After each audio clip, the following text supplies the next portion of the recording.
you that the seasons don't just change the external world, they also change your internal world. They have a psychological and a spiritual effect on your consciousness. If you're new to esotericism, you may not really understand this, but if you have some deep understanding of as above, so below, you already know this. But today we're going to be explaining it in great detail. So tune in, take a pen and paper, maybe make some notes. So we have 4 seasons. The sun is the main source of life on the earth, and it changes the circumstances on the earth in 4 different ways. Of course, we have spring, summer, winter, and autumn. These are the 4 states of the earth due to the sun's cycle. Not only do they take place on the earth, they also take place on you, your body, your mind, your spirit, your consciousness. They change things internally and externally. The first thing we need to understand is that we have a dual nature. We have a mind, and in that mind, we have an internal self. That's what we call the spiritual self. It is the individual that exists within their own mind, within their own consciousness. It is the self that imagines, thinks, feels. That's the spiritual self. And internally, that self is the true self. When it's detached from the false identifications, of course, such as the ego. But the true self dwells within the mind, and that's the immortal self. That's the self that will never die, never perish, that will always be there, and it always has been there. The internal self. But on the other side of the mind, the outside of the mind, we have this, what we call our physical human body. This is our external physical body. So outside of us is a physical reality, but inside of us is a spiritual non-physical reality. Inside of us cannot be measured. Outside of us can be measured. So we have an internal world and an external world. I think this is the reason why the word individual has the word dual at the end. Dual meaning opposing or two. We have a dual nature. Inner world, in the mind, and a self out the mind. And the mind acts as some sort of doorway. It is a doorway into ourself. So in esotericism, this is what it's all about. It's about we work with the internal world. We try and figure out who we are from the inside out, not who we are outside of us. Because we realize that the external world is nothing but a crystallization of what's happening inside of us. Our lives are a result of every single thought that we thought in the past. So let's not get off track here. Let's carry on. As I was discussing the seasons, we have an internal world in the mind and a self outside the mind. And this is reflected even in the cycles of the heavens. This is how you know the universe is intelligently designed, and the law of correspondence corresponds with everything. The law of correspondence is as above, so below. It's not a Hermetic principle. It's not a Freemasonic principle. The law of correspondence, as above, so below, is just the law of life of the universe. It is in everything. So the daytime, the sun, this is external impressions or expressions, should I say. We express ourselves outside the mind, in the outside world, in the material body, taking actions outside of us during this daytime. The sun represents outward expression. The daytime, this is when we wake up, we're conscious, we do things outside of our mind. But then the nighttime comes around and it becomes dark and the moon rules over the nighttime, and we return back to our internal world. We return back to the darkness. We return back to the internal self, the self in the mind. Really is fascinating. And this is as above, so below. This follows the correspondence. This follows the law. Although that the outside world has a cycle of day and night, so does our own mind have this cycle. As above, so below. As within, so without.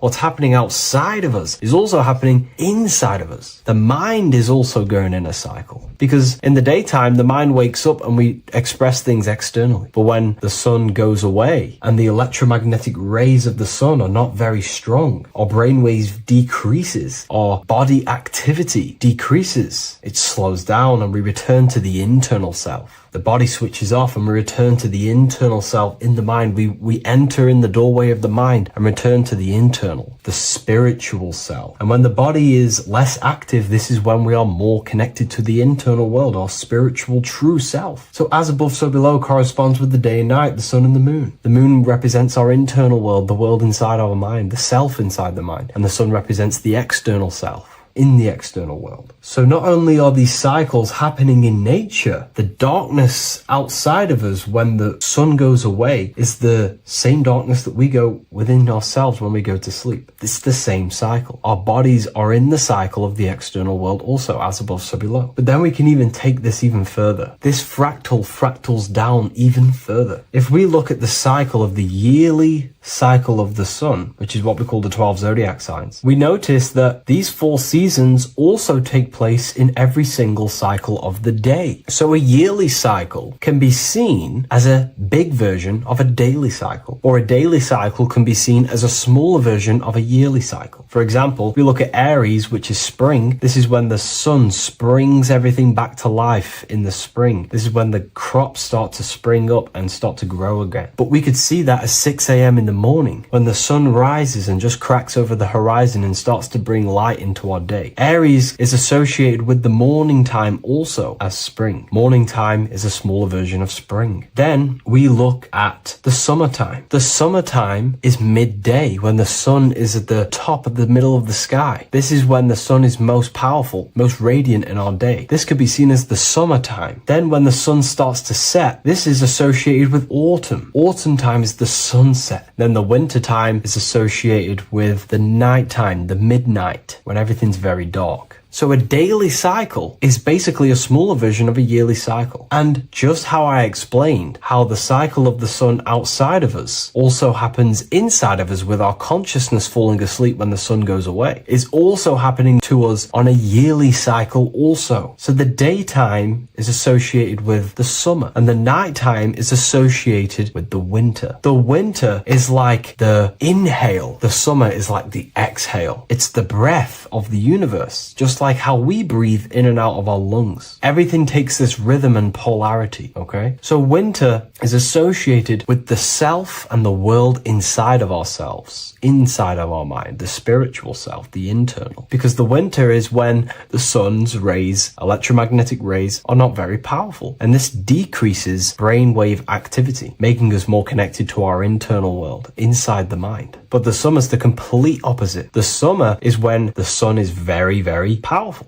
And the sun's powerful electromagnetic rays increase brain activity, making us more actionable in the physical world outside of our mind, in the external world. So summer is the daytime and winter is a big version of the nighttime. Vice versa. Just like how in the winter, we're more in the house. We're inside buildings because it's very cold outside. Animals hibernate. They go inside. They go into little places. They collect all their food and prepare for the winter. They go inside. They go in darkness to hibernate. So does our consciousness, our spirit, the self inside of our mind. We can use these cycles to our advantage, to evolve spiritually, to connect and be more balanced. You know, I've mentioned a lot of this inside the university to my members, to the family inside of there. We discussed this. We had a great discussion about this. And, you know, the live calls we have are priceless. The conversations you can have with someone when they're awake, you never forget them. You always have deep, meaningful conversations. And we discussed this deeply, and we were going into some interesting things about how we can use these types of changes in the seasons for our spiritual growth. We even discussed about spring and autumn and how they're associated with the different spiritual bodies that we have. But anyways, let's not get off track. Lucid dreaming, dreaming itself, and astral projections, I find are more easily accessible during the winter and the night times. Like I said, because the brain activity is decreased due to the sun being not powerful, we are more reconnected with the self inside the mind, the spiritual self, the immortal self. Wintertime is a great time to work on yourself, to start to gaining discipline, to meditating, to really working on the subconscious. Because spiritual work is harder than any physical labor. You really got to dig deep within yourself and be honest and true with yourselves. I think this is the reason why, you know, a lot of people convert to spirituality from religion. They come into spirituality and then they go back to religion because they realize spirituality is it's difficult. You have to be honest with yourself. You have to really face the traumas, the negative aspects of yourself, the dark side of yourself, and bring it to light and transform it. And that sort of work is a lot more difficult to do than any physical labor. So the winter time is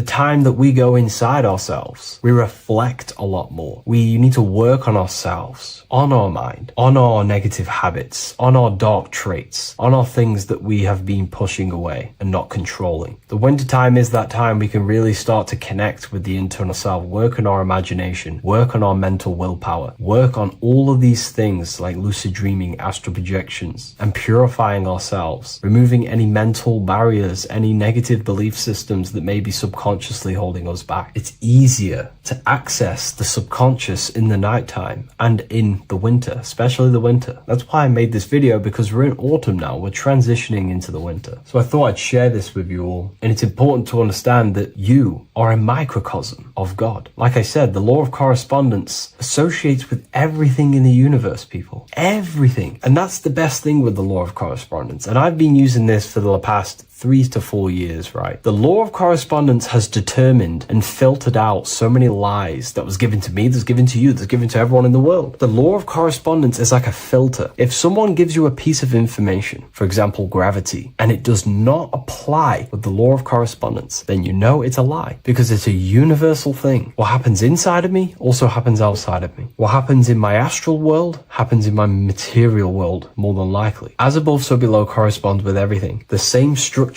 in my veins, in my nervous system, is the same structure in the trees, in galaxies, in everything. As above, so below, the universe is a fractal universe. Therefore, the point that I was getting at is that you are a microcosm of God. The same mind that God manifested things through thinking. He thought the stars, the earth, nature, the human body, designed everything with the God mind. He thought everything into existence. And that mind then powers that God used to manifest everything into physical existence through the power of thought is the same mind that you possess, but on a smaller scale. God manifested the macrocosm through thought, as the universe is a mental universe. Everything you see around you was thought, then manifested into physical reality. God manifested the macrocosm, the world, through thought, and that same force of thought you use to create the microcosm, to create your own world. You think your life into reality, your world into reality. Your body is a microcosm, a miniature universe. Every thought you think commands 50 trillion cells in your body, and your cells religiously execute on every command that you give it. You're in charge of 50 trillion cells. You're literally commanding a whole civilization inside your body. And this is how you are a reflection of the divine. The God mind created the macrocosm, the world, and you create your own world inside that world using the same power as thought. Very powerful. So everything that happens outside of you is also happening inside of you. The law of correspondence is the most important, the law that you could possibly learn, because it makes everything so clear for you in the universe. Makes life so clear. You see the reality for what it truly is. It's a reflection of the higher dimensions. Just like how reality right now is a reflection of what's happening inside of people's minds and consciousness. We can't blame the elites for all the negative things that's happening in reality, because all the negative things that's happening in reality is the negative things that's happening in people's minds. We need to take control of ourselves. So with that being said, thank you all, everyone. If you wish to read more, 90% of you watching this video have already got this book. I want to say thank you for your support. It means the world to me. It makes me research more and write more books. And the book of symbolism is coming very soon. So thank you, everyone. I'll leave a link in the description for the university, for the live calls, and for the book if you wish to join. Have an amazing day. You're living in 4 planes of existence right now, but most people are only aware of one. And that's why they feel lost, disconnected, and stuck in cycles they can't explain. If you don't understand the blueprint of reality, you'll keep trying to fix the physical, while the real causes lie in the unseen dimensions that you have direct access to. You must understand that the universe only exists in the mind. Everything is a projection of consciousness. Therefore, consciousness produces everything. Our internal world is consciousness. Our external world is this physical body, physical world. Everything is an externalization of consciousness. For example, this was a thought. Now it's made physical. But before this was invented, it was existing in someone's mind, in consciousness, invisible. Then it was made manifest, made physical. So everything in this physical plane is the effect. The cause is consciousness, mind, the mental plane. So now I'm going to explain these different dimensions of consciousness. You don't just exist in this physical plane. The physical plane, in fact, is the lowest plane there is. It's the illusionary plane. So first of all, we have the Buddhic plane. This is the nothingness. So think of it like this. Absolute nothingness. If you turn off thoughts, there is nothingness. This is the void. And out of the void springs infinite potential, which is the mental plane. Now, your mind has no limitation. It can think anything, be anywhere, anytime, any place. In the whole world, there is no limitation with the mind. This is the realm of infinite possibilities. This is the realm of thought. Thought is a dimension, information and thought. To go a little bit deeper on this, there are pockets of thoughts, what we call in the occult fields of thoughts. Your mind does not think thoughts, it receives them. Your mind is like a radio. Whatever the mind is tuning into, setting its mindset, setting your frequency or setting your mind, you will receive thoughts based on that set, whatever you set your mind to. So there are pockets of thoughts that we penetrate in the mental plane. The mind is the mental plane, the infinite possibilities. This is the spark of creation. This is where all things begin to manifest as an idea in the mind as a thought. So if you want to gain certain information, you need to meditate or do thought exercises where you are penetrating that dimension of thought, that pocket of thought. For example, if you want to find a way on how to make financial wealth, you would use your mind, set your mind on wealth and money and think, close your eyes and think about that specific topic and see where your mind takes you. And you will expand your mind into different pockets of thought and gain information. So this is the mental plane. This is how you can use the mental plane. You can use the mental plane to do this. Then we have the astral plane. We have higher, middle, and lower astral plane. The astral plane is the body for thought. So every dimension, physical, etheric, astral, mental, Buddhic, is a body for a dimension above. Each dimension below is a product of the dimension above. So for example, the astral plane is imagination. This is the lucidic realm of imagination. This is where thoughts begin to manifest into some sort of form. It's not a physical form because this is physical, but imagination is a lucidic form. It's not really physical, but it's there. It's a projection of light.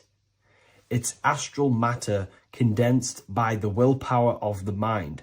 So depending on the vibration of that thought will depend whether it manifests in the higher astral plane, middle astral plane, and lower astral plane. If you think about more material things and visualize material things, this will manifest on the lower astral plane because material matter is low vibration. Now, that does not mean it's evil. That does not mean it's bad. Okay?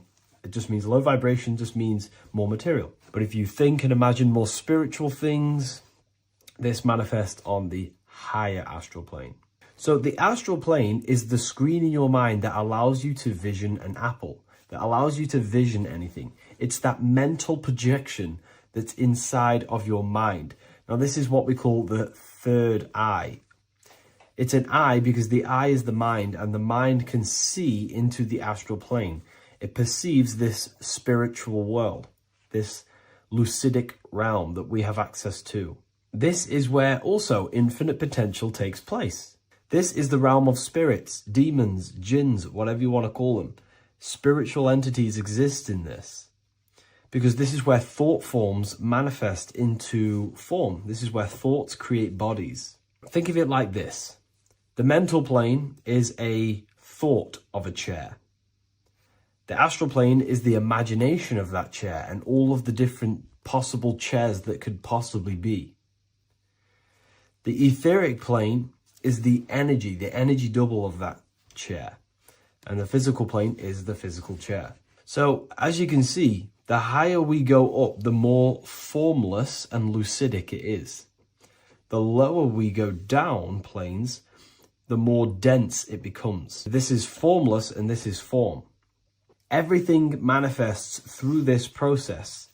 This highlighter is down here in the physical plane, but the idea began in the mental plane. Everything begins in consciousness before it creates a physical body. It goes through this process. Therefore, if you want to start to mold and create your own reality and create things in your world, you can use these planes to your advantage. You can use your mind to do mental thinking exercises by closing your eyes and expanding your mind into a different pocket of thought to gain wisdom, gain information, gain downloads. The way you do that is simply get into a meditative state, close your eyes, pick a topic that you want to think about, and see where your mind takes you, but always remain centered on that topic. And you can do this for maybe an hour or two or half an hour, and your mind will take you places where you will unlock information. You can even use this to make decisions in your life. Think of the topic and see where your mind takes you. You'll gain information. This is how you use the mental plane for ideas. The astral plane is imagination. You have to reconnect with your imagination very vividly. Your imagination, your consciousness is infinite. It's not a three-dimensional plane. It's an infinite plane. You can think and make form anything in your consciousness, in your imagination. You can think anything and you can imagine anything in the most vast details. You just have to reconnect with your imagination.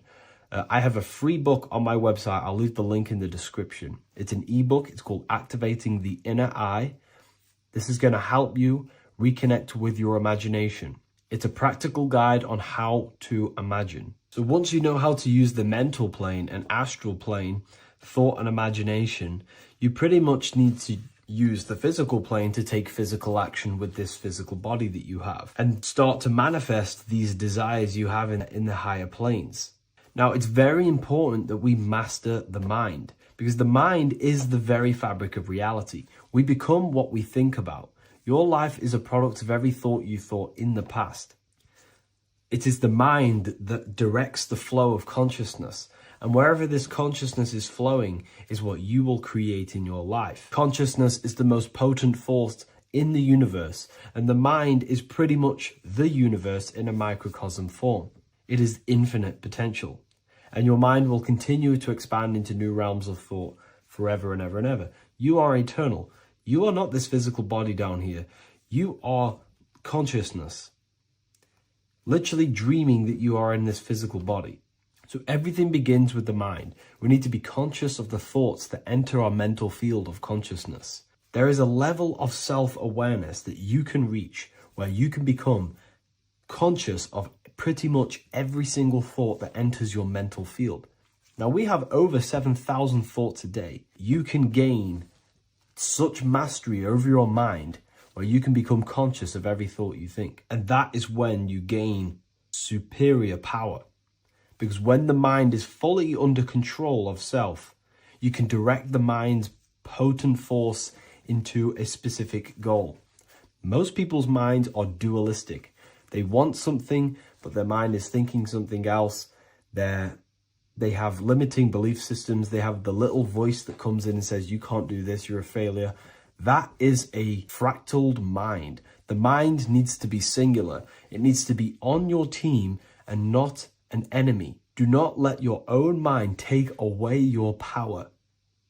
Your mind should be on your team, giving you power, giving you the best possible thoughts and the best possible beliefs. When the mind is in this condition and on your team and not taking away your power through the destructive thoughts, it becomes a potent, powerful force used for manifestation to create anything. And the way we get the mind on your team is through constant meditation to learn how to control the mind and turn it on and off. Subconscious reprogramming through visualization, affirmations, cultivating emotions associated with your goal. All these three ways we can reprogram the mind slowly over time so that it becomes powerful and becomes on your team and doesn't give you negative contradicting thoughts. When the mind is fully aligned on one thing, it can create massive empires and things in your physical reality. So I hope this video helps, and I'll see you in the next one.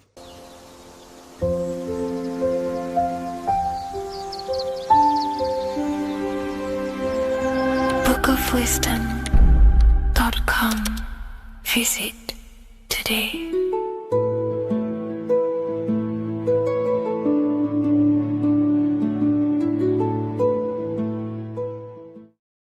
What if I told you that the pentagram can unlock the secrets of creation and make you manifest any reality you want? Hence why the pentagram is used heavily in magic and witchcraft. We have to understand that the pentagram has been heavily demonized. Religions, churches claim that this symbol is associated with Satanism and witchcraft. I personally believe this was intentionally done so that people do not gain their personal power over reality and their life. The pentagram reveals so much about you, and it is one of the most important symbols to understand inside the occult studies. It is one of the most common symbols that you will see across all occult esoteric orders and different occult traditions, such as Freemasonry, Kabbalah, Rosicrucianism, alchemy. You will see this symbol everywhere. And in fact, you even see this symbol, the pentagram, on old church buildings, statues of Jesus next to church buildings. You will see this symbol used by Christianity itself, which is very contradicting about the church. But I'm not here to tell you to think anything. You can simply take this information with a pinch of salt and see if it benefits you. The pentagram used by the early Christians was said to symbolize the 5 wounds of Jesus on the cross. But this goes much deeper in an esoteric explanation. The pentagram ultimately represents the 5 elements of creation. All creation falls within these 5 elements. We have spirit on the very top, then you have air, water, earth, fire. This is the correct placement and order of the elements. Air is always on the left, water is always on the top right, earth very bottom left, fire bottom right, and spirit placed on the tip point of the pentagram. It's a 5-pointed star drawn with one continuous line. But this actually reveals much deeper things, and we're going to be going into how to use this symbol for magic and creating your reality towards the end of this video.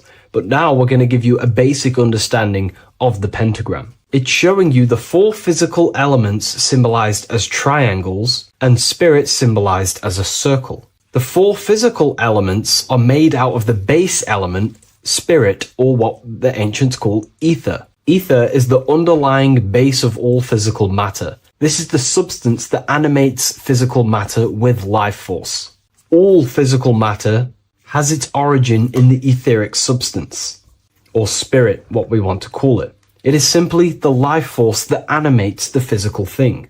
However, if we go deeper onto this symbol, it also represents something personal to the individual who wears this symbol. If you wear this symbol, you're basically saying you're putting your divine nature over your material nature. Your divine self is in control of your material self. You put your spiritual needs before your physical desires and needs. Hence why the spirit is on top, looking down over the 4 physical elements. The circle is continuous, one line, eternal, no beginning, no end. The triangle has beginning and end and points. You can see the beginning and the end when you draw it. On a deeper level, this is pretty much showing the process that symbolizes the structure of the macrocosm, the universe itself, showing how the invisible spiritual planes condense and crystallize into the visible physical world, spirit turning into physical reality. But if you wear this symbol, you're basically saying, I put my divine nature over my material nature, showing that your spiritual nature rules over your earthly existence. You put your spiritual needs first. If you see this inverted, it is now the opposite, placing spirit on the bottom, basically saying, I desire the physical things over the spiritual. But what exactly is your spiritual nature?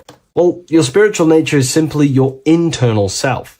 You chase things that are immaterial, such as knowledge, love, experience, expansion, gnosis. These are the qualities of spiritual things that the spiritual person likes to chase and desire, instead of desiring the things that are temporary in the material world and never actually lead to fulfillment. True fulfillment is by chasing spiritual things: God, the nature of creation, the self, gnosis, knowledge. But if we go even deeper, this symbol ultimately represents how reality is created. Hence why this symbol is heavily used in Kabbalistic magic and so-called witchcraft. We are all magicians. Each one of us are creating reality. There are just certain ways you can actually create reality: by becoming conscious of them, by becoming conscious of the elements and the qualities of the self that actually create your experience in your life in the present moment. If we look at the pentagram, we see that when you draw a pentagram, it is one continuous line. It is one expressed in 5. The order of the elements are very important. Spirit at the bottom, fire at the bottom right, and so on and so on. Because this is showing you the descent of the spiritual into the material, the invisible crystallizing into a material reality. As you can see, when you start to draw the pentagram, you see spirit at the very top. You're descending down to fire. Fire is the closest element to spirit.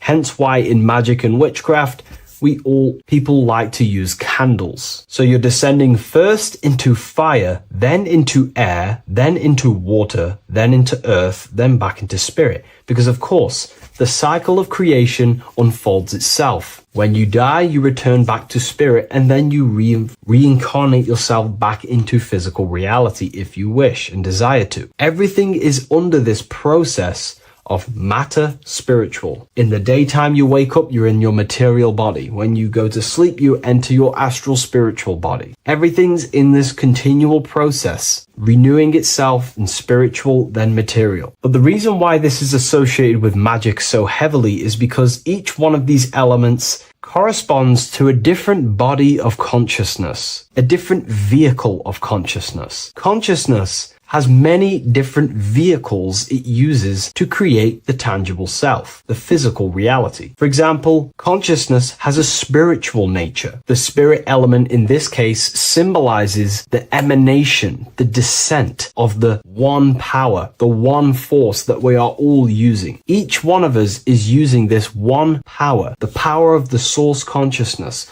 unfolding its creation in the present moment. This represents the source, the emanation, the descent of this continuous flow of energy through us that we are tapped into, like a live stream in the present moment. This descends first, the force descends into fire. Fire symbolizes the willpower, will. In this aspect or vehicle of consciousness, the will is the being that directs intention, initiates action, shapes reality through focus, determination. It sets direction, holds intention, projects a desire into form, and aligns your inner world with the outer creation. The will comes out of the force, spirit. Then the will goes with intention to air. Air symbolizes the mental vehicle of consciousness, the mind, the psychic man. The psychic aspects of your consciousness is thinking, imagination, mental images, logic, using the thought or the mental vehicle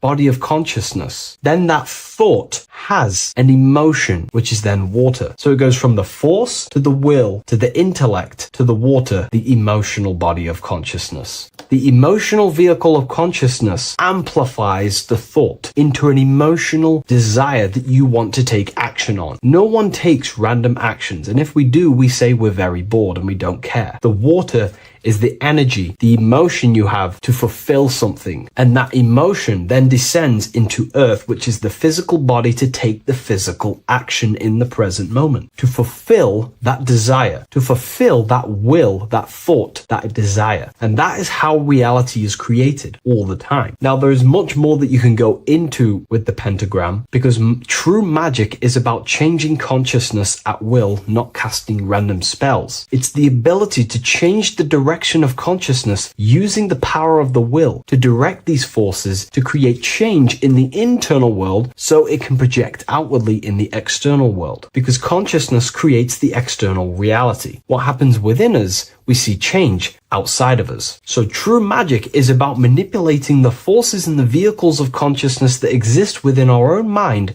to produce a change in the material world. There are other ways you can use magic, by purifying each body of consciousness or banishing each body of consciousness. Other forms of magic, you can dissect each body of consciousness and work with that specific body. If you think you're using your mind too much, you can start using banishing rituals to banish the power of the mind to stop overthinking, for example. Or if you have lack of emotional connection with your emotional vehicle of consciousness, we can dissect this body, tap into this body, and invoke this body and strengthen it. We're dissecting each body and vehicle of consciousness so we can work with it to create a specific change inside ourselves, then to be mirrored outside of us. So pretty much this pentagram represents the descent of the spiritual turning into a material reality. Hence why sometimes we see a human figure standing in the point of a pentagram, because it ultimately represents the microcosm. You are the microcosm. You represent the entire process of spirit into matter, the invisible into the visible, the formless into form. The pentagram, drawn in one unbroken motion, captures this divine act of creation, showing how consciousness flows downward through the elements or the vehicles of consciousness to bring forth the material reality. The Book of Symbolism will teach you all about this. It was released November 17th. A lot of people have taken advantage of this. You also gain a free ebook with this copy. Every order comes with a free ebook. And if you wish to get your copy of the brand new Book of Symbolism, you can find it in the description or revivalofwisdom.com. Thank you, everyone. I'll see you in the next video. Hello, Seeker. Welcome to Revival of Symbolism, a channel devoted to the language of esoteric symbolism, guiding you to discover yourself and expand your consciousness into deeper realms of thought. I'm Harry B. Joseph, also known as Revival of Wisdom, and today we're going to be discussing this particular piece of Freemasonic artwork, and in the context of force and form. This is a very important ideology to understand about life, your reality, and ultimately to gain your personal power. So if you want to gain your personal power, you have to understand force and form, which is one of the most basic understandings and teachings within the occult schools of thought. So if we look at this piece of artwork that we have here on this Freemasonic drawing or painting, whichever it is, we see in this context force and form. Now, there is a lot going on in this piece of symbolism. There's so much more than just force and form. However, in this video, we're just going to be breaking down the force and form aspects so you can gain an understanding. Here at the very top, we have light rays. This represents force. Here below, you have the physical manifested plane, form, force and form. All creation is force and form. It is the interplay of force and form. Force is the invisible energy that moves, and form is the pattern that contains and directs that movement. Force without form is chaos. Form without force is lifeless. So without any force, there would be no movement or manifestation. Without form, there would just be chaotic forces within the universe. So force and form are the opposites in duality, force and form, okay? So without any force, which is your spiritual life force, your consciousness, which is force, your body wouldn't even exist, because your body is the formation of the spiritual forces. Your life is a creation of your forces, such as thought, emotion, imagination, desire. We're going to be breaking that down in detail so you can use these forces in your life, okay? So we have light rays here. This is a force. This is light emanations coming down from above into the world of form. We have to understand, no physical action on the physical plane, there is no force. All force takes place within the astral and etheric realm. So that's what we must understand. Force takes place in a higher dimension. What you see in the material realm is the formation of that force. So every movement in the material is made manifest through the invisible forces. When you take an action, there is a reason why you are moving the body. And for me, for example, I've written the new book of symbolism, and it's out November 17th.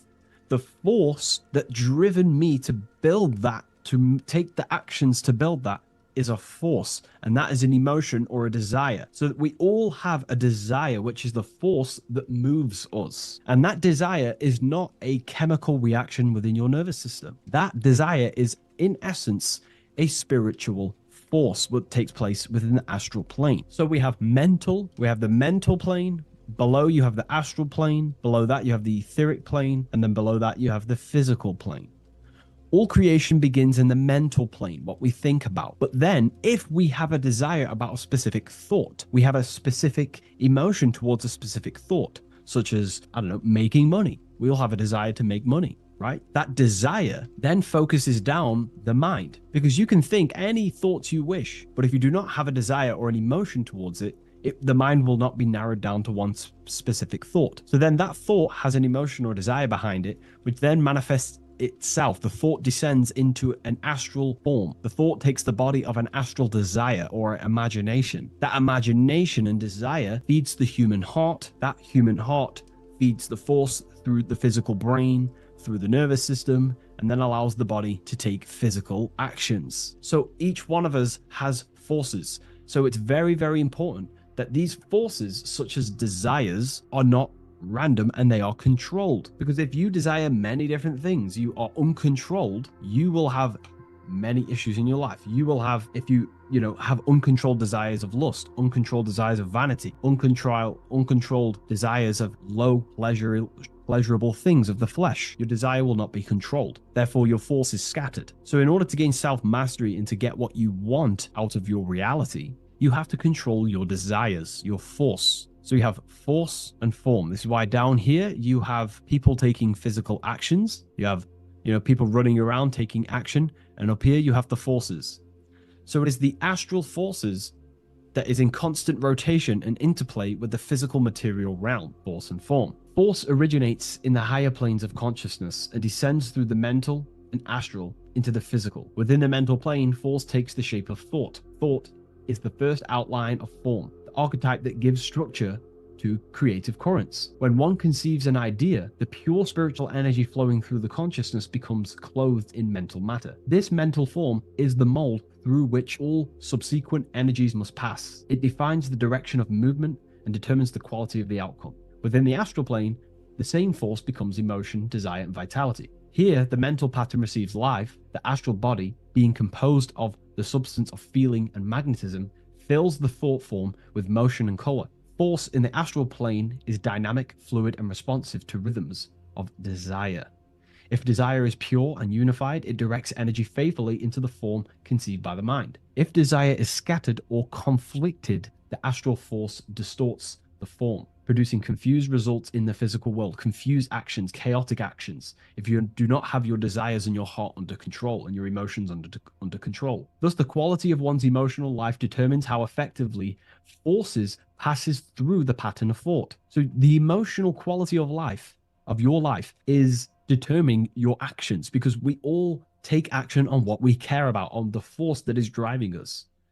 So we must unify our heart with the higher mind, with higher thought, thoughts that are not selfish, thoughts that are not egotistical. In the mental plane, there are three subplanes. We have higher mental plane, middle mental plane, and lower mental plane. Higher mental plane is higher thought. This is what people call the higher mind. A lot of people say the higher mind, but they don't know truly what it is. A lot of spiritual people will just throw these words around. The higher mind is simply the mind that exists within the higher mental plane where higher thoughts take place. Thoughts that are guided with love, that are guided with selfishness, without being selfless, thinking without being egotistical. For example, if you think, how can I make money? How can I gain? How can I do all this stuff? and you're thinking how to make money for yourself for personal gain, that's a selfish thought, and that will manifest in the lower mental plane. If you want to become more of a powerful mind and gain your personal power, you want to think in a different way to penetrate the higher mental plane, because the lower mental plane, most minds in the collective consciousness operate in the lower mental plane, because that most people think unconsciously. Therefore, their minds are not trained to think in the higher mental plane. So most people dwell in the lower mental plane. This is where all the lower thoughts are. There's not very good ideas because the collective consciousness is there. Once you start to raise your mind, you then start to learn to think differently. Instead of thinking, how can I make money? How can I gain? How can I, get this? Think differently. Think on a collective scale to penetrate the higher mental plane. Think, how can I benefit the world? How can I do something that's going to benefit people? Because money will come as a side effect of that. That's just one example. So when you shift your mindset to use the higher mental plane and train your mind, you're gaining willpower. You're also penetrating the higher mental plane where better thoughts are. You receive better thoughts, better guidance through thought forms. That's a whole other lecture I can make. Thought forms, which are basically demons and spirit guides, what people call. They're just thought forms. So we truly do live in a mental world, and everything is force and form, symbolized by the light and the material reality. The individual who understands this relationship between force and form begins to work consciously with the descent of energy through the different planes of consciousness: mental, astral, etheric, physical. When you hold a clear mental image, you create the form. You fill that image with emotion and desire, you generate the force. When you act upon that energy, you complete the circuit of creation. The process is simple yet exact. Force always seeks form, and form always requires force to live. If the mind is undisciplined and the forms it creates are vague, force dissipates into confusion. Energy without direction creates turmoil in the astral body, manifesting as restlessness, anxiety, or inconsistency. If the emotions are intense but the form is weak, the force becomes misdirected, often leading to chaos in one's actions. Conversely, if the mind creates a strong form but the emotions are dull or lifeless, the form remains unanimated, a structure without vitality.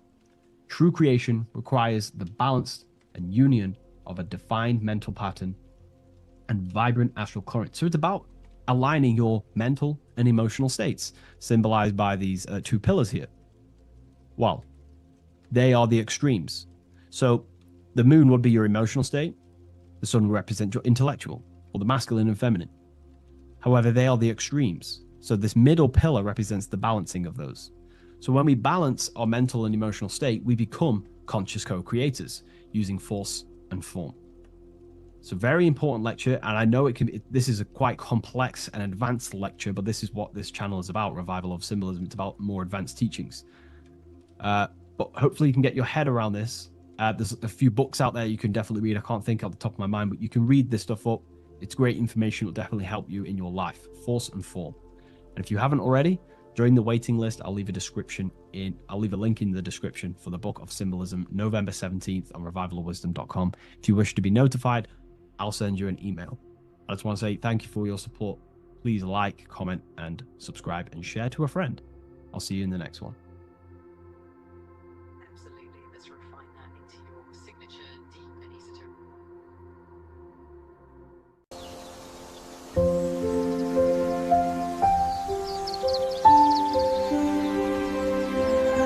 bookofwisdom.com. Visit today.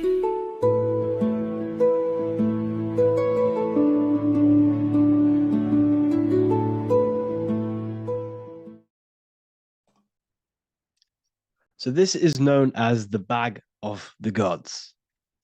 This symbolism is widely known, but no one knows what it truly symbolizes. We see this in ancient Sumerian artwork. We see this in the Mayans' artwork. We always see this bag with the gods. What does this actually represent? Okay, so the bag itself represents carrying. Carrying what? It represents information. It represents knowledge. Your mind is the carrier of the information. So this is why in his left hand, he carries the bag, and the right hand has the pine cone. This represents carrying of information. Why is it a bag? A bag can be passed on to someone else. The information can be taught to someone else. This is the information of activation of the pineal gland or higher consciousness of humans. Because as humans, we all possess an animal nature, the nature that tells us to eat, to steal, to gain material wealth, to survive, to hate. This is our animal self. This is our animal behavior. But we also have a divine nature of consciousness, which we have access to, the higher planes of consciousness, the planes that manipulate this material world and create all things in this material world. The human mind has access to. The animal does not. The animal has no idea he exists. The animal has no inner dialogue, but humans have the inner dialogue. Humans can create infinitely. We can expand our minds infinitely into new realms of thought. So we have this higher divine nature and a lower nature. This bag of the gods is basically just representing the knowledge they possess of higher consciousness, of the higher aspect of life. Okay? Which is the activation of the pineal. The pine cone. The pine cone is in his right hand. The right represents wisdom. The left represents intellect, knowledge. Knowledge and wisdom are two separate things. Wisdom is applied knowledge. It's a feminine aspect. Knowledge is just gained information that you know, which is masculine. So in his right hand, he holds the pine cone. The pine cone can be opened and shut. The shut pine cone represents the asleep human being, the human being that exists in his lower nature, that just basically survives, lives on eating, consumption, material lust, living in chaos with his emotions, living in a place of hell. This is the animal nature. Then we have the awakened human, the one who has consciousness of himself, the one who looks within himself, the one who knows there is more to him when he looks in the mirror. He is far more than just the physical body. He is a divine spiritual being, a divine being who has limitless potential of creation into the material plane. So this represents the awakened. This represents the asleep. This is why he carries the pine cone in his right hand. It represents applied knowledge. This is the information. This is the intellect he possesses. And this is the applied knowledge of the awakening, of activation of the pineal gland. Because remember, the pineal gland is not your consciousness. The pine, pin, pineals, the same root word. Pine cones were always symbolizing the state of consciousness one was living in, whether he was asleep or awake. We see this at the Vatican. We see the pine cone over the two pillars. This is the two pillars of Freemasonry, and the dome. This is the Royal Arch of Freemasonry. This represents your head. This is the two pillars, the two hemispheres, and the pine cone in the middle, which is the pineal gland. What is the pineal gland? The pineal gland is not your consciousness. It is not the third eye, and it is not the mind. It's not the mind's eye. The pineal gland is a radio receiver. This is your body. Your body is an antenna. Most people think they are this body. This body is nothing but a receiver and a downloader of consciousness. Your brain does not produce consciousness. You are not this brain in your head. This brain is a downloader of consciousness. Consciousness comes from a way higher divine plane, which is what this image is showing here with the clouds. The mind is light. Consciousness is light. And this light is coming down into the material plane, and your body is basically a crystal antenna which is receiving and downloading this consciousness. So you can experience a three-dimensional reality. So God can experience himself in a divided, separate state. This is what this represents. Now, the pineal gland can be activated, okay, and stimulated because the pineal gland has phytoluminescent crystalline jagged shaped cells on it. And obviously these are crystals. Crystals are on your pineal gland. And what do crystals do? Radios use crystals. Your phone uses crystals. They tell you that crystals are woo-woo and pseudoscience because they don't want you to know the power of crystals. Your body is basically a giant crystal. Your pineal gland is a radio receiver for your consciousness. So if they can ruin your pineal gland and damage it, this will damage your connection to the divine, to your true self, to consciousness, to God, whatever you want to call it, the source. There is all one source consciousness, and we're all collectively connected to it. And this is our connection. This is our antenna. So what a radio does, a radio has an antenna, and the frequencies are all around us because all the radios are playing in your ear right now. But what the antenna of a radio does is tune into a specific frequency to pick up that frequency and play that frequency. It's the same with your consciousness. You're all a fraction of God's consciousness. So that is essentially what we are looking at here. We're seeing knowledge, intellect in the left hand, and applied knowledge, activation of waking up to higher consciousness, to the higher human form. Because we can reach beyond our physical form. We can turn our animal self into a divine being, into one of these so-called gods. These gods are nothing but human beings. The Anunnaki were not gods. They didn't come from the sky. These are normal, regular human beings who activated their higher consciousness. This is what we have here. This represents spirit. Birds represent spirit. So do we have any questions? I'll take some questions now. That was just a short lecture on what that symbol truly means. Okay, so if we have any questions, feel free to go ahead and ask some questions. Anything that you don't understand, anything that you want to know. Okay.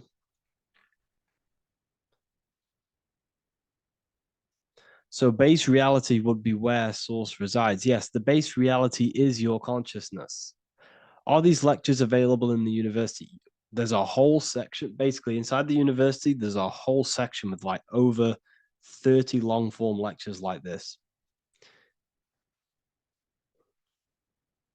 So the base reality is where the source resides. Yes, the base reality is your inner world, your consciousness. That is the only thing that exists. Your outer world is just an effect of your consciousness. Your consciousness, everything that has gone on within the mind and emotion is pushed outwards into your reality. You have thought and felt your way into your external circumstances. Your life is a direct correlation of every thought you thought in the past.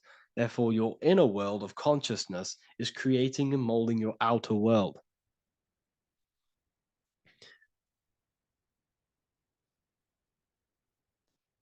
The best way to keep connection consistent, the best way to keep your connection to the divine or the higher planes of consciousness is through meditation and through imagination.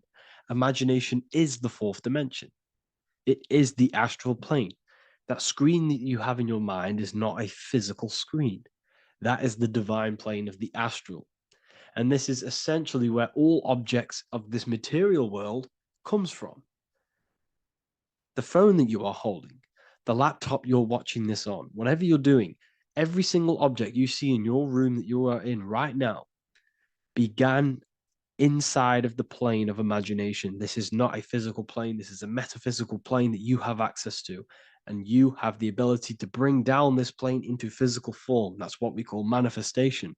That's what the ancients called magic. This is what we now call in science metaphysics. It's all the same thing.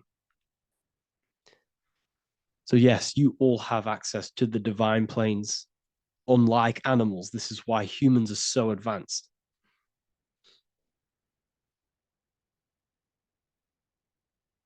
Okay. Is the pineal able to constantly activated, or is it just a temporary experience? I don't fully understand that question, unfortunately. Maybe you could word it in a different way.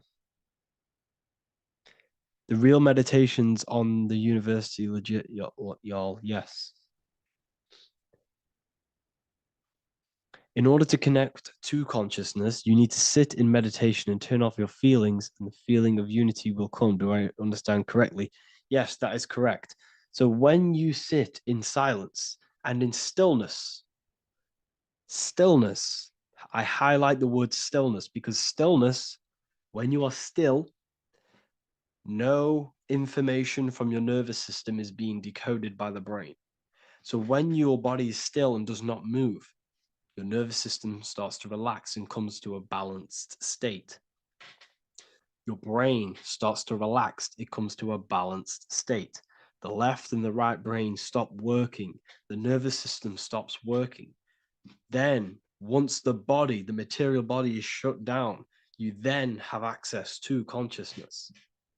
You can't access consciousness if the body's in such a busy state.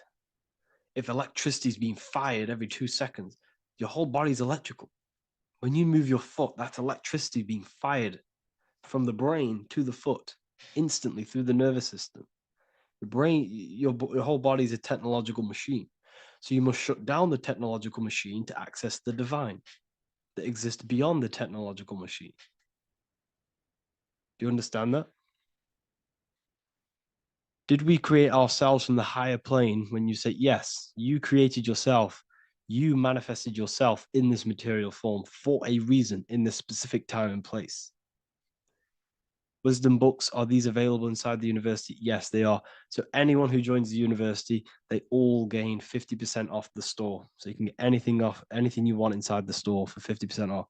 Plus, you get the Book of Wisdom Volume 1 PDF for free. You get the Human Health Guide. Plus, you get all of the library books. There's a load of different books on occultism, symbolism, esotericism.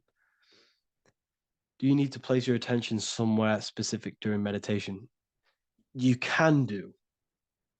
Okay, you can do. So, if you struggle, when you first start to meditate and you struggle to turn off the thoughts, think of the back of the brain, the back of your head. Don't think of it, place your attention on it.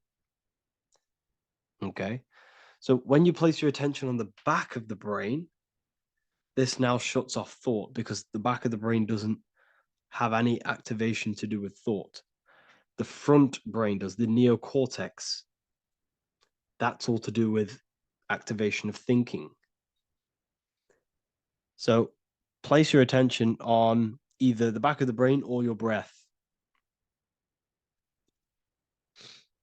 What's more important, creating yourself or finding yourself? It's balance of both. So in order for you to create fully, you must have awareness of self and awareness of thought and control over the mental dialogue, the inner voice inside of you. Okay. When you control that inner voice, that is when you gain power. That inner voice is what brings commands into physical reality.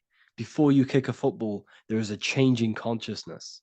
There's a decision made in consciousness before the body takes the action.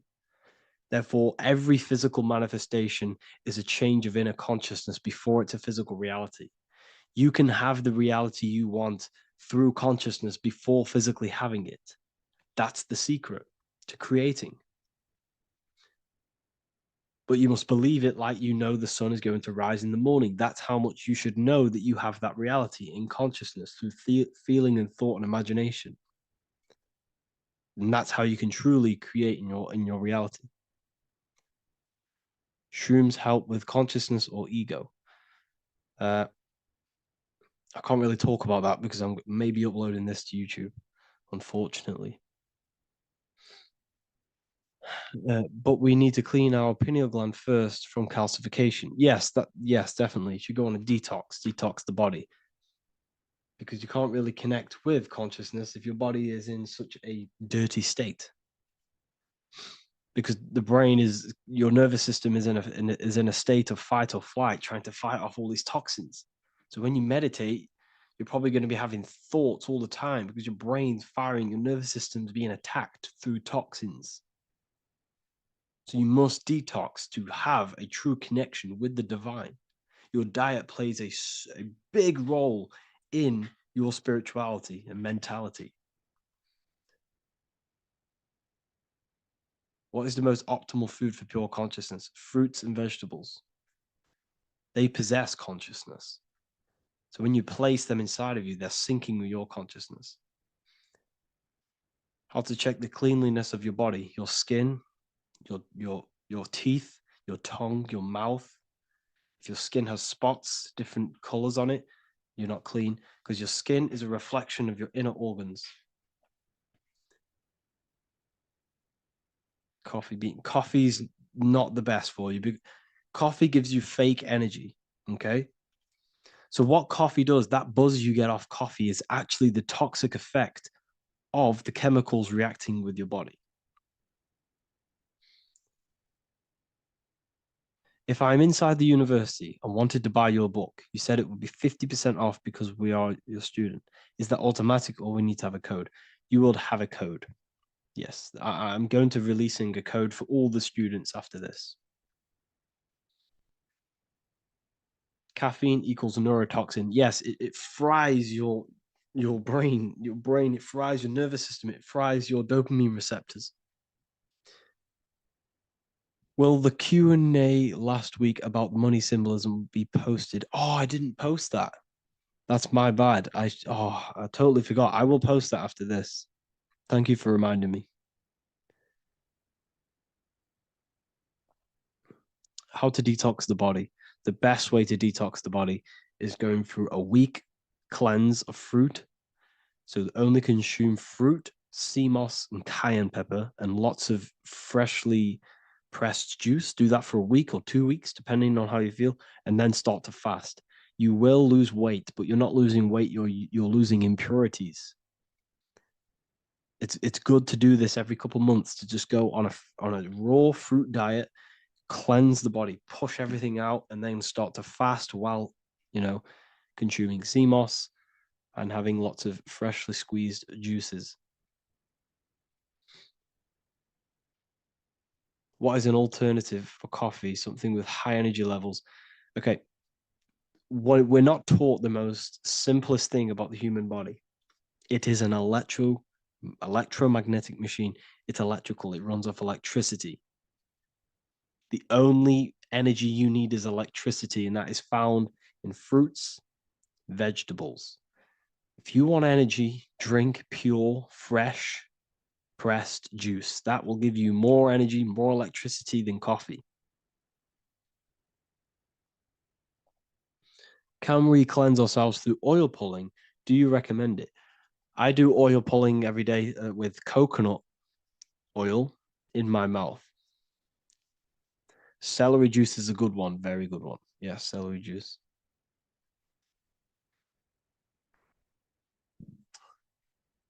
Any more questions? What kind of music do you listen to when lifting? For me, rap, hip hop push me work harder, but I know it's terrible for my subconscious. Yes, very. At least you're aware of it. You should be definitely try and stay away from the hip hop music. Try and stay away from anything that's talking about anything negative because it's all programming your subconscious. And your belief system is your reality, people. Your belief system is your reality. Okay. So look after your subconscious. That's what's controlling your actions. 90% of your actions on a daily basis are controlled through your subconscious beliefs. Okay. I listen to a lot of Pastel Ghost. I listen to a lot of let me get my playlist up.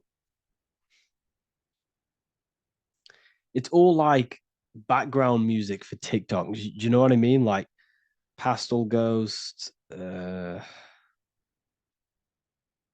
mainly what I listen to. That sort of music. I don't know what it's kind of called. I don't know what that genre is called.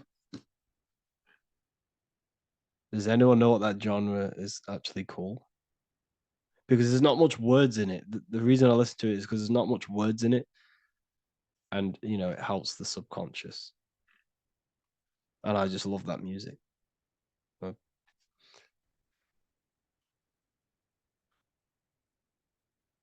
Like lo-fi, yeah, a bit of lo-fi.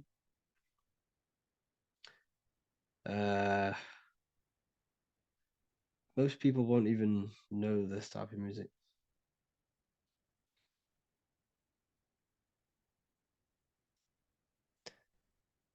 Can you tell us how you use cayenne pepper?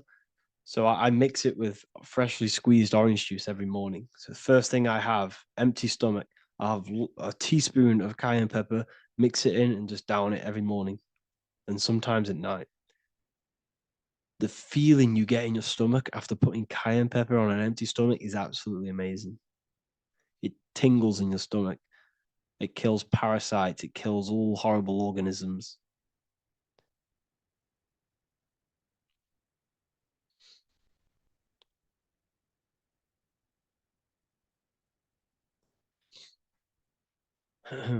Mix it with hot water. Yes, hot water and key lime water. That I bet that's powerful. If you mixed warm water with key lime with cayenne pepper in first thing in the morning, I can imagine how powerful that is. I've never done that, but I'm going to try that. Do you use sea salt? I don't know what to think about sea salt, to be honest. I try and stay away from it. I don't know whether it's good, don't know whether it's bad. I'm kind of mixed on it, mixed information. I've heard people have benefits. I've heard other people say stay away from it. So I don't know. I just stay away from it. Just I'm not too sure on it.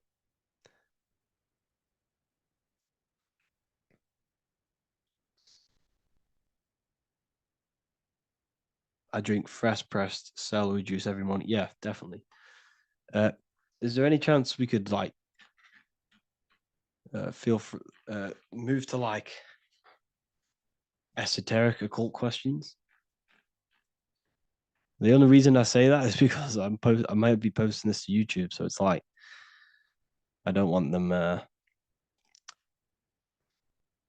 don't want them thinking I'm giving health advice because I'm not. This is what I do. I'm not giving anyone medical advice. This is what I would do to myself. Because I can probably get in trouble for that. So the subconscious is the all-knowing. It is the all-seeing eye. The subconscious knows everything. Your conscious mind does not. Your subconscious knows every single cell in your body.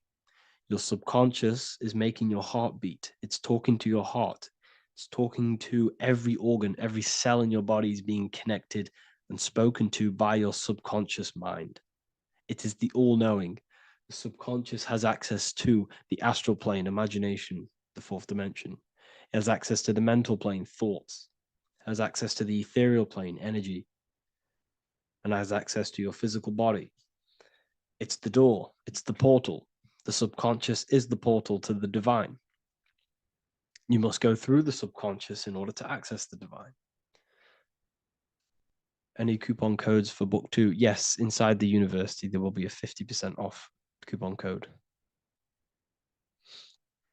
Speaking of ancient civilizations, why did they use symbols to give us true knowledge? This is a very, very good question.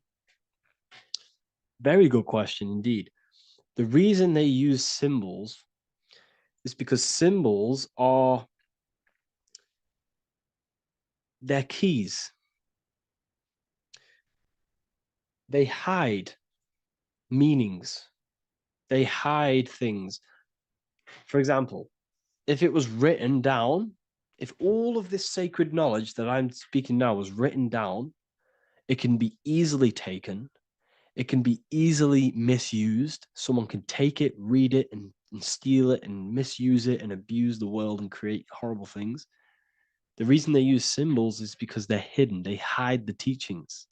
Only the ones who possess the key, that possess the knowledge, can read the symbol.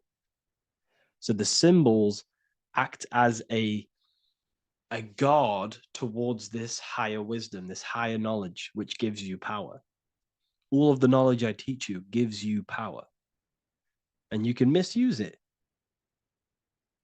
You can misuse your imagination. You have no clue unless you've put this into action how powerful your inner consciousness is. You can become a Okay, listen. If you hate your job, it's not the job that you hate. Think about it. It's not the job that you hate. The hate is coming from your inner consciousness. It's the state of consciousness that you hate. So what does that tell you? You can change that inner consciousness to another reality, the feeling of another reality. You can become that consciousness within before you actually externally have it. And by becoming and knowing that reality, that's what produces effect on shaping your outer world. When you really, truly know that reality inside of you, of being free, of being wealthy, of having abundance, your outer world has no other choice but to rearrange itself to your new inner state of consciousness. That's what magic is. It's manipulating your inner state of consciousness. It's convincing yourself that you already have it, not believing it, knowing it. Okay? Knowing is different than believing. Believing is a lie. You should know thyself. Okay? So we can say that human overpopulation is intentional. There is no human overpopulation. We're all cramped in these cities. We're all cramped into one little place. We're not supposed to live like that. We're not supposed to live so cramped. This is why there's so many weirdos out in public. So many weird people doing weird things. This is when things start to go weird, and we shouldn't be living in this state, in this condensed state. We should be spread out. Okay. There is no overpopulation. It's just an illusion because we all lived in such. Have you ever been on a plane? Have you seen how much land there is? It's crazy. There's no overpopulation. And how many people do they say there's in the world? There's not that many people in the world that they say. I think it's like 8 billion. I think they say there's 8 billion people. There's not 8 billion people. There's probably more like 2 billion. And the reason I say that is because I have a friend who only has like 300K followers. That's a lot of followers, okay?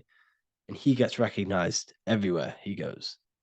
And he's into all this stuff, and he says, listen, the population is definitely not 8 billion or whatever they say. I think it's like a couple billion. It's probably more like a billion. How to properly manifest intentions. Thought, emotion, and imagination are the key. You must know that you have that reality. Don't believe it. Become that reality within your consciousness. All day long, as much as possible. Feel it. Imagine it. Say it. And have zero doubt. How to have zero doubt. You can't, well, okay, so the doubt, that little voice that will seep into your mind saying, you can't do that. You can't do this. That's your old voice of your subconscious program. Listen, the reason why most people fail in life is because they have trained their subconscious that they will fail. They have told and believed that they will fail. The reason I will succeed for the rest of my life is because I have trained my subconscious to say, I will win, I will succeed, I will solve any problem. That's my belief system. And if my belief system is that, then my external reality, my conscious mind will seek a way to fulfill that belief. It will seek to control and create that belief in my external world. It will seek to solve any problem. I've trained my subconscious mind to know that I already have the reality, to know that I'm abundant, to know that I have everything that I already need. Therefore, if any problem comes, I can sort it straight away. But most people have a different belief. It's not your fault. We've been kind of manipulated and told this, that they will fail, that they can't do anything, that it's too hard. And that basically casts a spell on the conscious mind, where your conscious mind is just like, no, I can't do that, because of this subconscious belief that you hold. So you must reprogram your subconscious that you can do it, that you will solve any problem, and that you are abundant. That's the reason why successful people succeed. It's because they have a complete different mind state, a complete different belief system in their subconscious.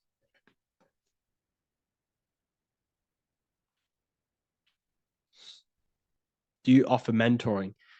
Yes, I do offer mentoring, but it's mainly for people who want to grow their online presence, and for the amount of value and transformation that I can place into your life, and the time that, well, the price of my time, it will be a higher price tag, but your life will completely change if you join my mentoring, because I will transmute your life. I will transmute your mind, and I will transmute your whole reality, because I could tell you exactly what you need to do. How to have super genius power pulling information from the source. Okay, so you can do this. I talked about this in Book of Wisdom, Volume 2, if you've read it. This is a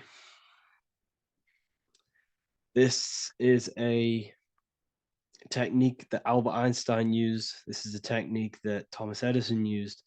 This is a technique that all of the ancient geniuses have used. So you get on a chair, you place metal below you or plates, and you hold a metal ball in your hand, and you fall asleep. And every time you fall asleep on the chair, you're going to drop the ball because your body will become unconscious, and you will basically drop the ball, and it will wake you up because it's going to hit and make a loud bang on the plate. And every time you go to sleep, basically what this is actually doing is shifting your consciousness from conscious into the subconscious. So from physical into the astral. Your consciousness is shifting between these two planes. And as you do this, you can bring down great ideas from these higher planes. So when you fall asleep, have an intention. And when you fall asleep, you'll drop the ball. And when you wake back up, you'll have an idea, and you just got to write it down.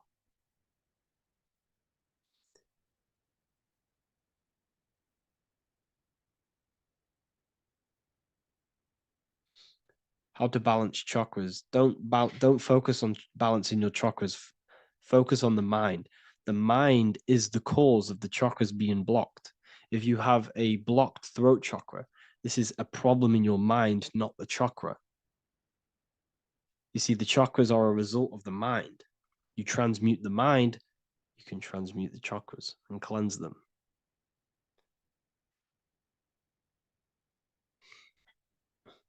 So was Jesus a real man that walked? Okay, so I'm going to tell you something. Like, some of the things that I say in my reels, they are to catch attention. So if I say the first thing on the reel, Jesus never existed, straight away, you see that, it's going to trigger you. It's going to trigger Christians, it's going to trigger people. So yes, I do say things to catch attention. The reason I do that is because I have to, in order to catch attention. Maybe there was a Jesus who walked. So in the past, I have said Jesus never existed. Yes, this is to catch attention, to boost the reels, views, and comments and stuff like that. Maybe there was a man who was called Jesus and walked the earth. But listen, he was not the Son of God. You are all the Son of God. Jesus represents an archetype.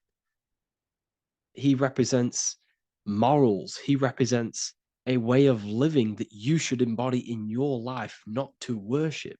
We shouldn't be worshiping this man. We should be embodying his qualities into our lives so we can become Christ consciousness, so we can live in harmony with our mind, emotions, body, and spirit. Okay? He was not the Son of God. You are all the Son of God. We are all God experiencing himself in a three-dimensional divided form. God is oneness, and he created a divided world so he can experience himself. Why do you quote from the Freemasons oft times? I don't recall me looking at Freemason quotes and quote them. I just simply, when I post a quote, I literally just, whatever comes to my head, I just whack it into Telegram or Twitter. Are dreams tied to your subconscious, and how do you understand them? Okay. Dreams and astral projection are two different things. Astral projection is your soul leaving this plane into the collective consciousness, into the collective mind, the collective astral plane. But dreams are basically the astral plane, but it's your personal astral plane in your personal subconscious. So when you dream, you're entering your own consciousness, you're entering your own subconscious.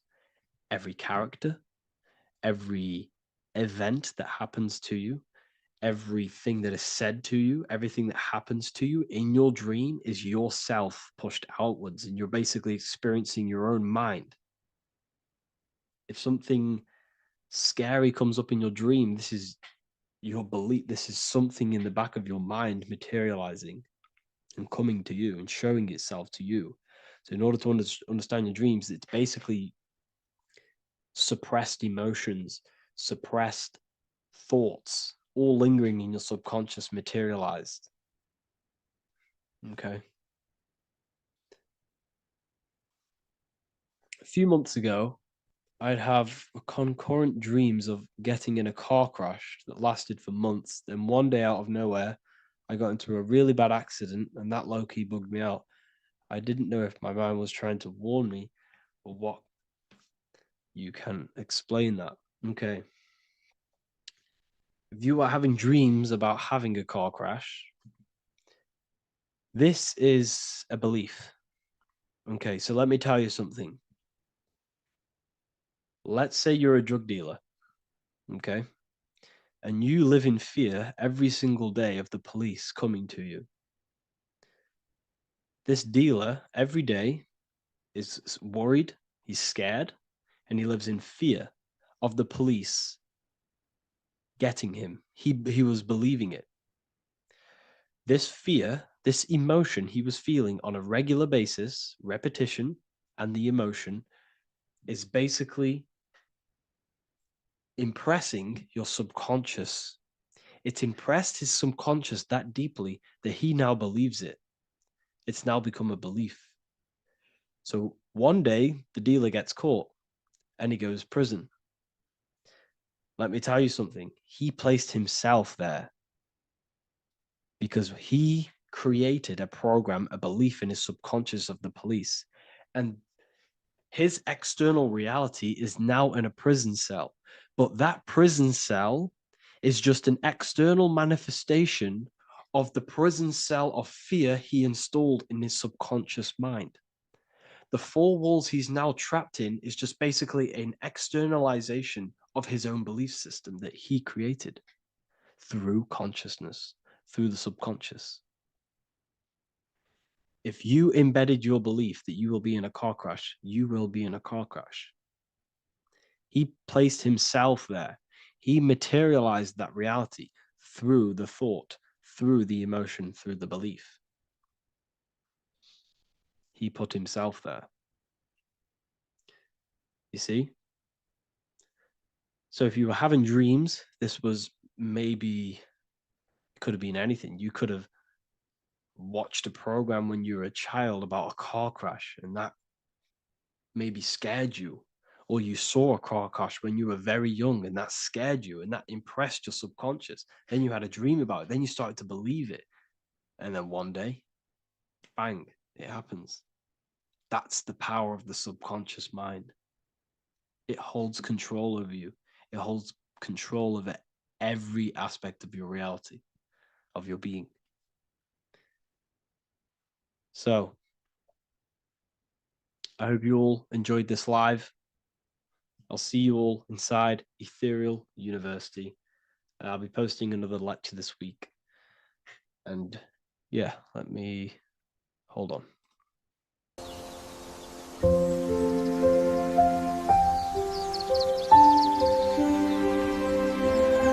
bookofwisdom.com. Visit today.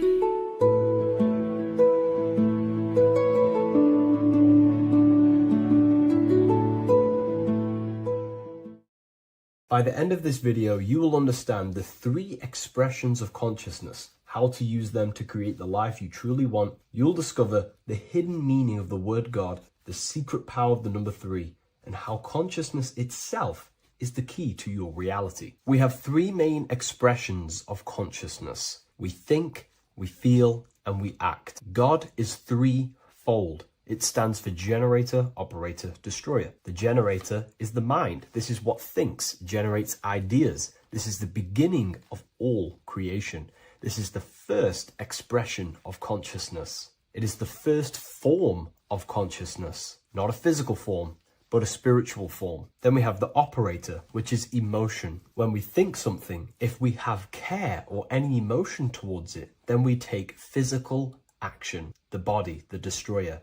We think, we care, we act. Thoughts and emotions are the 2 spiritual forces which merge together and give birth to actions. Think about it. Why are you watching this video? Because you had a care to watch the video. Therefore, the reality in front of you is because you had a thought, you had a care, you took action to express that reality. Everything goes through this 3-fold process. This is why we say, follow your heart, because the body does follow the heart. We think something in the mind, we feel something in the heart, and the body takes action towards it. Everything operates on the care energy of the heart. The body follows the heart. If you do not care about something, then you do not act towards it. It is the care energy that guides our actions in this world. Going back to the generator, the mind is a part of the mental plane, the infinite dimension of infinite information. There is no limitations in the mind. Everything already exists as a piece of information or a thought. This is the beginning of all creation, the spark of creation itself, thought, the mental plane. And our mind exists like a radio, our conscious mind. This is why we call it a mindset. What we set our mind onto through attention, mental attention, whatever we set it on, we receive thoughts that are very similar to what we set it on. The mind is like a radio, and whatever we tune that radio to, we receive that frequency and play that song.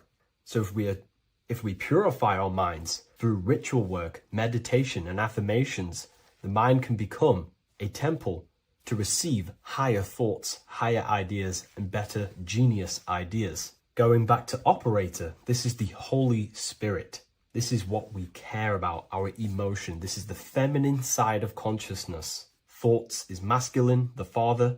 Emotion is the Holy Spirit, which is feminine. And these 2 create a child, which is Jesus, the Son, which is actions. When thoughts and emotions merge together, you have a physical action, which is a masculine force, which is why it's a son. The Holy Spirit represents a purified heart, love consciousness, holding love in the heart. And when we purify our minds, we have an effect and purify our hearts. And the reason why I say that is because whatever we think in the mind directly corresponds to what we feel in the heart. As above, so below. Thoughts create emotions.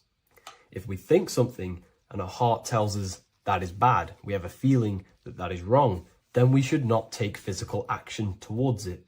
And if we do take physical action against the feeling of knowing it's bad, then you are going against the spirit.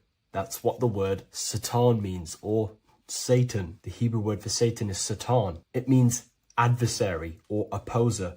You're opposing the Holy Spirit. You're opposing what you know is good.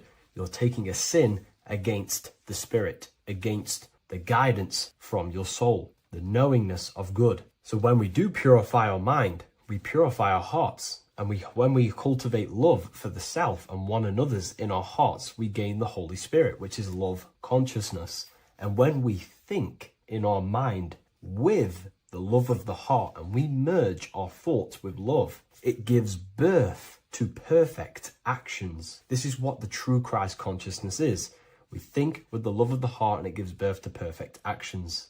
And if everyone did this in the world, we would live heaven on earth. Everyone would be balanced within themselves and the world as a whole would be balanced. So we need to gain full mastery over these three aspects of our consciousness, over what we give mental attention to, gaining love for ourselves and the collective in our hearts, and gaining a strong disciplined willpower for our physical actions. And if you can gain full control over these three-step process, you can gain full control over your reality. The number 3 represents this 3 aspects of creation or transformation. This is a transformative process from going invisible to the visible. This is also why Jesus dies in a cave for 3 days. It's all about transforming the self. Transformation is the number 3. Me personally, I think the Holy Spirit has been replaced for the sacred feminine aspect of consciousness. They do not want us connecting to our feminine side of consciousness, because then we will cultivate love in our hearts for the self and one another. And love is the most potent force there is in the whole universe. It is what unifies everything. It nurtures everything. It allows things to grow. Think about it. When you hold love or care for someone, you grow relationships.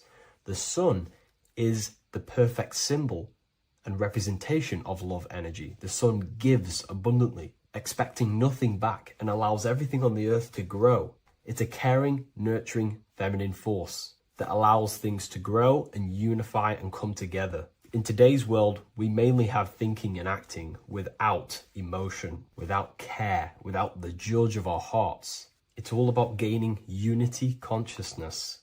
We think, we care, true care for one another and the self, and we act. And if you align these 3 forces towards something, your business, whatever you're trying to create, you will fully create that reality, because these are the 3 forces that you can use to generate a reality. You can do ritual work to create care in your heart about something, and then you will take more action towards it. The book I'm using here is the Book of Wisdom, Volume 1. You can get this paperback or PDF on my website.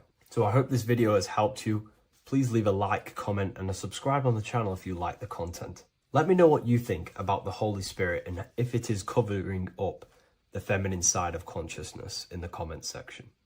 Creation demands destruction. Every time you release your sexual fluids, you're destroying a part of yourself to create an extension of yourself. For example, if you want to create a business, you have to destroy your time, attention, and energy in order to create the effect of the business. All creation demands some sort of sacrifice or destruction. This falls under the law of polarity in the universe. It's the same with your sexual fluids. Your sexual fluids, especially as a man, contains minerals, all the minerals in your body. It contains your vitality. It contains your DNA. It contains the blueprint of you, and it can create a whole new human being. You are literally playing with the power of creation if you are releasing your sexual fluids too much. Sexual fluids also extend beyond the physical plane. They contain astral forces, because all physical creation is a mental creation. We live in a mental universe. Everything begins as a thought in the mind, then the thought takes the form and the body of imagination, which is an astral force. Imagination turns into etheric emotional energy. Then the etheric emotional energy turns into the physical action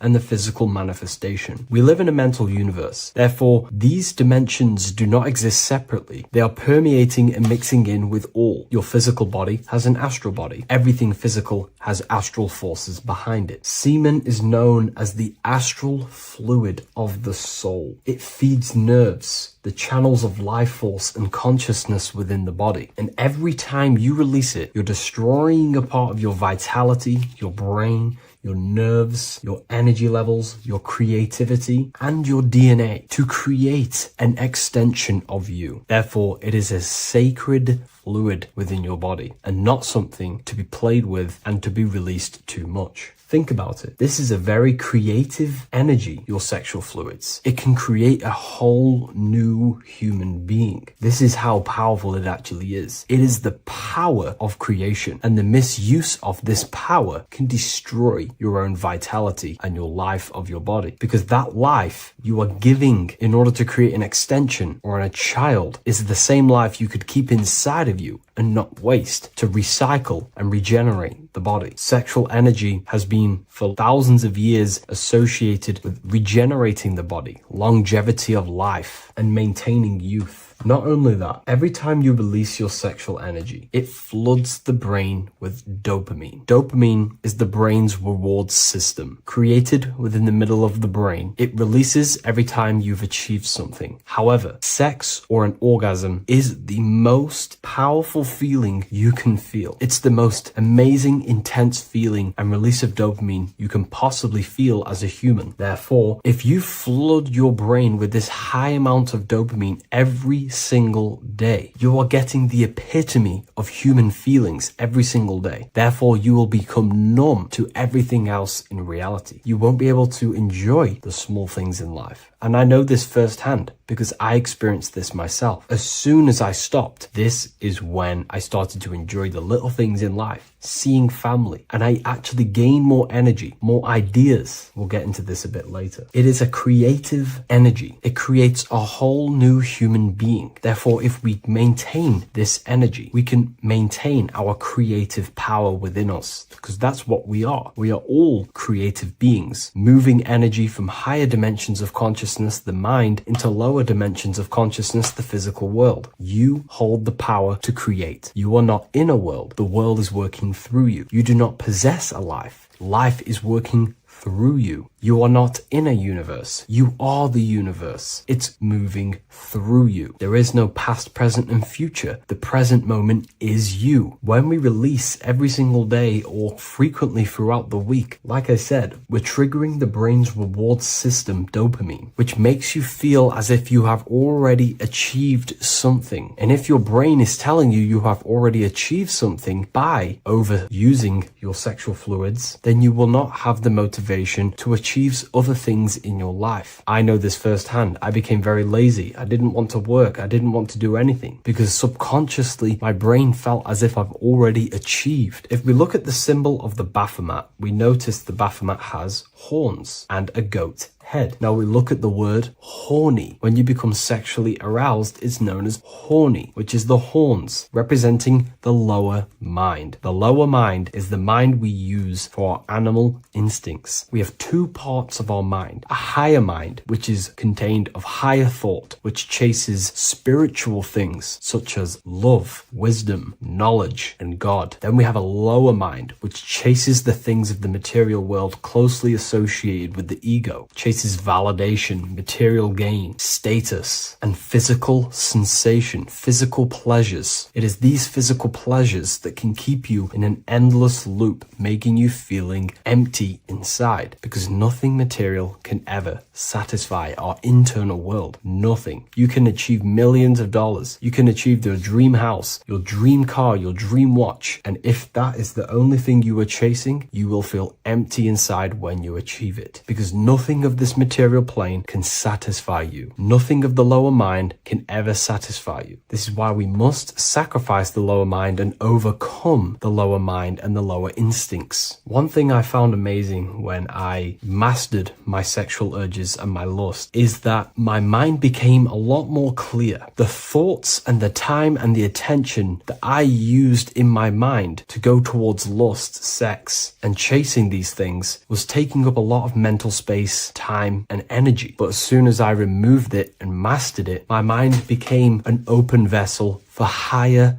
thoughts to be received from the higher mind. The mind is like a radio antenna. Whatever we attune it with, that's what we receive. If we're constantly thinking about lust and low-level pleasures, we're going to just receive low-level thoughts. But once we remove all of the lower mind and we conquer our physical body and physical urges, our mind becomes an open channel for divine thoughts and spiritual thoughts. This is what most people call today as downloads. You receive wisdom from your higher self. Not only do you receive more wisdom, you just receive more power to create. The male and the female come together to create a child. That's how you were created. Now, the law of correspondence teaches as above, so below. It refers to everything in the universe. Therefore, in order for you to create a reality, to give birth to something, you have to bring together the masculine and the feminine. Your masculine forces are willpower and actions. Your feminine forces are emotions and imagination. When you combine the willpower, action, emotions, and imagination and combine them together, you can give birth to reality. But it's important to only give birth to things that are spiritual, that are good,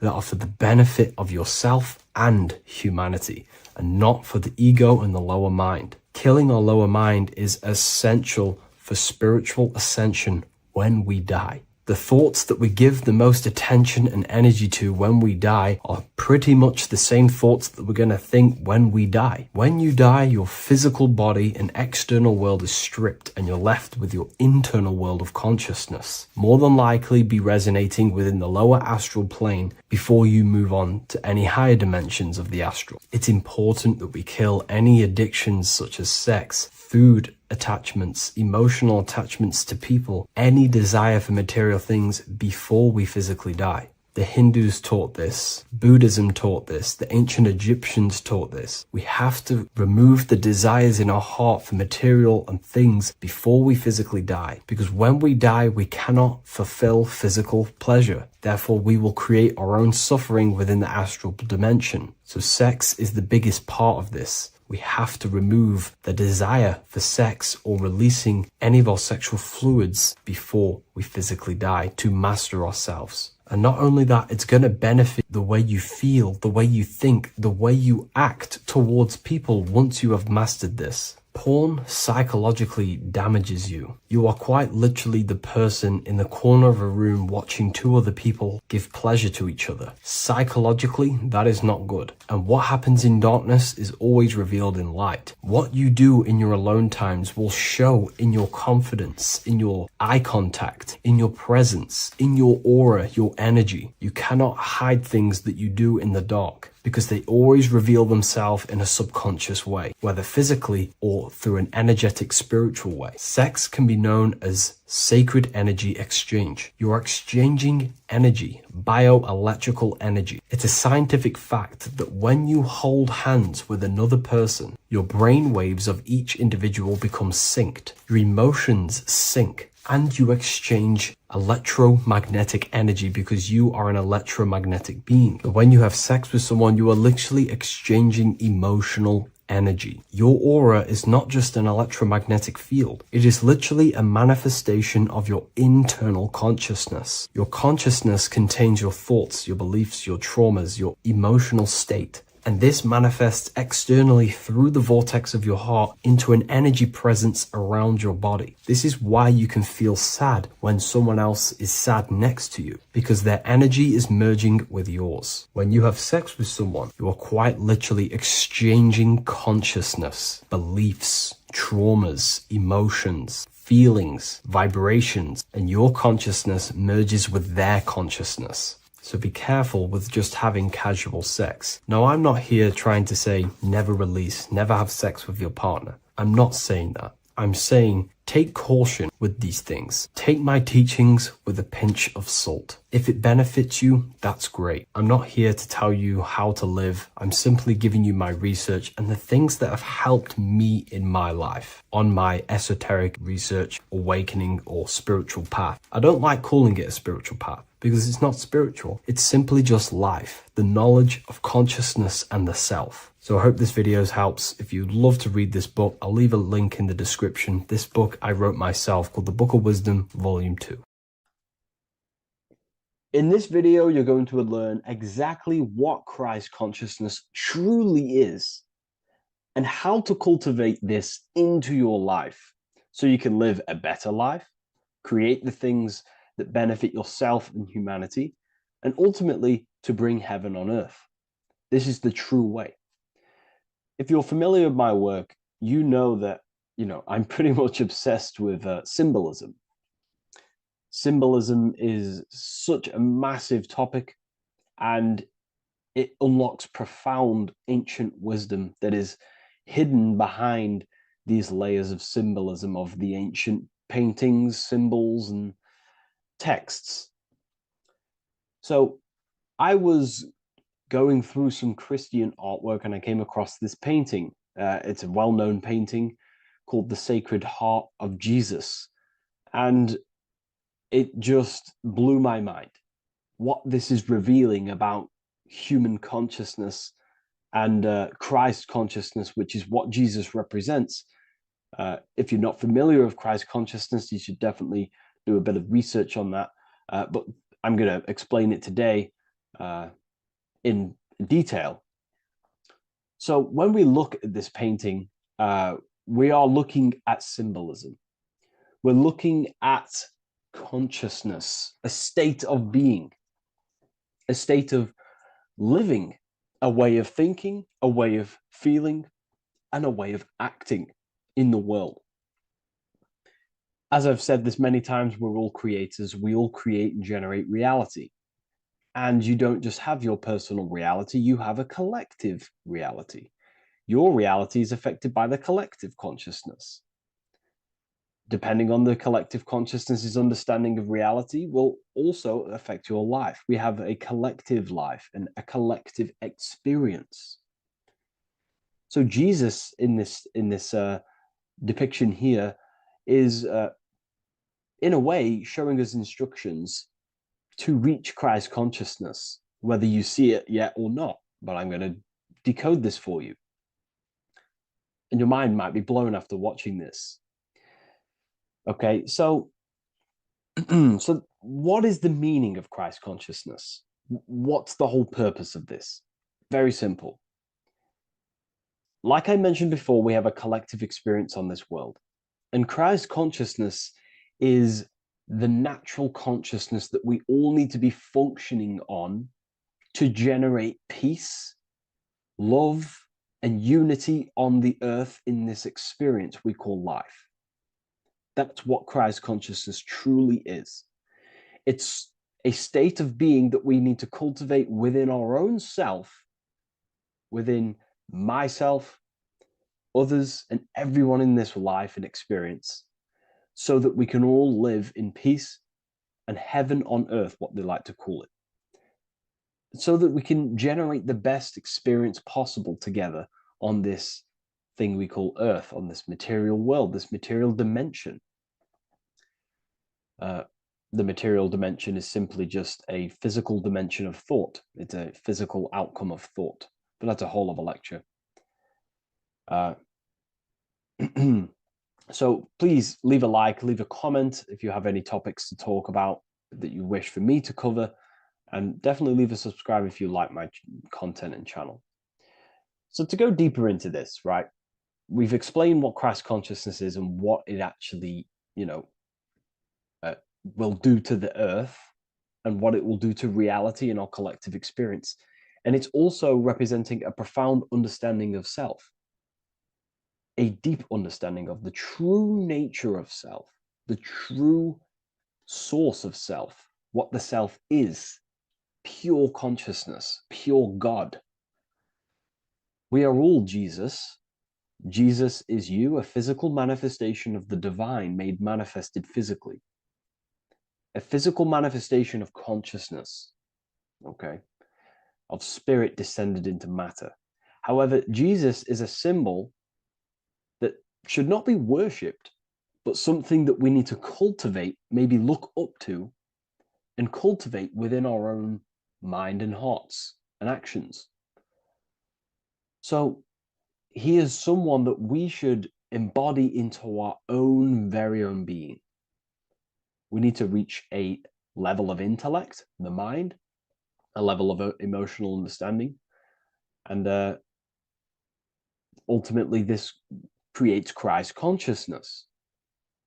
Okay, and now I know that was very, very vague what I just said, but I'm going to explain it a bit more. I don't want to give it fully away yet because you need some more information, more keys. So let's observe the top end of this painting. Jesus with this circular light emanating around his head is symbolic of the mind, of our thinking aspects of consciousness, the way we generate thoughts, ideas. The mind is also good at also ruling communication. It also rules what we give attention to. Okay, so this is symbolizing the mind of every human being. The mind is a very powerful center of consciousness located in the head, of course. This is why Jesus is the head at the top with the circle around it, representing the mind. Now, to reach Christ consciousness, we need to purify our minds. Purification of the subconscious mind. The subconscious mind is the hidden aspect of our mind with all of our memories, belief systems, and everything we've ever experienced is stored within there. We have traumas there, we have bad belief systems that hold us back. So it's about reprogramming the subconscious and aligning the subconscious with higher consciousness, with higher understanding of self, removing any mental blockages from the mind. Because in today's world, most people's minds, including myself, before I, purified myself, and I'm still continually purifying myself. That's not to say I'm perfect, because I'm definitely not. But what I was saying was purifying the mind so we can have a powerful mind. Because, like I was saying, most people's minds are not their own friend. They let their mind control them. They let their thoughts create negative influence on them, negative emotions. They let their mind destroy their confidence, destroy themselves. We do not want a mind like this. We need a mind that is our best friend, that receives powerful thoughts, that gives someone power. We do not want our mind taking away our power. Okay, so in this specific image here of Jesus, this represents a light mind, a powerful mind, enlightenment. The word enlightenment means light and ment coming from mental or mind, light in the ment. This means a powerful mind. Light is also symbolic of knowledge, information. When someone's very intelligent, you call them a bright person. It's a bright mind. It's knowledge of self. So the mind is conscious of self. That's another thing. We need to be conscious. A lot of people are not conscious, including myself before I did this, before I woke up. Most people are not conscious of their actions. They're not conscious when they're actually awake in the day. They do things unknowingly. Are we conscious of our thoughts, emotions, and actions, what we're giving attention to in our mind? Because ultimately this shapes our experience. There's a great quote, I think it's Julius Caesar or one of the Roman emperors, who says the quality of your life is dependent on the quality of your thoughts. Something along them lines. I don't know if I'm 100% correct there, but it's very true. Our thoughts dictate our happiness. So to cultivate Christ consciousness, we need to be conscious of our actions, conscious of our thoughts that we're giving attention to. There is a level of mastery that we can achieve within ourselves where we become conscious of every single thought that enters our mind. That sounds easy, but it's definitely not. But that's a high level of mastery that we can achieve and cultivate within ourselves. So we're looking at a powerful mind here from Jesus, a powerful mind, a purified mind. And we purify the mind through, affirmations, meditations, ritual work. Rituals are things we do every single day with an intent in our mind and an emotion in our heart to impress that state of consciousness into our subconscious so we can slowly rewrite our consciousness and align our consciousness and sync it with higher thoughts and higher emotions with love. We can sync our consciousness with love, which is ultimately what Christ consciousness truly is. Well, now we're going to go on to that now. So we've gone over the mind. Now we go over the heart. Now notice before we go into the heart, Jesus is revealing. He's revealing, he's pulling back the robe, symbolizing opening the heart, revealing the heart, revealing the soul, the light of the heart. Our authentic self lies in the heart. Our pure intentions, our love, our soul needs to be shining through our heart. And our soul is unconditional love. Now, that's not to say that we can get corrupted hearts. We surely can have corrupted hearts, for sure. We can love sick and twisted things, and that's evident in today's world. People love killing people. People love hurting people, manipulating people. People love power. Now, that's obviously an inversion of natural, the natural state of consciousness for humans. When we're born with a natural state of love, of unconditional love for the self, for everyone else, for animals, insects, the earth. We love everything as a child. And not only do we love everything, we actually act upon this. As a child, we do not act on anything we know is not good. And I'm talking early stages of being a child, before we're indoctrinated, before the mind and heart become corrupted. We are pure.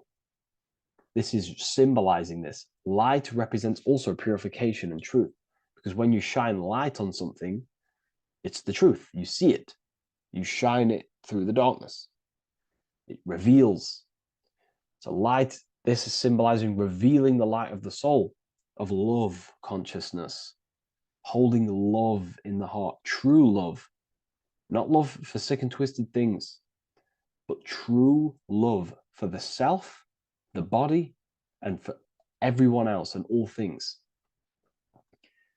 Holding love in the heart. There's a famous saying of keeping the sun in your heart. Keep the sun in your heart. It's a very famous saying. What the sun is a symbol of love. What does the sun do? It gives abundantly. All it does is give light, give energy, power, light to the earth, and everything is feeding off this source. The sun expects nothing back. It just abundantly gives. It's a symbol of love. This is the love principle of creation. Now, the heart is also governing our actions. What we think about, okay, in our mental field of consciousness is directly corresponded and observed in our hearts. What we think about directly corresponds with what's going on and what we feel in our hearts. Okay? Thoughts produce emotions. So if we give attention to negative thoughts, there's no wonder we're having negative emotions in our hearts. So purification of the mind is also having an effect in purification on the heart. Because when we purify our thoughts and only give attention to powerful thoughts and positive thoughts that uplift yourself and humanity, then we're going to also see this change in the heart, see this emotional change in our consciousness. Okay, so this represents the purification of, a purified heart, the light emanating around the heart. Love for the self, love for one another. And you're revealing this, you're shining the heart on others. This represents, revealing your true self to everyone without suppressing aspects of self. Revealing the light, not holding back the light. Because people in darkness will look at people who are spiritual and say, oh, he's into the woo-woo stuff. It's about revealing that and not caring about others. Because when you shine a light, you're also planting seeds in other people. Now, I'm going to tie this together with the hand gesture. Now, what we're looking at here, we're looking at a hand gesture with two fingers up. We have the middle finger and the index finger upwards. And notice how they're crossed over. They're crossed. They're not separate. they're crossed, representing unification. Unification here. This is a unified two fingers. Two represents division. Crossed over represents oneness. It's the unification of the mind and the heart. A lot of people talk about this, but not many people go into detail about it because, for many reasons. But this is the unification of thought with emotion. This is how we truly reach Christ consciousness. And ultimately, when we do gain the love in our hearts and we do slow, it's a gradual process of cultivating love for the self and everyone else in the world, because we're so programmed to be divided. But it's a slow progress. But when we do cultivate love in our hearts for the self and one another, love is a very, very nurturing and growing force. Like I said, the sun earlier, that is pure love energy. It makes everything grow on the earth. While love in your heart grows connections with people. It grows care. You go out your way to do things to people and give people things. It's a very nurturing and growing energetic force. And me personally, I think the whole universe is built upon love. The whole thing. Without love, without the love, there is nothing. Nothing is, love is the only true emotion that truly exists. Everything else is either an opposition of love or a different degree and branch of love. Love is the only true emotion, and everything is built upon that principle. Okay, love is what guides us to a higher consciousness. When we cultivate love in our hearts, we become a vessel for light, more energy, more vibration. Our electromagnetic field expands, or biofield, when we hold love in our hearts. It's a very powerful force. And when we do cultivate a strong spiritual compass within our heart, because that's what our heart truly is, it's a spiritual compass. It tells us, well, it doesn't tell us, it knows what is right at all times. If you think something, your heart tells you whether that is right or that is wrong, whether you should act upon it or whether you should not. The heart knows what's good and evil. No one told you this as a child. As a child, you already knew this. You came into the world, you knew what was right and wrong. You knew it was wrong to hurt people. So this unification that he's doing with his hand symbolizes thinking with the love of the heart. Represents thinking with love of the heart. Thinking with love of the heart for the self and the collective.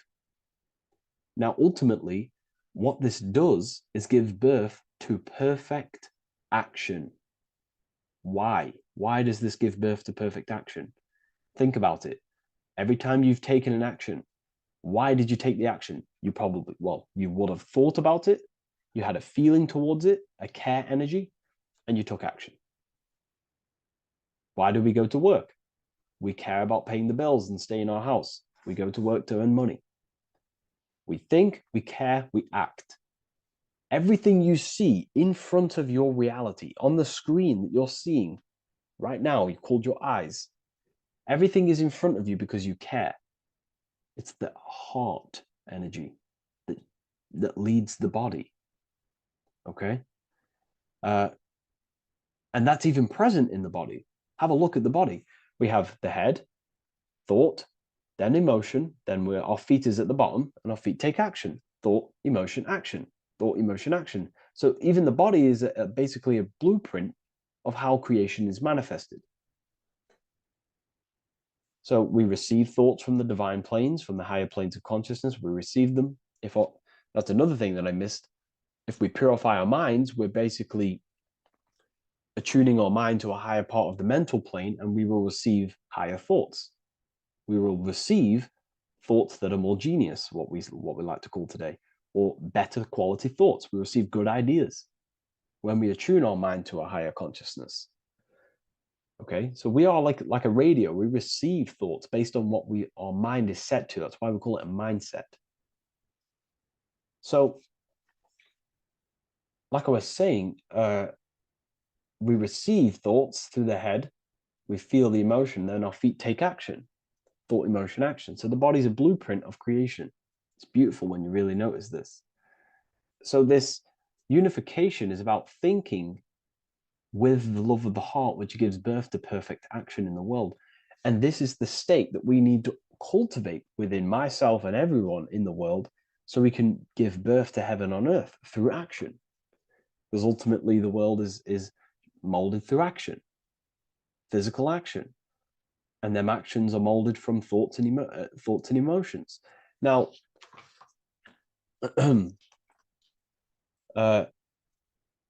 just to have a little announcement, I am now opening 10 more spaces inside my symbolism masterclass. With 10 more spaces, you're going to learn about a lot more about symbolism. It's very affordable. I'll leave the link in the description if you wish, if you care about gaining more information and learning the ability to read symbols. So, what is the inversion of this? What is the inversion of this consciousness? Well, that's what we call satanic consciousness. Satanism. Satanism on its true level is the opposite, the opposing the natural state of consciousness that we are born into. It's about thinking with no emotion, thinking and acting. This is what the Skull and Bones represents here. So the Skull and Bones Secret Society, this is their main logo. Again, we have the skull, which represents thought, and the bones, which represent action. The bones take action in the physical body. We're looking at thought and action with no emotion, no empathy, no love for one another, only love for the self, the inverted love. Okay? We're looking at gray. Gray is a symbol of dullness, death. There's no emotion in gray because colors provoke emotion. When we look at a color, it invokes an emotion. Gray has no emotion. So we're looking at dullness of the emotions. I'm not going to go too deep on this subject. I'm going to create a whole new lecture for that. In fact, I think we have a great lecture inside Ethereal University on Satanism. We're going very into depth of what Satanism is and what Satanism consciousness truly is. And again, it's just the cross inverted. Satanism is just it's the invertation of, I don't know if that's a word, but it's the inverse of natural law, natural consciousness, of love consciousness that we are born into. Okay, so ultimately the message in this video was to create love in our minds, love in our hearts, think with the love of the heart, think with the care for one another, and that gives birth to perfect action. And when we align, when we do truly act out what our heart is telling us, and I know this from first-hand experience. This is what happened to me. I woke up, I started to follow my inner guidance. I always took action on it. I was saying yes to it every single time. And it led me, this is, I'm getting goosebumps actually saying this. It led me to where I am. Like that action, me saying yes to my heart, to that knowingness of goodness within me, was like a domino effect. And that domino effect, every time I did it, it was just opening more and more doors, not physically, but mentally. I was receiving more information. I was receiving more opportunity physically. My work started to explode on social media. Like, when you follow your heart and truly take action on what you know is good, it's like a domino effect that leads you step by step to where you're meant to be. And it's so profound and it's so, beautiful. And I'm telling you this from firsthand experience. This is ultimately how you kind of unlock your purpose in this physical world as well. So not only is it going to create a better world, it's also unlocking your true soul form and soul purpose while you're here. It's very beautiful. So I thank you, everyone. Please leave a like, comment, and share, and subscribe to the channel. And I'll see you all inside Ethereal University if you decide to take your studies to the next level. Take care.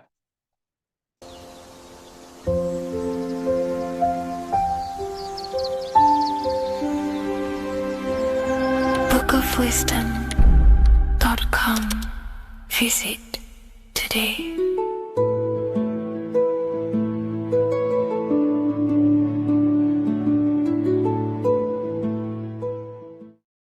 Welcome to Revival of Wisdom. Today, we're going to be talking about portals, portal symbolism, what portals are, okay, and how they show them to us, because they have to tell you the truth, guys. This is the thing with the universal law. They have to tell you the truth. And they tell you through symbols, they tell you through movies, and different things like that. But let's jump straight into this. So first, I want to talk about the Freemasonry symbols. Okay, so first we got, obviously this is some Freemasonry art, but notice how you've got the ladder with a key. Okay, so this is ladder symbolism with a key. So maybe this is talking about ascending.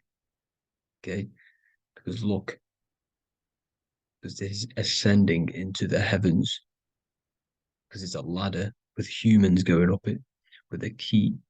In order to ascend, you must have the key. Okay, so what else do we have with a key? Well, the Netflix show Lock and Key, which is all about portals and keys. Because what the keys do, they open doors, gateways. Okay, so what's interesting about this is that they've got this key here, which represents the Kundalini energy rising up the spine. Okay, but we'll come back to this. But it's that same portal key symbolism. We've also got the Vatican. The Vatican is in the shape of a key. Okay, so you can see the start of it here and the end. So this is key symbolisms. Keys open doors. And notice how it's got the 8-pointed star. Okay, what is the 8-pointed star? Okay, we'll come back to this. This all ties in, guys. I'll break it all down for you. But then you've also got the god Janus. Janus, okay, is known as the god of the doorways. He's an ancient god of Rome, and they worshipped him. However, he's not a god, he's more like a high-level ranked demon. Because he is the god of the doorways. And notice how he's got two faces. Because doorways always have two sides. You're going into somewhere, there's always two sides of a door, and he's always depicted with two sides of a face and a key, because he holds the key to the doorways, to the portals, to other worlds and realms. Okay, as you can see, he's always got two faces and a key. Okay, so now we have the Sumerians, the Anunnaki, and they are always depicted with the two faces. Why do they have the two faces? Because they're symbolizing doorways, and the Anunnaki come to Earth through doorways and portals. So these are what these gods are symbolizing in their artwork. But they always have the 8-pointed star. Okay, what is the 8-pointed star? You see how they always have. Look, let me try to find another one. It's the 8-pointed star. This 8-pointed star is Polaris. Okay, Polaris, just like the Vatican has the 8-pointed star with a key. Polaris is the center star. Polaris is a fixed star, it doesn't move. Okay, so the Anunnaki symbol is also the 8-pointed star. So this is symbolizing the portals and doorways that they come through in order to get to the Earth. But Polaris is that center star which does not move. It's always symbolized with the 8-pointed star, just like a compass. Why is a compass the 8-pointed star? Because at the center of our realm is where the most electromagnetic energy is stored. As you can see, we have an aura field, an electromagnetic aura field. So does the Earth. And in the center, so like our heart, for example, is where the most energy is stored. And like the center of the Earth, this is why all compasses point to the center, because this is where the most electromagnetic energy is stored. It's at the center of our realm. Okay. So like I was saying with the lock and key series, see this here? The Kundalini energy rising up the spine, just like your Kundalini energy rising up the spine. Let me try. I can't zoom in. But you know what I'm trying to say here. Let's go back to Polaris. Because at the center is where pole. Can you see the pole of electromagnetic energy? Polaris, the North Pole. It's symbolized. The truth is in the words. It's like a pole of electromagnetic energy. And this is where the aurora borealis comes from. Notice how it's got the word aura in it, because it's the Earth's aura, electromagnetic field. Just like you have an aura, also known as the northern lights, because it's coming out of this center hole in the center of our realm, where the black sun is. And this is where the electromagnetic energy is coming up from. And this is what the aurora borealis is, or the northern lights. It's just electromagnetic energy. And it's symbolized through our symbols, the original O. Okay, because it's like a pole through the middle. Polaris. So this Polaris is the sky vault. It's the portal into this realm. Because this is what the Anunnaki are always talking about. Always symbolize it with the 8-pointed star. And just like a compass is the 8-pointed star pointed to the center, to Polaris. Okay. See here on the Sumerian tablets with the 8-pointed star again. And how we know it's talking about portals with this 8-pointed star is because CERN 666 are opening up portals to the underworld, letting in demonic entities into this realm. How do we know it's a portal?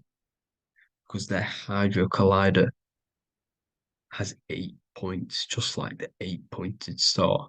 So they are creating synthetic portals to the underworld to let these demonic entities into our realm.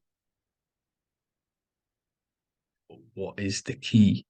Because if we're talking about ascending through Polaris, notice how here on the masonry art, this luminary here, so this is the sun, that's the moon. This is Polaris because it's a luminary with what? 1, 2, 3, 4, 5, 6, 7, 8 beams coming off the luminary, just like the 8-pointed star. So you see the ladder with the key going up to Polaris. It's symbolizing ascending out of Earth. So what is this key that they're keeping from us? Because it's a human holding a key going up the ladder to Polaris. Well, chakras. We have 7 chakras.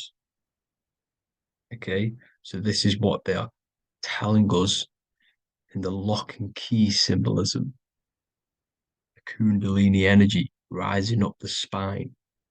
Okay, just like they have 33 vertebrae on the back of your spine. Okay, this represents the Kundalini energy going up your 33 vertebrae, just like in Masonry has 33rd degrees. Okay, so what is the key? Your chakras. Your chakras have to be unlocked. Okay, you have to unlock your chakras, and you can't unlock this one without going through this one. You have to go through them all. It's like a ladder, just like Jacob's ladder. You can't go from the bottom to the top. You have to unlock each one. Okay, just like you have 7 chakras, you have 7 layers of your aura. Okay, you have to unlock your chakras to the highest point in order to reach Christ consciousness. And this is the key that they're talking about. They're symbolizing the organic portal within each and every one of us to ascend out of this realm. Okay, so this is the key that they're talking about, and they're holding back this knowledge to keep us trapped in this 3D realm. Okay, so like I was saying with the 33 vertebrae and the Kundalini energy coming up the spine, 33 vertebrae, you can see this sort of symbolism going up to the light, because it's the light you see here. Your crown chakra turns on and becomes enlightened, just like the Illuminati symbol. Can you see it? But also, Jesus also died at 33. So this is symbolizing, okay? They're symbolizing the death of the ego, the body. So once you open up your chakras and reach Christ consciousness, which is your 33rd vertebrae, once your Kundalini energy goes up your 33rd vertebrae, your body technically, not physically, but spiritually dies, because you then become formless. You reach Christ consciousness. So then you can travel other worlds. Okay. This is what they're talking about with Vatican, 8-pointed star, and the key. Janus with the key. The Sumerians with the 8-pointed star. Anunnaki, the 8-pointed star. Polaris, 8-pointed star. So Polaris is the way out of this realm, which is at the center. Pole, North Pole. Okay, so the key is that they're hiding from us is the knowledge to unlock our chakras. Okay, and without this knowledge that they keep from us is trapping our souls in this reality to keep reincarnating. Okay, well, thank you all for tuning in. I'm going to leave you all there. Make sure to leave a like and a comment in the comment section. Let me know some topics to talk about so I can break it down for you. God bless you all.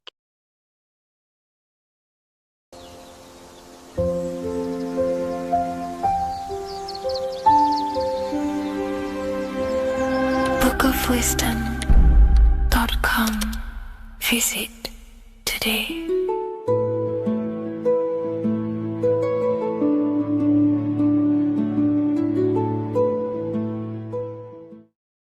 Welcome to Revival of Wisdom.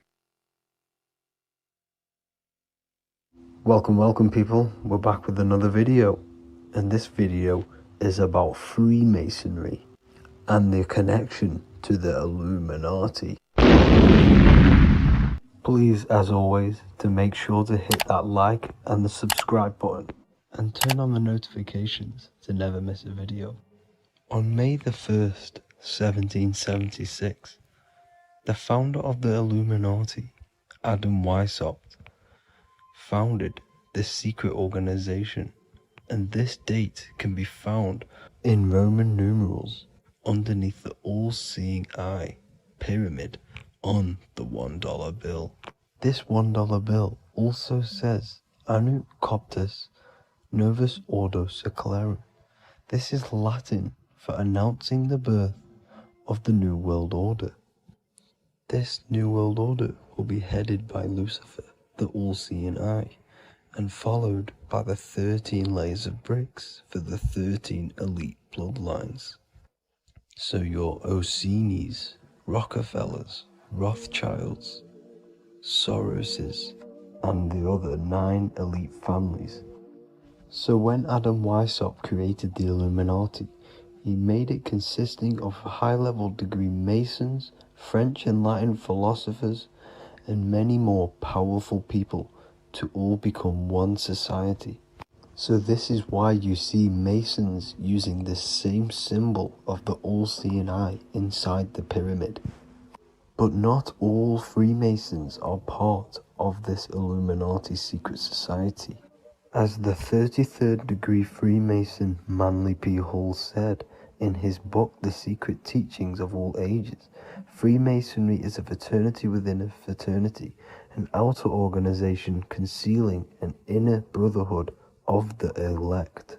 So what he's saying here is that Freemasons have to go up the degrees of Freemasonry, and once they hit the top, they either get elected or not into these secret societies like the Illuminati, Skull and Bones, and Knights Templar. So when you see celebrities doing this one-eye symbolism, either covering one eye, doing the triangle, or doing 666 over one eye, this is showing and reflecting the symbolism of Freemasonry. They have taken the oath to never speak on anything they learn about Freemasonry. Duncan's Ritual of Freemasonry book states the oath they have to take. Quote, I ... of my own free will and accord, that I will hail, ever conceal, and never reveal any of the secrets, arts, points of Master Mason's degree to any person whomsoever.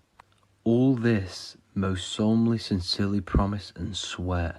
Now, this is what happens when they break the oath, stated in this book, quote, myself severed in two, my bowels taken from thence, and burnt to ashes. So this states that Freemasonry comes first, before any law of the land. It has the right to kill you if you break your oath. This is the hand gesture they have to do every time they enter the ritual room inside the Masonic Lodge. This is the cutthroat symbol, showing you and reminding you of the oath and what will happen if you break it. Now in this book, Richardson's Monitor of Freemasonry, it states, if you break your oath, binding myself under no less penalty than to have my throat cut across, my tongue torn out by the roots, and my body buried in the rough sands of the sea. If they do not decide to kill you, this book states this by pointing him out to the world as an unworthy vagabond, by opposing his interest, by dearranging his business. In other words, they have the power to frame you and destroy your reputation to the world, and destroy your business if you break this oath. So yes, they do kill to keep this truth hidden, because this truth of this reality is what keeps them in power. They have the ability to manipulate people, because people do not know what manipulates them. This is why they call themselves the government. They govern the ment, which is the mentality, because the mind is the root cause of reality. They control what you perceive to control what you manifest. By knowing the truth, you are set free, and you no longer need no controller above you. So this is why They are willing to kill and do whatever it takes to keep the truth concealed within these high-level degrees of masonry and these secret societies. However, going back to Manly P. Hall's book, it states, part of the symbols are displayed here to the initiate, but he is intentionally misled by false interpretations. So this is saying even Freemasons are intentionally misled and told lies to conceal the truth, to make sure the truth is hidden in the high degrees of Masonry. So that's it for this video, guys. Thank you all for tapping in. Please leave a like and a subscribe. God bless.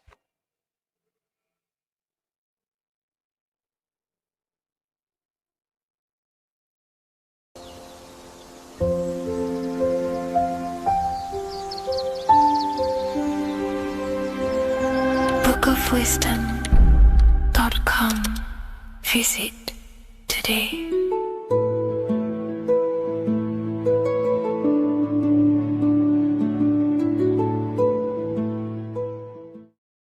Welcome to Revival of Wisdom. This video is going to be about the flat earth and the breakdown of the whole cosmology. We're going to be digging very deep. I've got a lot of pictures and images to show you, and a lot of dots to connect. So let's start with the Freemasonry art. So this artwork we have here is the Freemasonic cosmology as they know and believe. So what is it symbolizing? We obviously have to start off with the 4 pillars representing the 4 corners of the earth. The 4 corners with duality. You see, there's everything on earth. There's good and evil. Good, evil, positive, negative. Good, bad. This is the checkerboard. This is what it symbolizes. Okay. Obviously, we have the sun, the moon. The sun gives you energy. It's the anode. The moon is the cathode. It's the opposite. It takes your energy. So therefore, you become sleepy when the moon comes out. You see, everything on Earth, everything in the universe is balanced. There's complete balance symbolized by duality. There's always 2 opposites. We have the all-seeing eye. And obviously 7 stars representing the 7 planets. But not planets as in we know planets. They're not physical spinning balls of gas. They are energies. They are lights emitting from the realm above this realm. They are lights through the firmament, through the electromagnetic field. So let's go through that again. The 4 corners, duality, positive and negative, cold, dry. Everyone on Earth has an opposite. Everyone, there's 2. Okay, and then we have the sun, the moon, the 7 planets with a 5-pointed star. What's the 5-pointed star? Of course, it's the 5 elements: spirit, water, earth, fire, and air. Okay, that's what the 5-pointed star is symbolizing, the 5 elements of Earth. And then, most importantly, we have the compass. The compass is very, very important, hence why it's in the center. The compass is symbolizing many, many things. And one of the most important things, but we'll get into that after. We have a boat with water outside of the earth. So we have a boat on water, symbolizing the waters separated by the firmament, the waters above, separated by the firmament from the waters within the firmament, the earth. So this is what it's symbolizing. So the compass, what's the compass? This is where the compass comes from. The Polaris, the most important star there is, because it's in the center of Earth. the sun, the moon, and the black hole, black sun. Because all creation comes from center, the seed center. Okay, but we'll get into this after. But also, this is a very important Masonic symbol because they use this symbol a lot. This is one of their main symbols, hence why Neil Armstrong has the Masonic ring with the compass on it. The people who supposedly went to the moon, which obviously they faked to push this globe model, because the globe model is based upon fear. Because the globe model, if they can sell you the globe model, they can sell you anything then. You don't know where you actually are. The globe model is to push fear upon the masses, because the globe model means there's not enough resources. There's also risks of asteroids hitting the planet.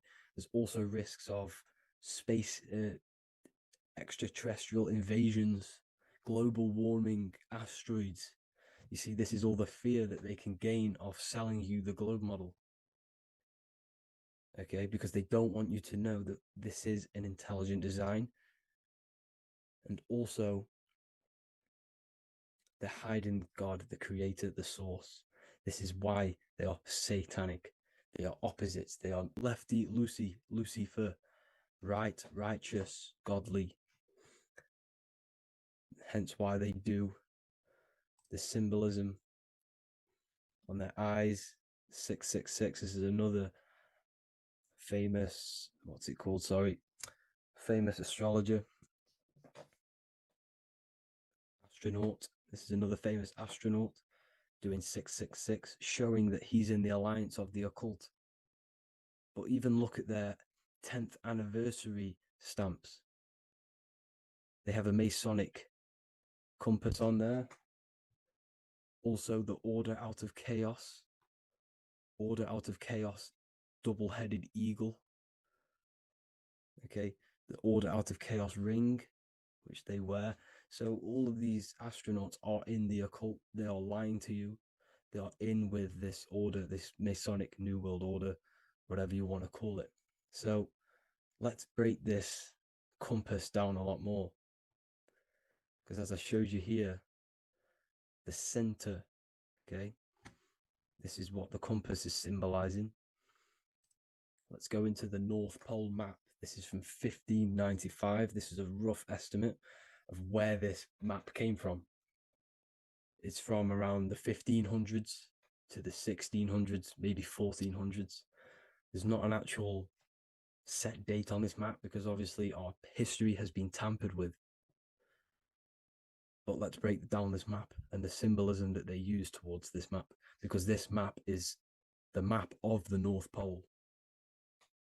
Okay, so in the center, we have the black rock symbolizing the tower, the pole, North Pole. And what's on top of the North Pole? Obviously, it's Polaris. North Pole and Polaris. Okay, with the 4 islands around the center. Okay, 4 islands around the center. And this is what blew my mind, right? They say that Santa sounds similar. And if you look at this pole that's pointing to the North Pole, you see this line here. So this is obviously from the 1600s. What color is Santa? He's red and white. Just like this map pointing to the center is red and white. And Santa comes from the North Pole. So it's not a coincidence that they use red and white. They're mocking this map because obviously they took over after the 1500s, 1600s. They took over around the 17, 1800s. So they're mocking this map with Santa coming from the North Pole with this red and white line to the North Pole. Notice the 4 islands. Okay, like windows, their symbol, they obviously in the occult, they're part of the New World Order, is symbolizing these 4 islands with the blue behind it for the water. Okay, so this is another occult logo. They're symbolizing this center because the center is so important. Okay, we'll get into that. Also, we have the Mayan cosmology. This is the Mayan cosmology. This is what they created. This is their artwork with also 4 major lands around the center. You see this 4 with green in between them all. 4 major lands with the underworld.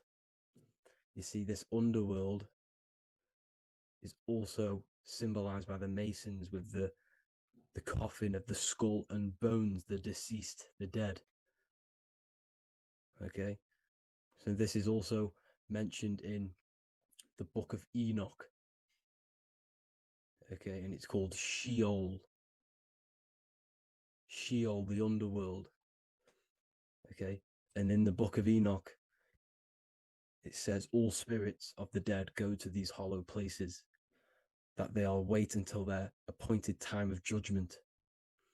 And it also says in the book of Enoch, there are 4 hollow places underneath. 4 as above, so below, representing the 4 islands. As above, so below. That's where that could link in. Okay. The Book of Enoch is very important because it was found in a cave thousands of years ago. And has a lot of truths about this realm and about this world we live in. So let's go back to the Mayan cosmology. So the ancient cosmology, they all must have had some sort of communication. They must all be in peace, at peace with each other, because all of their cosmologies linked together. See the Greek, Babylonian, Indian, Celtic. Okay, they're all linked in together. They all knew that they were in an enclosed system with an underworld and obviously a firmament. Okay, so this is what they all knew. They all must have had some sort of communication. They were a lot more advanced than us. They knew the center of the realm. Okay, and obviously the United Nations flag also symbolizes their center. You see how it has like a grid with a circle around the center. It's symbolizing that center of the realm because that center of Earth is so important. The United Nations flag, all have it. See, some different ones all have that circle around the center. Because the center is the seed. All things come from a center.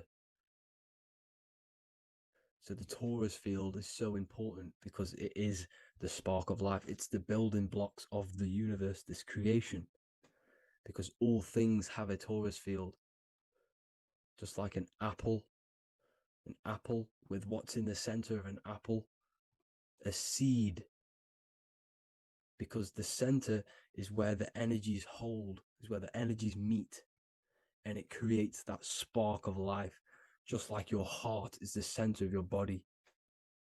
And it has an electromagnetic field.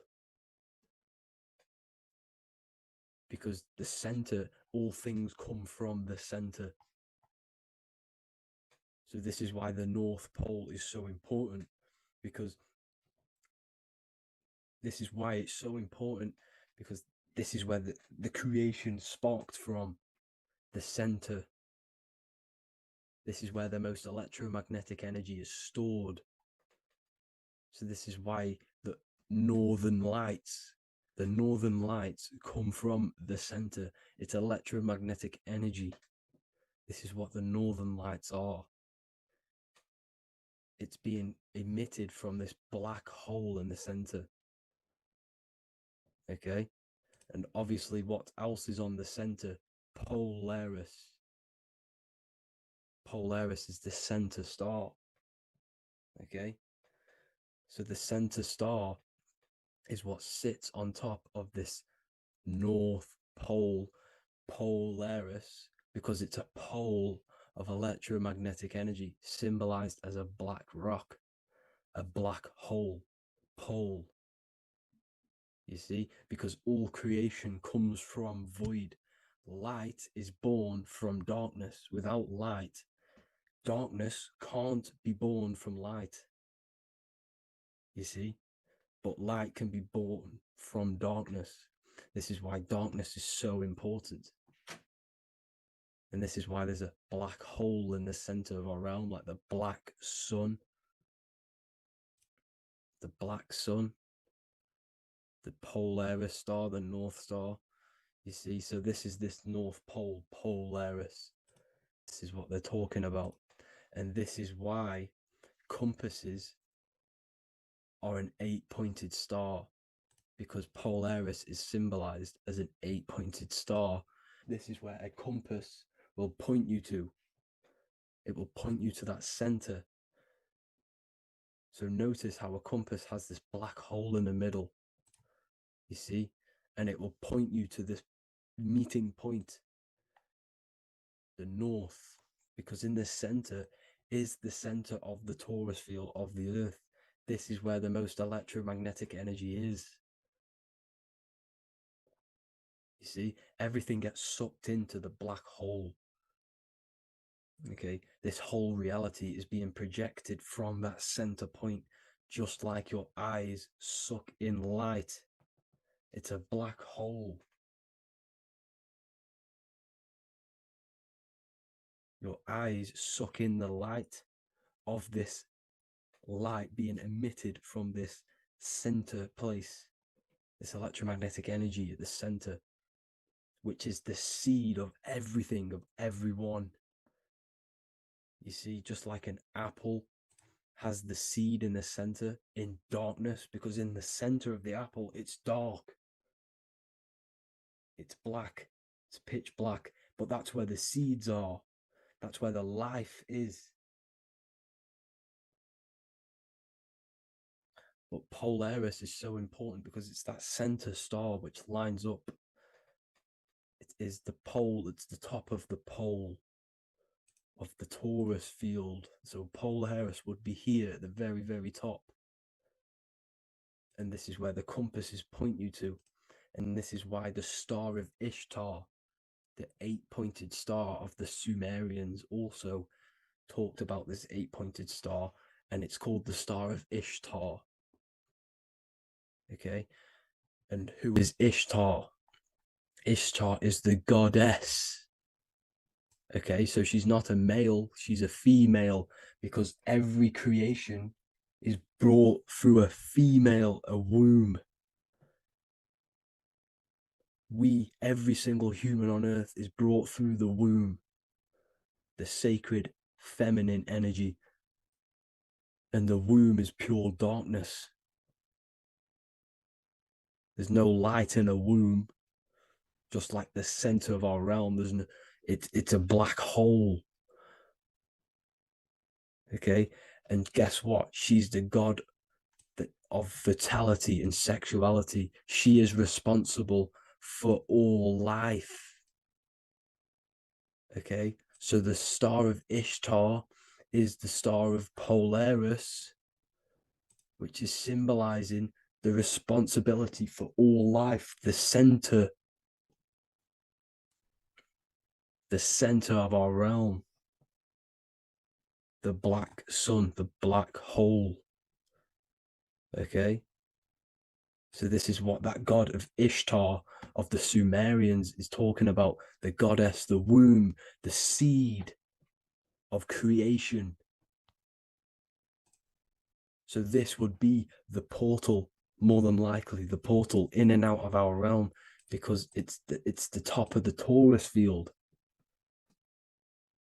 And what's above this realm is the heavens.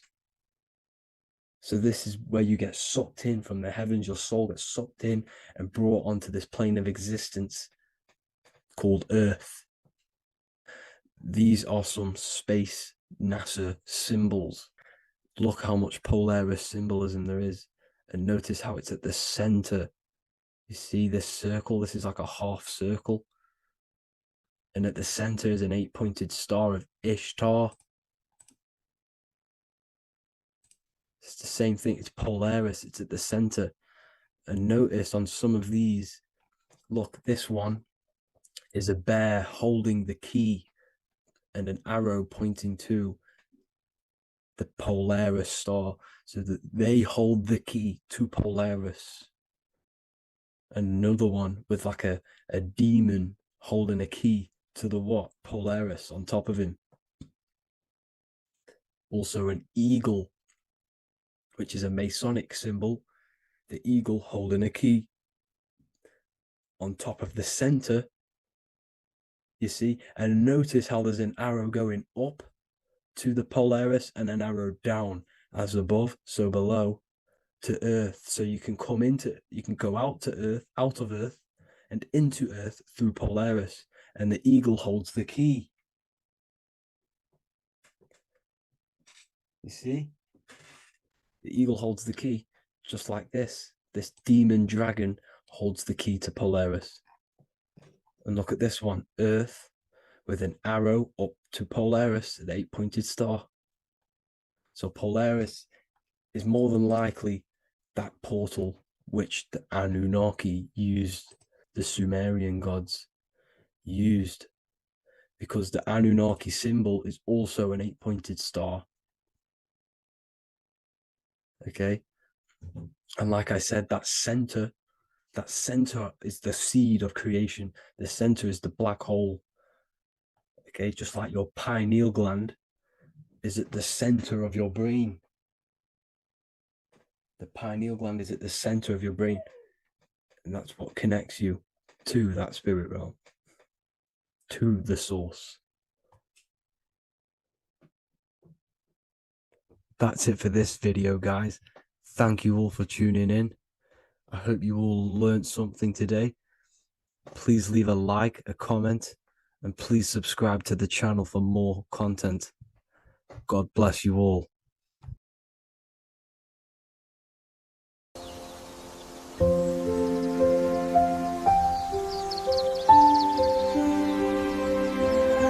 bookofwisdom.com. Visit today.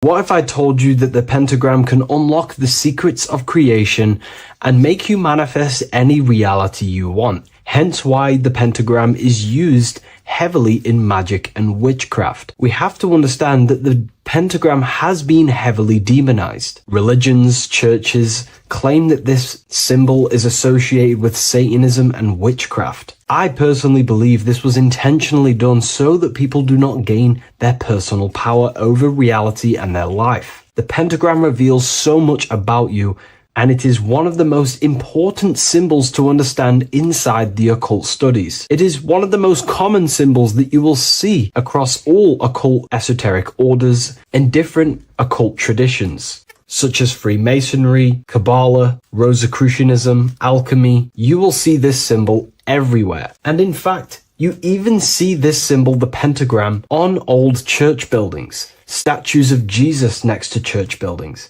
You will see this symbol used by Christianity itself, which is very contradicting about the church. But I'm not here to tell you to think anything.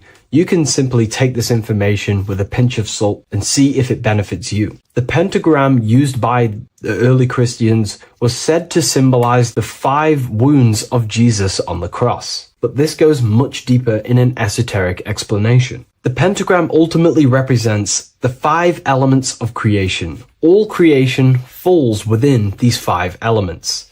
We have spirit on the very top, then you have air, water, earth, fire. This is the correct placement and order of the elements. Air is always on the left, water is always on the top right, earth very bottom left, fire bottom right, and spirit placed on the tip point of the pentagram. It's a 5-pointed star drawn with one continuous line. But this actually reveals much deeper things, and we're going to be going into how to use this symbol for magic and creating your reality towards the end of this video. But now we're going to give you a basic understanding of the pentagram. It's showing you the 4 physical elements symbolized as triangles and spirit symbolized as a circle. The 4 physical elements are made out of the base element, spirit, or what the ancients call ether. Ether is the underlying base of all physical matter. This is the substance that animates physical matter with life force. All physical matter has its origin in the etheric substance, or spirit, what we want to call it. It is simply the life force that animates the physical thing.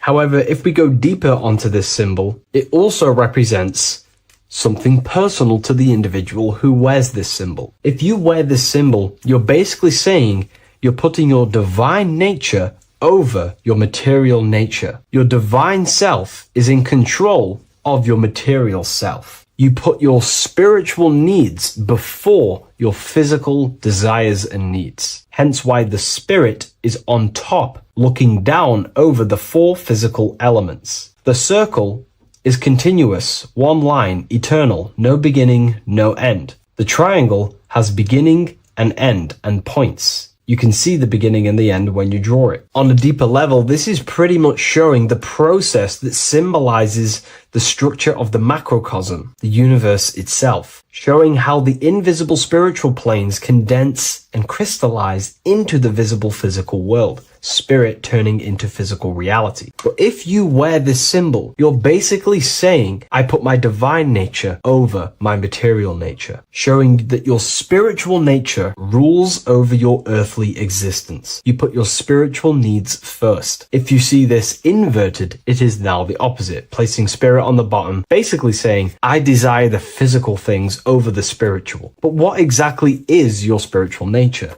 Well, your spiritual nature is simply your internal self. You chase things that are immaterial, such as knowledge, love, experience, expansion, gnosis. These are the qualities of spiritual things that the spiritual person likes to chase and desire, instead of desiring the things that are temporary in the material world and never actually lead to fulfillment. True fulfillment is by chasing spiritual things. God, the nature of creation, the self, gnosis, knowledge. But if we go even deeper, this symbol ultimately represents how reality is created. Hence why this symbol is heavily used in Kabbalistic magic and so-called witchcraft. We are all magicians. Each one of us are creating reality. There are just certain ways you can actually create reality by becoming conscious of them. By becoming conscious of the elements and the qualities of the self that actually create your experience in your life in the present moment. If we look at the pentagram, we see that when you draw a pentagram, it is one continuous line. It is one expressed in 5. The order of the elements are very important. Spirit at the bottom, fire at the bottom right, and so on and so on. Because this is showing you the descent of the spiritual into the material, the invisible crystallizing into a material reality. As you can see when you start to draw the pentagram, you see spirit at the very top. You're descending down to fire. Fire is the closest element to spirit. Hence why in magic and witchcraft,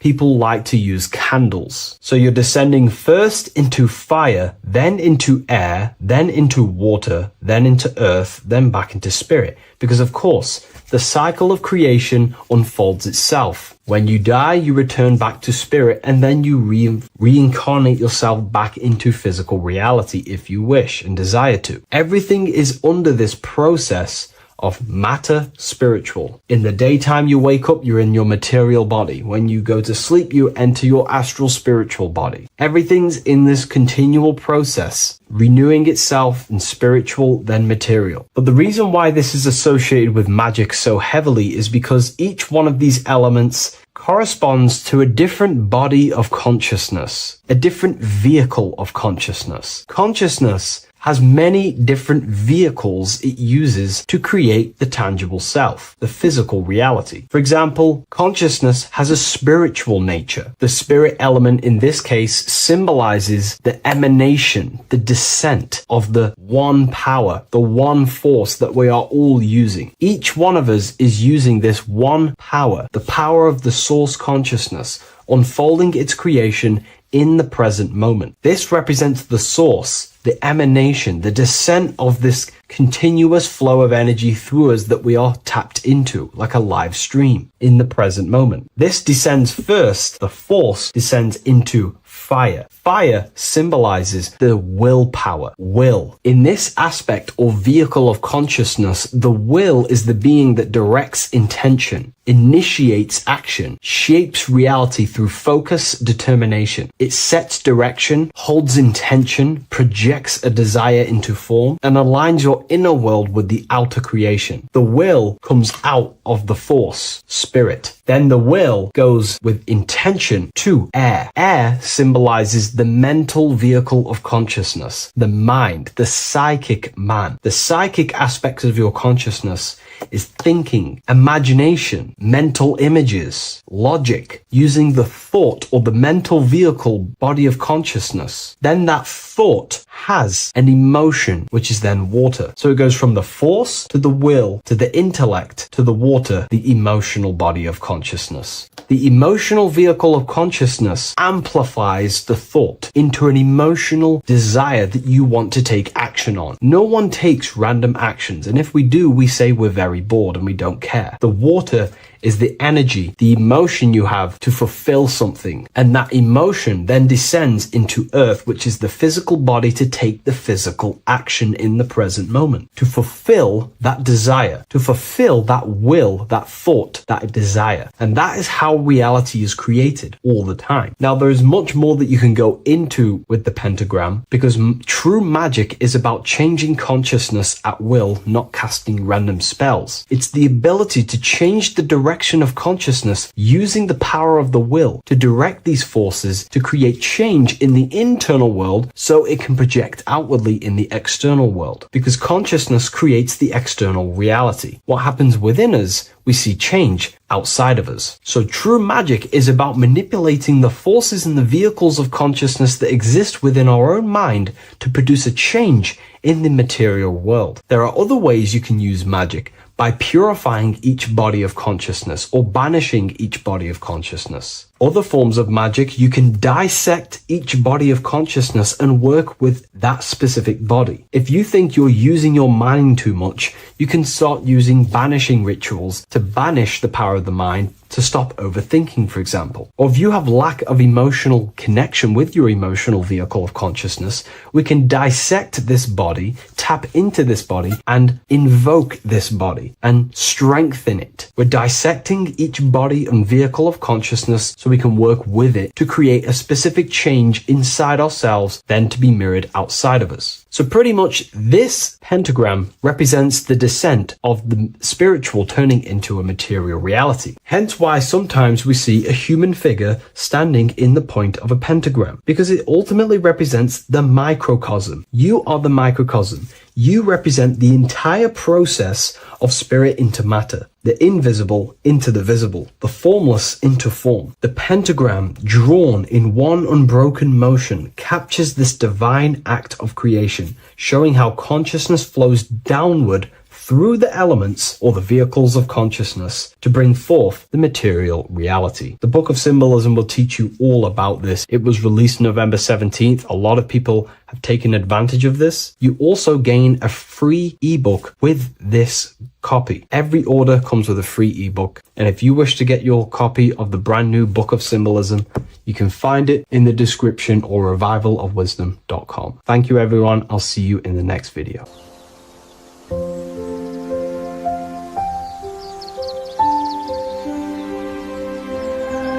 bookofwisdom.com. Visit today.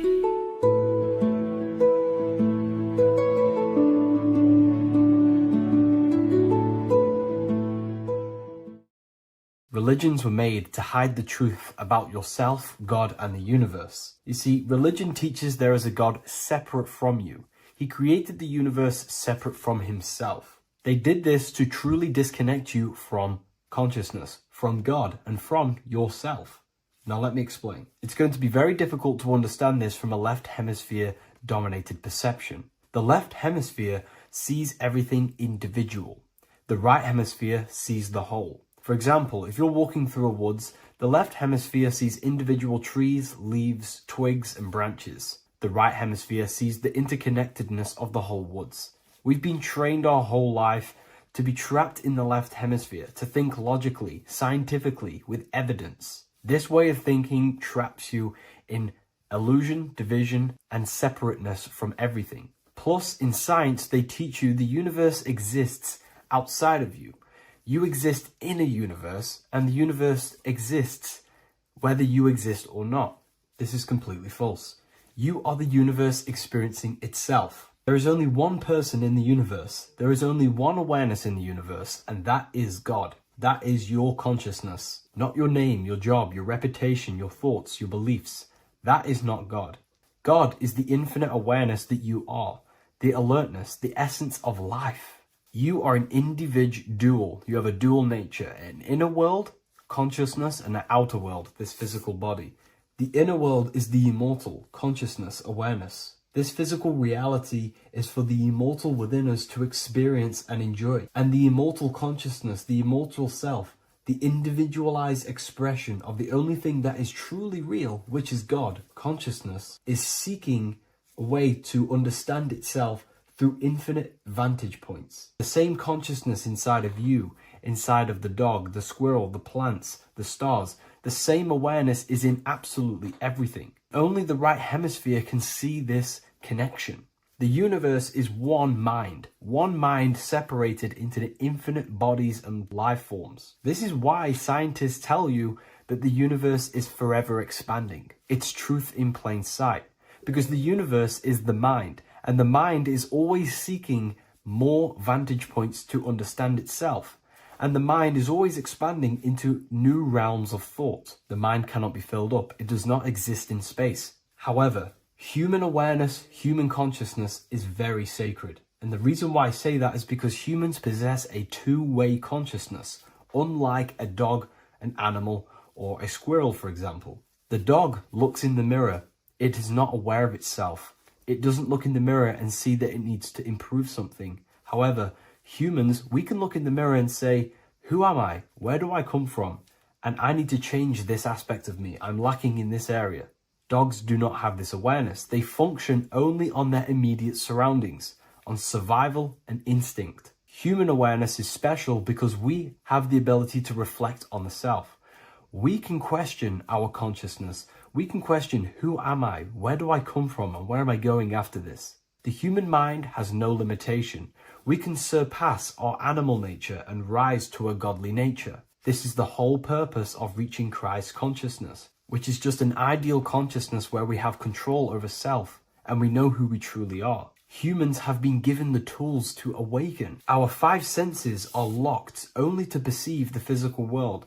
But the mind holds the gateway to understand the unseen aspects of reality. The mind holds the secrets to the universe and consciousness. We just have to study ourselves to understand God. We are all individualized aspects of consciousness. There is only one pure consciousness in the universe, but we're fractaled into infinite life forms, experiencing this consciousness in a different form, molding this consciousness into individual egos and individualized consciousness. Me and you are made of the same fabric. However, I have thought different things, believed different things, experienced different things, which has conditioned my consciousness to be my own individualized aspect of God. And that's what makes me, me, and you, you. God is the creative power within us to turn thoughts into physical reality, to create things. We are a creator. Each one of us is a miniature earth, creating and building in this physical 3D reality. Our consciousness holds power over the 3D reality. We can mold it and create anything we wish. However, we have been conditioned to live like an animal, living in our animal nature, eating, surviving, lusting, and these low-level desires keep us trapped from figuring out our creative power. This is why the ancients always depicted God inside of the brain. Even in ancient Christian artwork, William Blake, Anton Raphael, all depict God inside of the brain. Why is this? Because God is our creative power. The spinal column acts as a type of ladder of consciousness. If you just think about sex and act on sex, eating, consuming, and living in a survival animalistic state, then your consciousness is functioning on the lower end of the spinal column, where your reproductive organs are and your gut organs are to consume food. In order to activate the God within us and to us to truly know God, we have to be aligned with the God consciousness. We have to unlock the God within us so we can truly actually experience God and understand it. However, God exists beyond our personal consciousness, beyond our human identity. In secret societies, satanic rituals and satanic societies, they are seeking a way to escape the human identity through ritual work, meditation, and trance-like states. A trance-like state is like the state that you enter just before you fall asleep, where there is no thought present in your mind, because you are not the mind, you are the observer, you experience the thoughts. And when we escape the human identity through rituals, meditation, or trance-like states, we can actually experience beyond the veil of this material world. However, satanic rituals do this in a negative way. Satanic rituals include ways to make the human mind tap out by pushing the human minds to the limit through pain, suffering, and even torture, to allow the mind to pass out so you can temporarily pass on the veil of the physical world and escape the limitations of the human identity and the human thinking mind. Now, you do not have to do it this way. You can experience the divine and beyond your human identity through many different ways, such as deep, deep meditation, rising above your thoughts, and setting 3 alarms, one for 6 a.m., one for 6:30, and one for 7:30. And when you wake up at these times, what you need to do each time you wake up is allow your mind to stay awake but your body to fall asleep. And you will enter this trance-like state. And you can gain ideas, experience lucid dreams, and maybe even astral project. All of these rituals in secret societies and satanic societies is all about escaping the human identity and experiencing the divine planes beyond the physical. To wrap all of this up, this is all about consciousness. Consciousness is the infinite awareness of the universe, just fractaled into separate bodies. And this consciousness is seeking a way to understand itself in infinite angles and vantage points. And religion was made to cut off your connection to the divine planes beyond this world and beyond your self-identity. Therefore, if you want to know God, you have to study the attributes and qualities of God, such as geometry, numbers, consciousness, the mind, the subconscious, human anatomy. All of these things are aspects of God. We have to study ourselves and study nature so we can see God. God is the infinite awareness of the universe. If you love this video, please leave a like and share it with a friend. I'll leave a link in the description for the Book of Wisdom, Volume 2. Hello and welcome to another lecture from Harry B. Joseph, also known as Revival of Wisdom, the author of the Book of Wisdom series from revivalofwisdom.com. In this lecture, you will learn how to decode Freemasonic symbolism, gain a deeper understanding of yourself, expand your awareness of consciousness and reality, and receive guidance to navigate life with greater clarity. So today we're going to be breaking down this particular piece of artwork, this Freemasonic artwork, and how this relates to you and reaching a higher consciousness. Ultimately, this is what it's about, okay? Freemasonry is considered a craft, and this craft is crafting a better brain and heart, crafting a higher consciousness, crafting a better self. Why? So we can operate in the world at a higher degree, operate in the world more efficiently, live a better experience in the world, and getting to know thyself, okay? So we're going to start from bottom to top because this is important. every placement of this symbolism is on purpose, has meaning, especially the placements of the symbols. Okay? So we're going to start from the very bottom of the artwork, which represents lower down. When we're looking at symbolism, especially occult symbolism, that's what the word occult means. The word occult means hidden, hidden from the eyes. It has its roots in the word oculus. I'm pretty sure that's Latin, which means eye. So the word occult comes from oculus, which means eye. And the word occult means hidden from the eye, the unseen, studying the unseen aspects of self. We're studying the brain. We're studying consciousness. We're studying the body, the heart. We're studying the self, the hidden aspects of the human psyche and the hidden aspects of self. Okay? Because ultimately, this is what gives you power in the world, depending on how you use that power, whether for good or bad, depending on the consciousness wielding that power. This is why we say knowledge is power. But I would actually say knowledge of self is power. Because when you know how you function, you gain power. You gain personal power. You gain mastery. Ultimately, this is what Masonry is about. Self-mastery. Crafting a higher consciousness. So at the very bottom of this artwork, we have a checkered board with a coffin. The coffin is the beginning of the artwork, the very base. This is the foundation of consciousness.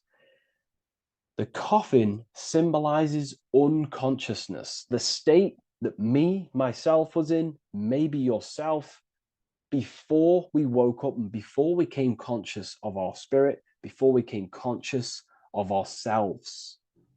That ignorant state of acting without purpose, acting unconsciously, experiencing the world and not actively living in the world, simply reacting to external circumstances. This is an unconscious state where one is ignorant. 80% of the world is in this unconscious state. And this is symbolized as the darkness, the tomb. Look at how the tomb is fully blacked out, representing dull, no emotion, it's dark. This represents the darkness of self. The spirit is buried. The spirit is in the tomb. They're not even aware that they possess consciousness. They think they're the material body flying on a ball millions of miles per hour through space, and the sun is, they think they're a monkey evoluted. They've never questioned themselves. They stay in ignorance. They're in the spiritual darkness, okay? And they're furthest away from the light. Look at the top. This is the light sources. They're in the darkness, okay? They're in spiritual darkness. They're in ignorance. And they're in division. Their mind has no power. Their thoughts contradict themselves. They say they're going to do something, but then their mind tells them, oh, I'm going to fail. Or I want to do this, but my mind says this, and I believe this about myself. They want to, they want to write a book, but their actions are scrolling on TikTok, and their emotions about, feeling about their past person in their life. That's division between the self. That's divided consciousness. They also have a divided brain hemisphere. They do not see reality through a true lens, because the brain acts as like a lens on how we perceive things.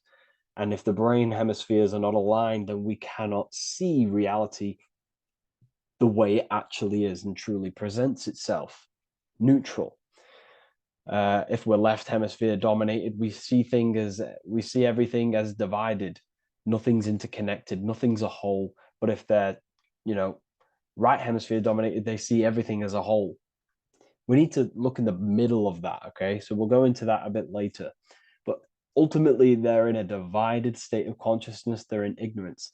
But the tomb is symbolic of that. The tomb is, you're not even aware they are divided. They think everything's right in that state. I was like that. My family is like that. They're not even aware of themselves, and you try and say something to them, and they don't even know they're in division. They don't even recognize that they're in a bad, low, earth base consciousness. Okay?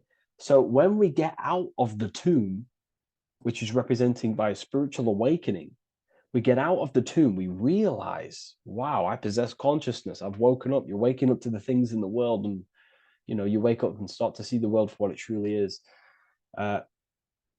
When you become aware and you rise out the tomb, you're born again. You start looking within. You start to become conscious of your thoughts. You start to become conscious of your actions. You start to become conscious of the evil in the world. You start to become conscious of the things. You rise out the tomb. You start to become conscious of your intuition. You then step on the checkered board. The checkered board is now you realizing you're in a divided state. Okay, so you're now putting down the ego, because remember, when you're in the tomb, the ego is fully in domination over consciousness, over your consciousness.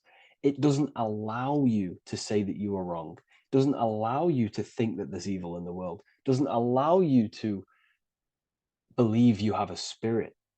It doesn't allow you to see that there is maniacs running the world and trying to control you. The ego is so stuck. But when we start to realize this is part of our awakening, we start to realize that the ego is trying to keep us safe at all times and keep us locked in that state of thinking and believing that we were in before. It's always seeking safety. Okay? So when we come out the tomb, we start to put down the ego and start to, how do I say this? We start to acknowledge that we were wrong about the world. And that is a lot about awakening. You have to acknowledge that you do not know everything. There are people with such higher knowledge. Okay? So when we come out the tomb, we put down the ego. We start to actually say, I was wrong about the world. I was a victim of mind control. I was in ignorance. I was in darkness.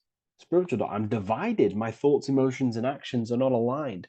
My intuition and my action are not aligned. I'm not taking action on what I know is good.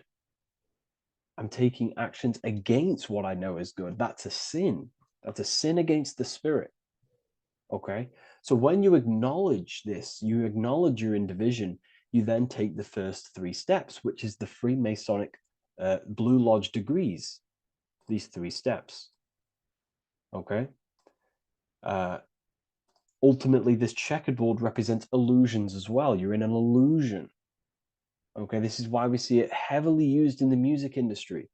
It represents base consciousness, base level awareness, 5 sense thinking. It represents you versus me thinking, walking down the street and thinking everyone's trying to hurt you, and it's always you versus me, judging people in your own mind. That's low thinking, lower thought. And not to notice squares. Squares are an unnatural state. They're an unnatural shape. We do not see squares or 90-degree angles in nature. It's the lower mind. So it represents base consciousness, base level awareness, only aware of the physical body, only aware of the 5 senses, never looked within. That is the base. And this is the foundation we have to rise up to the light from, up to higher consciousness. So this gives us a strong foundation when we realize this about ourselves, that we were in division. Our thoughts, emotions, actions were not aligned. Our brain hemisphere was not aligned. I'm not thinking with love of the heart. Okay? So that is the state we're in. Now, hopefully that's cleared things up about the chessboard. Before we move on, please leave a like, maybe a comment if you wish for me to discuss anything in the further lectures. Please smash the like button, and it would really help me out. And share this with a friend who is interested in the occult. Okay, so the steps are the first steps of the Freemasonic degree, the 3 Blue Lodge degrees. Now, this can be represented as the number 3, a very powerful number, a very symbolic number. Number 3 is the 3 expressions of consciousness. How do we express consciousness? How does consciousness express itself? Well, there are 3 ways. We think, consciousness thinks, consciousness feels, and consciousness acts. They are the 3 expressions that we express our awareness and consciousness. So we're looking at thought, emotion, action. We're also looking at the 3 brains: the reptilian brainstem, the mammal limbic brain, and the neocortex. The reptilian brain governs basic functions of the human body: breathing, surviving, scanning the environment for threats, automatic responses, eating, scanning for food, base consciousness. That's the reptilian brain. That's what most people operate their lives in, including myself before I woke up. I'm not trying to sound big-headed, but this is the truth. Ignore my tone of voice, ignore my voice, focus on the words I'm saying. If you're judging, that means you have divided thinking. It's always you versus me. So we need to get out of that thinking of you versus me all the time. That's lower consciousness. That's animal thinking. That's earth thinking. We're unified. We need to reach a higher consciousness and do not waste our mind's potential on low-level earth divided thinking. Okay? So we're looking at the reptilian brain, the mammal brain, and the neocortex. Now, the neocortex is ultimately what makes us human. It allows consciousness to operate on a higher degree. Okay? This is what makes you human. The neocortex. The neocortex. The reptilian brain, like I just said, governs natural survival instincts and the respiratory system, things along them lines of basic awareness, basic functions to operate and survive in the world, in the physical plane. And the neocortex is what allows us to critically think. Okay, it's what allows us to be human, be aware of ourselves. Okay, not. I don't think animals have neocortexes. Don't quote on me on that, but this is the part of the brain that makes us human. And it allows us to think deeply, to create masterpieces like we can. Humans have massive potential in creation. Look at the world we live in.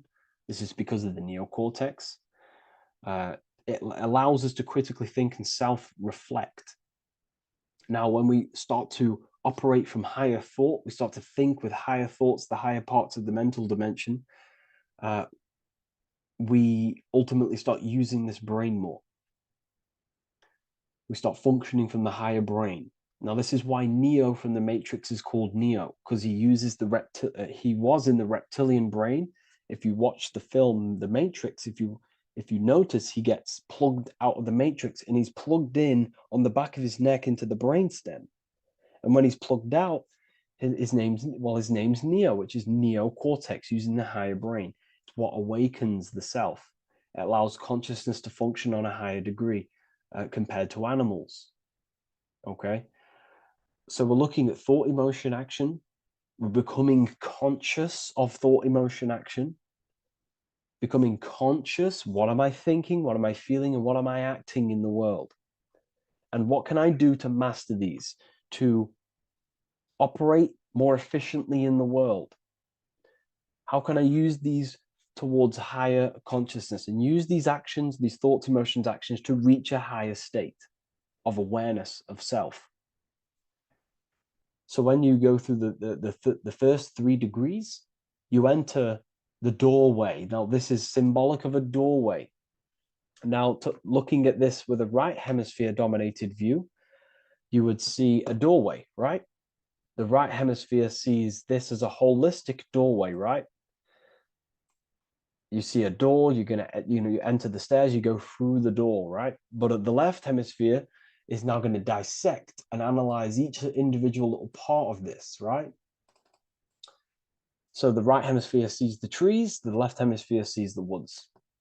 So to dissect this down on a right hemisphere, sorry, going back to the right hemisphere, we're entering the door. The door is symbolic of entering the unknown. You're entering a higher consciousness. You're entering the door. You're going beyond. See, this is the earth here in the background. This is the darkness. The darkness represents the abyss, the unknown. You're entering in the self. Okay? This door represents entering in the self, questioning internally. Most of us think externally. We have to, obviously, to operate in the world, but we never give time to think and question and reflect internally. What do I mean? Closing the eyes and questioning the self. Who am I? Where am I from? What's the voice in my head? If the voice in my head stopped using the language that I speak, what is it then? It's about going within, into the darkness, what you cannot see, and finding the light. Okay? It's about entering within the self. This is a doorway to higher knowledge, higher consciousness, higher self, and really digging deep for what you truly are beyond your human form. Okay? So we have, most importantly, I'm not going to go over every single one of these symbols here. I'm going to go over this on a basic, well, not a basic level, a very detailed level, but it's not going to go over every single symbol. We have a left pillar and a right pillar. The left pillar has the sun next to it. The sun is more electrical energy. It's very dominant. It's a very powerful masculine force. This represents the masculine quality of consciousness. The masculine qualities. We have many masculine qualities, such as actions, physical actions with the body. We have thinking. Thinking is a very masculine force.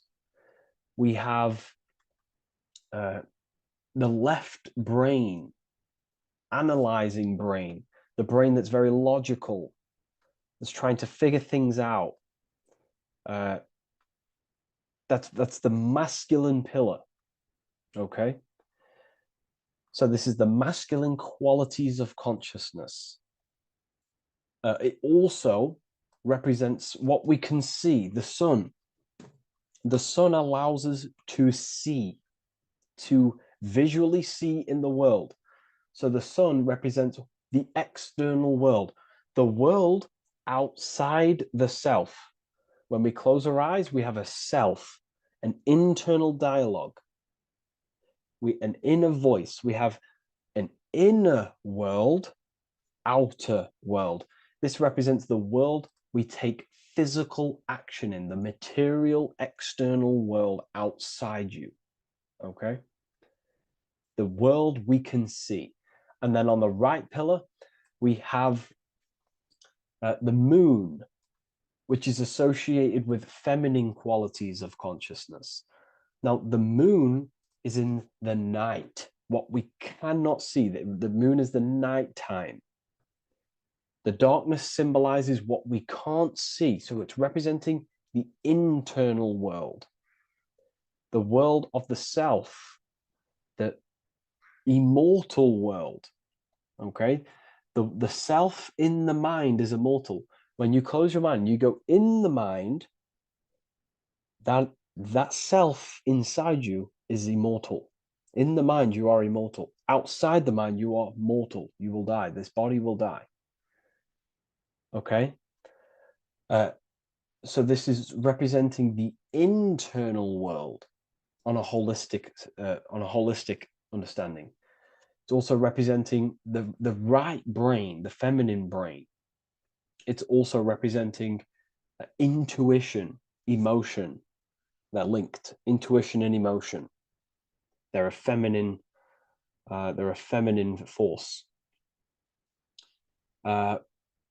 Also, we're looking at the heart, the right pillar. So everything that is feminine falls under this right pillar.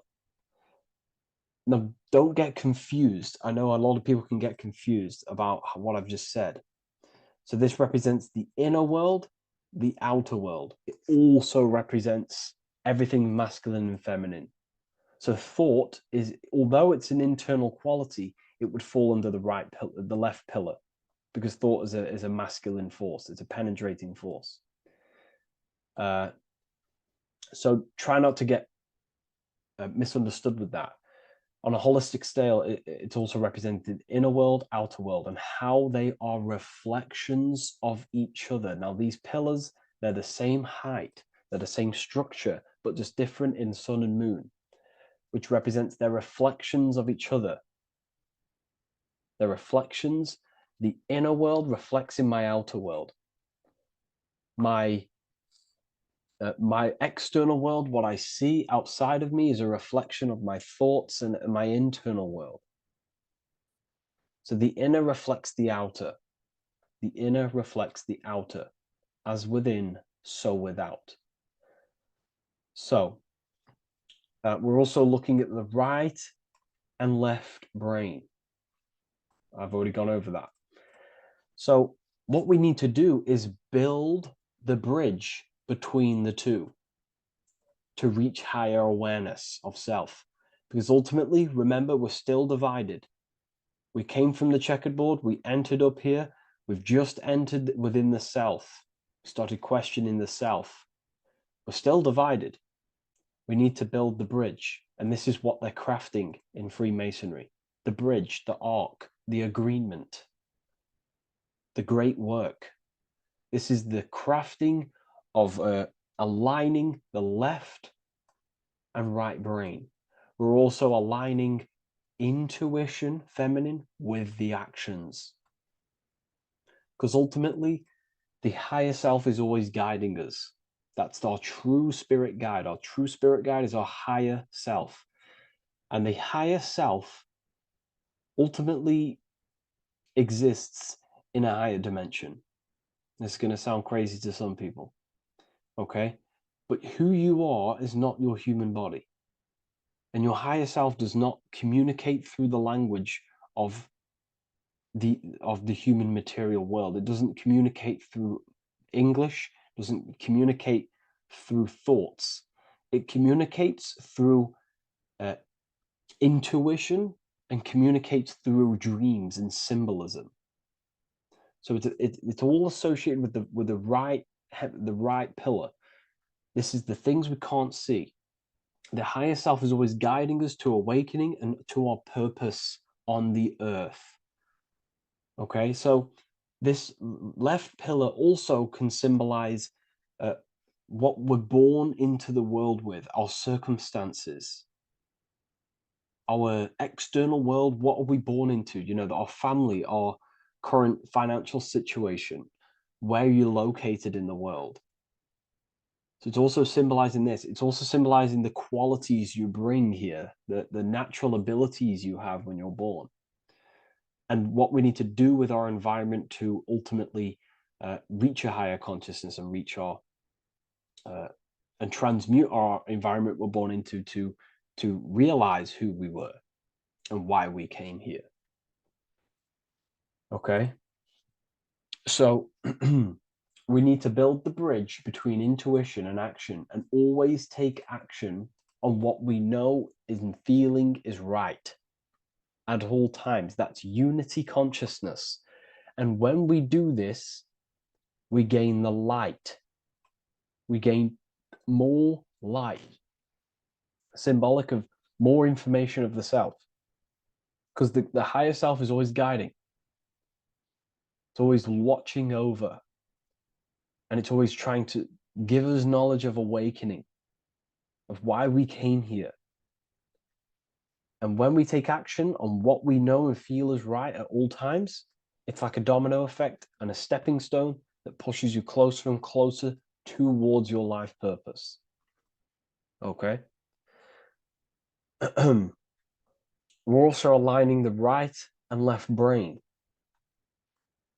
to perceive the world in truth, to see the world in its true form, to see the world in what it actually is, instead of any distorted left or right hemisphere dominated beliefs or thoughts.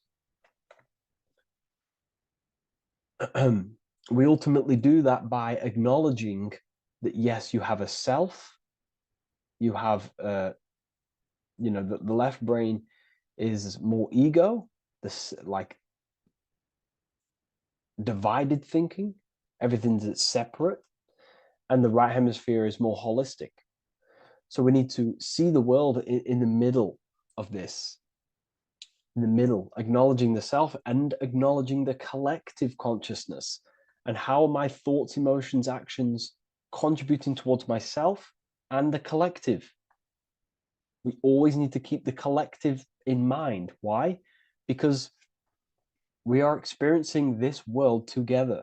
It's not just you. And your actions also have a ripple effect on the collective. We're experiencing the world as a whole as well. Yes, there's yourself and there's the collective. We need to think, feel, and act towards the collective and the self. So aligning our brain hemispheres allows us to do this. It allows us to think holistically and individually and see reality in this. And when we do align the left and right brain, what do? We gain higher insight, the eye. We build the bridge between the left and right pillars. We gain the eye. The eye is what? Insight. The eye requires light to perceive and see the material world. So this is symbolic. This is the inner eye, the inner self, consciousness. And when consciousness has light, which is symbolic of truth, knowledge, light is a massive symbol in Freemasonry. And light represents knowledge of self, information. And when we gain information and knowledge of self, when we align our left and right hemispheres, our actions take action on our intuition, we gain higher light, higher knowledge of self, ultimately. And this is why we also have the square and the compass. Okay? We have a square and compass here. The square and the bottom, base consciousness, also representing masculine qualities. This is the masculine qualities because squares are masculine. And the compass creates circles. So we have the circle on top of a square. Circles are divine. This is oneness. The circle is one line. The square is 4 lines. It's divided. So we need oneness over division. We need to unify the masculine and feminine qualities. Masculine, feminine qualities, okay? This is in the middle because the compass would fall on the right pillar and the square would fall on the left pillar. And it's unifying. It's representing unification of these 2 pillars of masculine and feminine qualities of self to ultimately rise towards this light, out of the darkness and into the light. Okay. Let's go back. The G. This is very important.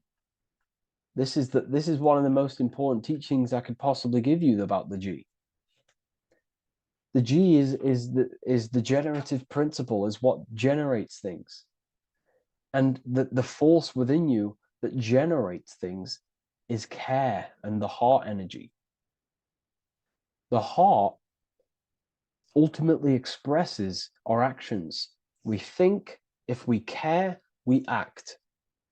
Everything in your external world is in front of you because your heart cares. You care about the video and gaining knowledge. You're now here watching this video. That's the care energy expressing actions. So in order for us To truly get out of this divided consciousness, we have to go through the G. We have to go from base consciousness, the square, divided, through, we go through the G, because we have to care.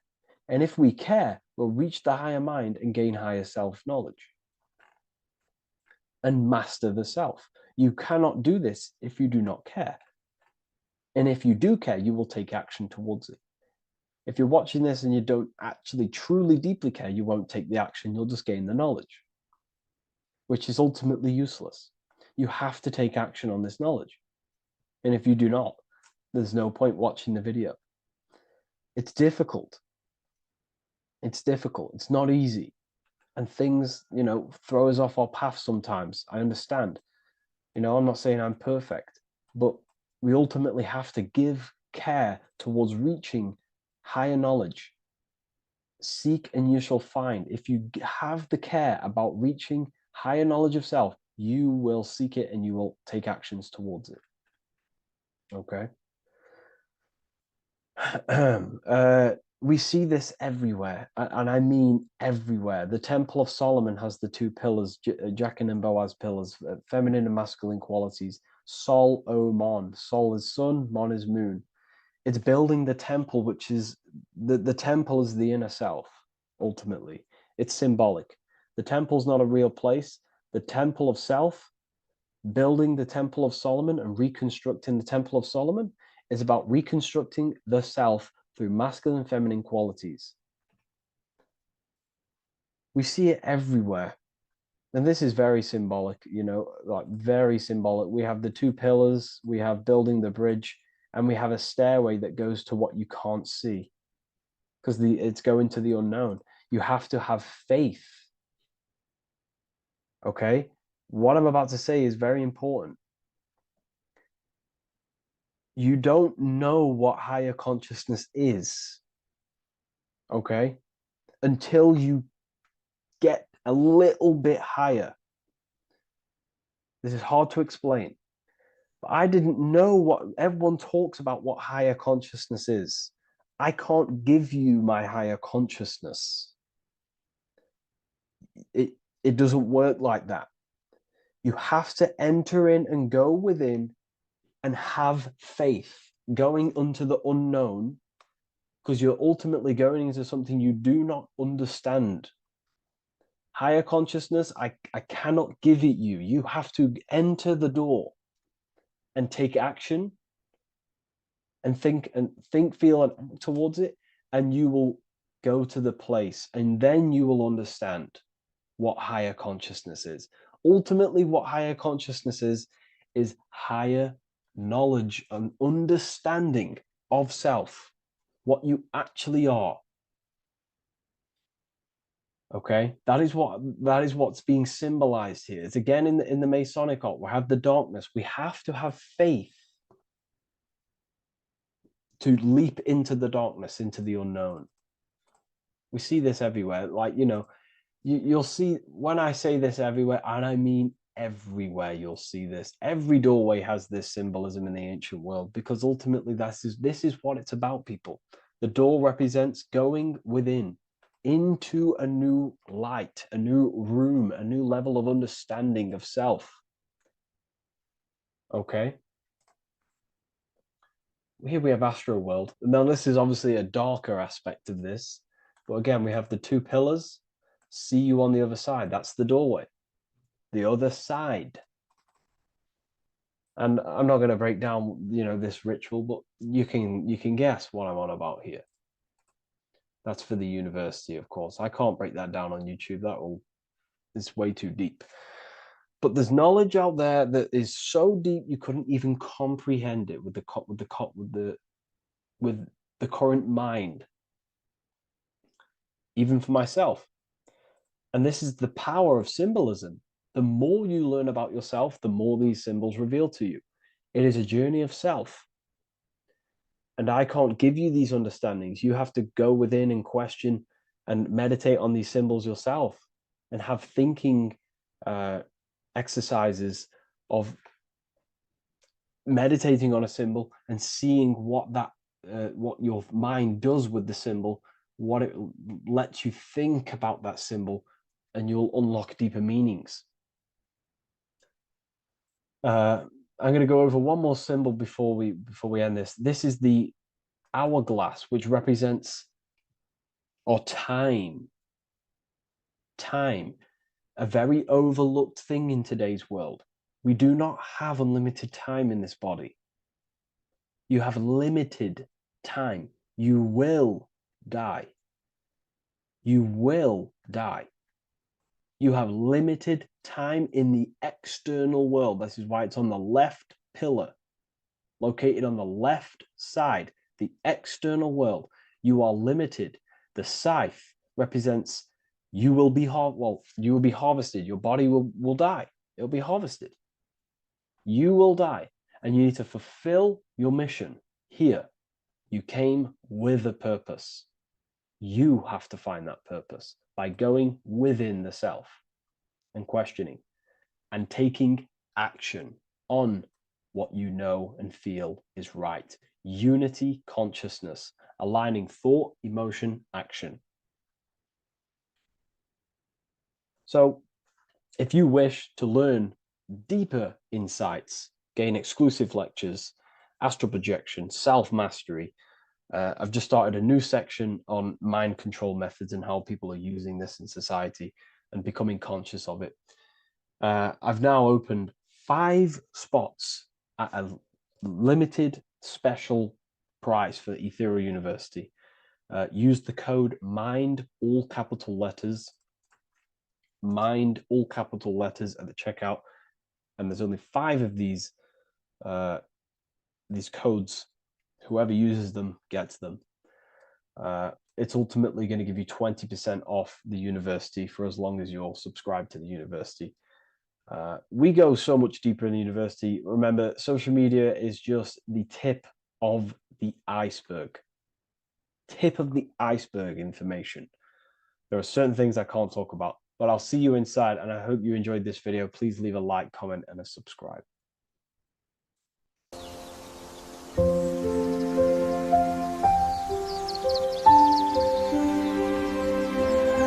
bookofwisdom.com. Visit today.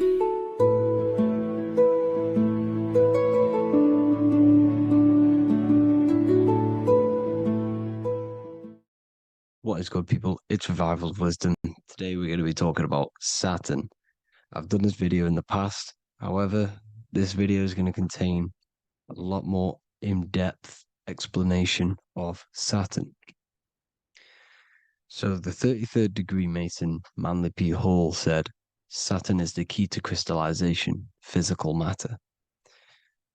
Light is matter, matter is light. They are interchangeable. Low vibrating light turns into matter, high vibrating matter turns into light. And Saturn is the god of this world, this physical world. He crystallizes light into matter. This is symbolized as the Masonic checkered board, matter and spirit, matter and light, light and matter. He's also the god of time, destruction, justice. He creates and destroys, because all things in time die. He creates and destroys you. So,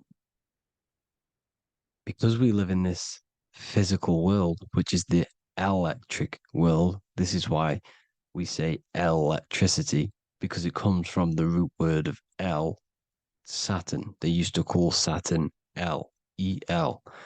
This is why we used to say Elohim is God. The real God of this world is Saturn, but it's being hid. This is being hid. Jesus is Saturn. All of this is Saturn. It's all Saturn worship. It's the real God of this world, So, physical matter is a result of 2 opposing forces equalized on the plane of inertia, because everything is created out of electromagnetic toroidal fields. And these 2 poles equalize on the plane of inertia, which gives you planet Earth, plane of inertia. The plane of inertia is what Saturn is. It's the ring around the center of the plane of inertia. Thank you to Walter Russell saying, Physical matter is a result of two opposing forces on the plane of inertia. This is what Walter Russell says, so please check out his work. He's got many books, many books on light and electromagnetism and stuff like that. So I advise you to check him out. So the torus field gives you the binary code 0 and 1, the female vagina and the male phallus. This is the code for this world. Saturn crystallizes physical matter. Now Saturn is the most outermost layer of the 7 layers of heaven, where it says in the Quran, it says, Allah, it is He who created the 7 layers of heaven. Saturn is the outermost layer. He's the top. He's the most high. So when we say the most high, we're referring to Saturn. He's the most high before the firmament, before the stars. So Saturn is the god of this world. He's the Lord of the Rings. He wears the crown. The crown is the rings. Crown, Kronos. So the planets are luminaries. They are lights. They are beings. They are energy, conscious energy. And we're in the heart of the solar system. Saturn is the outermost layer. He is the one of this world. He's the god of this world. Now, on the North Pole of Saturn, you have the hexagon. Add up all the sides. It creates the 6-pointed star. Or it can be created as a cube. The cube is very important. The 6-pointed star is very important. 6 points, 6 triangles, 6 side, 6, 6, 6. Black cube adds up to 6 in gematria. Now, what did I say in the beginning? Saturn crystallizes the physical world. He creates physical things out of light. You are a light being. This is why we say human. Hue means the light spectrum. Hue, man, we are light manifested into physical forms. Human. And we are incarnated through Saturn. Satan, same thing. The number of the beast is 666, and the 666 comes from the 6.6 triangles, 6 sides of Saturn, 666. We are all known as carbon-based life forms. Carbon, the atomic structure of carbon, is 666, 6 protons, 6 electrons, 6 neutrons. We are materialized into our physical bodies through Saturn, through the number of the beast. These bodies are the beast, it's the animal. The divine, the Christ, is the consciousness within, because you're a physical, spiritual being combined into one, hexed into one. Hexagram. This is a hexagram. You're hexed into physical matter, spirit and matter, light and dark, combined into one. Now you contain of the mark of the beast, the mark of your body. Your body's the beast. It says in the Bible, Satan, who is the god of this world. This world. There are many different worlds, but this world is run by Saturn, and it says that in the Bible. Saturn is Satan. It's the same thing. And look at the crown of thorns are wrapped around the heart. The soul is in the heart. The mind is in the brain. The soul is wrapped around the rings of Saturn. You're wrapped in physical matter. This is what it's showing you. This is symbolizing the rings of Saturn wrapping you. And the cross on top is the cross of the cube. The cube, the black cube of Saturn, unfolds into a cross. So Satan, who is the god of this world, Corinthians 4:4 in the Bible, Satan, who is the god of this world, has blinded the minds of those who don't believe. Saturn blinds your mind because the god of this world materializes you and he blinds your mind when you incarnate into physical matter. When you enter this soul system, not the solar system, you hit Saturn first. He materializes you. And look at the symbol for Saturn. This is the symbol for Saturn. All of the planet symbols are created out of the Holy Trinity. The Earth, Moon, and Sun. body, mind, and soul. The sun is your soul, the moon is your mind, the earth is your body. Your body's made out of the 5 elements. The sun is your soul because the sun is life force, gives life to everything. Your sun is a soul. Your soul is the sun of your body. The moon is the mind. The moon is the moon of your body, the mind of your body. Intelligence.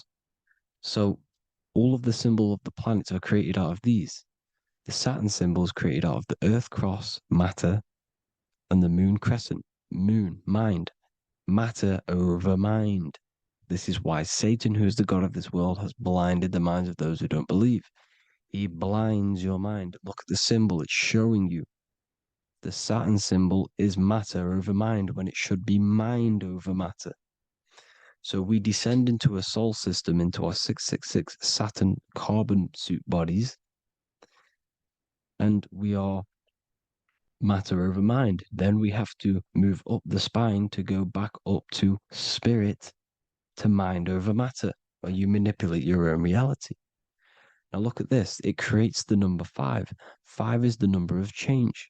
You're moving from this side of the number sequence over to the right side. You're moving from the spiritual into the physical world. You're incarnating into the 5 elements, the 5 senses. So the cube, the black cube of Saturn, is another major symbol. Very important symbol. Here you see the cube, and the color black is associated with Saturn because Saturn is associated with death. He creates and destroys. Light and dark. Death is associated with black, spirit, because you can't see spirit, which is blackness. So the black cube is black because Saturn rules the nighttime, which is dark, blackness, and he rules the winter, which is death, blackness. So Saturn is the black cube. Cubes have 6 sides. Up, down, right, left, back, and forward. Cubes are 6-sided. Everything is 6-sided inside of this creation because you're incarnating, you're materializing, crystallizing into the cube, the world of the cube. Everything's a cube. Everything's got 6 sides. Here's Leonardo da Vinci showing you that you're in the cube. Leonardo da Vinci did this famous painting. You're in the cube, you're hexed into physical matter, where you're incarnated into the 3rd dimension, the 3-dimensional world, which is a cube, 3D. And black cube adds up to 6 sides of the black cube. The Kabbalah means cube god in Arabic. And look at what they do. They worship the cube, the black cube, and they stand in rings like the rings of Saturn. Australia, Denmark, Manhattan, Santana all have these black cubes. You go to New York, you will see the black cube there as well. These black cubes are everywhere because it is the real God of this world,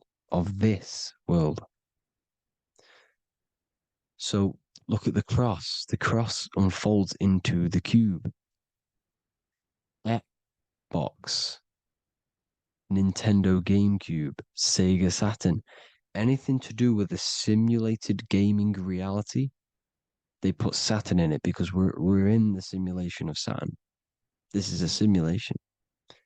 And this is why they reflect this through the Xbox, GameCube, Sega Saturn, anything to do with gaming, simulations, is all Saturn.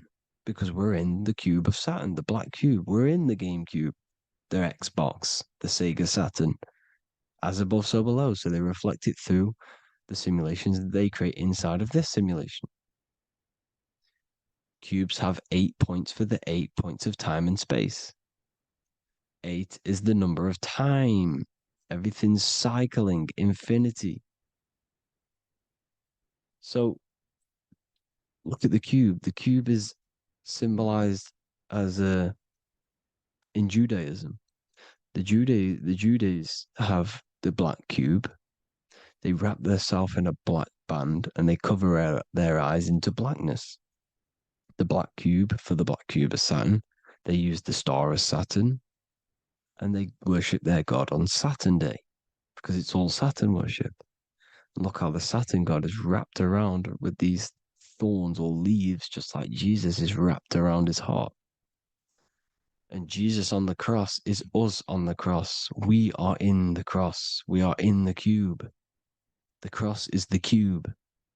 And the cross is even in the Saturn symbol. This is another symbol for Saturn. There's two symbols. You got this one, the one I've just broke down. And there's this one. This is the cross of Saturn, the cube god, the simulation, the game cube. Now, Chronos is another word for Saturn. Chronos means time. When you clock into work, you go to the Chronos machine. Well, I did anyway. And I'd tap my card on the Chronos because Chronos is time. Anything to do with time is Saturn. He creates and destroys. Look at the artwork of Saturn with the sand, the time. Look at this, how he's cutting off the baby's wings. He's crystallizing the spirit into matter. He's cutting off your wings. Satan, in the Bible, he falls from heaven into earth and he loses his wings. He becomes a serpent. You see, it's all symbolic for us. We are the fallen angels, fallen angles of light. We're fallen angles of light. We are light beings. Now we've fallen into physical matter. Saturn's chopped off our wings. He's chopped off our spirit wings because when you astral project, you can fly. You will fly around. He's got the Reaper staff here, always depicted with the Reaper staff. Now look at the clock. Saturn Day is the 6th day. The number of the beast, 666. Look at the clock. 6 take away 12. 12 take away 6 equals 6. 7 take away 1 equals 6. 8 take away 2 equals 6. 60 seconds in a minute. 60 minutes in an hour. 24 hours in a day. 2 plus 4 equals 6. That's 666. Everything's 666 because it's time. Saturn. All goes to Saturn. He's the god of time. We're in time now. We're in time. We're in the time, which is God, the god of this world, the god of time. Now look at this. The Reaper is also depicted as the Reaper with the staff, the black cloak, black symbolizing death, spirit. Judges wear black because Saturn is the law. He's the god of this world. He's the law. This is why they wear black cloaks. When you graduate from university, you wear a black cloak and a black cube on your head. You've been hexed. Funerals, you wear black because it's all to do with Saturn, Father Time, Father Crystallization. Now, Saturn, here's another one of him cutting off the wings of a child. Because he cuts off the wings. He creates and destroys your body. We're in the electrical world. Everything that is electrical vibrates. All vibrations have to come back to a standstill point, which is death. This is why your body dies. Your atoms stop vibrating. Herona. Look at the crown. The crown is the corona. Corona means crown. And look at this is an alcohol brand for beer. You can see the staff of Saturn in the symbol with the moon crescent. Corona, which is the crown, Saturn, the crown on Saturn, the rings. And then you've got the staff. It's all Saturn worship.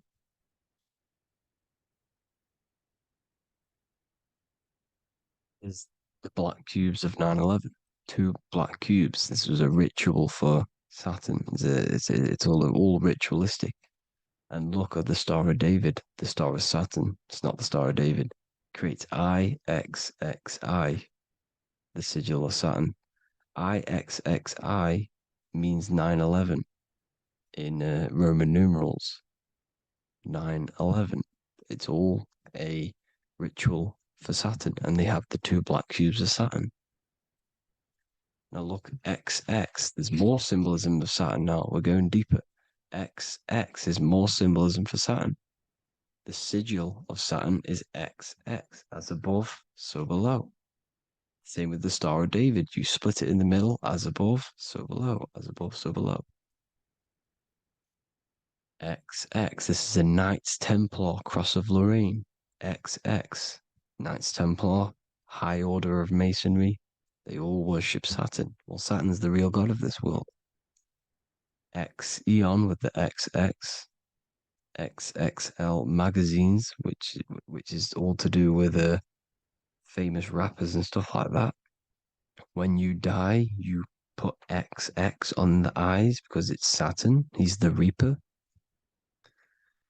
Is Jesus with the XX crown with the thorns around his heart, around his soul, with the cube on the top, the cross cube. Lil Uzi Vert with the XX Cross of Lorraine. Jay-Z with his alcohol brand, XX Cross of Lorraine. The X Factor with the rings of Saturn. All Saturn worship. The seal of Melchizedek is also Saturn. This is the cube. This symbolizes the cube with the 8 points for the 8 points of space and time. And this is the cube. It's another ancient symbol for Saturn. Here you see the star of Saturn with the Melchizedek symbol around it, which is all to do with Saturn. Here you see an altar, the Holy Grail, the Melchizedek symbol on it, and they're worshipping it. This is why we wear rings, wedding rings for the rings of Saturn. It all goes back to Saturn. Earrings. The 8-pointed star of the ancient Sumerians is all Saturn. It's all Saturn. So the ancients, the symbols of Saturn goes on forever. It's in all of the major corporations. You can see it everywhere, the rings of Saturn. Toyota is an obvious one. Internet, Nike, Target, Sega, Saturn. All Saturn worship. All Saturn worship. Because he is the real god of this world. Here's Kanye West's album with a Saturn here. Here's Michael Jackson's album saying X, escape. There's the X again. The X, escape. You have to escape this reality. Maybe that's what he's pointing at. Here you see it on the dollar bill. The star of Saturn. Here you see it again on the dollar bill. So that is it for today's people.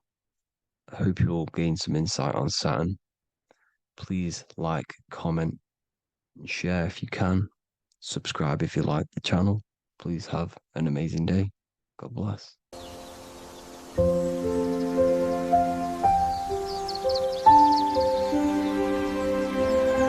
bookofwisdom.com. Visit today.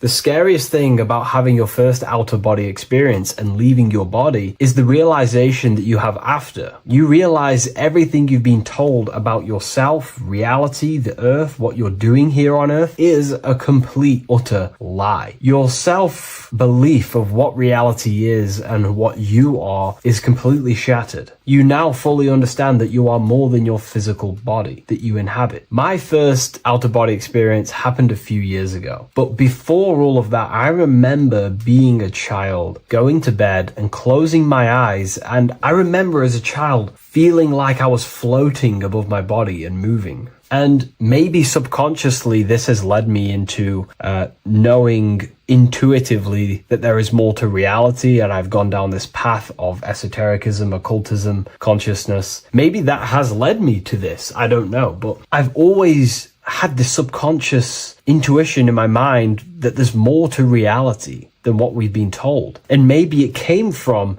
having these experiences as a child. And I'm pretty sure some people in the comments will also have that experience, feeling like you're floating when you close your eyes in bed as a child. I remember this very vividly. But a few years ago, I had my first out-of-body experience, and it completely shattered everything. And it confirmed to me that I am eternal, and there is so much more to the self, to consciousness. I then realized after my first out-of-body experience that our self is not just here in the physical dimension, it's existing in every dimension there is in the universe. However, our mind is focused primarily on this physical time space. When your mind is totally giving its attention and time to this particular time space, it locks in the mind or consciousness into that particular body of consciousness, such as the physical body, right? But for example, let's say you have a daydream and your full focus isn't in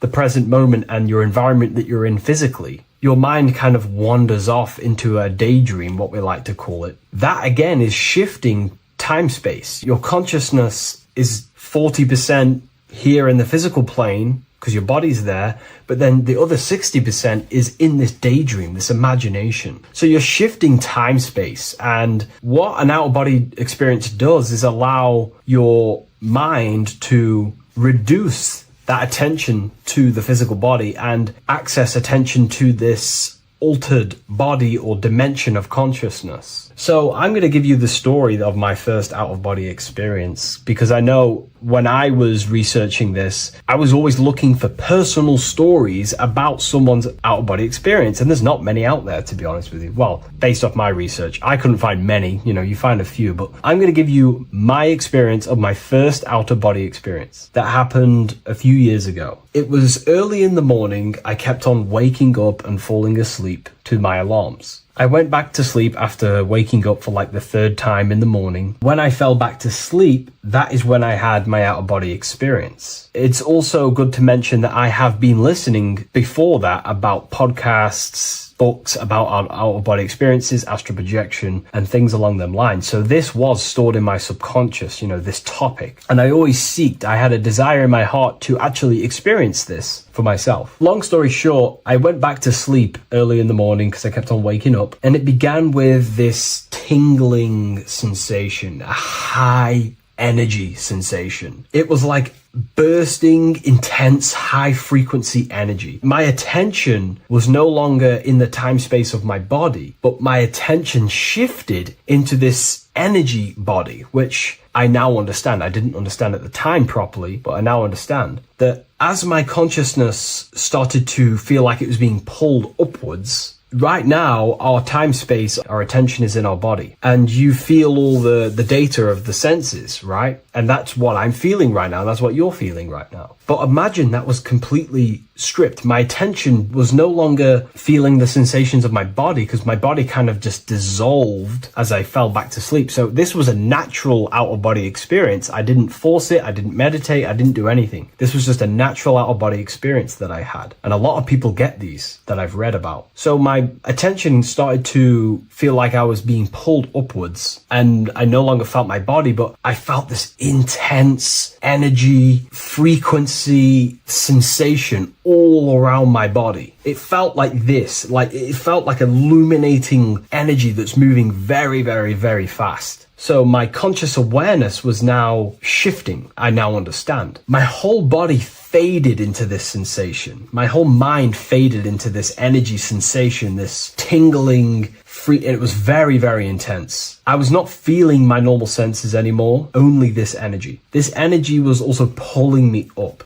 The more I was lifted up, the more intense the frequency became. So think of it like just a frequency resonator, how it just goes up and down, up and down. But then imagine the frequency resonator just going higher and higher and higher frequencies, and it would just get more and more and more intense. The energy was moving faster. This tingling was faster and faster and faster as I was being pulled up. Part of my mind began to fear this. My arms and legs grew very tense. I started to tense up because at this moment in time of the experience, I was very vaguely conscious. I was half there, half not. And as I was being pulled up, my physical body started to tense. And this is again when I started to feel my body again. But then I remembered what I heard out of body experiences is that you have to submit to the process. If you try and force an out-of-body experience, it will never happen. Because an out-of-body experience is not truly out of body. What we're trying to do is trying to find a needle in a haystack. If you're trying to find a needle in a haystack, you don't go rummaging through the haystack to find the needle. What you do is you burn the haystack and then the needle reveals itself. It's the same with an out-of-body experience. We dissolve the senses of the body, so the body falls asleep, but the mind stays awake. As soon as I let go of this fear and I let go of the tensations in my body, I started perceiving through another state in this energy body, but I didn't see my body. It was just like perceiving and seeing, but no body, like a camera. When you look at a camera view, you don't see what the camera looks like. You're just seeing through the camera. It's the same as that. I had no form, but I was just seeing. I was just like a floating eyeball, seeing into this altered state of consciousness. I was just seeing. I first saw my street outside my house with lots and lots of people walking on the street, but I could not see the people directly. Everything was black and green. The background was black, but I couldn't see the people. I could just see a glow of light around people, like an egg shape. They were just walking on either side of the road, other directions. I could just see more and more people moving faster and faster and faster. I didn't realize then, but then I did start to realize later on in my journey that that was more than likely the etheric plane that I saw. The etheric plane is the plane of life force and vitality and electromagnetic auras. So that was my awareness shifting from physical into then the etheric plane, the plane of life force and energy. Now, the etheric plane is very, very, very difficult to actually access consciously. The etheric plane acts as a bridge between the physical body and the astral body. To actually access the etheric plane alone is very, very, very difficult, and only certain trained individuals can do that. The etheric plane is not really a conscious plane where you can stay there and be conscious. It acts as a bridge between the physical and the astral plane. I could see the glowing auras around people moving along the pavement. The people moved faster and faster until the scene started to just dissolve as these people were just moving faster and faster. It was not very clear at first, but I subconsciously knew that I was having an out-of-body experience. This is when I really started to realize that I'm being shot out my body. When I realized this, I submitted even more. I started to just let go. The more and more I let go, I kind of like split through a veil, and everything became super clear. Before, in the etheric plane that I think it was, the ethereal plane, things weren't very clear. I could only just see glowing auras. However, as I split through the veil of the etheric, this bridge, this place that I was going to, I then split and everything just came super, super clear. I was floating in the sky. I subconsciously knew that I was having an out-of-body experience when I realized this. As I was still being lifted upwards, I then split through the layer where everything just suddenly became super clear. But then I was awake, fully conscious, but I was not in my body. I was just like a camera in the sky. I had no body, no form. I could just see. When I entered this plane, there was some sort of voice guiding me through this whole process. It was a male voice, and it was basically guiding me where I was going. It was telling me what I can do here. This voice was pretty much saying, you can fly, you can think things into reality, you can do this, you can do that. While he was saying this voice, there was no being around me, but I felt a presence of another being. But this voice was just speaking to me mentally. Like, you can't hear it, but I just knew what it was saying. It was so weird to describe. It was like telepathy. You couldn't hear it, but I just knew what it was saying. But it was a male voice. It's so hard to describe. I still could not see any form of myself. I was not seeing my astral body or any shape. I was just perceiving a point of awareness like a floating eye, like I said earlier. While this voice spoke to me, I saw fractal patterns as he was saying, you can do this, you can do that. And while he said, you can fly, I remember just seeing this line like splitting and creating fractals. It was like this black line.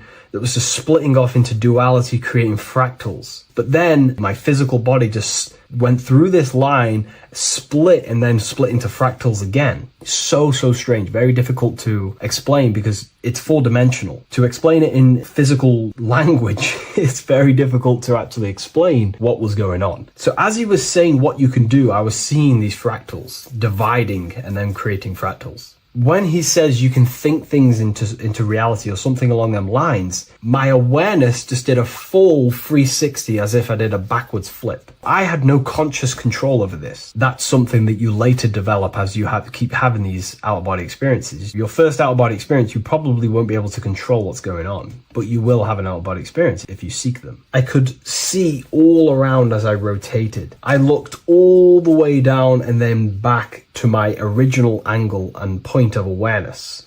During that rotation, when I started to turn upwards to do the backflip, I looked up and it kind of looked like the sun in the sky. It was very dark and gloomy.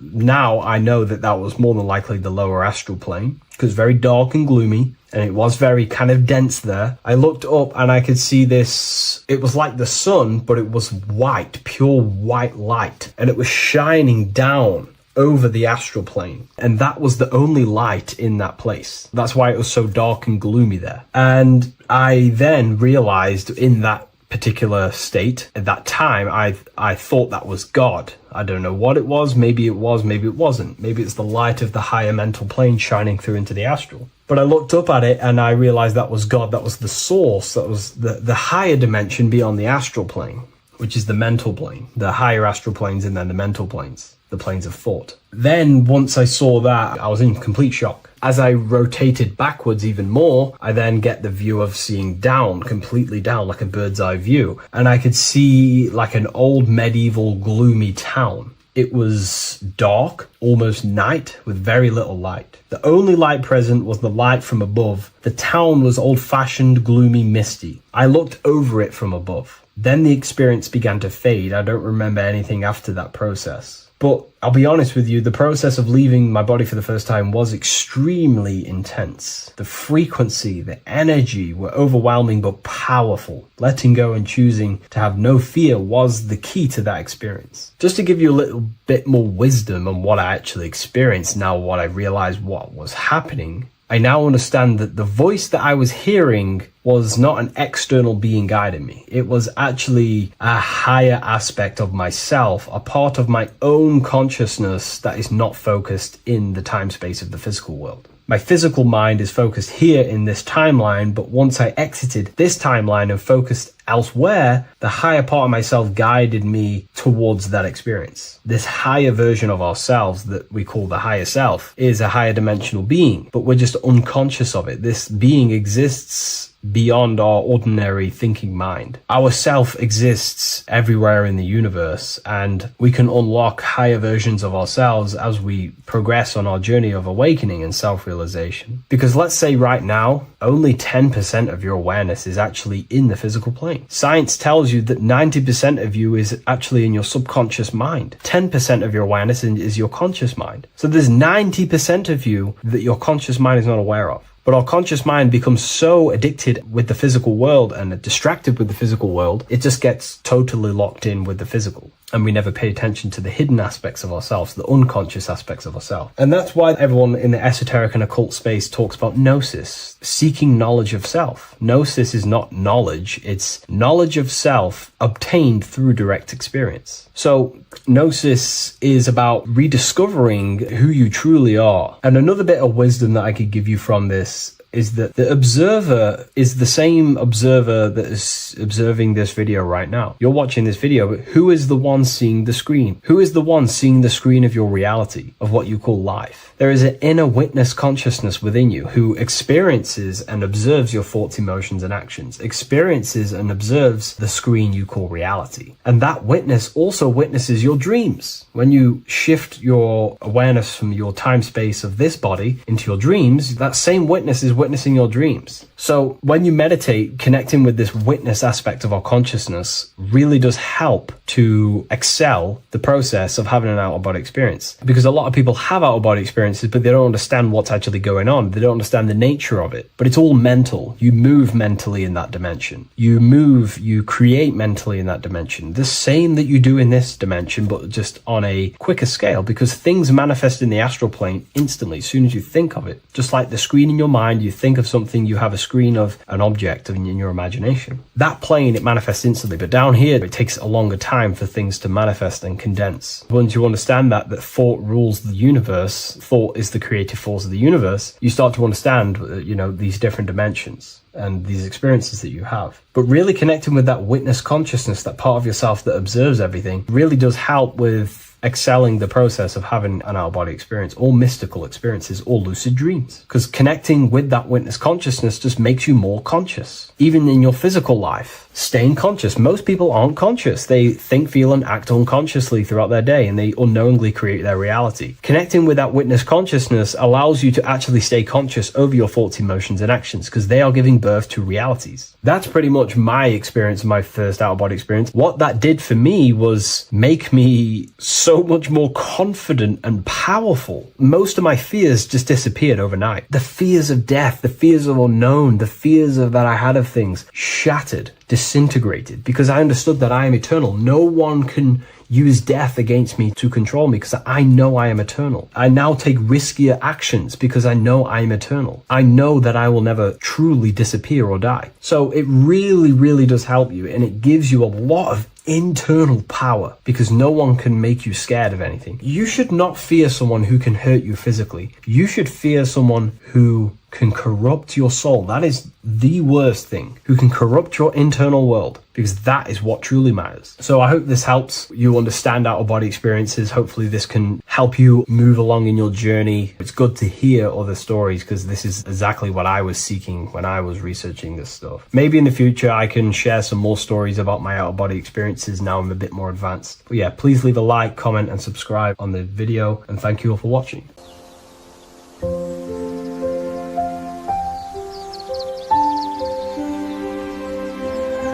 bookofwisdom.com. Visit today.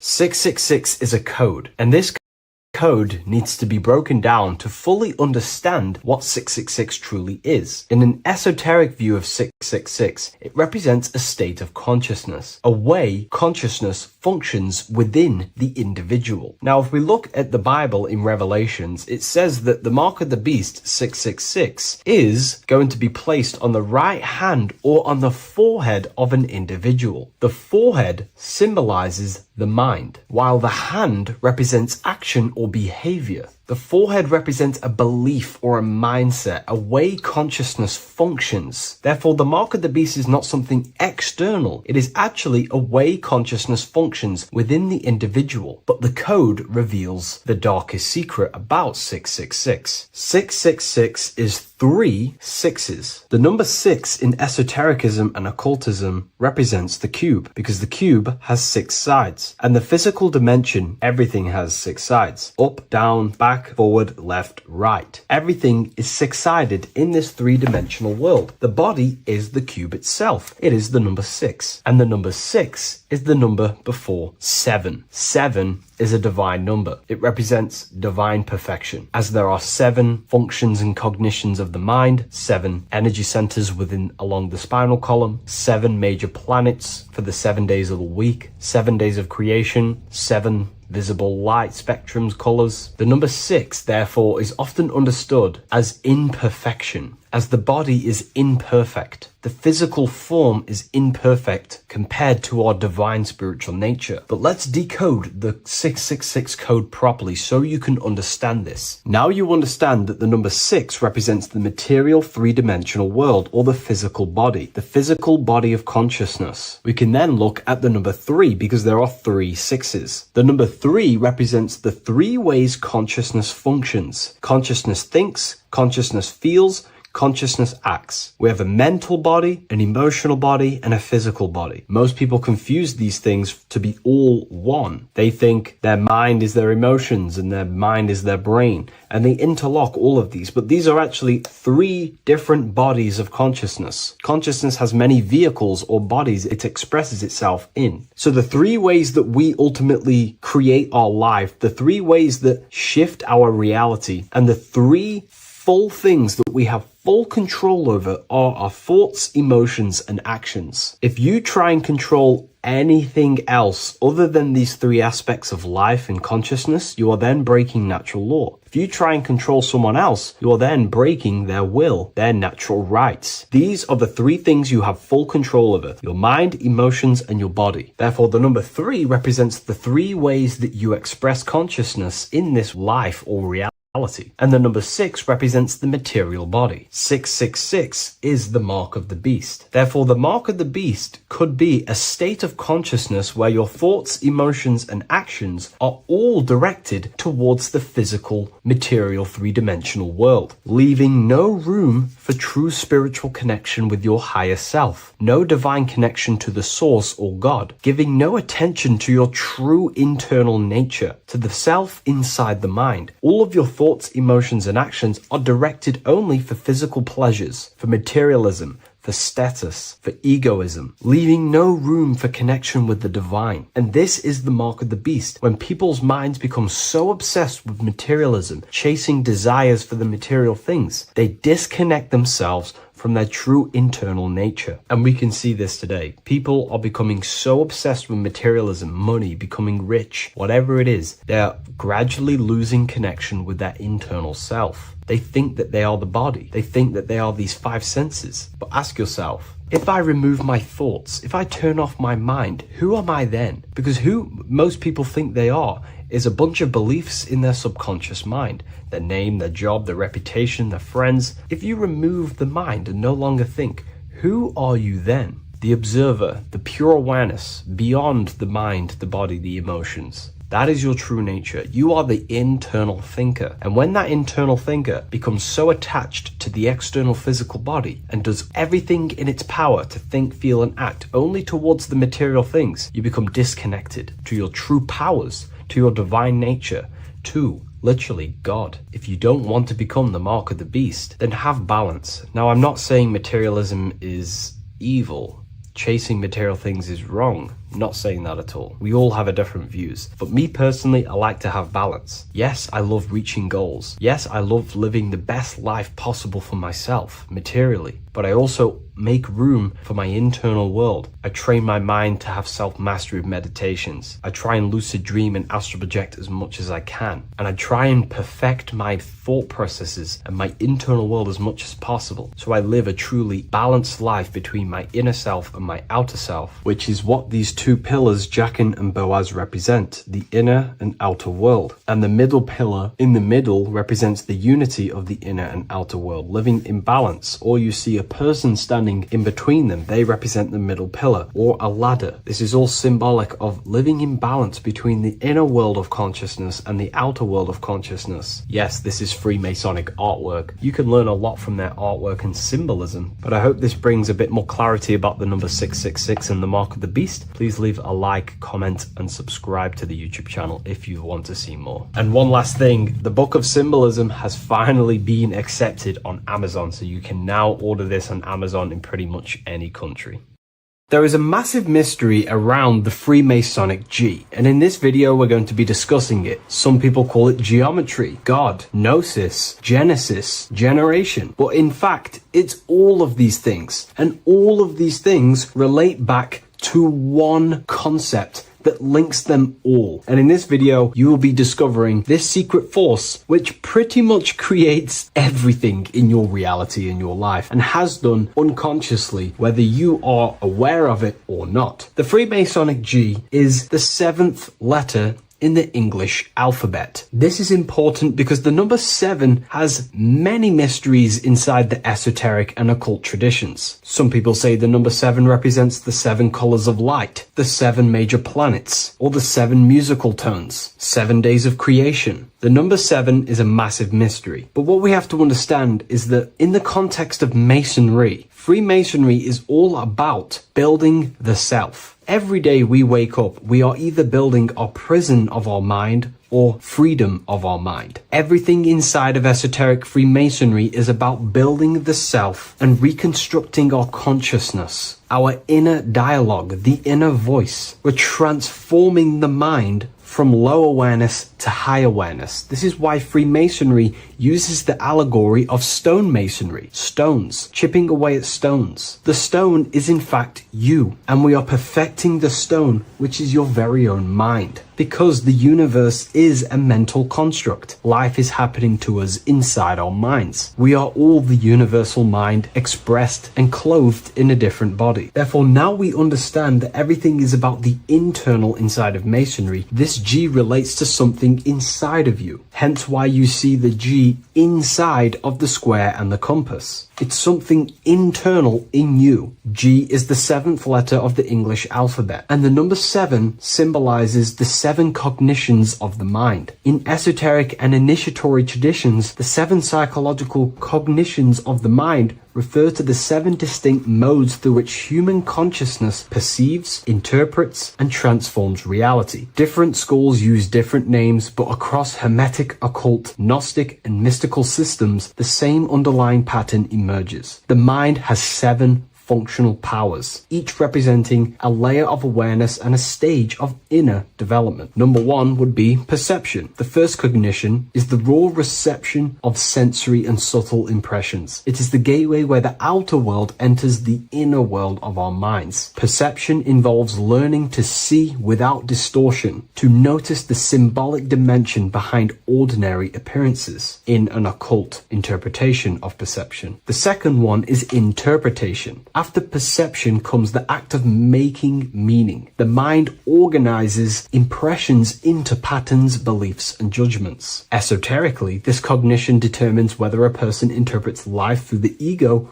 or through the higher insight of their higher consciousness. The goal is to purify interpretations so that the intuition can speak through it, to clear our minds of the clutter, master it, and let our higher consciousness shine through it. Number 3 is the imagination. This is the creative faculty that produces images, symbols, and visions in the mind's eye. This is associated with the astral plane. We live in a mental universe of thought. Thought wraps itself inside of imagination. The thought alone has no true form, but then the thought wraps itself in a vehicle of consciousness, what we call imagination, and we give form to the thought. Imagination becomes active. Imagination becomes active imagination, the foundation for rituals, alchemy, meditation, and visionary insights inside of occult traditions. Working on your imagination is a key part on developing your consciousness, as it is literally the sight into the astral plane, your internal vision of the mind. The fourth cognition of the mind is emotion. Emotion is energetic response that gives intensity, direction, and magnetism to thoughts. Emotion fuels the magical will. Unrefined emotion binds us to lower impulses. Refined emotions become devotion, compassion, and the inner fire to transform thought into a tangible reality, to become a conscious creator. The fifth cognition is will, the faculty of intention, decision, and directed energy. Will is the power that aligns personality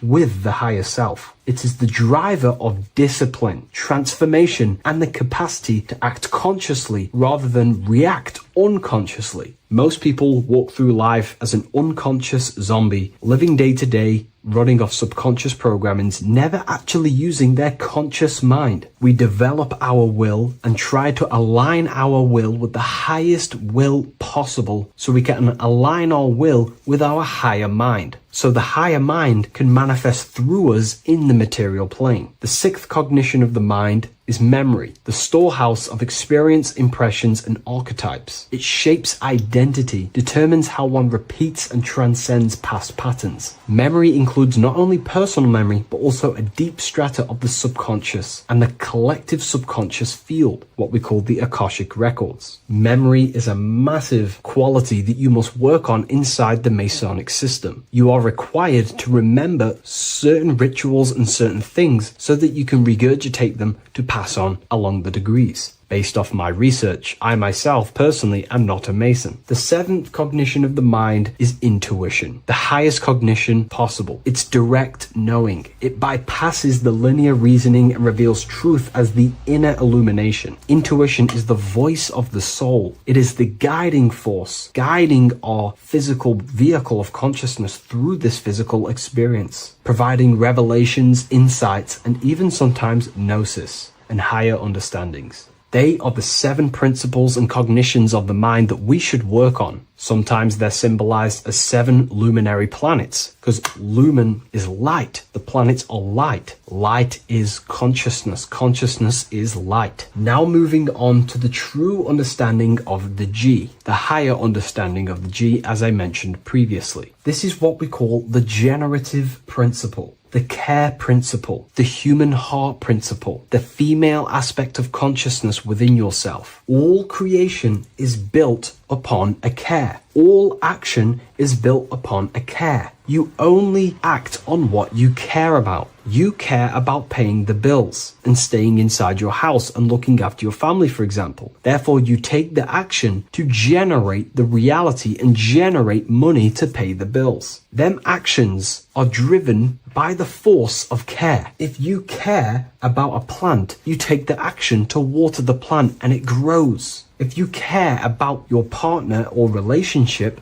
you give them attention and care and love, and you grow the relationship. As soon as you stop providing care, watch the relationship crumble and the reality destroys itself. Care is the generative force of reality. This is the generative principle that generates your experience in this world. We are in a continual state of becoming. Each cause gives birth to an effect, and that effect gives birth to a new cause. The G is the generative principle that drives creation in the present moment. Reality is creating, unfolding in the present moment, and the G is the force inside of you that generates your experience. You're watching this YouTube video right now because you have a care in your heart for the information I have provided in the past, and you have a care about watching this video. As soon as you don't care, you take action to do something else with your time that you actually care about. The G is the generative force of the heart. It is the love energy. You only take action on what you love or care about. The whole world is built upon this principle. This is why we say money makes the world go round, because the whole world has a G or a care for money, and it's making everyone wake up in the morning, take actions, and make the world go round. It is the G, the care for that principle or money object to generate that reality. It is the force that drives you, hence why the G is sometimes surrounding with light rays, because it represents a force, emanation, something that is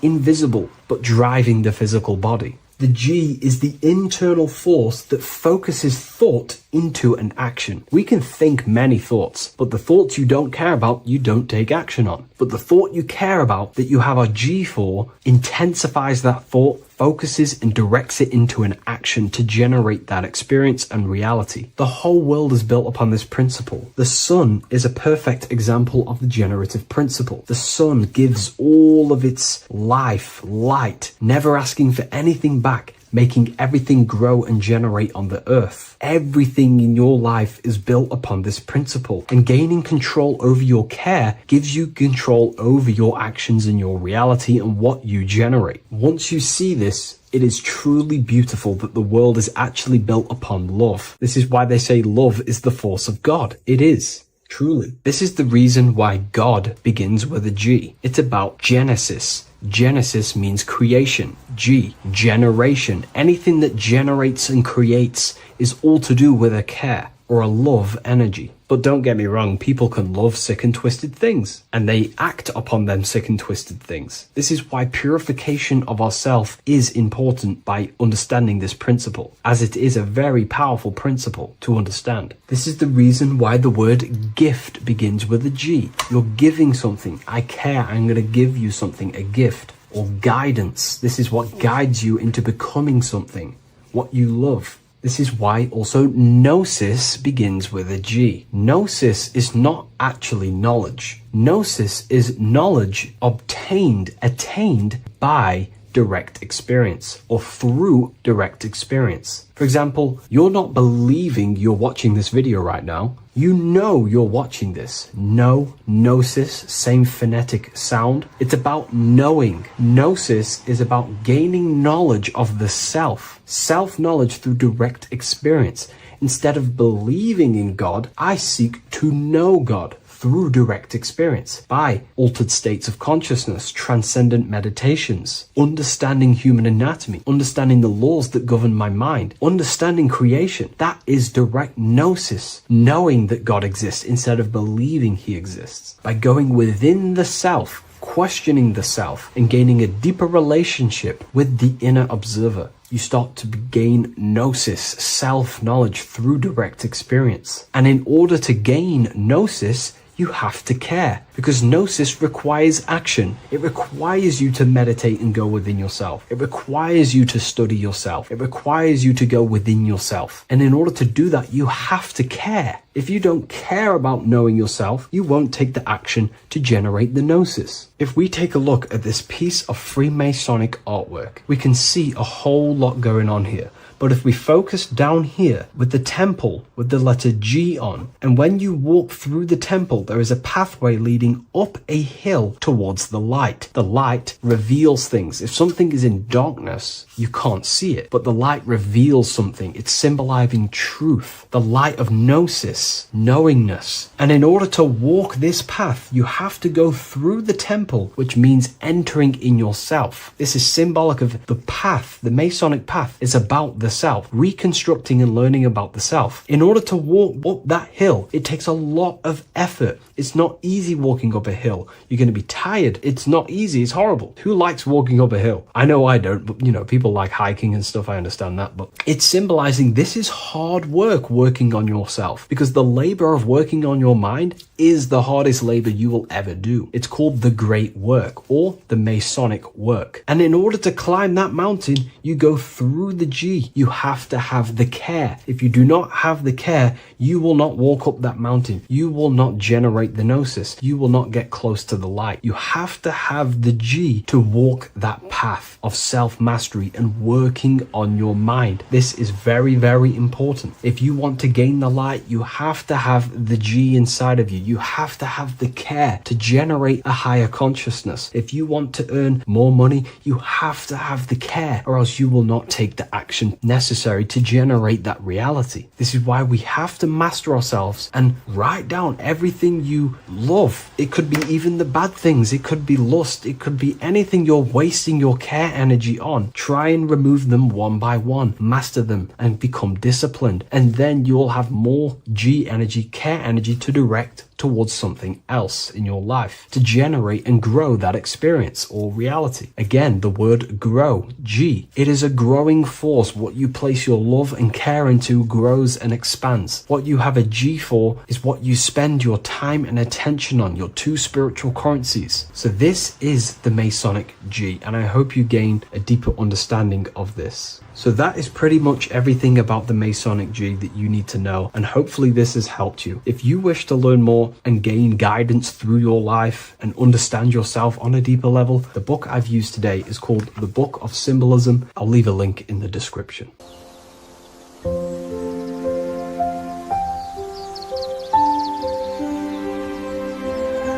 bookofwisdom.com.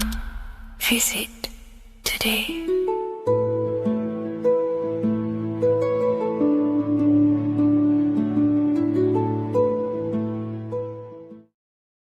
Hello, Seeker. Welcome to Revival of Symbolism, a channel devoted to the language of esoteric symbolism, guiding you to discover yourself and expand your consciousness into deeper realms of thought.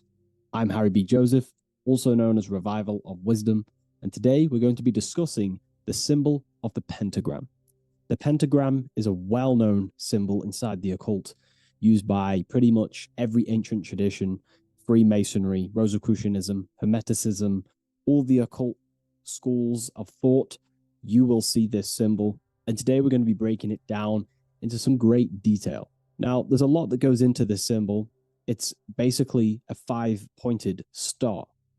Now, if you notice that the star is one line continuously, you can draw this symbol continuously with one line without taking your pen or pencil off the piece of paper. So it's actually symbolizing one, and one expressing through 5 ways.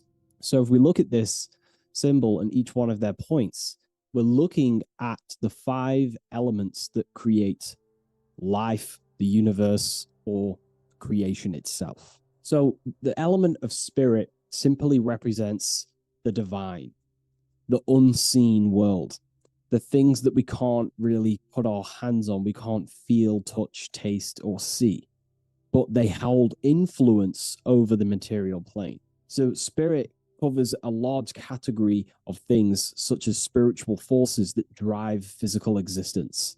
So it's one of the elements. Now, what are the elements? Well, they make up the entirety of physical creation.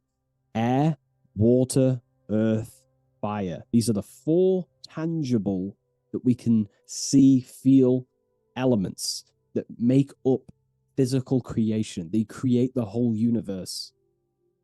However, the spirit is the invisible forces, the invisible element that creates the visible, tangible world. Before you take a physical action, there is a force inside of you that moves the body. There is an intention, which is a spiritual force, an invisible, intangible force that makes a physical action be taken in the world of manifestation called earth.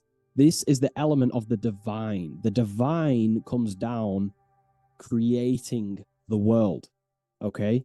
So, as I previously mentioned, how this pentagram is one line. It's a one continuous line. So if we draw this pentagram together, let me make this a little bit thicker for you.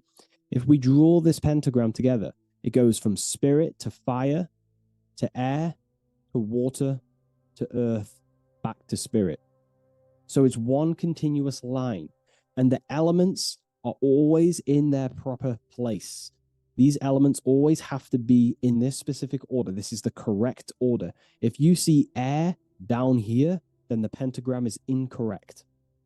Okay? So it always goes spirit, water, fire, earth, air. This is the correct order of the elements. Now, this is highly symbolic, which is what we'll break down in just a minute. But before we go into the deeper aspects of this, I will explain pretty much what it means on a basic level. So we'll come back to this drawing. So spirit is on the top, which means spirit over or more superior or more dominated over the earthly elements. Now, what does this mean to an individual, to yourself or me? If I wear this pentagram, I am basically saying my spiritual divine self, my internal self, is more superior than anything the material world can pretty much give me. My spiritual journey is more superior. My spiritual self is more dominant over the earthly world and the material things. Okay? Now, not many people are like that in today's society. Most people chase the material things, which means they're ignorant of their spirit. They're ignorant of their divine nature. They're ignorant to consciousness and their internal world. They have no connection with their internal world. All of their thought, emotion, and action, their 3 creative powers, is totally expressed only on material gain and external things. However, if you see an upright pentagram, you're seeing someone who is basically saying, my spiritual nature is more important than my earthly nature. My spirit comes first before anything material. And ultimately, this is how you become more happy and fulfilled in life, by chasing, well, not chasing, but putting your spirit first, putting your internal world first. You know, seeking the things that are untangible. For example, knowledge. I'm addicted to knowledge. You know, I would rather chase knowledge because knowledge is power. Knowledge of self is so important. When we die, it is the only thing that matters in the end. When you die, you are immortal. And if you have no knowledge of yourself, then you're going to struggle in the afterlife. If you have no self-control of your thoughts and emotions and desires, then you will suffer in the afterlife because you have no control of your thoughts, and your thoughts will be creating your reality in the realm of imagination or the astral plane. But that's a whole other lecture.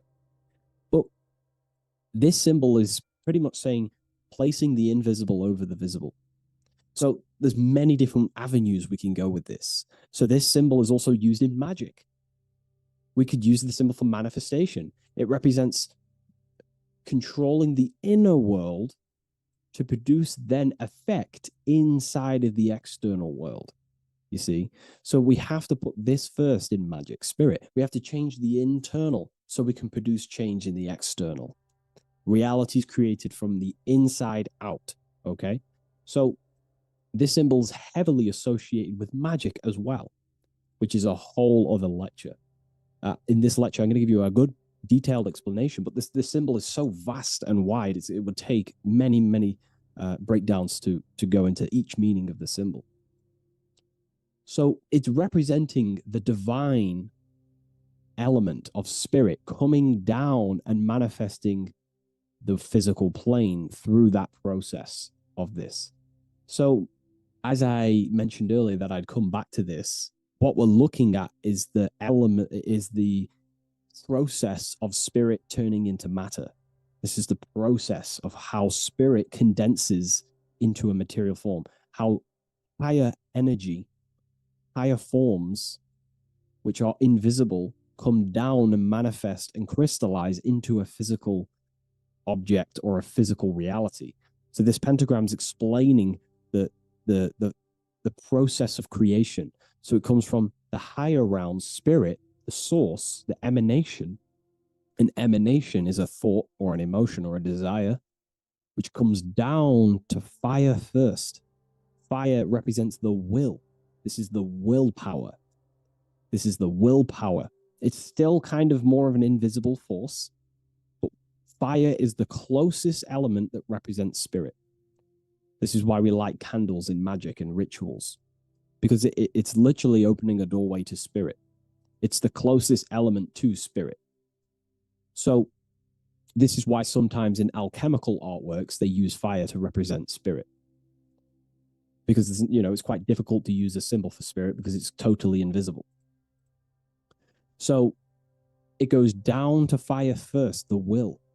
Then it goes up to the air, which represents intellect, the intelligence of the mind. This is thinking, mind, intellect, logic. Then it goes down to water. This is emotion. This is intuition. And then it goes into the earth, which is physical body action.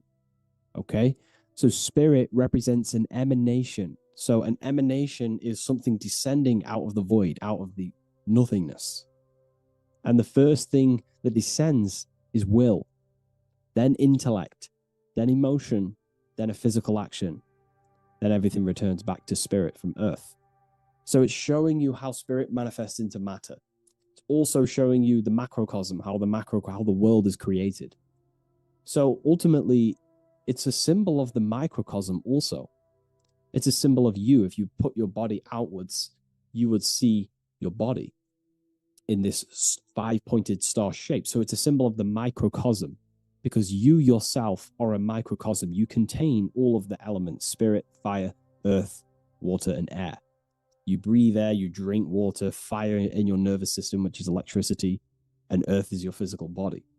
So you are a microcosm of the universe. And this is what the circle, when we see the circle around, this is representing the macrocosm, the circle. So why are you a microcosm? Because you know how the sun changes the earth with its different electromagnetic rays, depending on how far away the sun is to the earth when it's rotating. Well, depending on what model you believe anyway, the electromagnetic rays produce change on the earth. So when the sun is further away from the earth, or whatever model you believe, When the sun is further away, then the electromagnetic rays of the sun are weaker, which means that's what the winter is. The winter is the death and the death of the electromagnetic rays of the sun. We still get sun, but it's just not as powerful as summertime. So nature dies. But then when the summer comes back around, the sun is closer, it produces higher amounts of electromagnetic life force rays, which increases the growth again in the summertime. But this is also not only happening on the earth, it's happening within the body. The body goes through this rhythm. The same rhythm that the external world goes through, your body's going through this rhythm. So these changes in the cycles not only change the earth, they change consciousness. These cycles happen within you. They happen within your body, your cells, your nervous system, your brain, your psyche, your emotions, your intellect is all affected through these cycles of the sun. So this is why you are a microcosm of the macrocosm. Your mind is cut out of the same fabric of God's intelligence, of God's mind. The same power of thought God used to manifest the world, to think it into existence, the same power you use to think your world into existence. You are truly a microcosm containing all the 5 elements, all the same powers of God, but just in a smaller version. It's a symbol of the microcosm. It's a symbol of the macrocosm also. It's a symbol of how spirit manifests into form. And this is why it's associated with magic, because you can use these elements in magic, this process of how spirit becomes matter. So there's so much that goes into this. And I actually broke this down inside the new book, the Book of Symbolism, on these 2 pages here. I will do another one on the inverted pentagram. This book, I've basically gone over every Freemasonic symbol, alchemical symbols, every occult society symbols is pretty much in this new Book of Symbolism. But again, it's not a book on symbolism. These symbols are representing forces within yourself. They represent you. And these symbols are designed to awaken aspects of yourself. So this is not a book on symbolism. This is a book on you. Each symbol will awaken different aspects of yourself to help you understand yourself. So anyways, it's a big book. It's going to be very, very soon. I'll leave a waiting list in the description. You can join the waiting list, or I'll just give you an email when it's ready. And I will see you in the next video. Please leave a like, comment, and share. And I'll see you in the next one.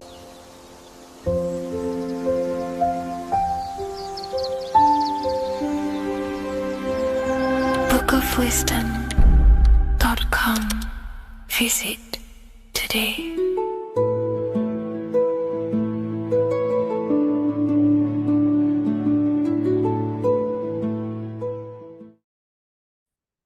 You are not breathing correctly. 98% of people only use 1/3 of their lungs capacity, which is shallow breathing, which ages you, lowers your brain capacity, and also lowers your state of consciousness. So it's essential that you breathe consciously on a day-to-day basis, because this is what truly elevates your consciousness. I am going to give you the key for you to raise your consciousness just through breathing alone. Such a simple thing, but yet the most effective way for raising your state of consciousness and becoming more spiritually and mentally advanced. So tune in for this video, and I'm going to show you exactly how to do it and the symbolism behind breathing. Air is more than just air. It carries electromagnetic energy. So now I'm going to give you the science behind this spiritual truth. This invisible force is what sustains all physical life, providing the life force energy essential for existence. Electromagnetism. Everything is fed off electromagnetism. Your body is an electromagnetic battery. Now, we can prove that air carries electromagnetism just by doing a simple test, a simple scientific experiment, by getting liquid oxygen and pouring it between a north and south magnetic pole, two polar opposite magnets. We see that the liquid does not fall straight through it. It is sucked. It is magnetically attracted to these two opposing forces, opposing magnets. This is proof that air, liquid oxygen carries electromagnetism. When you are breathing electromagnetism, the essential life force behind all living all living beings. This is known as energy or prana, chi, ether, or spirit. This is all the same thing. Air is not just empty space, it is energy, it is prana, it is life force, it is spirit, it is ether, chi, prana. You are an electromagnetic being. Your consciousness is in direct correlation with your electromagnetic aura or biofield around your body. Your state of consciousness is mirrored within this field around your body. Now, your breath, when you breathe in, you're breathing electromagnetism or life force. Breath is the vital link between the physical and the spiritual, bridging the body with the soul. Through breath, we connect with both tangible world and deeper, the unseen realms of energy and consciousness. Breathing deeply and properly elevates our consciousness, enhancing the brain's functions, heightening the sensitivity of our five senses. It also brings a profound calmness to the mind, creating a state of clarity and inner peace. Like I said earlier, breathing properly is the fastest way to elevate your consciousness. It is the fastest way because breathing, when you stop breathing, what happens? You lose physical consciousness. Your body will shut down if you do not breathe in this vital electromagnetic energy in the oxygen. If your body does not get this for 5 minutes or however you can last without breathing, this makes you lose physical consciousness. Your body will not survive without this essential life force energy. Therefore, air is one of the most overlooked things. This is why we see the symbolism of Buddha having a big belly. Why does he have a big belly? Because it's symbolizing breath work, proper spiritual breath work, the certain teachings of breath work, of when you breathe in through the nose, you have to breathe in through the nose. You don't want to breathe in through the mouth because the nose acts as a filter which catches dust particles and filters out the air before it enters the lungs. The mouth does not do that. The nose is for breathing inward. We breathe in through the nose, and when we breathe in, we breathe into our belly, not our lungs. When we breathe into our belly and our belly expands outwards, we are then moving this energy down from the nose down the spinal column. And when we breathe back out, the belly goes in, which is raising the energy up the spinal column, back out through the mouth. This is the true way of breathing, because when we breathe, we are moving energy. We are moving electromagnetic energy. When we breathe in through the nose, the energy travels down the spinal column. And when we breathe out, we are raising this energy back up the spine, some of it going out the mouth and some of it reaching the brain, activating dormant brain cells in the brain. But when we breathe, we need to make sure we are using 100% of our lungs capacity, because the lungs is what transforms this special energy into consciousness, physical consciousness. So this is why Buddha has a big belly. It's not because he was fat. It's not because he was overweight. It's symbolism. It's symbolism of breath work. So try this. Do this for 2 minutes while you watch this video. Breathe in through the mouth as hard as you can until you no longer can fill any more air into your lungs and belly. Breathe it into your belly, not your lungs. And breathe out through the mouth. Do this for 5 minutes or 2 minutes, however long. I promise you, breath affects your consciousness. You will notice the difference. If you do it quicker, the quicker it'll affect your consciousness and you might go lightheaded. But that lightheaded is you activating your spirit, your energy body. So try this just when watching this video. When you breathe consciously, you are renewing both your energy body and astral body, aligning your consciousness with a higher state. This practice feeds new life force energy into the body, revitalizing and enhancing your overall well-being. Like I said, your brain requires the most amount of oxygen. When we have shallow breathing, this is reducing the brain's capacity. Because when we are not breathing properly, which 98% of people are only using a third of their lungs capacity, we are essentially only using a third of our consciousness, because your breath is directly correlated to your consciousness, your state of consciousness. When you breathe in through the mouth, out through the mouth, out in through the nose, out through the mouth, consciously and deeply for 5 minutes, you will notice that your senses are more powerful and sensitive. Your brain is quicker.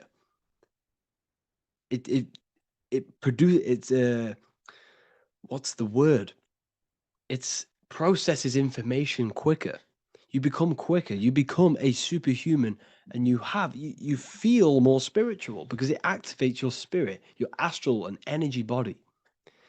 So when we meditate, it's definitely important to breathe in through the nose and out through the mouth as deeply as possible to align with a higher state of consciousness.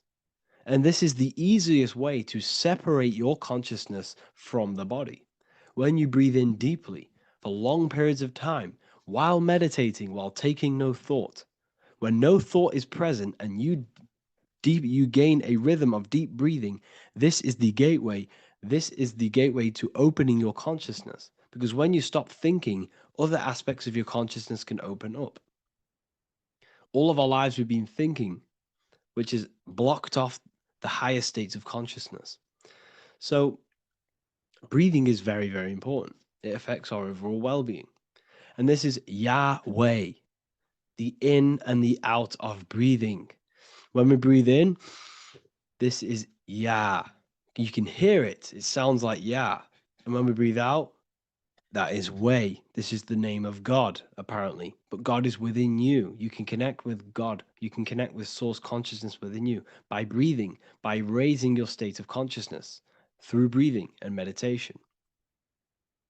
This is why the Bible tells you the Spirit of God has made me, and the breath of the Almighty gives me life. You are consciousness. You are God. You're an extension of God's consciousness. Job 27:3. As long as my breath is in me and the Spirit of God is in my nostrils. The Spirit of God is through breath. John 20:22. And when he said this, he breathed on them and said to them, receive the Holy Spirit. The word spirit means breath.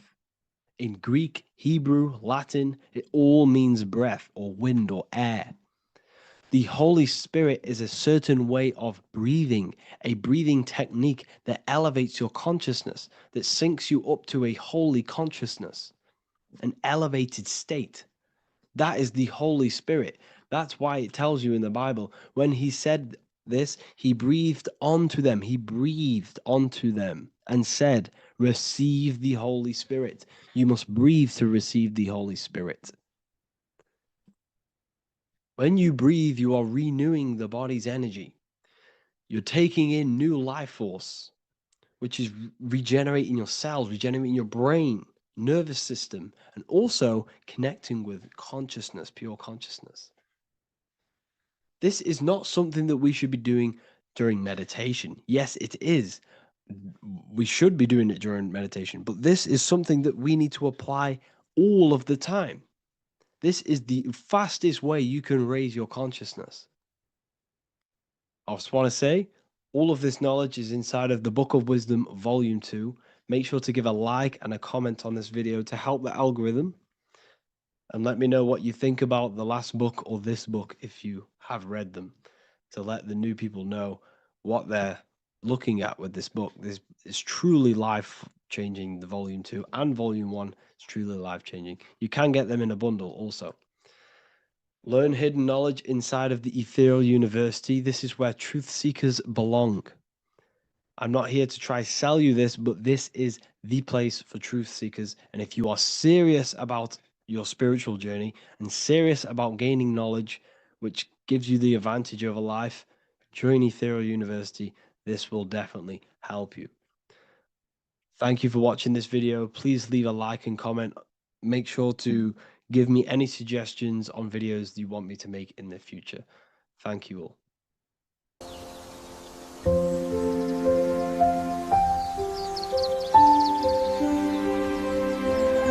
bookofwisdom.com. Visit today.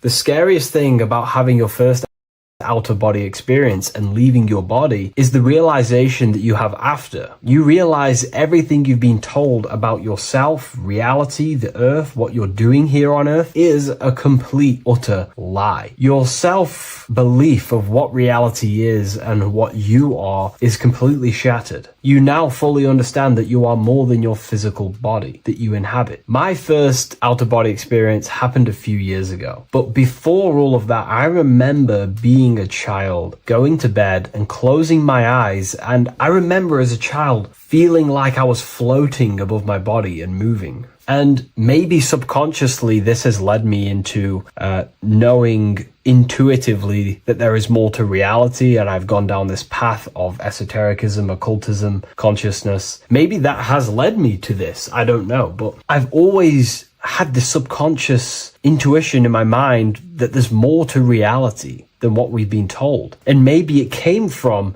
having these experiences as a child. And I'm pretty sure some people in the comments will also have that experience, feeling like you're floating when you close your eyes in bed as a child. I remember this very vividly. But a few years ago, I had my first out-of-body experience, and it completely shattered everything. And it confirmed to me that I am eternal, and there is so much more to the self, to consciousness. I then realized after my first out-of-body experience that our self is not just here in the physical dimension, it's existing in every dimension there is in the universe. However, our mind is focused primarily on this physical time space. When your mind is totally giving its attention and time to this particular time space, it locks in the mind or consciousness into that particular body of consciousness, such as the physical body, right? But for example, let's say you have a daydream and your full focus isn't in the present moment and your environment that you're in physically. Your mind kind of wanders off into a daydream, what we like to call it. That again is shifting time space. Your consciousness is 40% here in the physical plane because your body's there, but then the other 60% is in this daydream, this imagination. So you're shifting time space, and what an out-of-body experience does is allow your mind to reduce that attention to the physical body and access attention to this altered body or dimension of consciousness. So I'm going to give you the story of my first out-of-body experience, because I know when I was researching this, I was always looking for personal stories about someone's out-of-body experience, and there's not many out there, to be honest with you. Well, based off my research, I couldn't find many, you find a few, but I'm going to give you my experience of my first out-of-body experience that happened a few years ago. It was early in the morning. I kept on waking up and falling asleep to my alarms. I went back to sleep after waking up for like the third time in the morning. When I fell back to sleep, that is when I had my out-of-body experience. It's also good to mention that I have been listening before that about podcasts, books about our out-of-body experiences, astral projection, and things along them lines. So this was stored in my subconscious, this topic. And I had a desire in my heart to actually experience this for myself. Long story short, I went back to sleep early in the morning because I kept on waking up, and it began with this tingling sensation, a high energy sensation. It was like bursting, intense, high frequency energy. My attention was no longer in the time space of my body, but my attention shifted into this energy body, which I now understand. I didn't understand at the time properly, but I now understand that as my consciousness started to feel like it was being pulled upwards, right now, our time space, our attention is in our body, and you feel all the data of the senses, right? And that's what I'm feeling right now. That's what you're feeling right now. But imagine that was completely stripped. My attention was no longer feeling the sensations of my body because my body kind of just dissolved as I fell back to sleep. So this was a natural out-of-body experience. I didn't force it. I didn't meditate. I didn't do anything. This was just a natural out-of-body experience that I had. And a lot of people get these that I've read about. So my attention started to feel like I was being pulled upwards and I no longer felt my body, but I felt this intense energy, frequency, sensation all around my body. It felt like this, like it felt like illuminating energy that's moving very, very, very fast. So my conscious awareness was now shifting. I now understand. My whole body faded into this sensation. My whole mind faded into this energy sensation, this tingling free. And it was very, very intense. I was not feeling my normal senses anymore, only this energy. This energy was also pulling me up. The more I was lifted up, the more intense the frequency became. So think of it like just a frequency resonator, how it just goes up and down, up and down. But then imagine the frequency resonator just going higher and higher and higher frequencies, and it would just get more and more and more intense. The energy was moving faster. This tingling was faster and faster and faster as I was being pulled up. Part of my mind began to fear this. My arms and legs grew very tense. I started to tense up because at this moment in time of the experience, I was very vaguely conscious. I was half there, half not. And as I was being pulled up, my physical body started to tense. And this is again when I started to feel my body again. But then I remembered what I heard out of body experiences is that you have to submit to the process. If you try and force an out-of-body experience, it will never happen because an out-of-body experience is not truly out of body. What we're trying to do is trying to find a needle in a haystack. If you're trying to find a needle in a haystack, you don't go rummaging through the haystack to find the needle. What you do is you burn the haystack and then the needle reveals itself. It's the same with an out-of-body experience. We dissolve the senses of the body so the body falls asleep but the mind stays awake. As soon as I let go of this fear and I let go of the tensations in my body, I started perceiving through another state in this energy body, but I didn't see my body. It was just like perceiving and seeing, but no body, like a camera. When you look at a camera view, you don't see what the camera looks like. You're just seeing through the camera. It's the same as that. I had no form, but I was just seeing. I was just like a floating eyeball, seeing into this altered state of consciousness. I was just seeing. I first saw my street outside my house with lots and lots of people walking on the street, but I could not see the people directly. Everything was black and green. The background was black, but I couldn't see the people. I could just see a glow of light around the people, like an egg shape. They were just walking on either side of the road, other directions. I could just see more and more people moving faster and faster and faster. I didn't realize then, but then I did start to realize later on in my journey that that was more than likely the etheric plane that I saw. The etheric plane is the plane of life force and vitality and electromagnetic auras. So that was my awareness shifting from physical into then the etheric plane, the plane of life force and energy. Now, the etheric plane is very, very, very difficult to actually access consciously. The etheric plane acts as a bridge between the physical body and the astral body. To actually access the etheric plane alone is very, very, very difficult, and only certain trained individuals can do that. The etheric plane is not really a conscious plane where you can stay there and be conscious. It acts as a bridge between the physical and the astral plane. I could see the glowing auras around people moving along the pavement. The people moved faster and faster until the scene started to just dissolve as these people were just moving faster and faster. It was not very clear at first, but I subconsciously knew that I was having an out-of-body experience. This is when I really started to realize that I'm being shot out my body. When I realized this, I submitted even more. I started to just let go. The more and more I let go, I kind of like split through a veil, and everything became super clear. Before, in the etheric plane that I think it was, the ethereal plane, things weren't very clear. I could only just see glowing auras. However, as I split through the veil of the etheric, this bridge, this place that I was going to, I then split and everything just came super, super clear. I was floating in the sky. I subconsciously knew that I was having an out-of-body experience when I realized this. As I was still being lifted upwards, I then split through the layer where everything just suddenly became super clear. But then I was awake, fully conscious, but I was not in my body. I was just like a camera in the sky. I had no body, no form. I could just see. When I entered this plane, there was some sort of voice guiding me through this whole process. It was a male voice, and it was basically guiding me where I was going. It was telling me what I can do here. This voice was pretty much saying, you can fly, you can think things into reality, you can do this, you can do that. While he was saying this voice, there was no being around me, but I felt a presence of another being. But this voice was just speaking to me mentally. Like, you can't hear it, but I just knew what it was saying.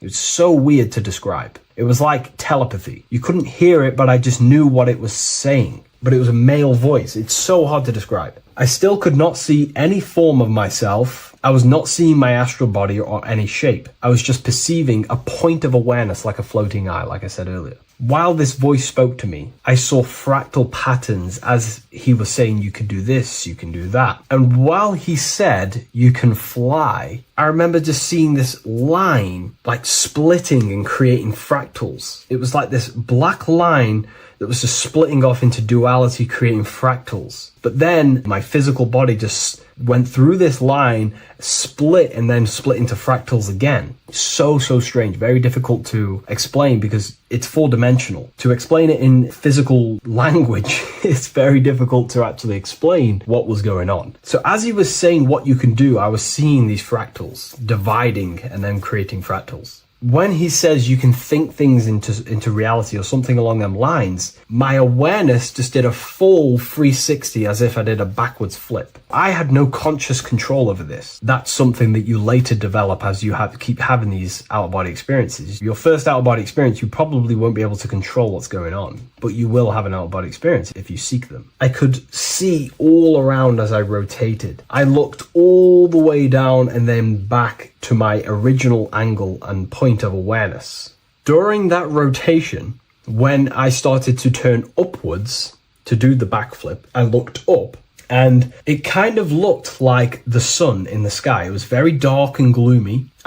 Now I know that was more than likely the lower astral plane because very dark and gloomy. And it was very kind of dense there. I looked up and I could see this. It was like the sun, but it was white, pure white light. And it was shining down over the astral plane. And that was the only light in that place. That's why it was so dark and gloomy there. And I then realized in that particular state, at that time, I thought that was God. I don't know what it was. Maybe it was, maybe it wasn't. Maybe it's the light of the higher mental plane shining through into the astral. But I looked up at it and I realized that was God. That was the source. That was the higher dimension beyond the astral plane, which is the mental plane. The higher astral planes and then the mental planes, the planes of thought. Then once I saw that, I was in complete shock. As I rotated backwards even more, I then get the view of seeing down, completely down, like a bird's eye view. And I could see like an old medieval gloomy town. It was dark, almost night, with very little light. The only light present was the light from above. The town was old-fashioned, gloomy, misty. I looked over it from above. Then the experience began to fade. I don't remember anything after that process. But I'll be honest with you, the process of leaving my body for the first time was extremely intense. The frequency, the energy were overwhelming but powerful. Letting go and choosing to have no fear was the key to that experience. Just to give you a little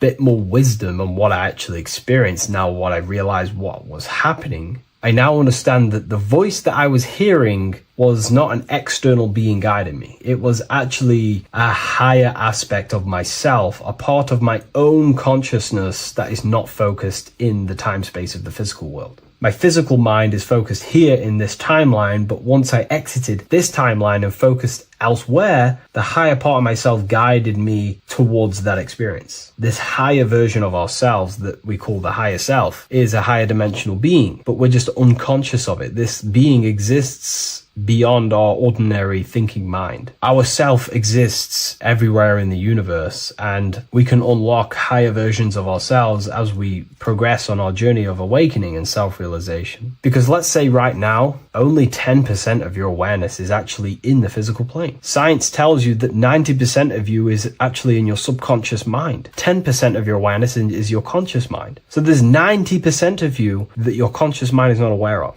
But our conscious mind becomes so addicted with the physical world and distracted with the physical world, it just gets totally locked in with the physical. And we never pay attention to the hidden aspects of ourselves, the unconscious aspects of ourselves. And that's why everyone in the esoteric and occult space talks about gnosis, seeking knowledge of self. Gnosis is not knowledge, it's knowledge of self obtained through direct experience. So gnosis is about rediscovering who you truly are. And another bit of wisdom that I could give you from this is that the observer is the same observer that is observing this video right now. You're watching this video, but who is the one seeing the screen? Who is the one seeing the screen of your reality, of what you call life? There is an inner witness consciousness within you who experiences and observes your thoughts, emotions, and actions, experiences and observes the screen you call reality. And that witness also witnesses your dreams. When you shift your awareness from your time space of this body into your dreams, that same witness is witnessing your dreams. So when you meditate, connecting with this witness aspect of our consciousness really does help to excel the process of having an out-of-body experience. Because a lot of people have out-of-body experiences, but they don't understand what's actually going on. They don't understand the nature of it. But it's all mental. You move mentally in that dimension. You create mentally in that dimension. The same that you do in this dimension, but just on a quicker scale, because things manifest in the astral plane instantly as soon as you think of it. Just like the screen in your mind, you think of something, you have a screen of an object in your imagination. That plane, it manifests instantly, but down here, it takes a longer time for things to manifest and condense. Once you understand that thought rules the universe, thought is the creative force of the universe, you start to understand,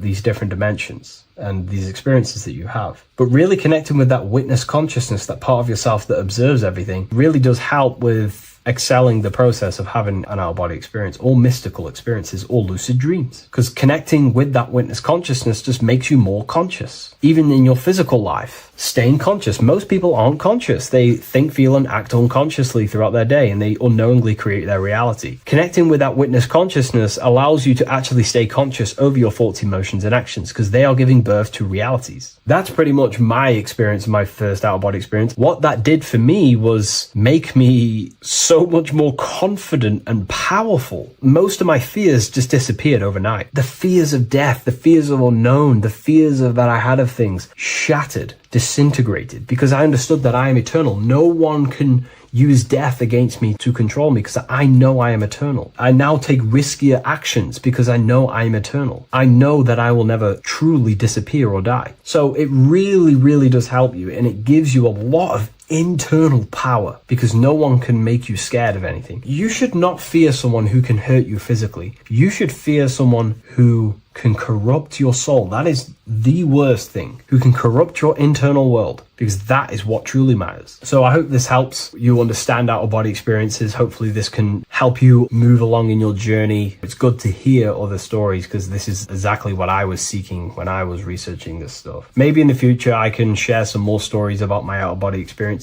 now I'm a bit more advanced. But yeah, please leave a like, comment, and subscribe on the video, and thank you all for watching. The Freemasonic square and compass is not just a symbol that represents Freemasonry, a lodge, or a secret society. It is a symbol of gaining your own personal power. Now in this video, I'm going to be breaking down this symbol in the most detail I can possibly go into. Most people live in a state of illusion. They live their life impulsively, acting based on their five senses, tasting. They want to feel a certain thing like an orgasm, or they're basically just slaves to external things and their five senses, which leads to a very dark path where you'll never actually become a conscious creator, and you'll never actually be internally happy. The Freemasonic square and compass reveals some deep wisdom about this. Now let me break this down. If you want to gain your personal power, listen up. The Freemasonic square and compass is a compass which is used to create circles. Now, if you notice something about the circle, they have no beginning, no end. You can't tell where it begins and ends. It's eternal. which means this represents consciousness. Now, if you don't know what consciousness is, if you close your eyes, you have an internal world. You have thoughts, emotion, visualization. This is all consciousness, spiritual. Then we have the square. The square creates squares or lines, which represents matter. It has a beginning and an end. You can quite see where the beginning of the end is, right? So we can even link this to Leonardo da Vinci, the Vitruvian Man. We see the man in the square with the circle. The circle is the eternal consciousness, and the man is the square, limited to the physical world. But consciousness is not limited. That's why it's outside the square. This is eternal. The body is mortal. The body will die. Consciousness will never die. If we look even closer at the symbol, we notice in this particular symbol, we have the compass overlapping the square. This is very, very symbolic. This represents spirit over matter, also known as mind over matter, consciousness over matter, the circle over the square. Like I mentioned earlier, most people are slaves to their senses. They go through their day and all they do is chase validation and feelings. They eat all day to feel good, which means they're a slave to their taste. They're slaves to their feeling. They masturbate, which means they're a slave to orgasms and external things. They're literally being governed by the external world controlling their internal world. They're literally living life on autopilot. And don't get me wrong, I was guilty of this too. We're all guilty of this when we join this world because we're not taught this sacred knowledge. Until you actually stop and recognize this, you'll be living life on autopilot, literally not even living. You'll be running off subconscious programs, seeking external validation and being ruled by these five senses. The square underneath the compass represents consciousness on top of matter, which means the internal world is controlling the external world. It is the mind controlling matter and not matter manipulating the mind. In the occult and esoteric world, it's very important that you are conscious of every action that you are taking in your day-to-day life. Never act subconsciously. Always be conscious. What are you thinking? What are you acting? What are you giving your attention? All of this is contributing towards creating because you are a creator. Consciousness is a creative force. You need to make sure that the compass is on top of the square, that your inner world is controlling the outer world and not the outer world controlling the inner. As I've mentioned in many videos before, the internal world of consciousness is what's producing the external world. Your life is just a result of every thought and emotion that you felt in the past. Everything you own, everything you possess, your friends are all reflections of your consciousness. They're all reflections of what you are thinking about. When you change your thinking, your external world starts to rearrange itself. On a basic level, this symbol represents the combination of spirit and matter. You are a spiritual being and a material being.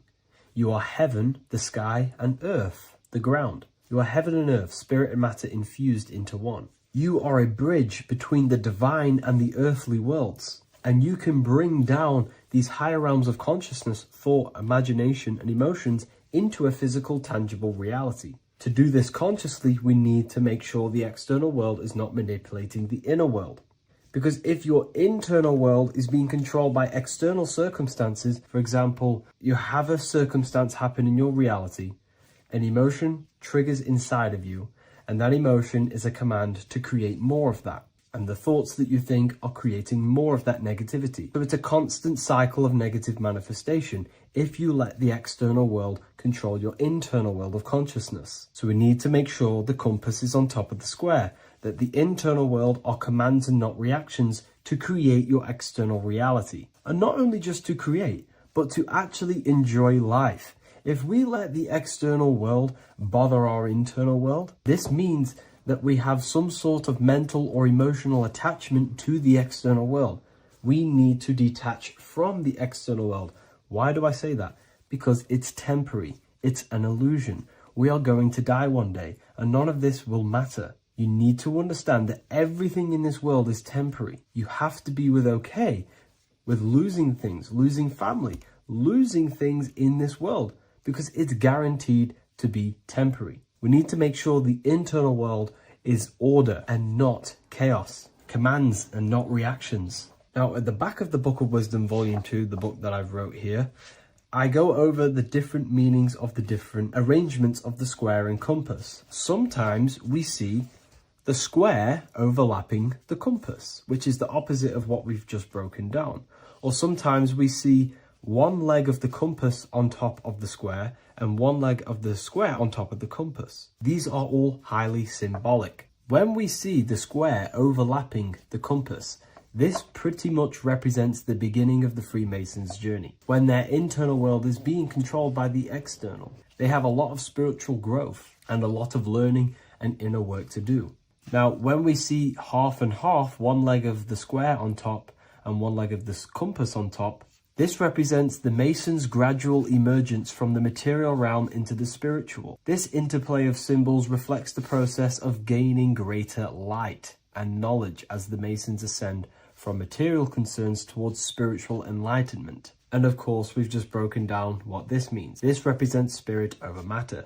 They're not chasing external physical things anymore. They're actually chasing and gaining validation and happiness from spiritual growth, more knowledge and deeper understanding of consciousness and themselves. Most people chase external material things, which actually don't make you happy in the long run. You could be given £1 million today. In a week's time, you would be back to the same original state of consciousness and actually chasing more and more millions of pounds. It's because nothing physical in this tangible world will ever satisfy your internal world of consciousness. So through spiritual growth, we can actually become happy and seek higher understanding, higher consciousness, which actually satisfies us eternally. So when we see the compass on top of the square, it symbolizes the triumph of spirit over matter. This arrangement not only signifies the mastery of spirit over the material realm, but also represents the resurrection, ascent, and dominion of spiritual principles over all earthly conditions. It's all about gaining personal power and spiritual growth. It's all about spiritual evolution, going from matter to spirit. The external world controlling the internal world, to the internal world ruling over the external world, where the mind becomes a powerful tool to actually create and command reality. The mind cannot create and command reality if it's being governed and tossed all over the place by external circumstances and thoughts. Here's a quick tip on how to know if your mind is controlling you. If your phone notification goes off and you're working on something, and you instantly go to reach and pick up the phone as soon as the notification goes off, that is an indication that your mind is controlling you and you are not controlling it. The mind is the direction of consciousness. The direction, it directs the flow of your attention, your energy, your consciousness. So to practice to gain mind over matter is simply just meditation, allowing the mind to sit still and focus on one thing for long periods of time. And over time, this will gain mastery over your attention and your mind. If you are on your spiritual path, this should be your goal. Your internal world becoming the master. The mind becoming a vessel for you and not a vessel controlling you. It needs to become a command center and not a reaction. Please like, share this with a friend, and subscribe to the channel if you're new. Leave a link in the description for the Book of Wisdom Volume 2. What is good, people? It's Revival of Wisdom. I hope you're all doing well. Now, this video is how to raise your holy oil or your kundalini. Let's get straight into this. So this is a monthly cycle. Every month, when the moon is in your zodiac sign, this oil is released. Now, the moon is in control of monthly cycles. For women, it's the menstrual cycle, and as well, this holy oil cycle. The moon changes sign every 2.5 days and passes through the zodiac signs in 27 days. So the moon tells the day, the sun tells the time, the stars tell the month. This reality is a massive clock, if you like to say. It's a cycle. Okay? The moon controls the night, emotions, water, fluids, and the mind. Okay?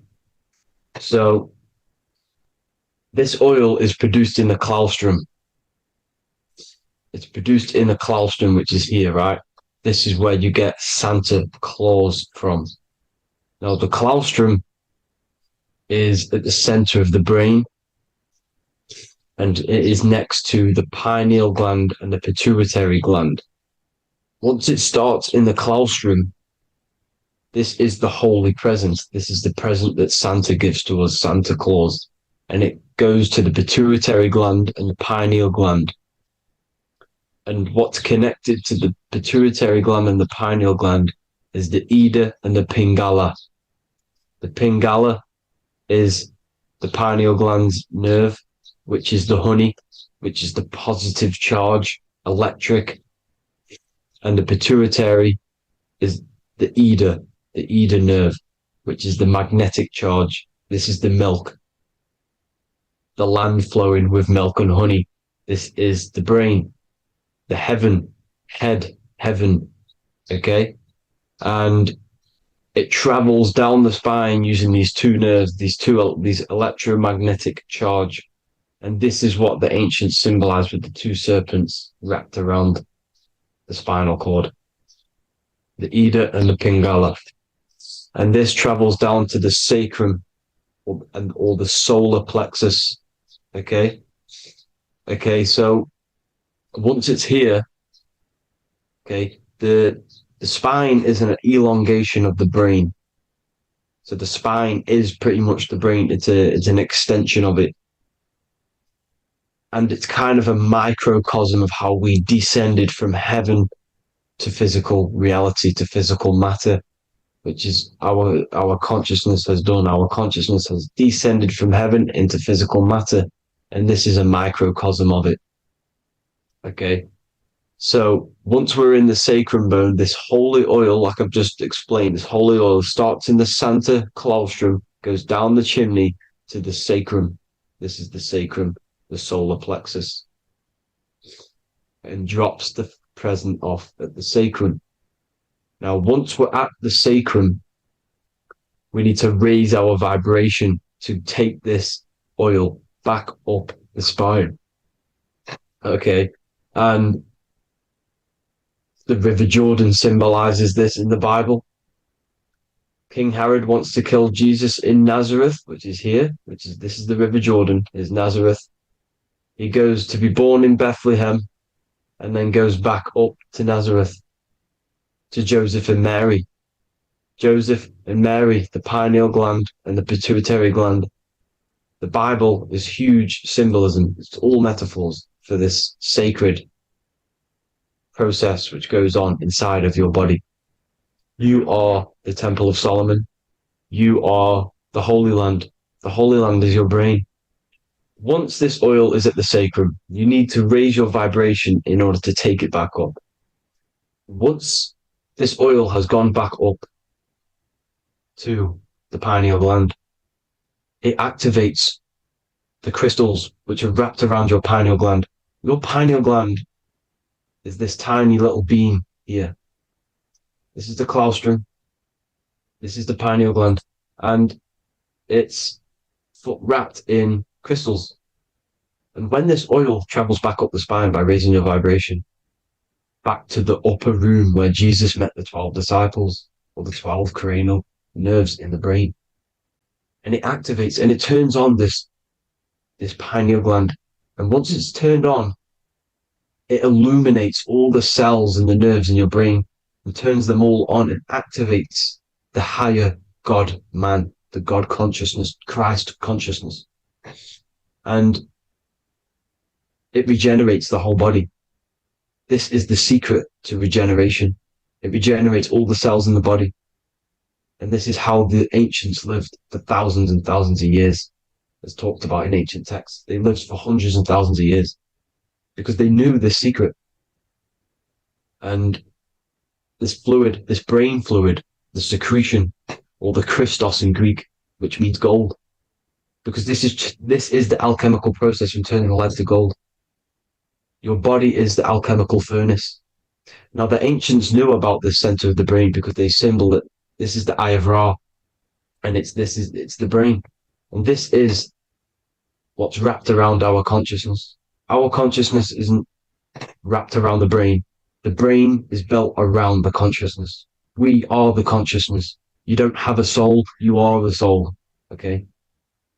Now,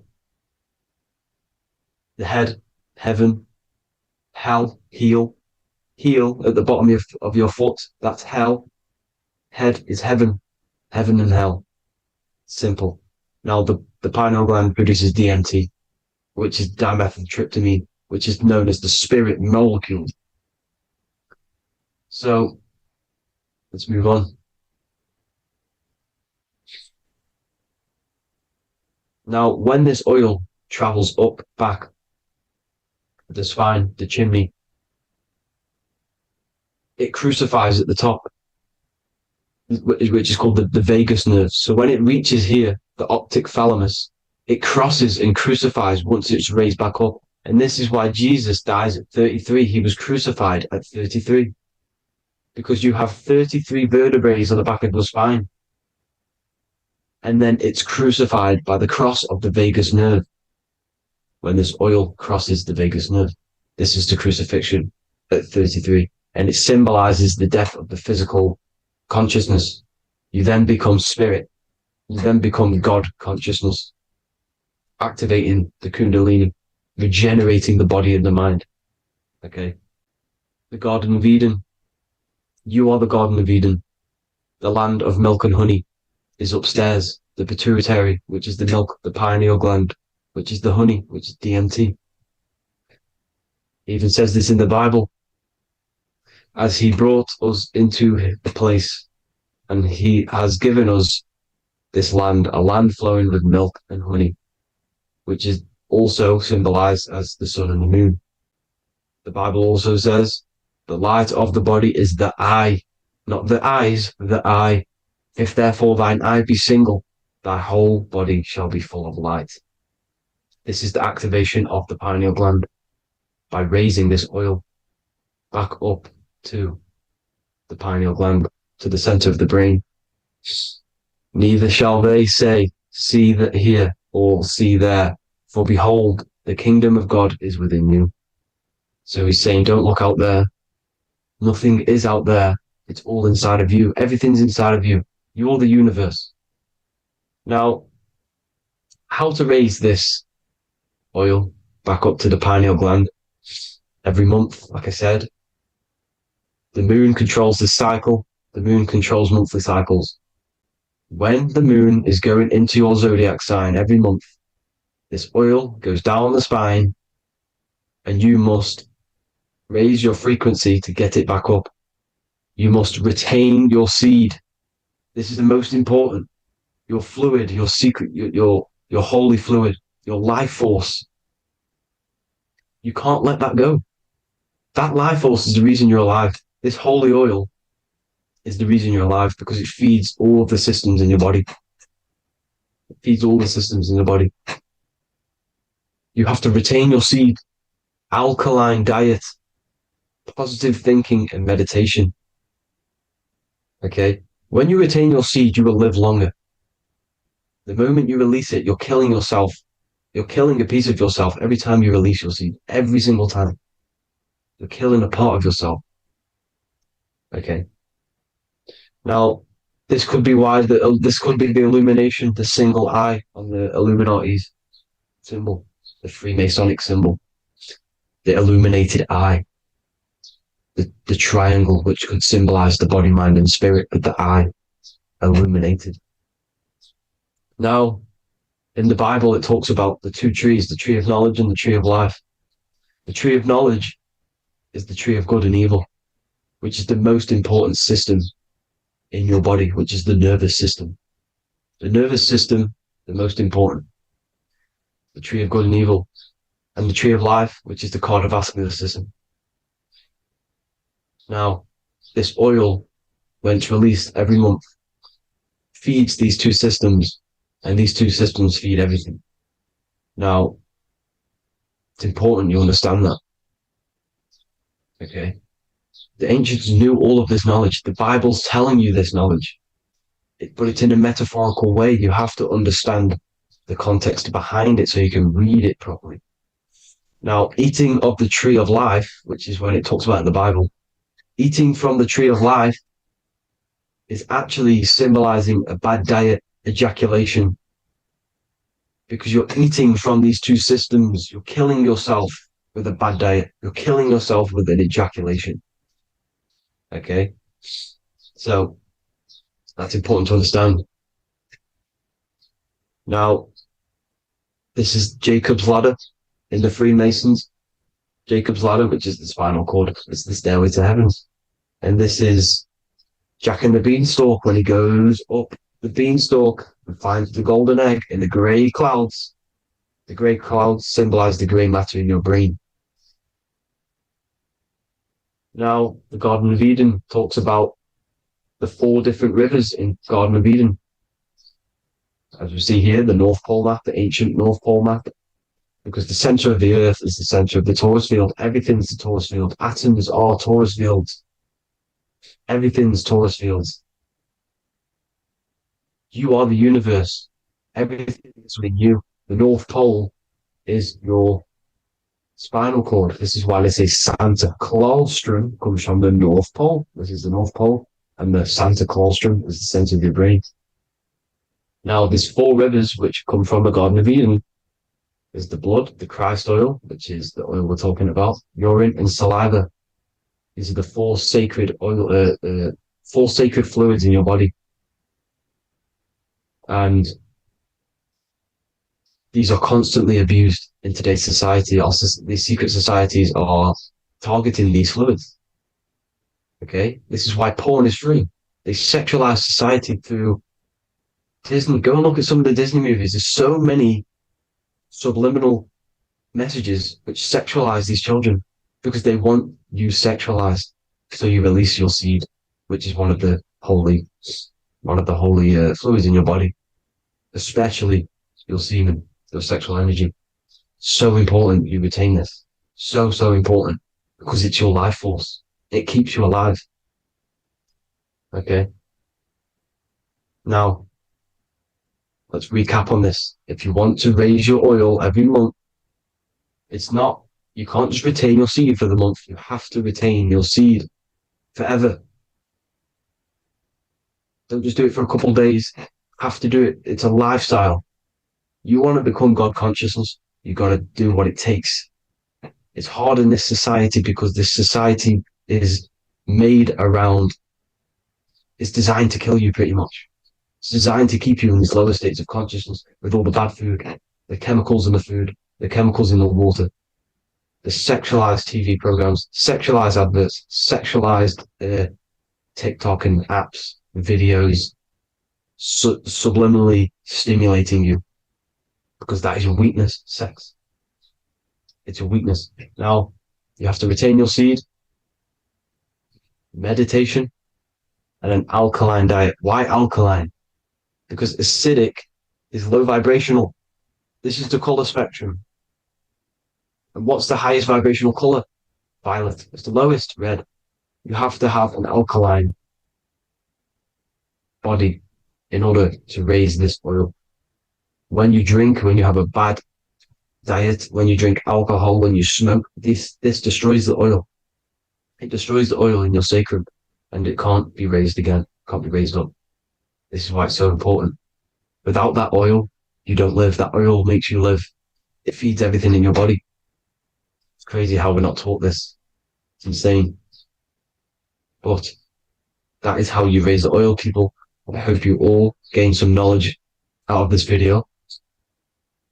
And I hope this assists you on your journey, your spiritual journey. And please like and share this video. We need this knowledge out to the public to wake up humanity. Thank you all, people. God bless.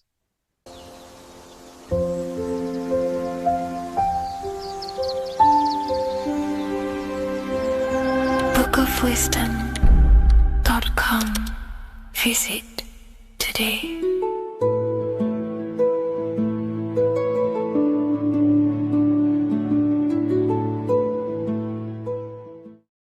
Neo is plugged into the matrix on the back of his neck. And if we look at the human brain, The back of the neck is the reptilian brainstem. And when one operates their life out of the reptilian brainstem, they are unaware, unconscious. They are consciously dead because the reptilian brain does not really critically think. It acts on instinct, fight or flight mode. This is considered in the occult spiritually dead. When one is taking actions without intention, simply very reactive to life. They're not living, they're simply experiencing. When you're walking down the street and you see someone, and in your mind you think me versus them versus me, that is an animalistic way of thinking. I used to be trapped in this way of thinking, always thinking of fight or flight, always judging people, always reacting to the world, never consciously creating and commanding with intention in the world. This could be considered the matrix, when one lives unconsciously, simply surviving in the world. Another symptom of living in the reptilian brain could be obsession, a constant need to assert your power over others to feel safe or superior. Views relationships as power hierarchies, not as mutual connections. It could be a conquest for sex, lust, seeking validation through sexual activity. Sex becomes a tool for dominance, escape, and self-worth. Intimacy is avoided. Pleasure is pursued without emotional depth. Seeking pleasure all the time. This is all to do with the reptilian brain. Seeking safety. It could be compulsive eating or food hoarding, driven by craving and not actual hunger. Eat to soothe fear or emotional discomfort, often unconsciously. This is the unconscious. Fear-based decision-making. Every choice is shaped by perceived threat or insecurity or fear within the subconscious mind. Long-term vision is sacrificed for immediate safety and gratification. All the reptilian brain. Territorial behavior overacts when personal space, possessions, or status is threatened. Acts as though survival depends on ownership or status. Addiction repeats patterns to feel safe, even if they are harmful. Avoids anything unfamiliar or unpredictable. Low empathy. No empathy or emotional care for one another and for fellow beings in the world. Sees people as threats, tools, or competitors. This is all to do with the reptilian brain. Intense jealousy or possessiveness. Sees others as rivals or objects to control. Cannot tolerate perceived threats to loyalty or status. Quick to be angry. Slow to reflect. Reacts with rage, withdrawal when challenged. Lacks emotional regulation or deep self-awareness. So this brain could be considered the matrix, hence why Neo is plugged into this brain. He's operating the life out of this brain, unconscious, simply navigating life like an animal. I was in this state, and you can only really realize this when you come out of this brain and you start to function from the higher regions of the brain, which we will discuss very soon. And my life was chaos because there was chaos operating internally. I was never thinking about the future. I was always operating life out of fear, out of lack. Never had care for another person. When you operate life out of this brain, the matrix, things outside you, can easily control you. This is why they keep us in a constant state of fear. So we operate life out of this. So we never gain full control over our reality, over our actions, over our thoughts. So Neo is called Neo, and he works at a place called meta cortex, very symbolic of the neocortex, the higher region of the brain. Now, this brain makes you human. It ultimately allows you to hold control over the animal urges, okay? The neocortex is the brain that allows you to have self-mastery, that allows you to control your urges, your instinctual survival urges. So humans can overcome their reptilian animalistic state and start to operate their life in a conscious mastery state. And Neo is plugged out of the reptilian brain, and he starts to use his neocortex, the human brain. This allows one to learn to have self-control allows one to create, allows one to think about others. It allows one to critically think deeply. It allows one to be self-aware. Who am I? Where did I come from? And where am I going? This is ultimately the brain that has shaped the world. We look at humans. We built technology. We built all of these amazing things. They all come from the neocortex. This is the higher region of the brain that allows consciousness to function on a higher degree. It allows you to truly become a creator and have self-control instead of living in a reactive animal state. You see, animals are only aware of their five senses. They're only aware of surviving. If you notice, look at animals, they're always looking around. Even in their home, they're always looking around, sniffing around. That's because they operate in an animalistic brain. Humans have the neocortex. This is a higher region of the brain, which if you wish to master yourself, this is the brain that you will be using. This allows you to operate life on a higher degree. We see this reptilian brain symbolized everywhere. See it as reptiles. Reptiles are symbols of this brain. We see the Egyptian god Osiris with the green skin representing a reptile, a crocodile. Sometimes we see Osiris depicted in Egyptian artwork with crocodiles or reptiles, if you do a little bit of research on that. And also, if we look at the overall symbolism of Osiris and his story, we notice that he is the god of the dead or the underworld. This is not literal, but the dead or the god of the death,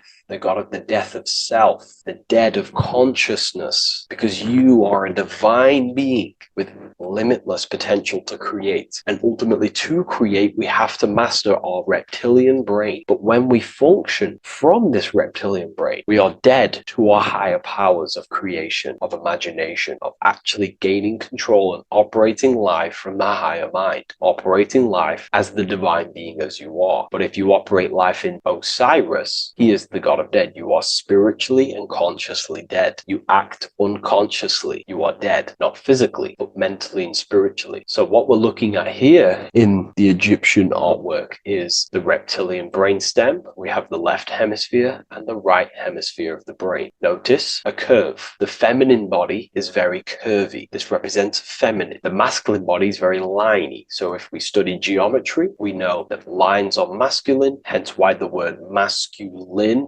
line, and the feminine body is, in geometry, feminine is represented as curves. So this is the left masculine brain on the left side, and this is the right feminine brain on the right side, with Osiris, the reptilian brainstem, in the middle. So we're going to go deeper into some Mesopotamian artwork now. Now let's have a look at this. We're looking at the reptile on the very bottom. We see the left brain and the right brain, the Eye of Ra and the Eye of Horus on the left and right. In Freemasonry, we still see the symbolism of the two pillars. Jachin and Boaz in Freemasonry, with the two pillars symbolizing masculine, feminine forces of consciousness, also representing the masculine left brain and the feminine right brain, with the reptile down here. But if we have a little look here, right, we have a little look at these reptiles. This person is standing on top of the reptiles. When you are on top of something, you have power over the below. You are standing atop of something. You have mastery over it. You have control over it, symbolizing gaining control over the reptilian brain, the reactive actions, the sexual urges, the addictions, the territorial behavior, the fear-based decisions, constant internal tension, never being able to focus. It's symbolizing gaining control over these internal qualities that happen within us, in our mind, because the universe is mental. And if we do not gain control over this brain, it will dominate our mind, which will ultimately dominate our actions and destroy our life and live in an unconscious state. So this is basically instructions in this ancient Mesopotamian artwork of becoming self-mastery, to operate on a God consciousness level. So we have a person symbolizing your awareness, the internal you, having mastery over the reptilian urges, the reptilian brain, the reptile thinking. We have a person, a face in between, and it's standing in between these pillars, symbolizing balance of the brain hemispheres. Because the face, we see the eyes in the middle, we see the person is you, your consciousness, standing in the middle pillar. It's representing seeing reality as neutral. Everything in the world is neutral. It's the mind's perception that gives it a positive or negative charge. When we adapt this mindset, this view of reality, this knowingness of reality, we see the world for what it truly is. And if you see things as neutral, it allows one to transform the situations in your life accordingly, instead of simply choosing a side.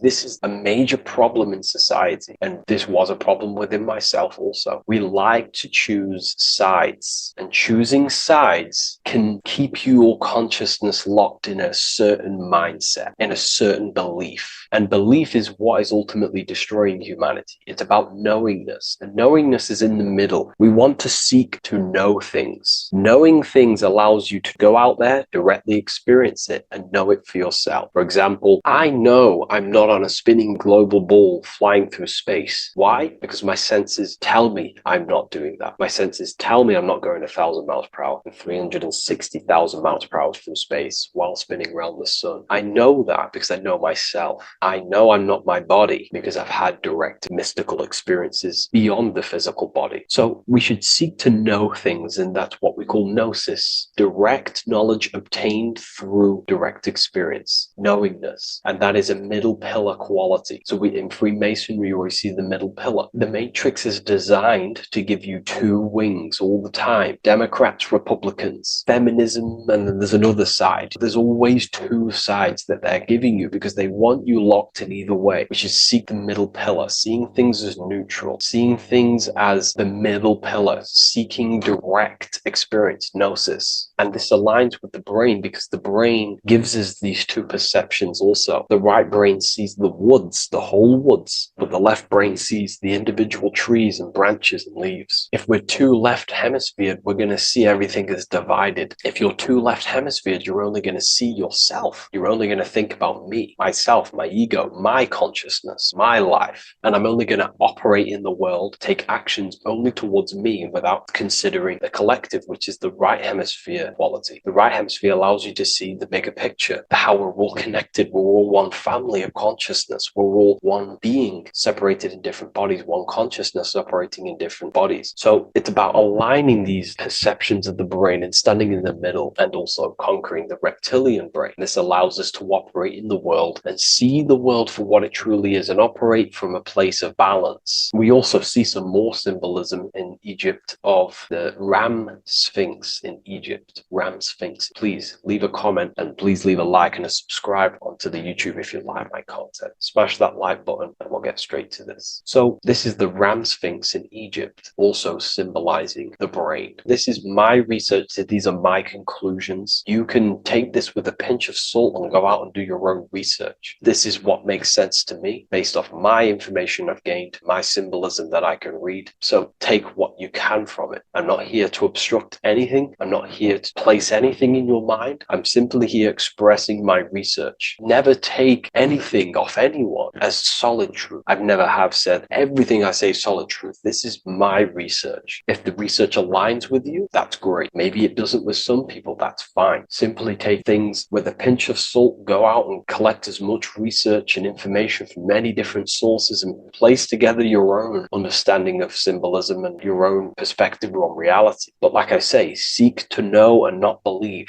So this is the Ram Sphinx in Egypt. This is a more powerful symbolism of the brain. We have Osiris here, the god of the dead, which is the reptilian brain, and an Aries symbol here symbolizing the hippocampus in the brain. So this is the reptilian brain stem, heavily aligned with the reptilian brain stem here. We can see the connections if we look closely. So this represents the dead of consciousness. This is the dead of self, living in impulsive animalistic state, the symptoms that I listed earlier. I'm not going to go over the symptoms again. And Aries symbolizes the hippocampus in the middle of the brain. It's the hippocampus. And Aries is a symbol of a state of being. Why? You see, ancients and the ancient Egyptians, according to my research, Freemasons still use this symbolism today. So what they do is they use the path of the sun to symbolize a state of consciousness or a journey in consciousness. So what do I mean? So Aries here is the transition from the winter arc. So this is the winter arc from Libra, Scorpio, Sagittarius, Capricorn, Aquarius, Pisces. This is when the sun is dead. This is when the electromagnetic waves of the sun are not very present. This is the winter. This is when there's more darkness in the world. However, from Aries, Taurus, Gemini, Cancer, Leo, Virgo, and well, to Libra, this is when the sun is giving more electromagnetic rays. Everything grows. Everything is reborn again. Everything's growing. Everything's more light. There's more warmth. You can grow crops. So this is very symbolic as a state of consciousness. Aries is used heavily to represent the rebirth of the sun, but internally as an esoteric interpretation of Aries, it symbolizes the resurrection of awakening of the self. It is the rebirth of the sun, of the soul, the rebirth of becoming aware out of the darkness into the light, living in the reptilian unconscious state, the unconscious, not being aware that I possess consciousness, not being aware of my thought, emotion, actions. And Aries is that symbol is of the rebirth of the spirit, the rebirth of the self, becoming self-aware. So that's what we're looking at here with the Ram Sphinx. We're looking at Osiris, dead, the reptilian brain, operating life in an unconscious state, not really thinking,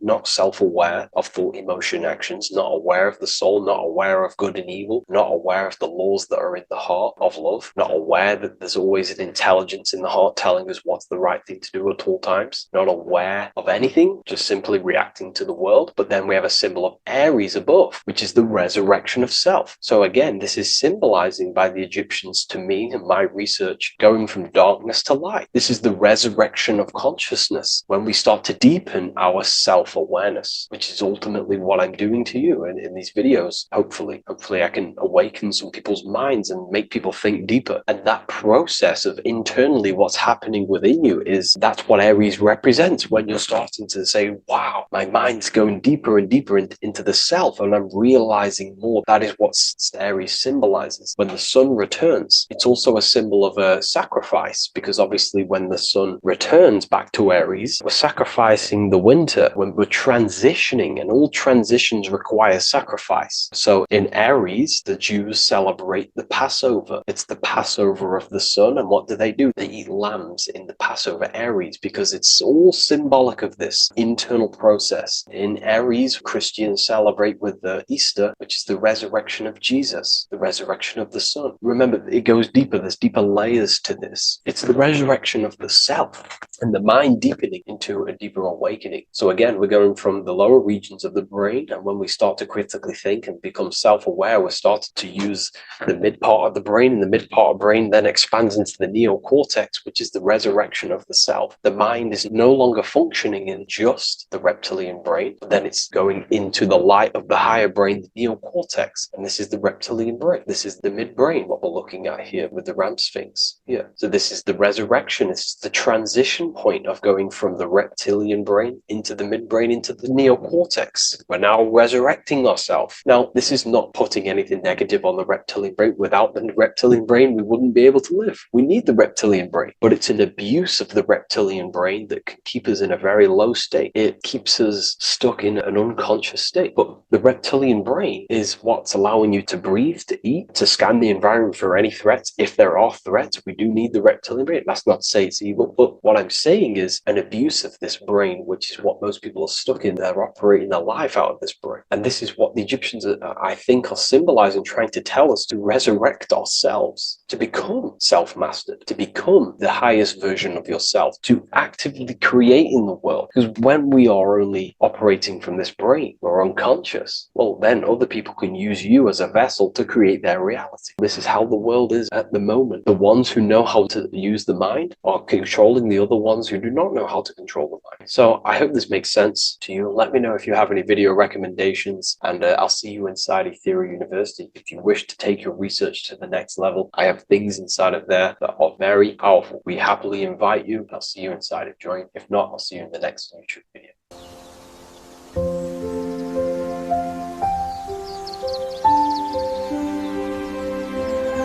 bookofwisdom.com. Visit today.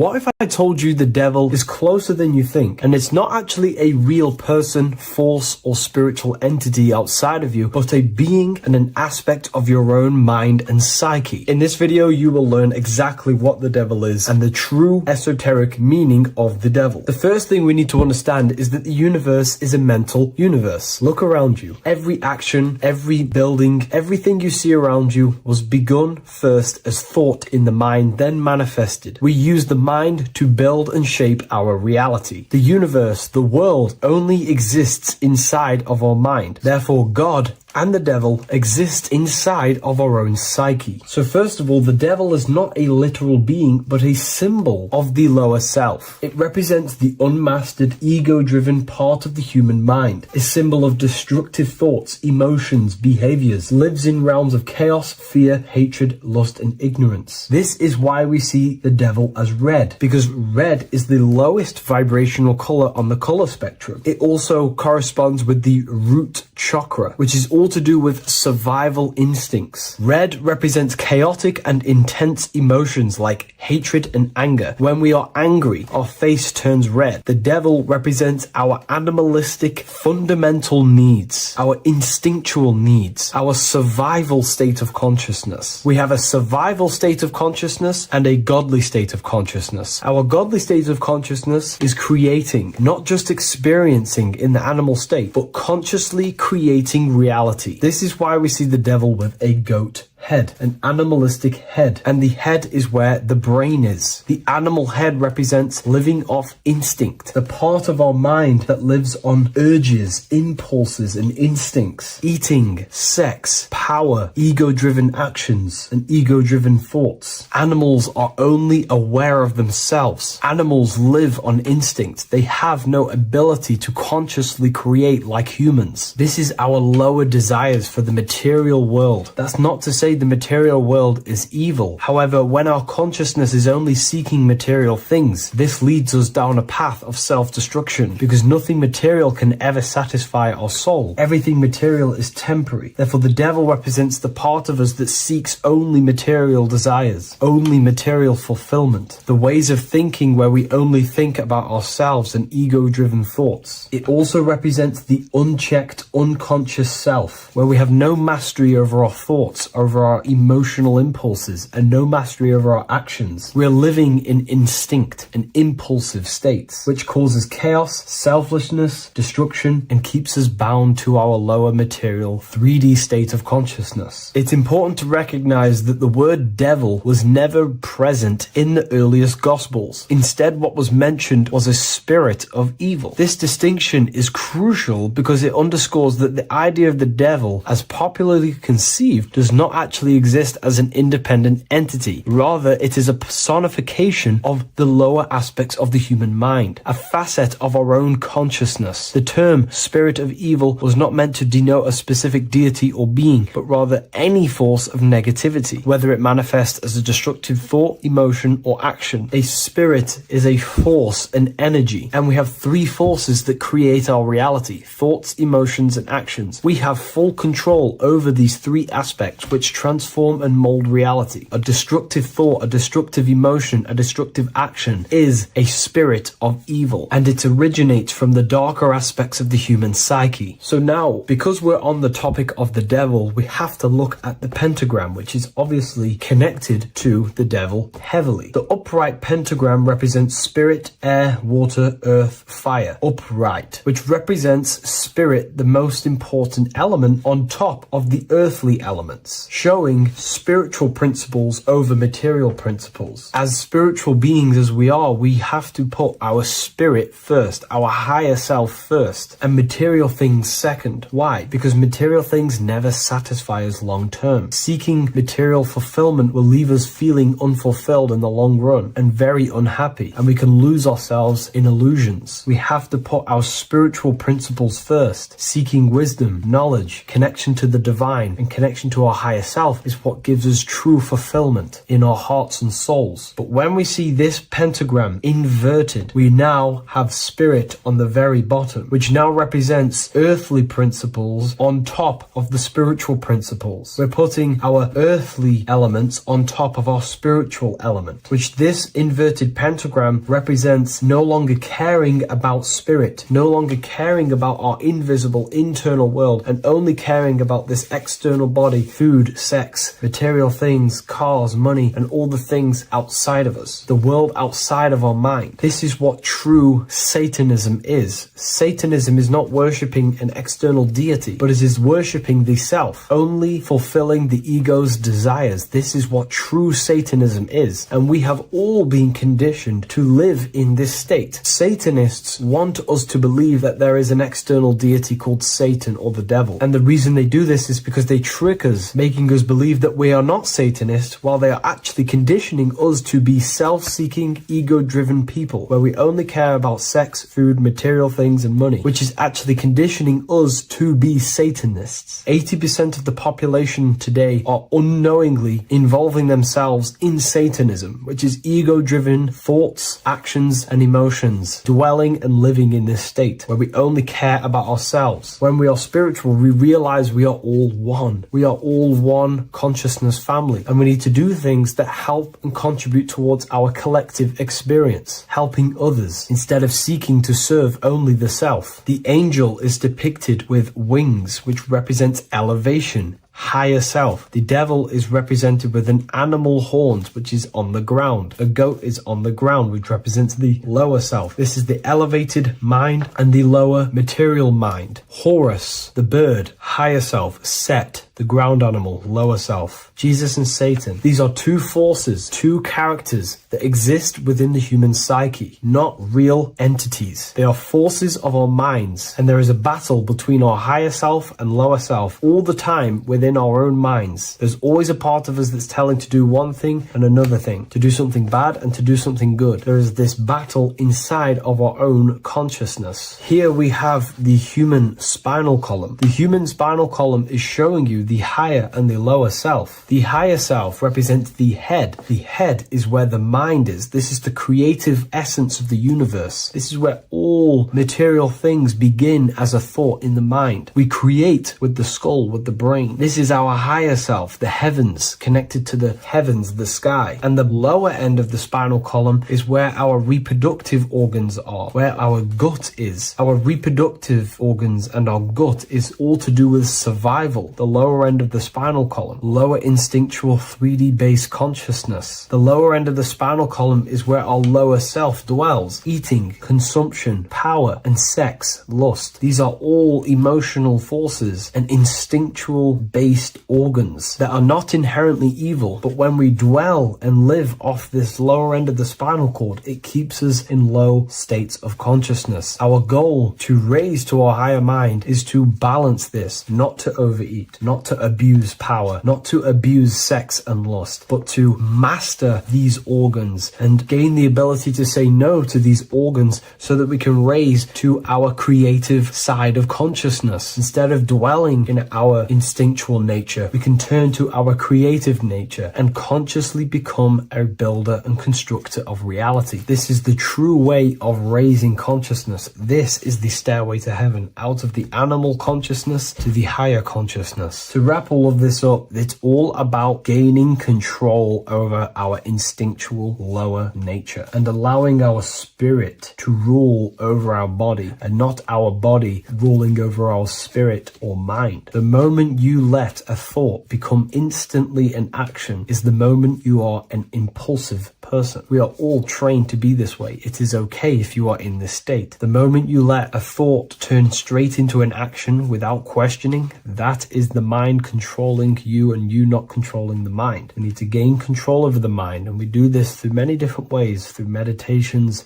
affirmations, and discipline, we slowly gain control over our minds. And once we gain control over our minds, we gain control over our thoughts, and we gain control over the attention that we give certain thoughts. We can then start to uplift our mind, our thoughts, out of our instinctual state to the higher mind. If you wish to learn more about consciousness, I'll leave a link in the description for the Book of Wisdom, Volume 2. Before you call the Baphomet evil, make sure that you watch this video until the end so you gain a full understanding on what the Baphomet truly is. No, I am not a Satanist. I am simply an esoteric and occult researcher. I've been looking into symbolism for a very long time, and I can reassure you that this symbol does not represent the devil, does not represent any negative figure. It's a very deep, occult, esoteric symbol. What we first need to understand about the Baphomet, it is indeed a symbol. Every symbol we see around us is neutral.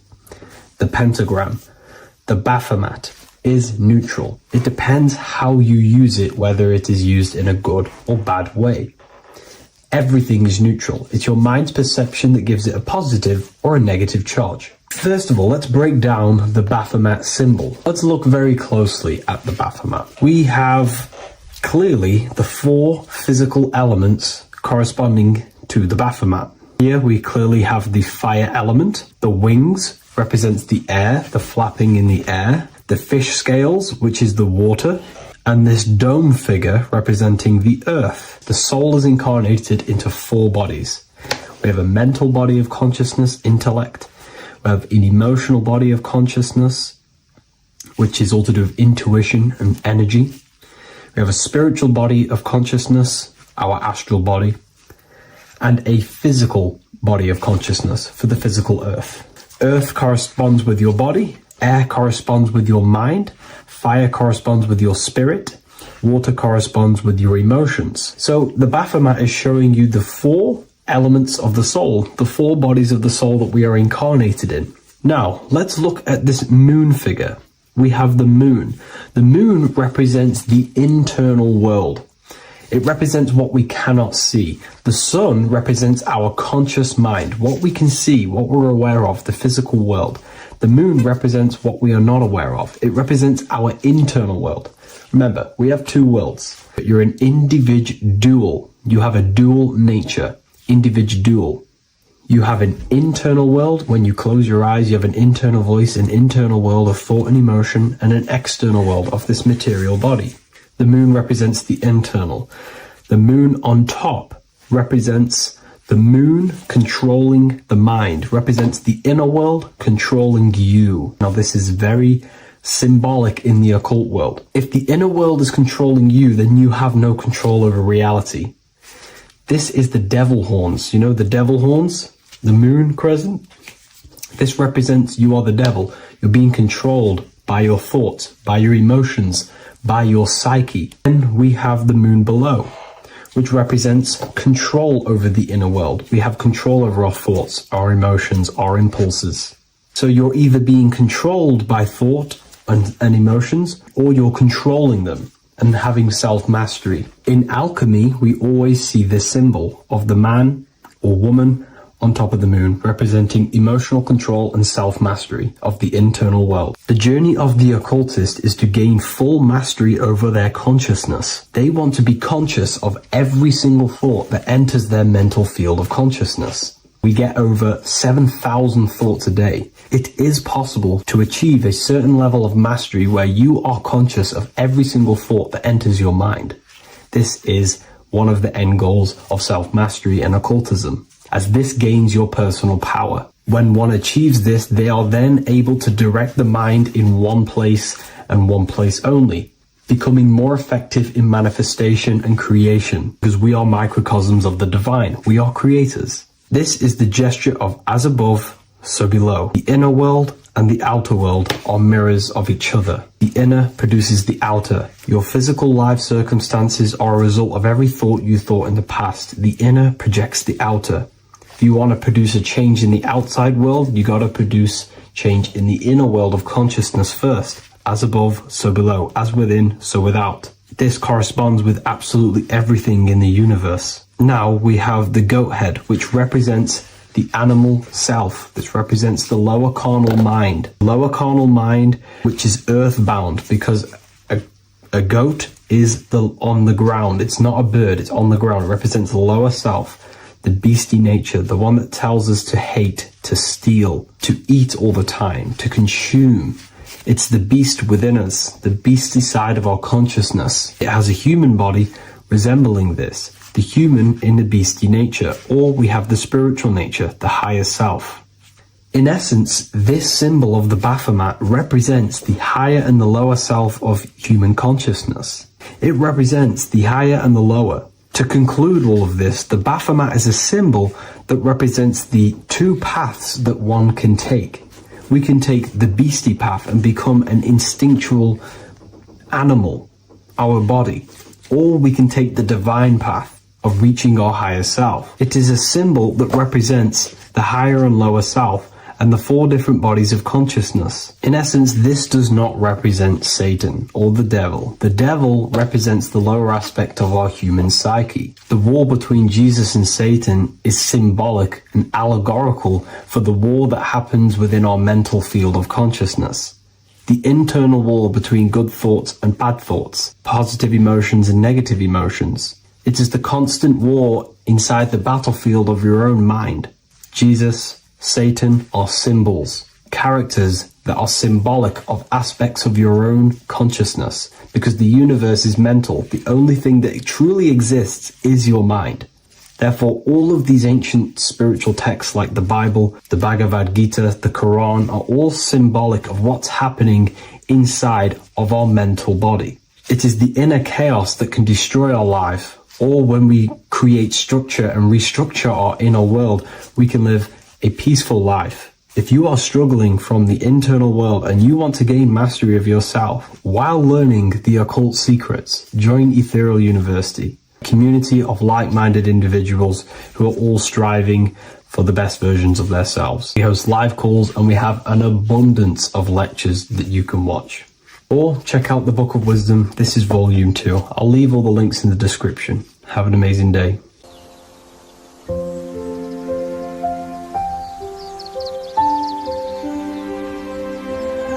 bookofwisdom.com.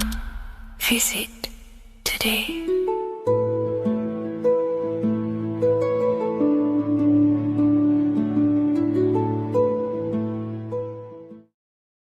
What is good, people? We're back with another video, and today we're talking about the chakras.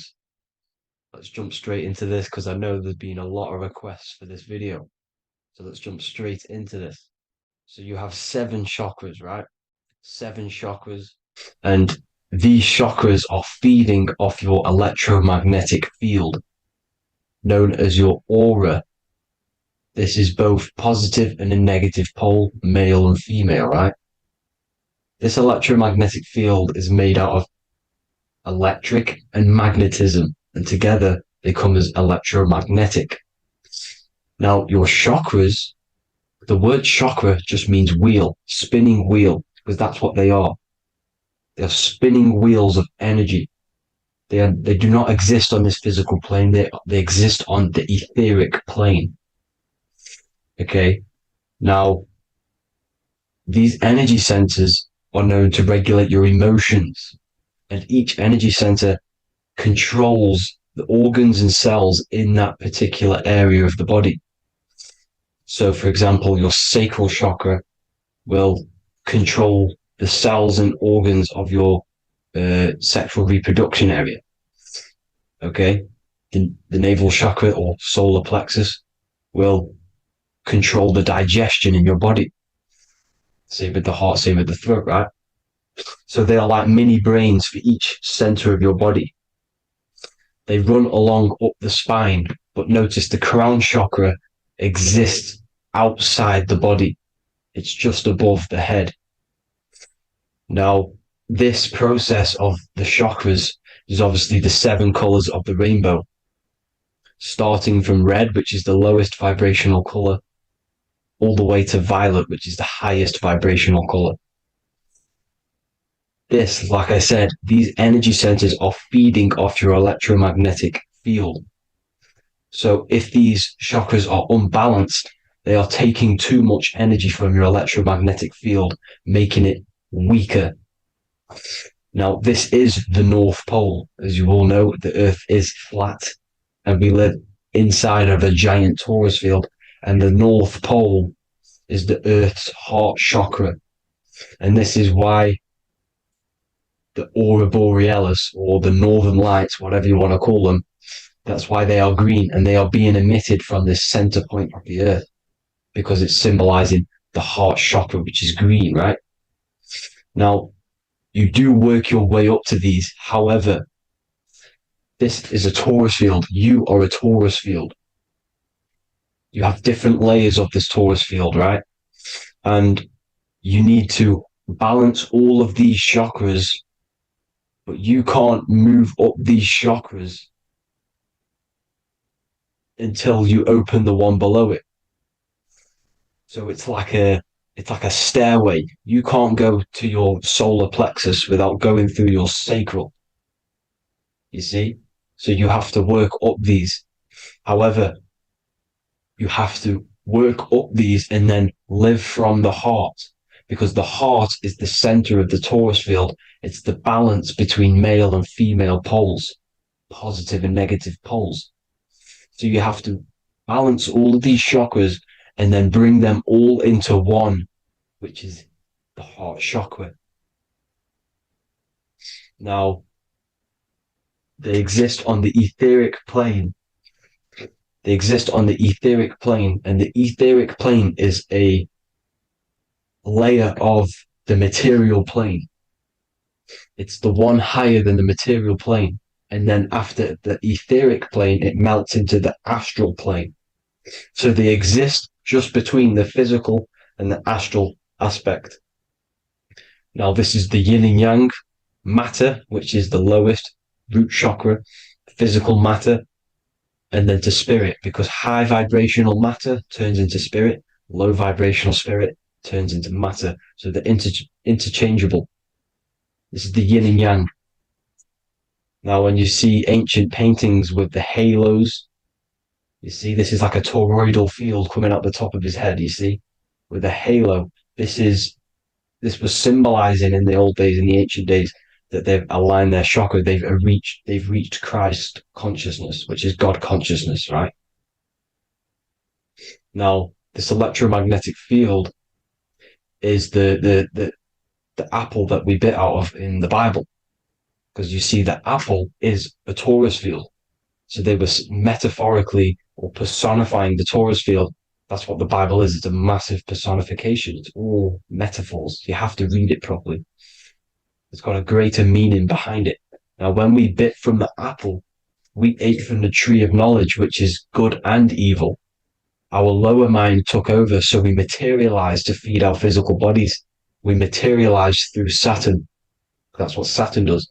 Now, if you don't understand that, go and watch the video previous to this one called Occult Secrets of Saturn, and that will show you how Saturn is the materializer. Now, this is one of the secrets behind the Masonic compass: electric and magnetic, male and female, duality, positive and negative. Now, like I said, they teach you about the torus field, about a magnet in school, but they don't teach you about your electromagnetic field. Everything alive has a torus field. It is the building block of this creation. Absolutely everything has a torus field. There's not one thing without it. And as you can see here at the center of the apple, that's where the seed is. That's where the life is. The reproduction of that organism. As you see, this is where the most electromagnetic energy is stored, in the center, because this is where the two duality, this is where the field meets, at the very center. This is why the seed is at the very center. Now, your spine is a elongation of the brain. The brain is heaven, and the bottom of the spine is hell. So this is Saturn, which is the root chakra. The 7 planets are associated with each chakra. Moon equals mind. Okay. Now, Saturn is physical matter, as I've just explained. This is the lowest vibrational color. And they want you trapped down here, which is your hell state, your animal nature, your physical nature. They want you to identify as the physical body. They don't want you to reach these higher states of consciousness. Okay? Now, in the brain, you have 12 convolutions. Now, this is what they were symbolizing in the Bible with the 12 disciples. And obviously in the Bible, it says the upper room where Jesus met with his disciples. This is heaven, the brain, the higher states of consciousness. Now, this is your North Pole. This is Jacob's ladder. Okay. This is why you have 33 levels of Freemasonry, because it's symbolizing the 33 vertebrae, which are these little things here on the back of your spine. Because once the Kundalini energy from the bottom of your spine rises to the top, this is when you get enlightenment and opens your third eye. Spiritual enlightenment. As you can see here, this is Jacob's ladder. This is the Kundalini symbol, right? And they're even showing you this in the medical symbol. They're putting it in your face. But the serpents are wrapped around the spine.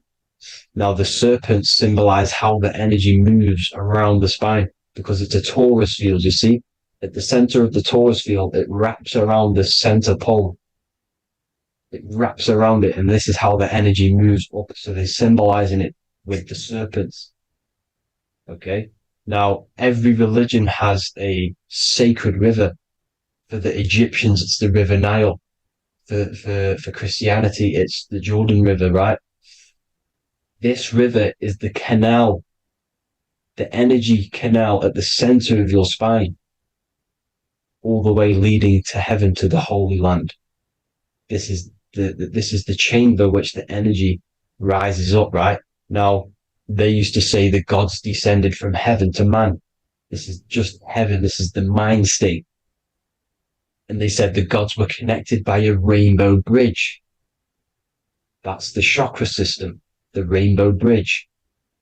Okay. Now, the ancients called this place Midgard, Earth, where both evil and good live, right? Midgard. But you can go to heaven, which is a pure mind state, because once you're in heaven, nothing negative can ever bother you. That's completeness, pure Christ consciousness. Now, this is why Jesus dies at 33. He didn't actually die, but it's symbolizing the death of the physical body. Not the death of the physical body, but his consciousness rising above the physical body to, as I said here, matter to spirit. Matter died off and he came spirit consciousness.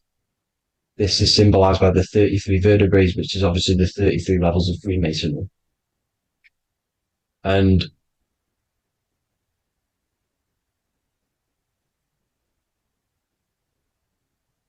now the pineal gland, which is at the very top of this Jacob's ladder, or the River Jordan, the canal, your 33 vertebrae on your spine.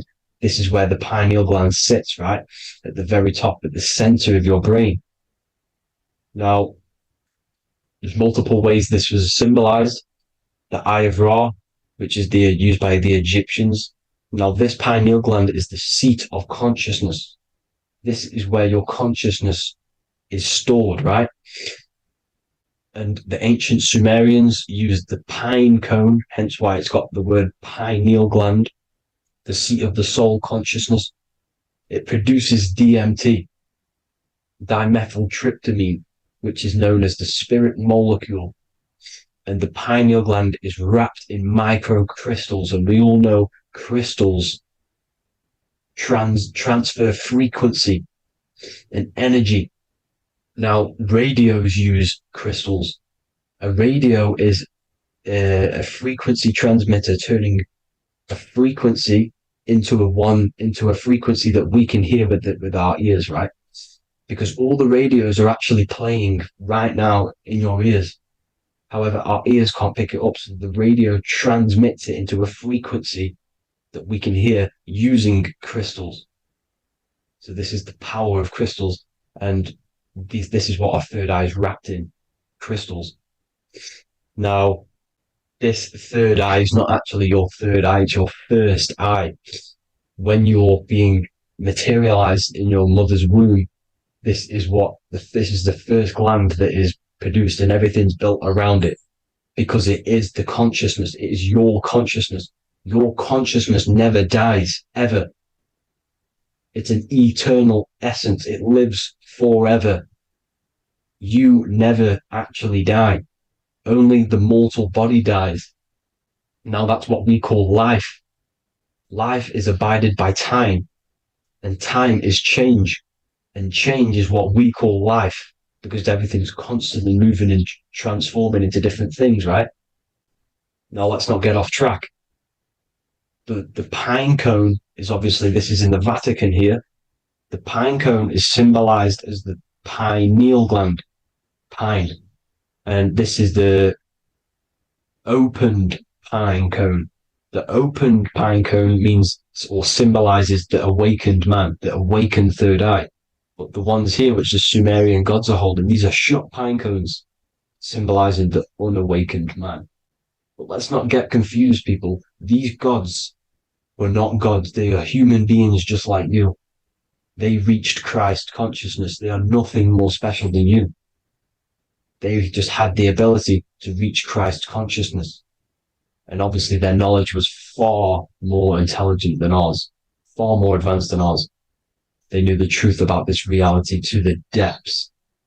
Now, the ancient Hindus had a goddess called Kundalini, which is said that she descended by the means of a ladder or a cord from heaven, which is symbolizing the spinal cord. Now, this is what Hickory Hickory Dock, the mouse went up the clock and came back down. This is all these stories, like Santa as well. Santa comes up and then down the chimney. This is symbolizing the Christ oil. There's an oil which is produced in your pineal gland, right? And this oil travels down the spine. And once it's down on the spine, you must have to raise your consciousness, just like I said, with the chakras. You have to raise your consciousness, raise your vibration to heat up this oil and turn it into a gas. And it travels back up the spine through like the serpents up the spine, and this awakens the third eye once it's coming back up the spine and hits the pineal gland. This is the secret behind Santa and Hickory Hickory Dock, because Santa comes down and feeds the presents and goes back up the chimney, and he lives in the North Pole, the positive pole. This is the North Pole, people, and the presence is your sacred oil. This oil, your physical body is the furnace. It's the spiritual furnace, which you have to heat up this oil by raising your frequency and turning it into a gas to rise up this chamber, the River Jordan, to your third eye, right? Now, this is an alchemical process. Your body is the alchemical furnace. It says in the Bible, if therefore thine eye be single, thy whole body shall be filled with light. I shouldn't have cut that out, but that's what it says. The light of the body is thine eye. If therefore thine eye be single, thy eye shall be filled, their body shall be filled with light. This is symbolizing the pineal gland, enlightening the body, the spiritual body, filled with light. Now, as I said, they want you kept down here, which is the root chakra, which is your animal nature, which is obviously mind, matter over mind. This is the symbol of Saturn, right? As you say, we're built of body, mind, and spirit, the Holy Trinity.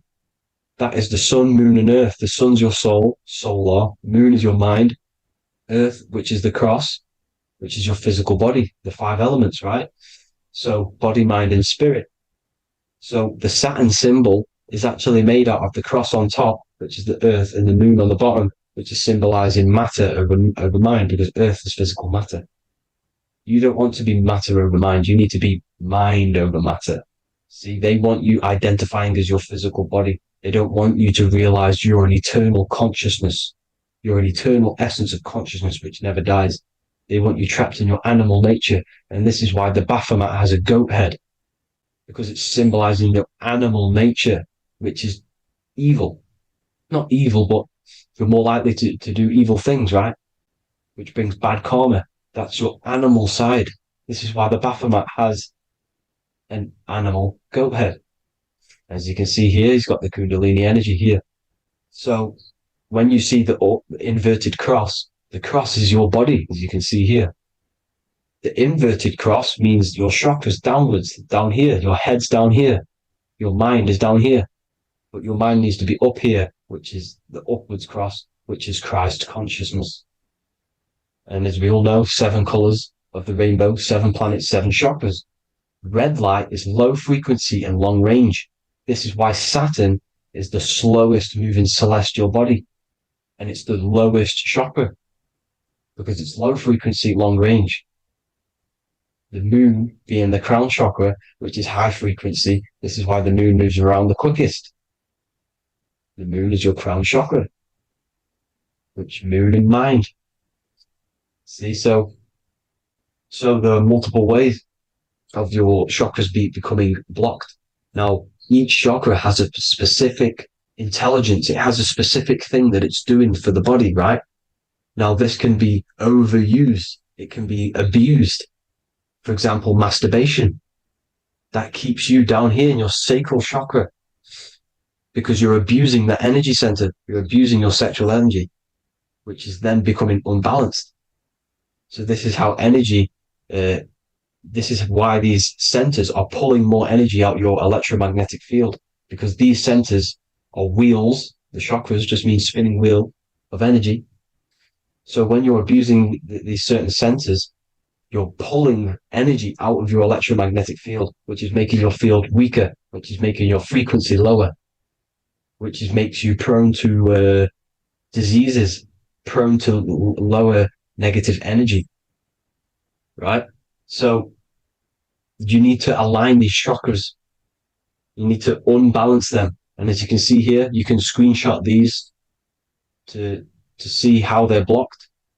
I'm not going to go over each one because it'll take me forever, but have a little read yourself. This is why they're blocked. Now, the ancients used to say Aum when they meditated. Now, these are the 7 vowels. There's not 5 vowels, there's actually 7. Now, when they say Aum, they're aligning all their chakras by saying this when meditated. This is where the Aum originated from. Now, emotion is energy in motion. So if you're feeling a certain way, that's the energy you've put in motion. It's a reflection. We live in a mirror reality. Everything's mirrored. Everything's mirrored.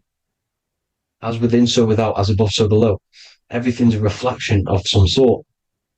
So whatever you're feeling, you're doing something wrong. It's telling you you're doing something wrong from the root cause, because your energies are the effect. You're feeling the effect of something you've caused.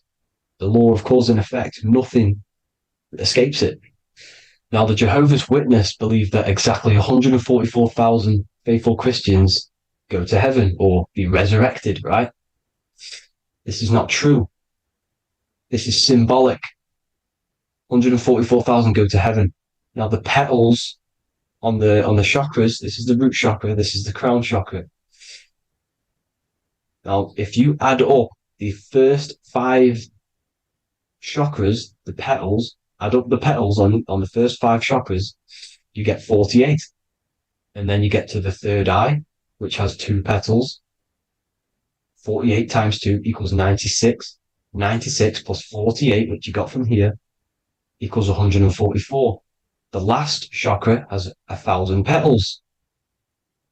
Times 144 times 1,000, you get 144,000. This is a frequency.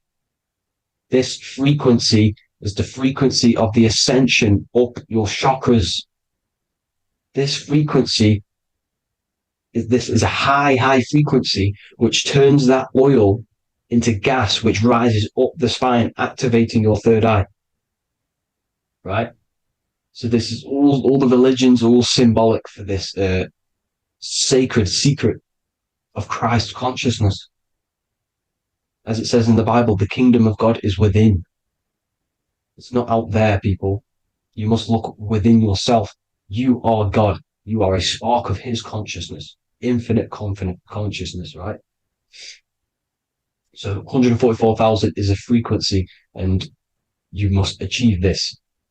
Like I said, these people in the past, they're not gods, people. These were just humans. Nothing special. They just reached Christ consciousness. Now, they keep you in these lower vibrational states with the food, right? And as you can see here, all of these fast food restaurants are mainly are red and yellow, which are these lower states, these lower two chakras, lower vibrational colors, because they want you trapped down here in matter.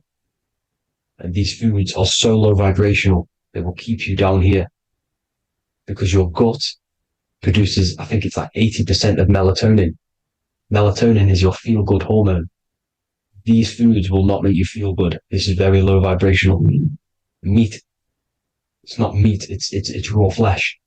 These animals are stripped from their family, put on a conveyor belt, watch their friends be tortured, and then get slaughtered in a slaughterhouse.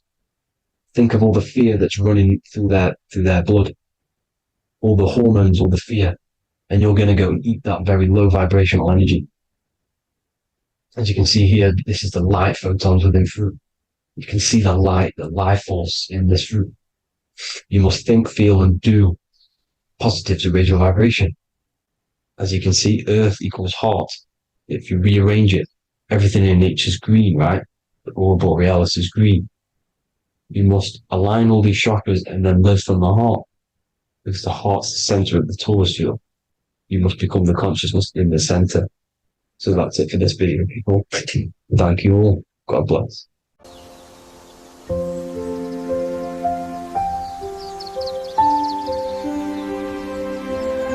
bookofwisdom.com. Visit today.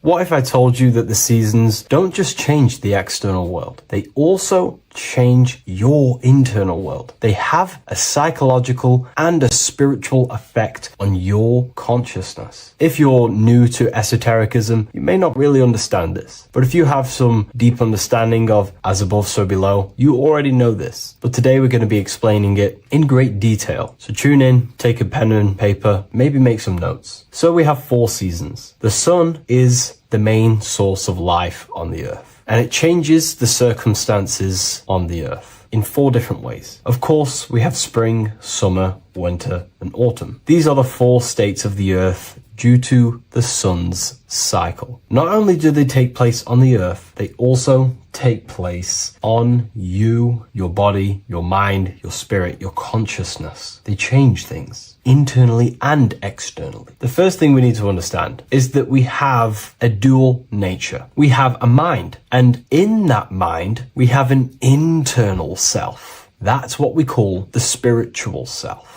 It is the individual that exists within their own mind, within their own consciousness. It is the self that imagines, thinks, feels. That's the spiritual self. And internally, that self is the true self. When it's detached from the false identifications, of course, such as the ego. But the true self dwells within the mind, and that's the immortal self. That's the self that will never die, never perish, that will always be there, and it always has been there. The internal self. But on the other side of the mind, the outside of the mind, we have this, what we call our physical human body. This is our external physical body. So outside of us is a physical reality, but inside of us is a spiritual non-physical reality. Inside of us cannot be measured. Outside of us can be measured. So we have an internal world and an external world. I think this is the reason why the word individual has the word dual at the end. Dual meaning opposing or two. We have a dual nature. Inner world, in the mind and a self out the mind. And the mind acts as some sort of doorway. It is a doorway into ourself. So in esotericism, this is what it's all about. It's about we work with the internal world. We try and figure out who we are from the inside out, not who we are outside of us. Because we realize that the external world is nothing but a crystallization of what's happening inside of us. Our lives are a result of every single thought that we thought in the past. So let's not get off track here. Let's carry on. As I was discussing the seasons, we have an internal world in the mind and a self outside the mind.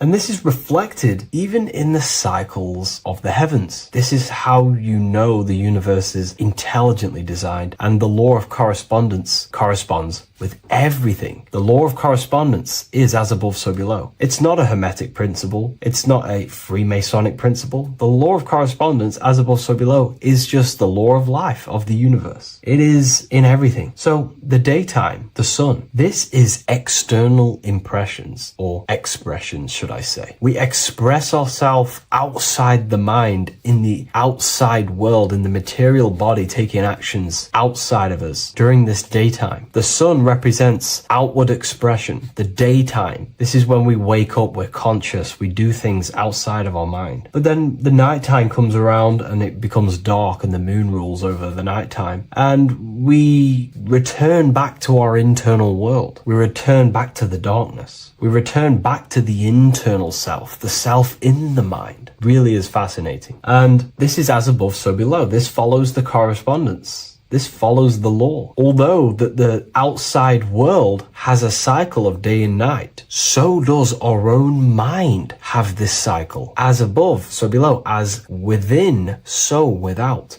What's happening outside of us is also happening inside of us. The mind is also going in a cycle. Because in the daytime, the mind wakes up and we express things externally. But when the sun goes away and the electromagnetic rays of the sun are not very strong, our brainwave decreases, our body activity decreases. It slows down and we return to the internal self. The body switches off and we return to the internal self in the mind. We enter in the doorway of the mind and return to the internal, the spiritual self. And when the body is less active, this is when we are more connected to the internal world, our spiritual true self. So as above, so below corresponds with the day and night, the sun and the moon. The moon represents our internal world, the world inside our mind, the self inside the mind. And the sun represents the external self in the external world. So not only are these cycles happening in nature, the darkness outside of us when the sun goes away is the same darkness that we go within ourselves when we go to sleep. It's the same cycle. Our bodies are in the cycle of the external world also, as above, so below. But then we can even take this even further. This fractals down even further. If we look at the cycle of the yearly cycle of the sun, which is what we call the 12 zodiac signs, we notice that these 4 seasons also take place in every single cycle of the day. So a yearly cycle can be seen as a big version of a daily cycle, or a daily cycle can be seen as a smaller version of a yearly cycle. For example, if we look at Aries, which is spring, this is when the sun springs everything back to life in the spring. This is when the crops start to spring up and start to grow again. But we could see that at 6 a.m. in the morning, when the sun rises and just cracks over the horizon and starts to bring light into our day. Aries is associated with the morning time also as spring. Morning time is a smaller version of spring. Then we look at the summertime. The summertime is midday, when the sun is at the top of the middle of the sky. This is when the sun is most powerful, most radiant in our day. This could be seen as the summertime. Then when the sun starts to set, this is associated with autumn. Autumn time is the sunset. Then the winter time is associated with the nighttime, the midnight, when everything's very dark. So a daily cycle is basically a smaller version of a yearly cycle. And just how I explained how the cycle of the sun outside of us also happens inside of us with our consciousness falling asleep when the sun goes away, is also happening to us on a yearly cycle also. So the daytime is associated with the summer and the nighttime is associated with the winter. The winter is like the inhale. The summer is like the exhale. It's the breath of the universe, just just like how we breathe in and out of our lungs. Everything takes this rhythm and polarity, okay? So winter is associated with the self and the world inside of ourselves, inside of our mind, the spiritual self, the internal. Because the winter is when the sun's rays, electromagnetic rays, are not very powerful. And this decreases brainwave activity, making us more connected to our internal world, inside the mind. But the summer's the complete opposite. The summer is when the sun is very, very powerful.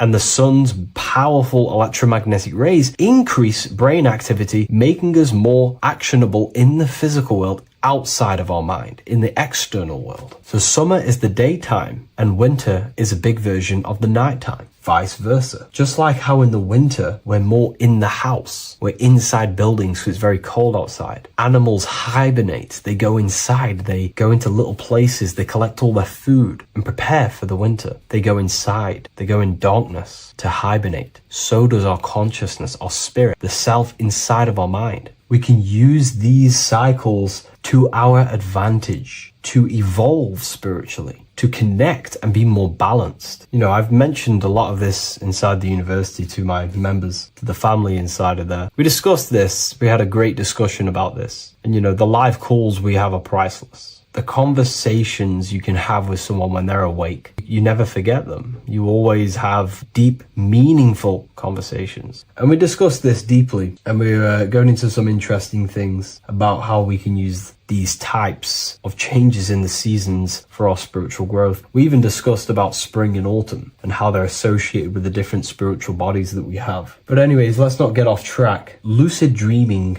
dreaming itself, and astral projections, I find are more easily accessible during the winter and the night times. Like I said, because the brain activity is decreased due to the sun being not powerful, we are more reconnected with the self inside the mind, the spiritual self, the immortal self. Wintertime is a great time to work on yourself, to start to gaining discipline, to meditating, to really working on the subconscious. Because spiritual work is harder than any physical labor. You really got to dig deep within yourself and be honest and true with yourselves. I think this is the reason why, you know, a lot of people convert to spirituality from religion. They come into spirituality and then they go back to religion because they realize spirituality is it's difficult. You have to be honest with yourself. You have to really face the traumas, the negative aspects of yourself, the dark side of yourself, and bring it to light and transform it. And that sort of work is a lot more difficult to do than any physical labor. So the winter time is the time that we go inside ourselves. We reflect a lot more. We need to work on ourselves, on our mind, on our negative habits, on our dark traits, on our things that we have been pushing away and not controlling. The winter time is that time we can really start to connect with the internal self, work on our imagination, work on our mental willpower, work on all of these things like lucid dreaming, astral projections, and purifying ourselves, removing any mental barriers, any negative belief systems that may be subconsciously holding us back. It's easier to access the subconscious in the nighttime and in the winter, especially the winter. That's why I made this video, because we're in autumn now. We're transitioning into the winter. So I thought I'd share this with you all. And it's important to understand that you are a microcosm of God. Like I said, the law of correspondence associates with everything in the universe, people. Everything. And that's the best thing with the law of correspondence. And I've been using this for the past 3 to 4 years, right? The law of correspondence has determined and filtered out so many lies that was given to me, that's given to you, that's given to everyone in the world. The law of correspondence is like a filter. If someone gives you a piece of information, for example, gravity, and it does not apply with the law of correspondence, then you know it's a lie, because it's a universal thing. What happens inside of me also happens outside of me. What happens in my astral world happens in my material world, more than likely. As above, so below corresponds with everything. The same structure in my veins, in my nervous system, is the same structure in the trees, in galaxies, in everything. As above, so below, the universe is a fractal universe. Therefore, the point that I was getting at is that you are a microcosm of God. The same mind that God manifested things through thinking. He thought the stars, the earth, nature, the human body, designed everything with the God mind. He thought everything into existence. And that mind, them powers that God used to manifest everything into physical existence through the power of thought is the same mind that you possess, but on a smaller scale. God manifested the macrocosm through thought, as the universe is a mental universe. Everything you see around you was thought, then manifested into physical reality. God manifested the macrocosm, the world, through thought, and that same force of thought you use to create the microcosm, to create your own world. You think your life into reality, your world into reality. Your body is a microcosm, a miniature universe. Every thought you think commands 50 trillion cells in your body, and your cells religiously execute on every command that you give it. You're in charge of 50 trillion cells. You're literally commanding a whole civilization inside your body. And this is how you are a reflection of the divine. The God mind created the macrocosm, the world, and you create your own world inside that world using the same power as thought. Very powerful. So everything that happens outside of you is also happening inside of you. The law of correspondence is the most important, the law that you could possibly learn, because it makes everything so clear for you in the universe. Makes life so clear. You see reality for what it truly is. It's a reflection of the higher dimensions. Just like how reality right now is a reflection of what's happening inside of people's minds and consciousness. We can't blame the elites for all the negative things that's happening in reality, because all the negative things that's happening in reality is the negative things that's happening in people's minds. We need to take control of ourselves. So with that being said, thank you all, everyone. If you wish to read more, 90% of you watching this video have already got this book. I want to say thank you for your support. It means the world to me. It makes me research more and write more books. And the Book of Symbolism is coming very soon. So thank you, everyone. I'll leave a link in the description for the university, for the live calls, and for the book if you wish to join. Have an amazing day.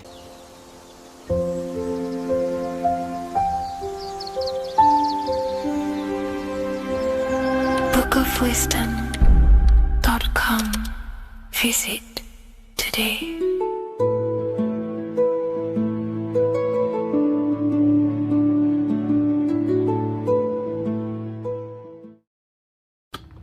Okay.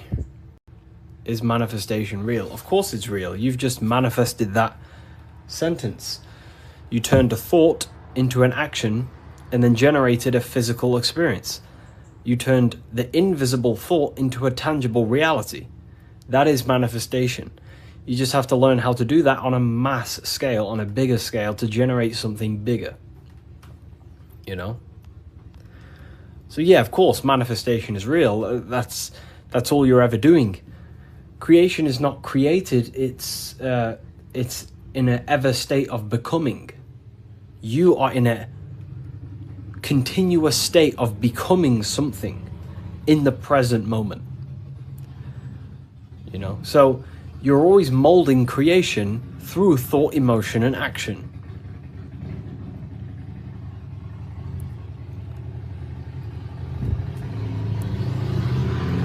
Let's let the Harley Davidson go past my house. It's a very loud bike. It's a cool bike. But yeah, you're in a continuous state of creation. And that's what this symbol ultimately represents, right? Hi, if I order your book today, will it be here before next Friday? You mean not this Friday, but next? Yeah, it should be there, for sure. So, this is what this symbol ultimately represents. Because the snake can shed its skin, which means it renews its layers. It transforms from old layers into new layers. It removes old layers of skin, symbolizing transforming. But the snake is eating its tail. The end gives birth to a new beginning. And this is what the present moment is. The present moment is the continuous state of becoming and unfolding of creation. We're all tapped into the live stream of consciousness, like you're tapped into this live right now. And you are directing them life forces in the present moment through thought, emotion, and action. You direct the life flow, the life force that you're tapped into. And wherever you direct it through thought, emotion, and action, and your time and attention, that is the reality you generate. And you create that reality. And that's what the symbols are here for, people. The symbols are here to awaken you to things that you just realize about yourself. I'm not teaching you anything new. This is just something you realize. This is solid truth that you can't, escape. You can't escape the law of cause and effect. The force is too powerful to escape the force and the law of cause and effect. The law of cause and effect is over you. It governs you. So you have to work with that law consciously. Most people are not conscious of the laws that govern their life. They're not conscious of the laws that's governing their mind. Your mind is governed by laws, not man-made laws, but universal laws you cannot escape. It is impossible to escape cause and effect. So you must work with the law. God law, basically. Yeah, they're called, occult societies, secret societies, they call the laws natural law. Then, of course, you have man-made laws.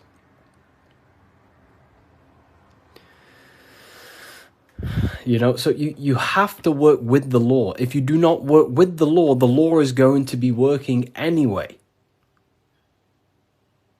And it will probably work against your favor. But these laws that are in place are there to give you what you want, to create your will, to create your desire.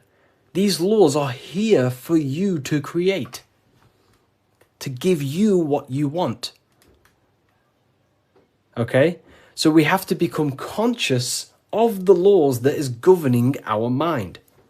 Because the mind functions with free will, however, exists in the boundaries of the laws.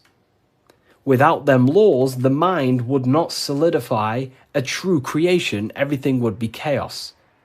The laws make sure that it creates this specific reality that you're experiencing right now. Hello, Harry. I've reached a higher state of consciousness thanks to you and your book. Wow, amazing, Craig. Absolutely amazing. Absolutely amazing. This book, don't read it once, read it many, many times. I'm probably sure you already have, but it just helps you. You pick up new things every time you read it. What do you think about getting a pentagram tattoo or a different symbol? I mean, the pentagram's a great symbol. It's just how you use the symbol. I gifted your book to a friend. Wow, amazing. Which book? The new one or the older ones? So we can influence our reality, of course, through thought, emotion, and action. You have free will. You have full control over them three things. If you try and control anything other than your thought, your emotion, and your action, you are going against natural law. God has given you the permission to only control your thoughts, your emotions, your actions. If you try and force anything on anyone else, you are then breaking natural law.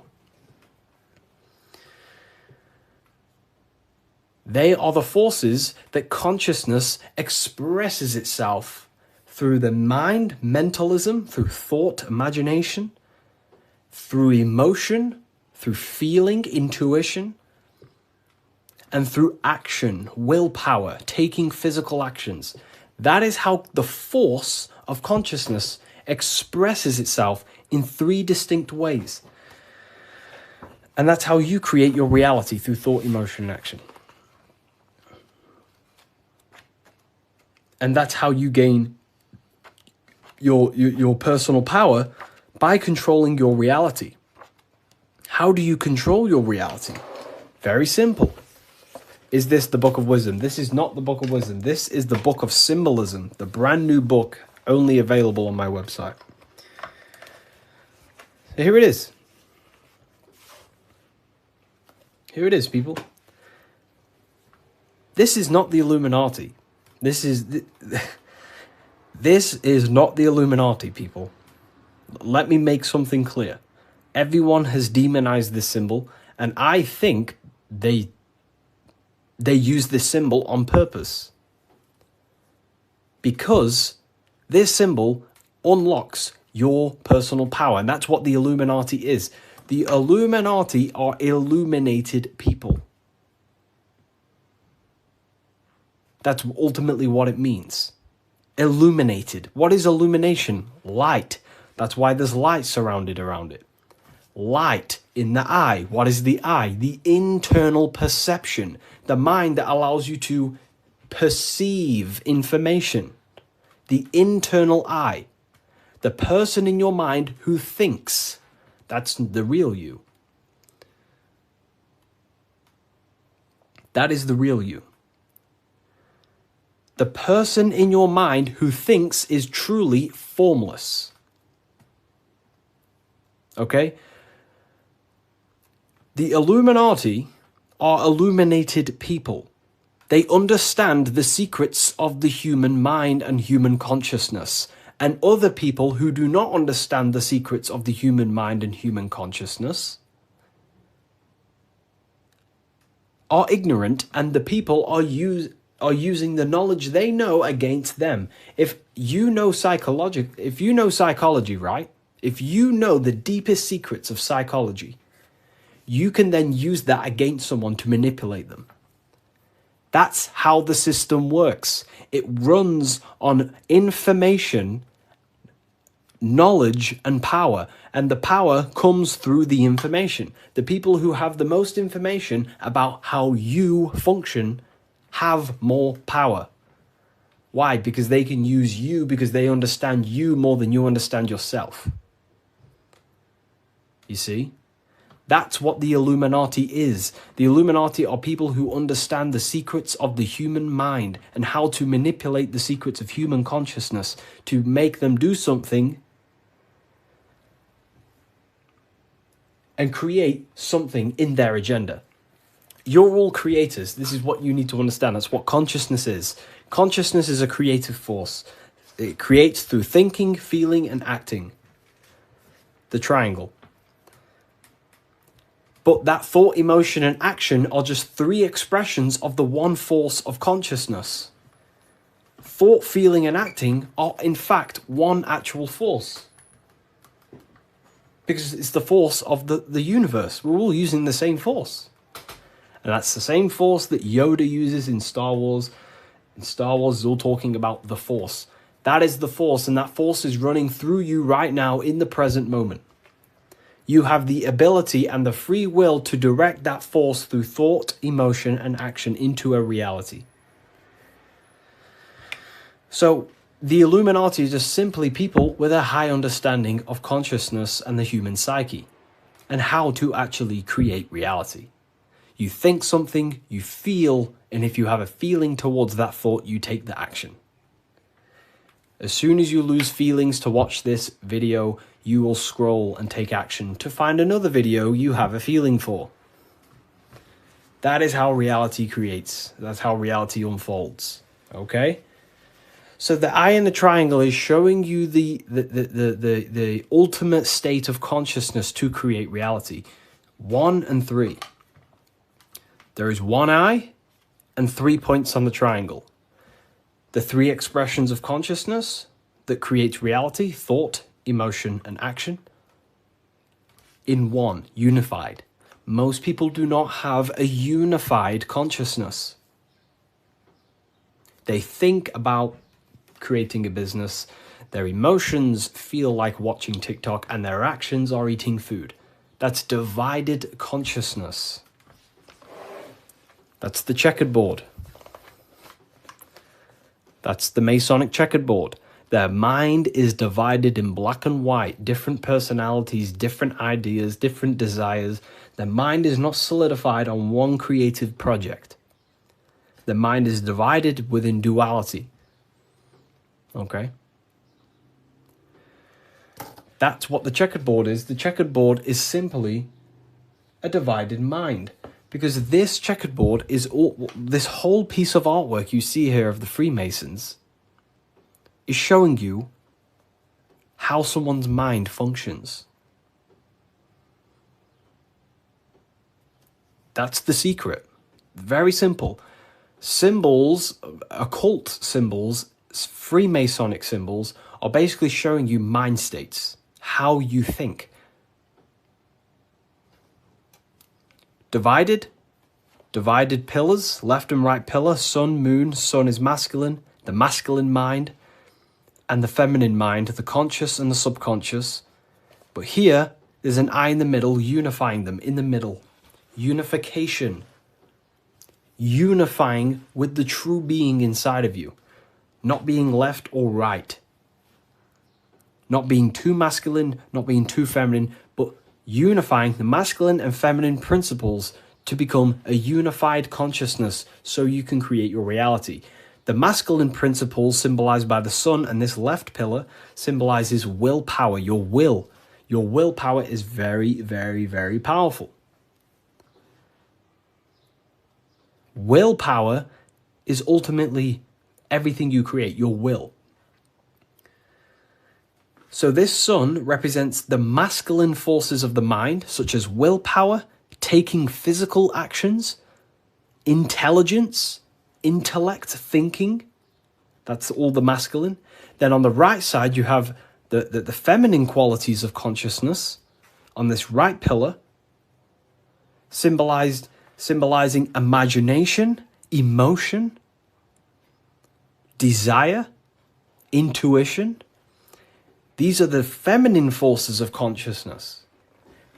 And what happens when a male and a female comes together? They give birth to a new creation called a baby. What happens when you merge your masculine and feminine qualities of consciousness? You merge your willpower, your thought with emotion and action. You give birth to a creation, a baby. The same principle. It's the same principle. Freemasonry is very simple. It's about bettering yourself, working on the temple, and the temple is symbolic for you, for your mind. The stonework Freemasonry, Freemasonry is about stonework, and that stone is you. You're perfecting a stone, and that stone is your mind. You're perfecting the Temple of Solomon, or you're rebuilding the temple, which is rebuilding yourself, because you are the broken temple. The thing is, your teachings is destroying my life. It's not destroying your life, it's destroying your old view of the world, which will then give birth to a whole new, beautiful life. You have to go through destruction. You have to go through the darkness to see the light.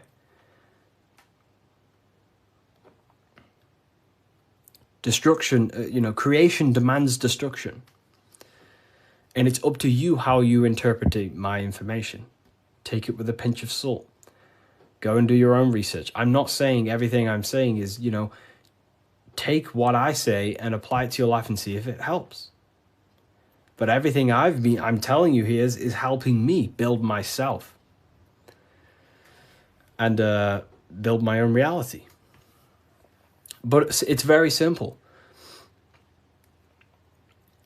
It's about building yourself, because when you create change in your own psyche, you see change in your world. What happens when you start to awaken? You start to think differently. And when you start to awaken and spiritually awake, what happens to your friends? Your friends say, oh, you've changed. You see? So the external world is always mirroring your internal world. If you create change in yourself, you will see a change mirrored outside of you. That is as above, so below. Okay. So, Freemasonry is very simple. It's about yourself. It's about the Temple of Solomon. You're rebuilding the Temple of Solomon. And the Temple of Solomon is an allegory for you. Your mind is the Temple of Solomon. Your body is the Temple of Solomon.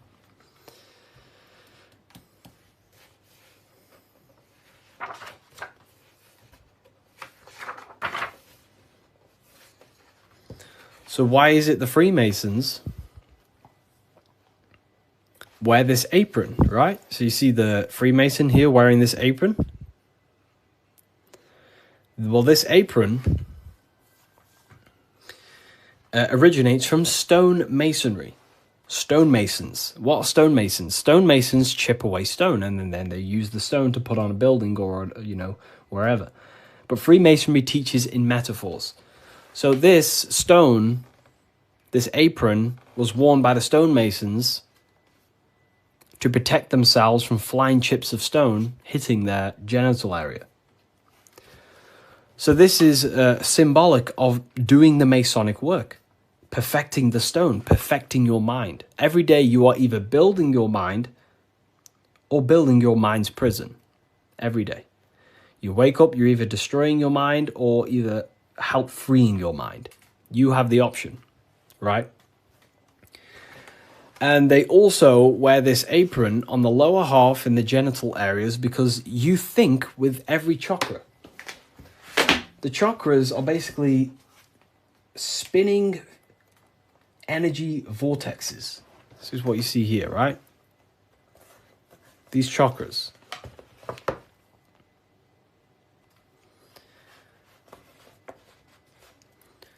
You can think with every single chakra.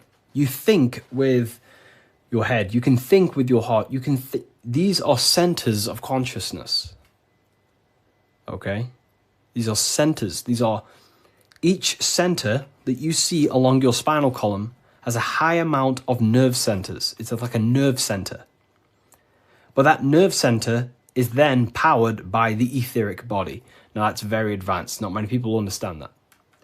But your body is not just you. You have many subtle vehicles of consciousness, bodies of consciousness, which you'll learn about in the Book of Wisdom, Volume 1.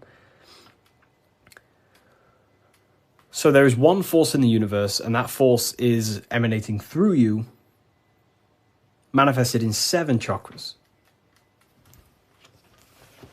Anyways, the reason why they wear this apron on the lower half of the body, because it's a reminder to cover up, to stay conscious of their lower self. Because this is the lower self of the lower half of the body, and this is the higher self in the higher part of the body. If you think with your genitals, all you think about is sex and eating. If you think with this lower half of the body, you will only, think about sex, eating, and power. So they wear this to remind themselves to conquer their lower nature, their animalistic state. Because the Mason is aware that they need to build themselves to a higher consciousness,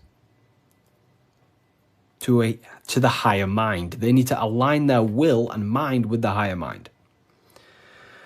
Because ultimately, the reason why all of these teachings stem from is because it's preparation for death.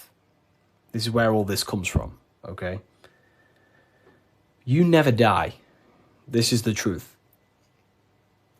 In the daytime, you're in your physical body, and in the nighttime, you're in your astral body, and it's just a massive cycle. So daytime is life, nighttime is death. Wintertime is life. Wintertime is death. Summertime is life. As above, so below. It's just bigger and smaller, right? So, with that being said, you never truly die. You are not the physical body. You are the internal being in your mind who thinks. You are not the thought. You are the one who hears the thought. The thinker. The knower. You are the being inside your mind, not the being outside your mind, which is this physical body. So Masonry is about working with that internal self, mastering that internal voice, because that is the architect of your reality. The internal dialogue. That is the stone that they're working with. They're chipping away at, they're perfecting, they're smoothing. The inner dialogue. No one pays attention to this. The inner thinker, the being who is thinking in your mind. Who is that being? Who is the person in your head? It's not your body. Your body is acting out the commands of the internal being.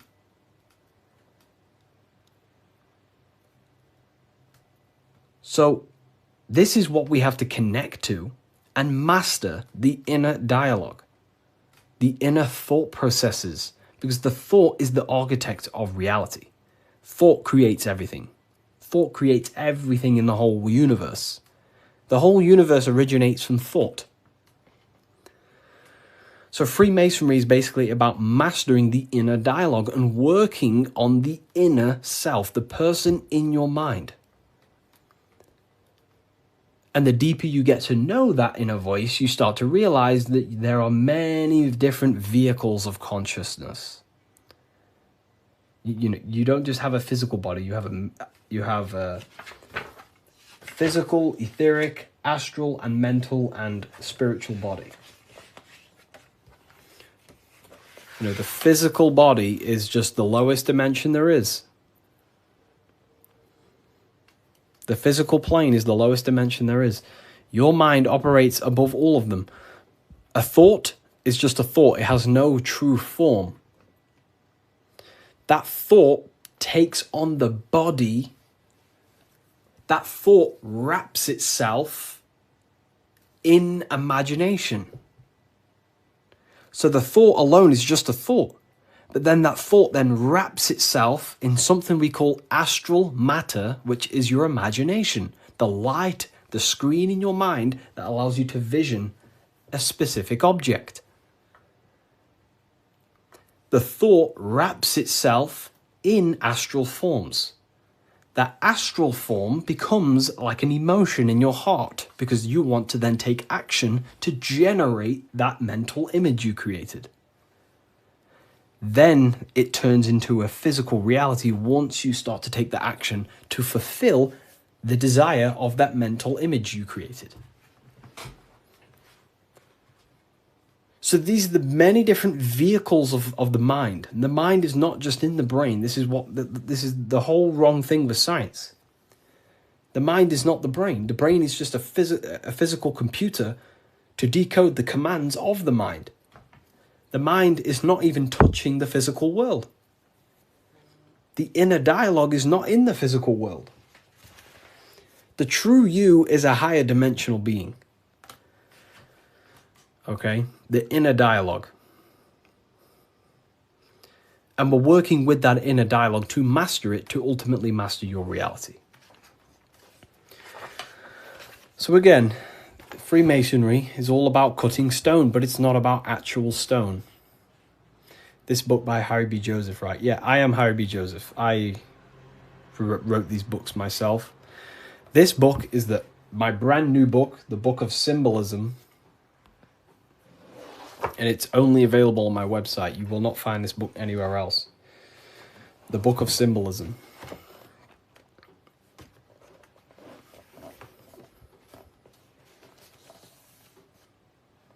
So, nice to meet you. Welcome. Okay, so, again, what does this represent?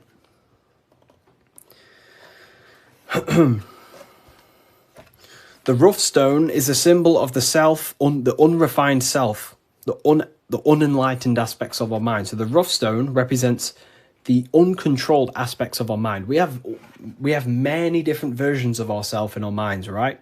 We have a version of ourselves who's perfect. We have a rough version of ourselves that we can become.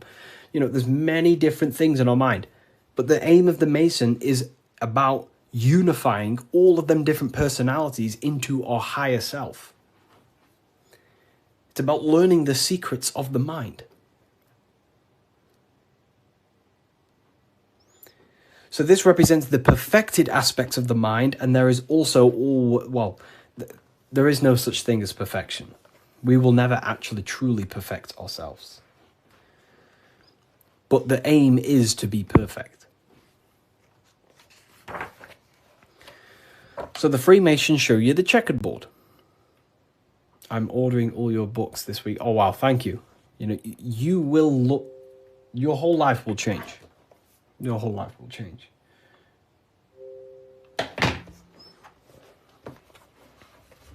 Okay.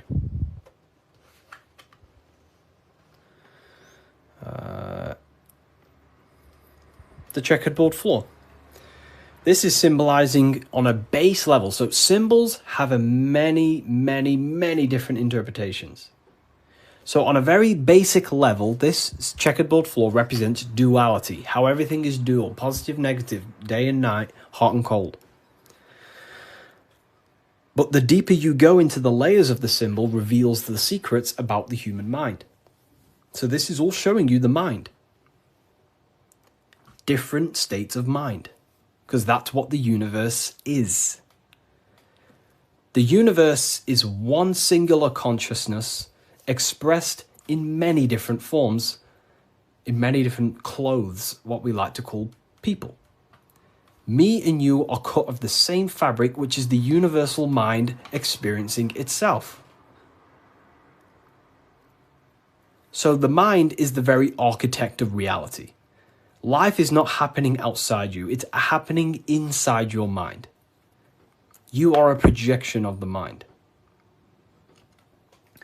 However, you have the ability to identify with your ego. Your ego is very simply just a false version that your mind, it's a version of yourself that your mind has created through experience, thoughts, words, memories, and traumas, and belief systems.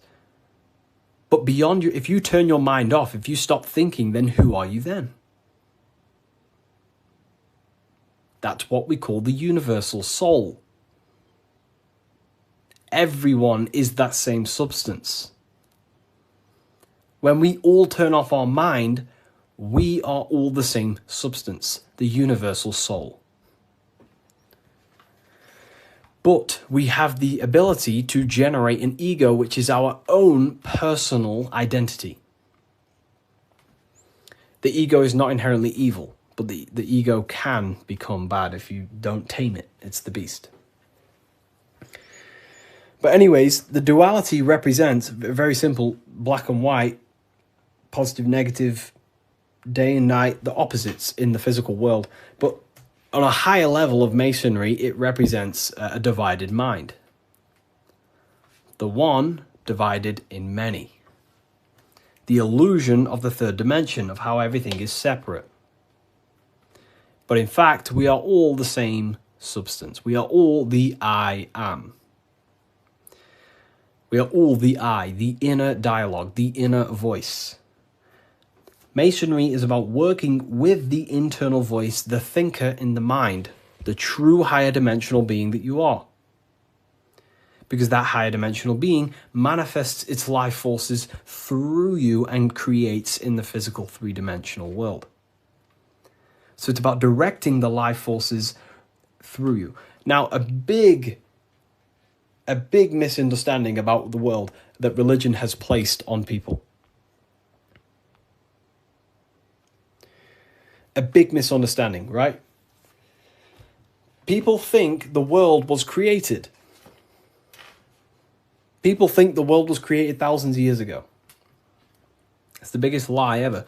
Step back, remove that belief out your mind just for a second, and realize the truth. The world was not created thousands of years ago. The world is creating now, in the present. It's unfolding now. Creation is unfolding in the present moment. God is thinking reality into existence right now, and you are thinking your reality into existence right now through thought, emotion, and action. You are crystallizing reality now in the present, and you can become a co-creator with the creative force of the universe. But we've been taught the complete opposite because the powers that be in the world do not want you to become a conscious creator. They want you as a slave and a worker.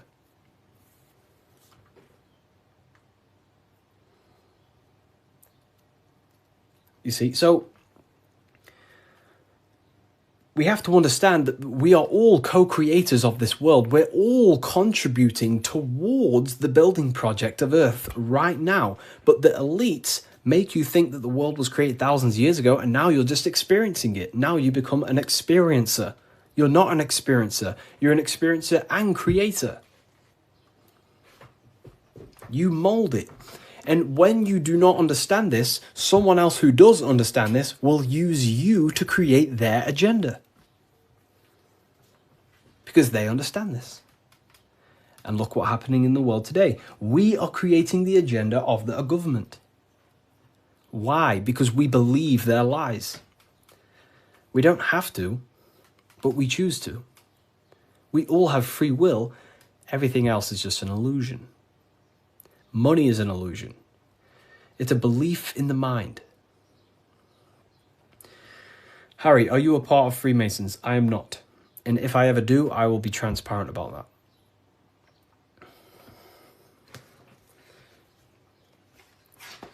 So this is representing your mind divided. Divided consciousness. Now take a look here. What are the Freemasons trying to show you here? Squares to circles. Square, circles. Geometry.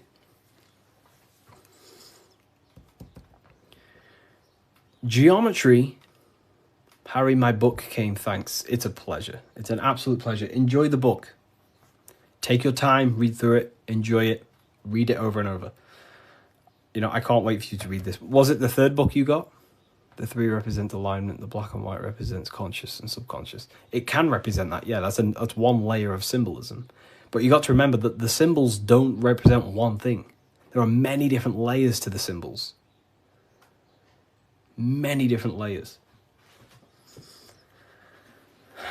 So it's going from squares to circles.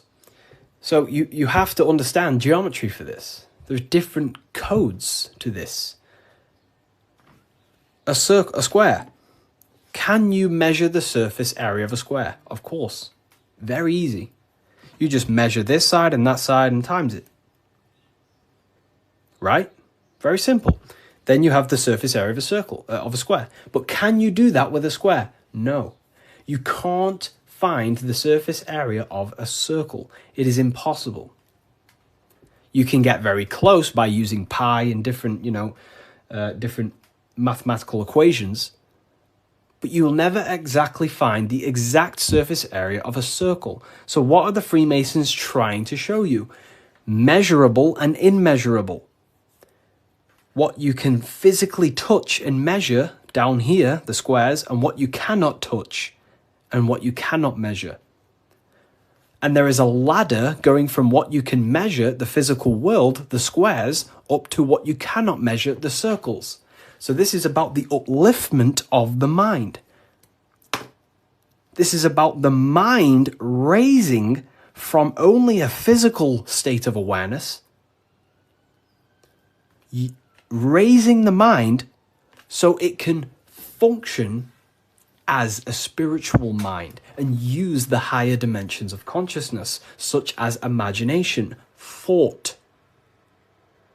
Most people's minds are stuck in the measurable, the squares, limited. They think inside the box. You have to raise your mind and think outside the box. This is what it's about.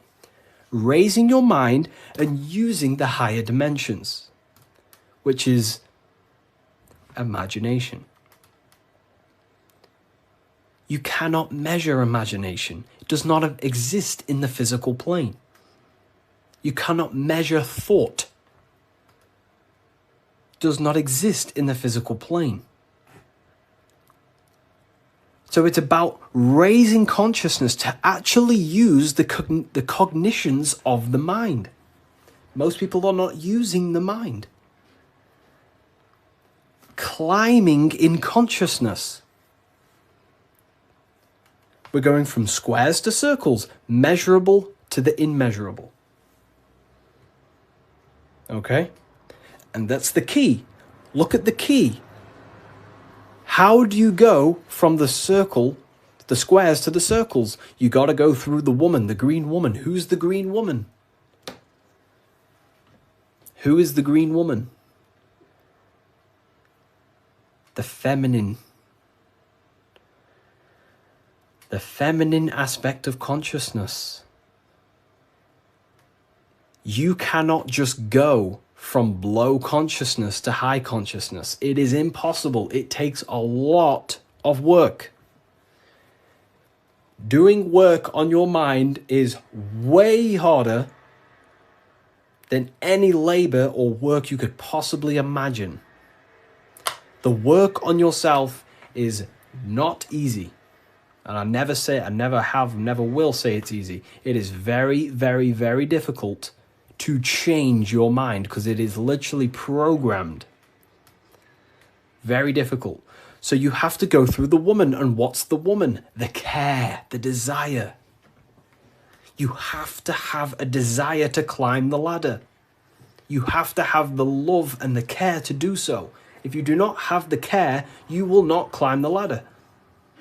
If you do not have the care to watch this live, you will continue scrolling. You have to come into contact with the feminine, the heart. You have to care to reach the higher consciousness, to take the actions that are necessary to generate that consciousness. That's the key to open the door to the upper room Jesus mentions. Jesus is always talking about the upper room, the kingdom of heaven. This is what it is. It is a higher state of understanding. A higher state of self-mastery. That is what it's all about. So in order to climb the ladder from the immaterial to the material to the spiritual, you have to care. If you do not care, you will not reach that higher level of consciousness. Because why? It takes a lot of self-work. A lot of work. A lot of reprogramming the self. A lot of meditations to gain control over the inner dialogue. A lot of reflection. A lot of sacrifice. Yes, very well said. Very well said, Timon. It takes a lot. It's not easy. Constructing, working on your mind. It's very difficult. And you don't see the benefits for a very long time. But when you do start to see the benefits, the benefits are massive. So this is what it's about. It's you. This is all you. And what are we chasing? We're chasing the I. What's the I? The I is the eye is open. It sees. That's the inner observation, the inner being who observes everything, observes the thoughts, observes everything. But we're chasing a higher I, a higher perception of ourselves by raising consciousness, a higher understanding of what you truly are beyond your human form, which is a higher dimensional being. We're chasing the I. The I is a higher perception of ourself. Yes, very well said. You see? So this is what this is why if you read symbols, you become very powerful. That's why I wrote a whole book on this, so you can learn this too. Everything I've said and more, you can learn. The Book of Symbolism, the only place it's available is on my bio. revivalofwisdom.com. I just released this November 17th. But it breaks down everything about Freemasonry, of how you can learn this knowledge and gain a higher consciousness. But anyways, if we get this to 50k, I will drop some coupon codes for you all, and we'll carry on. I'll drop some coupon codes so you can save some, some money. And we have worldwide, we have, this is powerful knowledge. Powerful, powerful knowledge. What do you think about the Golden Dawn? I have a friend, well, not a friend, but I know him through, he's an Instagram creator, and he went through the Golden Dawn system, and he is a very famous author now. You've probably heard of his stuff. It's called The Serpent Rising. He went through the order of the Golden Dawn, learned about Kundalini and stuff like that. Golden Dawn Society, yeah. How can I buy your book? There's no link in your bio. There should be. There's a link in my bio. Revivalofwisdom.com is the only place you get the Book of Symbolism in English, French, German, Italian, Spanish. Okay, so let's carry on, right? So we've broke this down. You now understand that we're going from squares to circles, which is going from the measurable to the immeasurable, changing the mind from a state of reaction, because this is, okay, the circle cannot be measured, but the square can be measured. So this is the material, this is the spiritual, this is the seen and the unseen. This is the cause, this is the effect. The cause, effect. What does the sun do? The sun causes effect on the earth. This is why there's a sun here. It's showing cause, effect. The sun produces changes in the plants and the nature on the earth, which means as above, so below. The cause is above, the effect is below. So this is talking how to change the inner dialogue of yourself, the inner self, the inner voice, from a reaction mind to a demanding causal mind. Most people live in reaction mind, the square. They're reacting to the world outside of them, when the world outside of them is simply the effect. You cannot change it. It's already affected. It's already manifested. The only thing you can do to change the world is to change the cause. The inner world is the cause, the mind is the cause, the external world's the effect.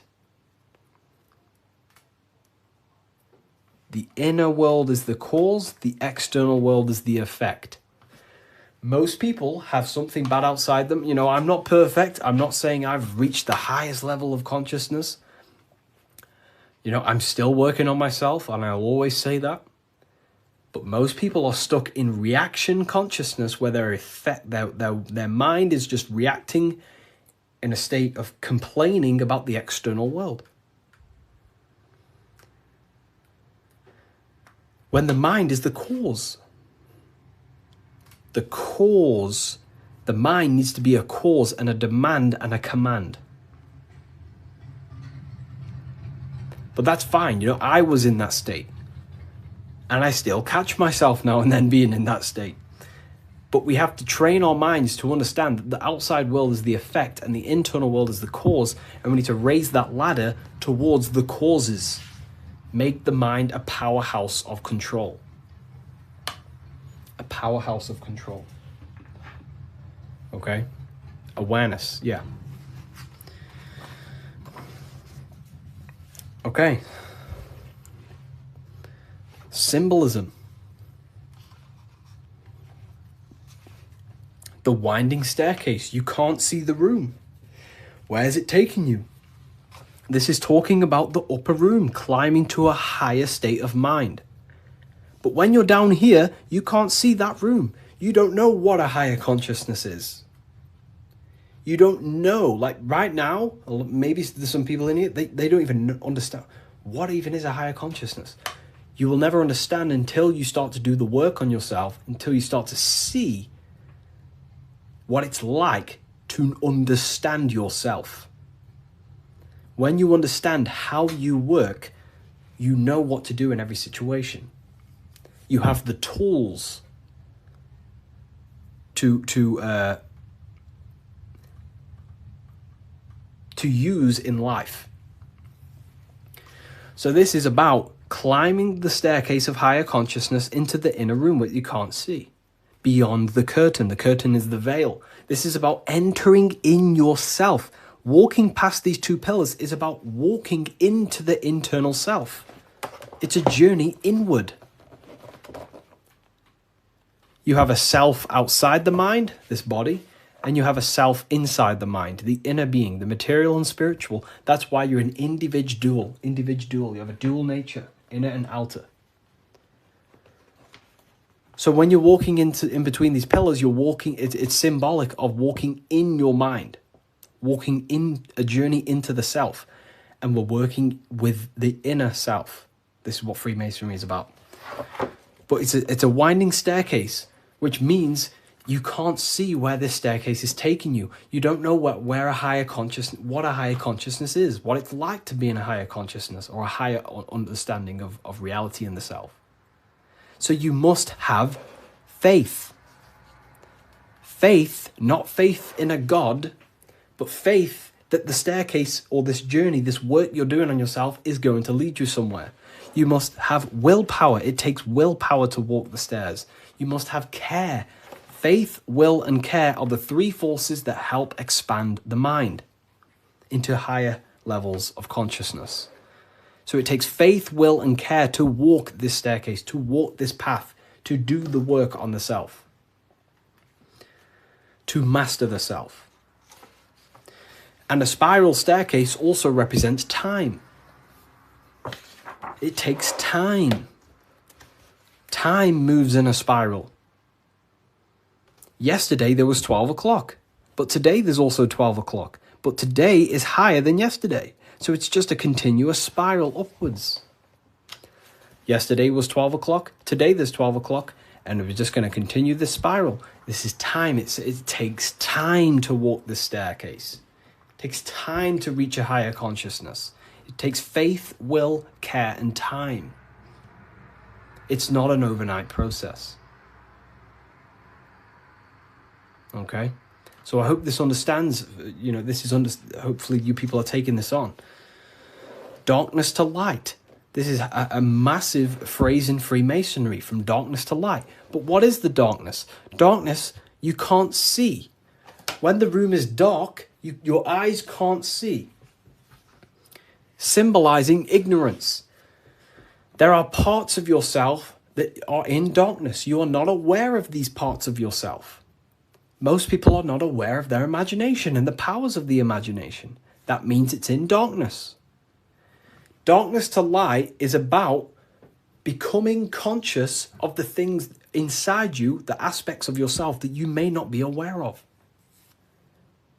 Exposing a light. If I turn on a light on something, you expose it. You see it clearly.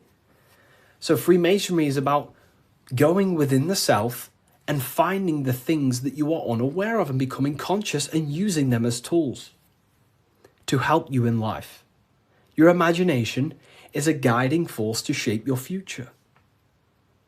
Your intuition is also a guiding force.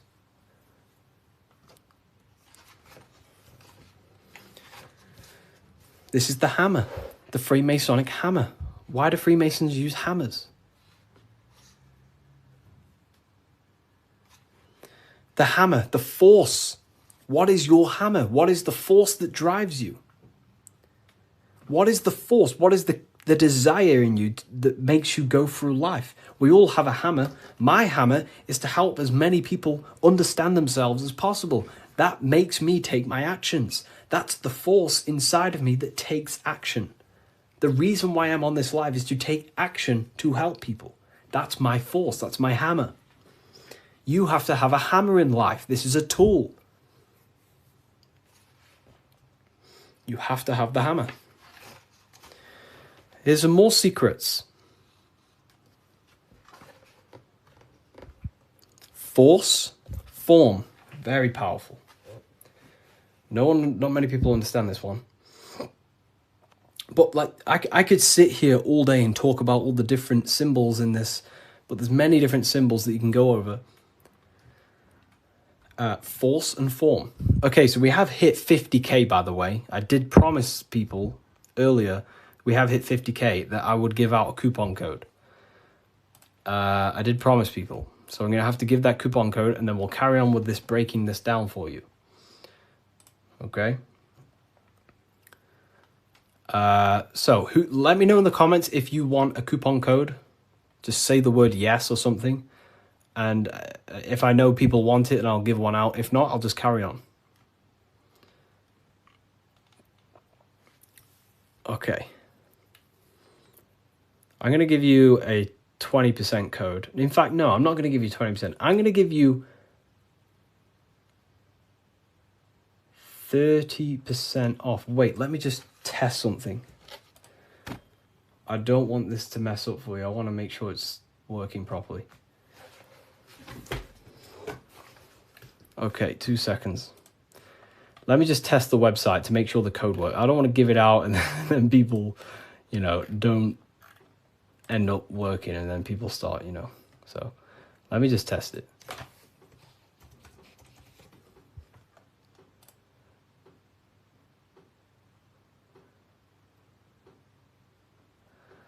Okay.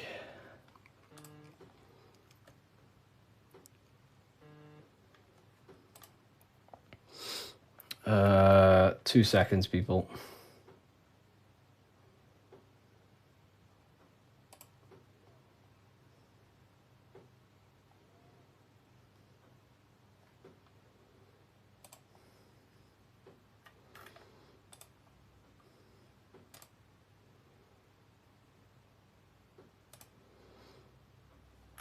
Let me...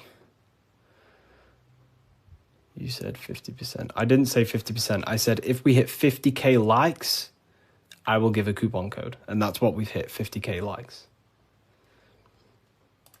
I can't give 50%, then that would be pointless. I wish I could, but it's literally, I'd probably lose money. I'm just testing the code out for you.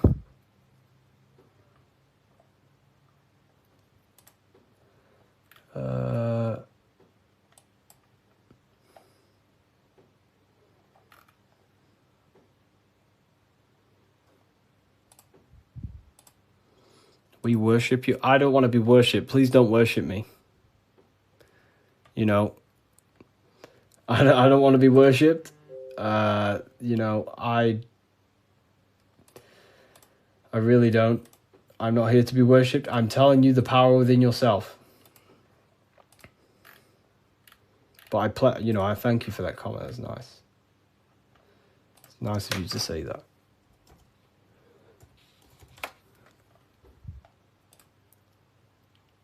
Okay, so it is working. Okay, nice. So the code is working, and the code is, I'm not giving you 20%, I'm going to give you 30%. Do I have a pen? I can write it down for you. The code is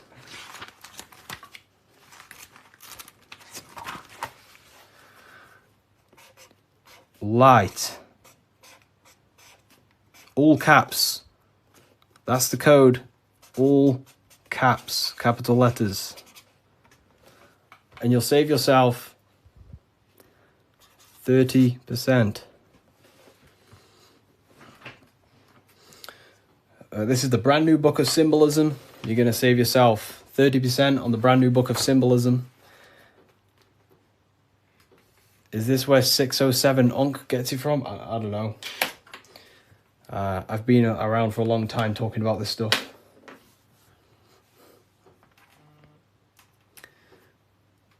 I don't know. I don't know. I don't know where he gets this information from.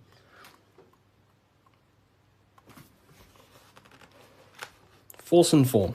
Here it is. Website name, revivalofwisdom.com. Revivalofwisdom.com, or the link in the bio. No book is going to help you, just meditate. You know, I used to think that exact same thing. But unfortunately, that is I used to think that, but then I realized my ego was keeping me back. The ego wants to say, I don't need anything. I don't need someone else to tell me anything. But then you have to come to a realization that there are people out there with knowledge way beyond what I knew. There are books out there that I need to read. There are people out there with knowledge way beyond mine. And you have to suffocate your ego and let go of that to actually grow. I used to think that exact way. But it depends what you want, you know. You don't have to go down this path. You can just meditate. That's completely fine.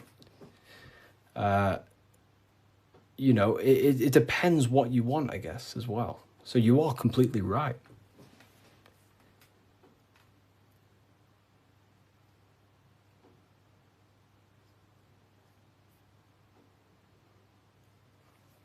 You are completely right.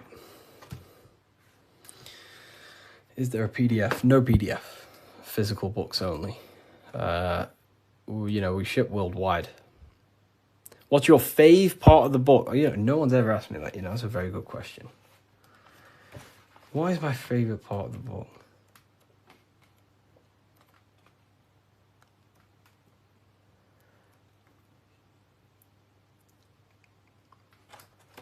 I love this part. I love this part. How quick is delivery? Delivery, it depends where you are. UK is around 7 days. US, pretty sure it's about 7 days.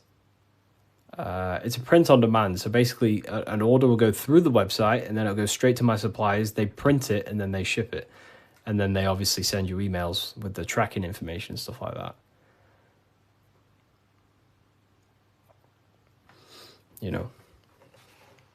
But this is probably my favorite part. Is it UK based? It's not. So the suppliers that I have, they have printing warehouses all around the world. I'm pretty sure they have one in the US, one in the UK. So wherever you are in the world, wherever the order is going to, it goes to the correct warehouse, so it gets shipped in time. That's basically how everything's set up. Because I don't actually stock them all. I mean, I do have quite a lot here. I'll show you. I have quite a lot of them here. These are all Book of Symbolisms. This is what they look like. Explain everything about Freemasonry, pretty much. Everything you can imagine about Freemasonry.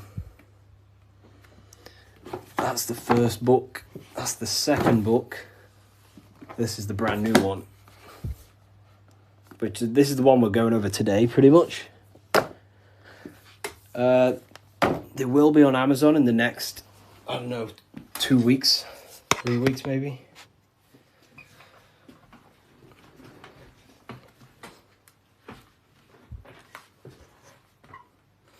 How can we use the book to live a fulfilling life? That's pretty much, the book teaches you, it's a guide to higher consciousness. It helps you understand and unlock aspects of yourself that you never knew was there.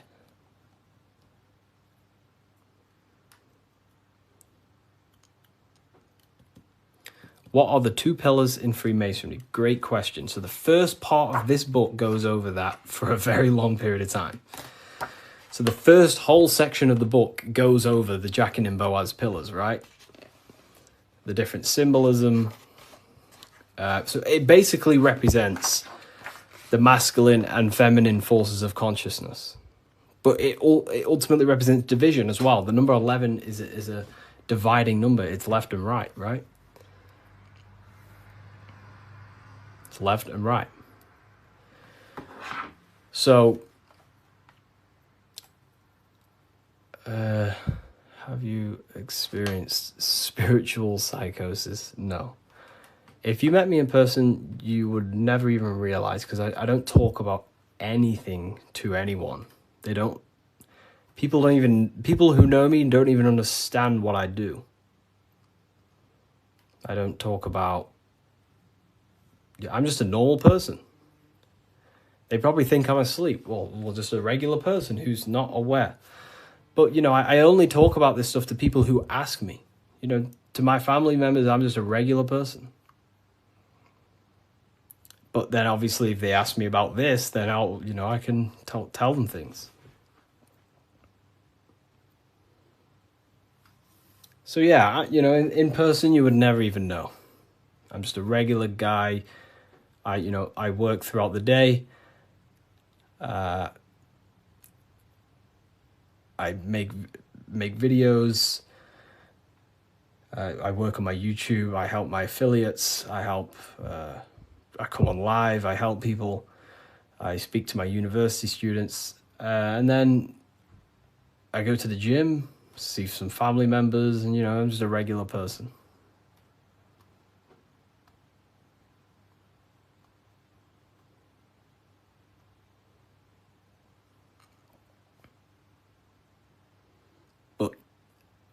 not regular in mindset. Me personally, I don't agree with, making everything your whole person. That's fine if you do that. That's completely fine. We all have different ways of living and expressing ourselves. But, I don't find I don't want to make this my whole personality.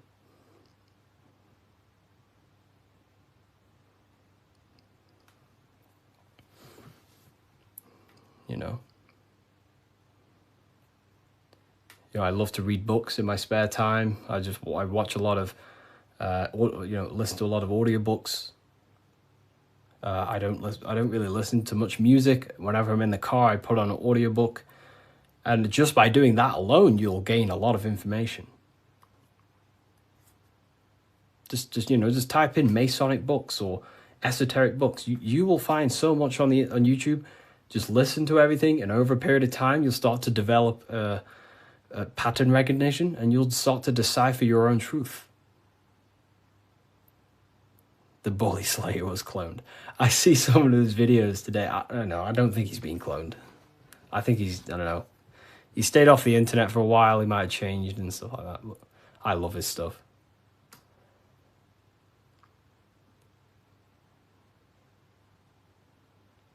How long did it take to change your reality to your desired reality?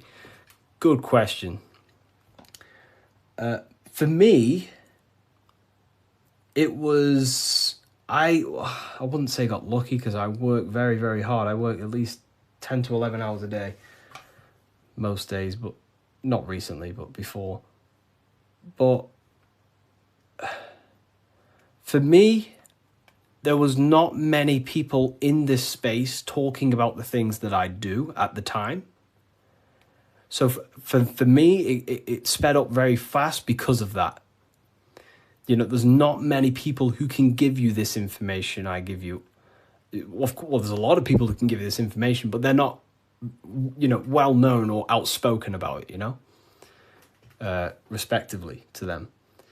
And luckily, my stuff started to gain a lot of attention, and my life changed in a matter of a year. But, it can take longer. For years before that, I was trying many different things. Many, many different things.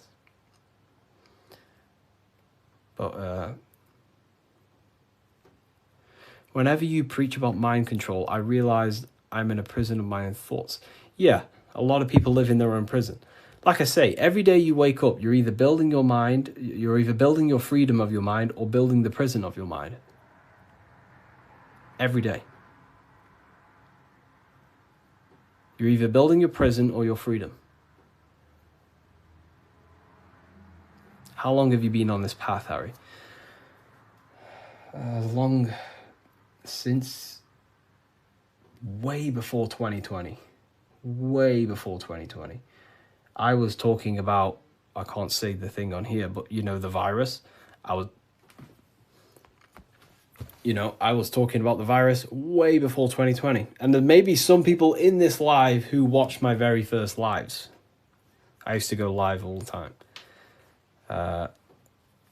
But I was looking into conspiracy theories when I was year 7, year 8. And then I got really deep into conspiracies 6 years ago. And then after about a year of that, I started to switch into esotericism. And then for the past 5 years, since 2020, it's been all esoteric stuff, pretty much. Masonic, the psyche, human psyche, human consciousness, metaphysics, symbolism. So the last 2 years, it's mainly been symbolism, because I'm obsessed with symbolism at the moment. But yeah. Do you believe in God, Harry? I believe in a form of energy that gives rise to all things, yes. And we are a part of that energy source. conscious energy. We are an emanation of that. We are cut of the same fabric of that. It is one consciousness clothed in different beings. Harry, you said faith, will, and care and time. Didn't you say time doesn't exist? Can you explain this? You know, time is the present moment. It's an eternal now. But, you know, that's what we call time. The movement of that.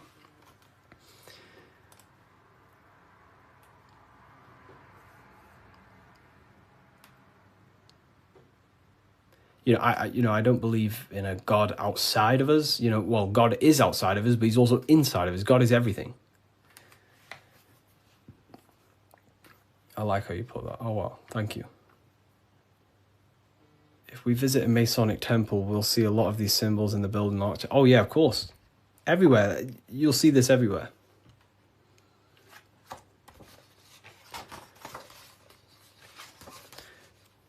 And look here. This is the gate of Europe. 2 pillars. The gate of Europe, 2 pillars, middle pillar.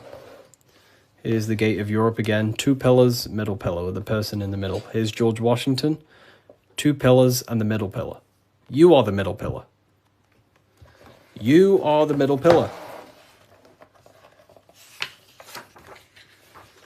You're the middle pillar. You are the balancing pillar between the masculine and feminine.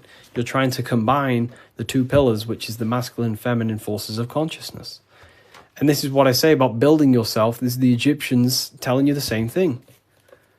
They're building the middle pillar. They're building the self. They're building the mind. That's what Masonry is all about.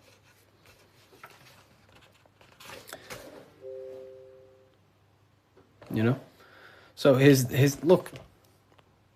Here's the Anunnaki showing you 2 pillars, Jachin and Boaz. And look at the person in the middle pillar, which is balancing the masculine and feminine forces of consciousness, trying to become whole and unified, a unified mind. And he's stepping up, symbolizing raising consciousness. Stepping up to a higher level of understanding. Here's Buddha, same thing. Buddha, Vishnu, Sumerians, Egyptians. Wait on, we still got more. Jesus with the 2 pillars. Egyptians again, they're building the self. This is what it's about. It's about building the mind.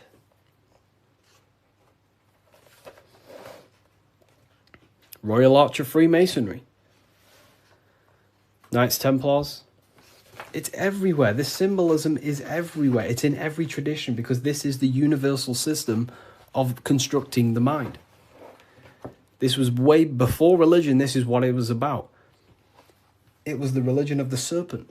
The serpent used to symbolize this knowledge about the serpent can shed its skin and transform. So it's about transforming the mind. The serpent was the universal symbol of this spiritual journey. What does the G mean? So here, you see the G. It wasn't a religion of the serpent. I wouldn't say religion, but I in my conclusion, you can take this as a pinch of salt. In my conclusion, I think the serpent, found in every religion. It's the Vatican. It was in the Garden of Eden. It's in every religion you can possibly imagine. There's a serpent, and there's serpent symbolism all around the world. I personally think the serpent was the symbol for gnosis, for the well, I don't like calling it religion, but a spiritual system that was universal before religion. It was the wisdom of Kundalini. It was the wisdom of awakening. It was the knowledge of the self. And then I think the serpent got demonized because then religion took over and started to externalize all the spiritual teachings and then following man-made gods and gods in the sky and stuff. But before all of that, I believe that me personally, I believe the serpent was a symbol for the universal spiritual system of knowledge that was before all the religion. That's my interpretation. It's about self-transformation. Yeah. Someone asked about the G. And now they say serpent is Satan. Yeah, very well said. Now everything about the serpent is demonized. And it's crazy to me when you realize, well, everything's inverted nowadays. So, I guess we'll never know. But based on my symbolism studies, that's what I think it is. I could be wrong, but...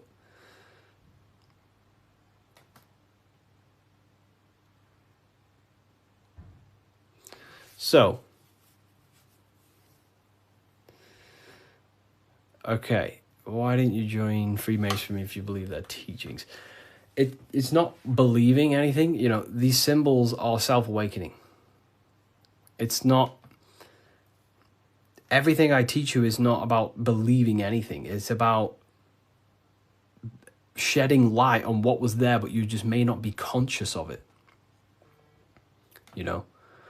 So, for example, the G, this is a Masonic symbol, and the G represents the force of care, the force of love, the heart, the generative principle, the G, the generating force of reality. That is love. The heart generates your reality. You right now are watching this live because you have a care. You care for the information I'm sharing. So that care is allowing you to take the action to generate this experience you're having right now. So in order to go through the Masonic temple and walk the path towards the light, you have to have the G inside of you, the care to walk that path. If you do not have the care, you will not take the action. If you do not have the care to watch this live, you will continue to scroll. G also doesn't have a numerology meaning. Yes, 7. 7. G is 7. And there are 7 cognitions of the mind. So the G is also gnosis. Gnosis about, knowing, gnosis. Gnosis is knowledge gained through direct experience. So you right now, you're here. You don't believe you're here, you know it. Instead of believing God, you can get to know God by gnosis, by studying the self, by entering trance-like states of meditations and understanding the self. That's gnosis. And in order to gain gnosis, you must have the G. That's why gnosis begins with a G. Because you must have a care to meditate. If you don't care about gaining a higher consciousness, you won't meditate. If you don't have a care to reach the light, which is just a higher state of understanding, you don't have the G. If you don't have the G inside of you, you will not take the actions to walk up this path, up the mountain. It's a difficult path of self-mastery. So that's the G. It's the driving force of your reality. And if you don't have the G, you won't walk up this hill. So the teachings that I teach is, it's about shedding light on something that was already there. Does the Book of Symbolism teach us how to get the G? Well, yeah, the G is just simply your care. Do you care about gaining information? Or do you not? You either have it or you don't, and you can cultivate it. We do talk about it here, all about the G in different symbolic here. So in order to get off the checkered board and rise towards the light, so we're going from base consciousness to high consciousness, from material to spiritual, in order to do that, you have to go through the woman. And what is she doing? She's caring. She's caring for the little baby. So it's symbolizing, in order to go from low consciousness to high consciousness, you have to care. You have to go through the feminine, the heart. You must have a desire in your heart to truly raise your consciousness. That's why there's a woman here caring for a little baby. You have to go through the feminine to reach a higher consciousness. So anyways, is that why religion is against women? You know, there's so much that goes into that. I believe they don't want us in contact with the feminine energy of consciousness. We're all masculine and feminine. We all have feminine qualities. We all have masculine qualities. They suppress the feminine aspect of consciousness because that's what unites. If we all loved each other, we would be united. They don't want us to love each other because that creates division. And divided people are easier to control. If we all united, we'd all realize we can take over the government. So they destroy the feminine because that's all about caring, nurturing, growing as a community and as humans with the earth, caring for the earth and things, but it's just completely demonized nowadays. And now it's just a masculine-dominated world. But Freemasonry says that the G is geometry or God. It's all the same. God, what is God? God is a creator. How do you create something? Through the G, you have to care. If you don't care about something, you will not create it. If you don't care about the live, you will take action to scroll away until you do find something you care about and you take the action to watch it. So it's about generating reality. God, which is a G, which is about care, creation. Geometry is the same. It's all about creation. The mathematical codes. But it's all to do with the G principle, the generative principle. If that makes sense. So most words with G are all to do with care, gift. If I gift you something, it's because I care. I have a G. I have a care towards you, and I'm gifting this.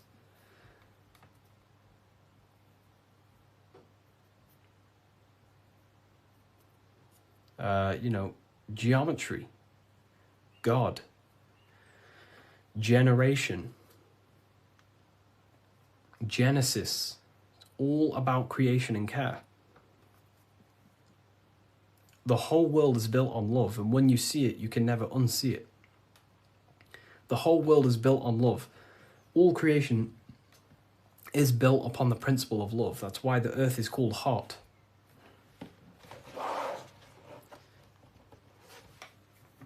Earth is hot. Because the whole world is built through the heart, the love energy. You only take action on what you love. Some people love twisted things. Some people love hurting people. But, we have to purify our love. But,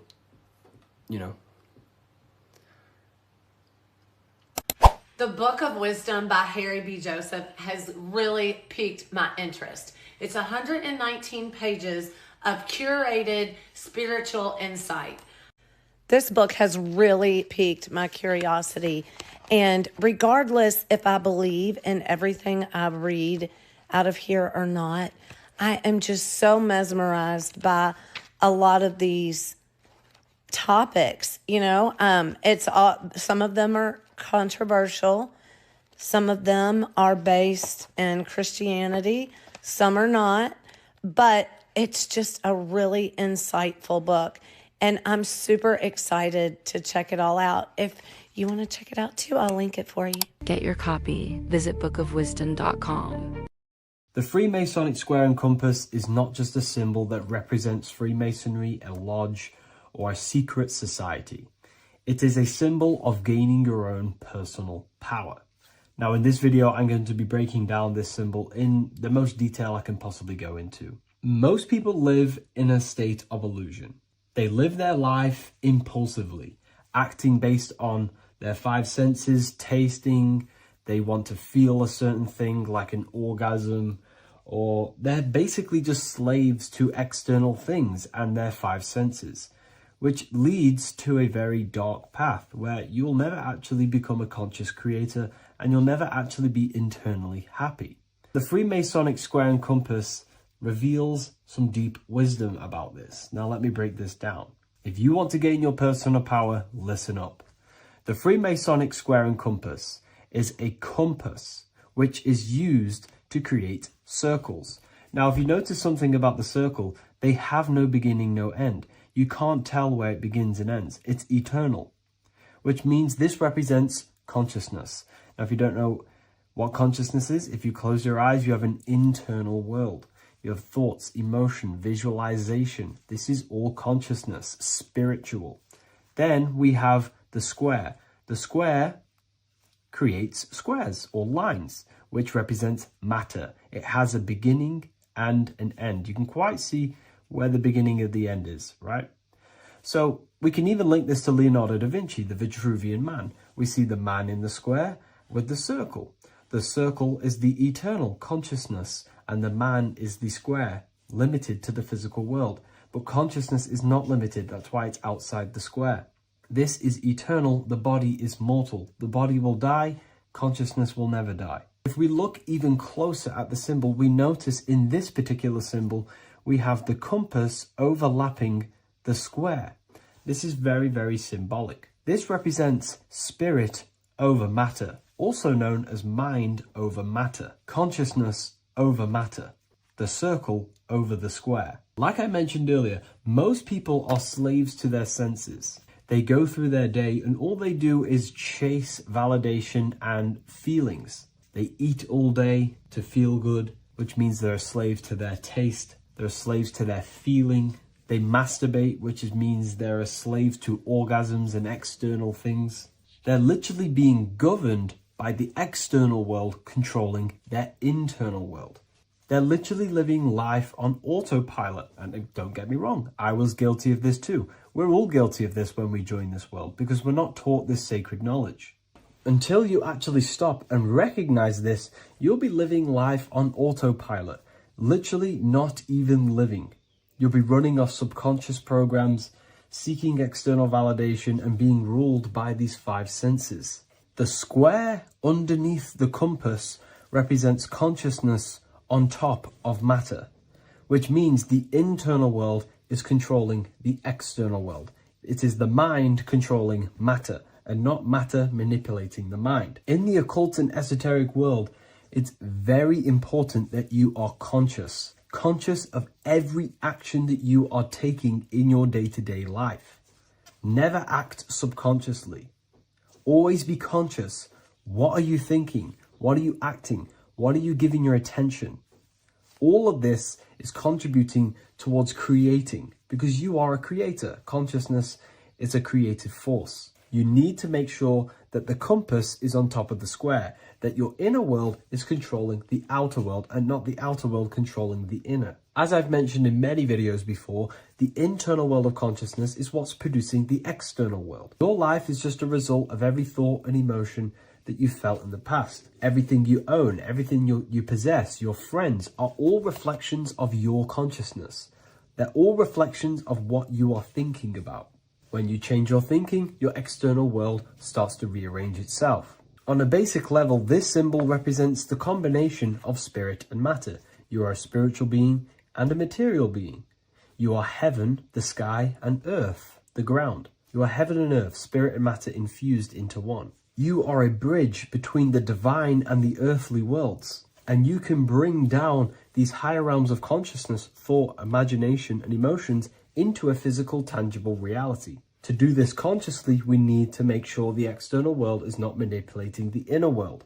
Because if your internal world is being controlled by external circumstances, for example, you have a circumstance happen in your reality, an emotion triggers inside of you, and that emotion is a command to create more of that. And the thoughts that you think are creating more of that negativity. So it's a constant cycle of negative manifestation if you let the external world control your internal world of consciousness. So we need to make sure the compass is on top of the square, that the internal world are commands and not reactions to create your external reality. And not only just to create, but to actually enjoy life. If we let the external world bother our internal world, this means that we have some sort of mental or emotional attachment to the external world. We need to detach from the external world.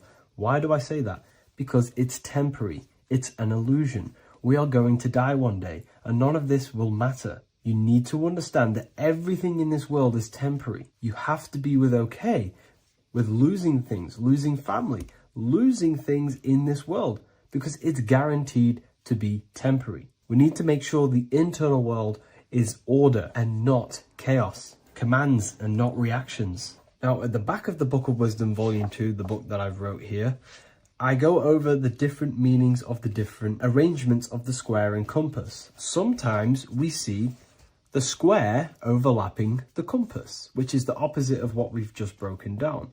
Or sometimes we see one leg of the compass on top of the square and one leg of the square on top of the compass. These are all highly symbolic. When we see the square overlapping the compass, this pretty much represents the beginning of the Freemasons' journey, when their internal world is being controlled by the external. They have a lot of spiritual growth and a lot of learning and inner work to do. Now, when we see half and half, one leg of the square on top and one leg of the compass on top, this represents the Masons' gradual emergence from the material realm into the spiritual. This interplay of symbols reflects the process of gaining greater light and knowledge as the Masons ascend from material concerns towards spiritual enlightenment. And of course, we've just broken down what this means. This represents spirit over matter.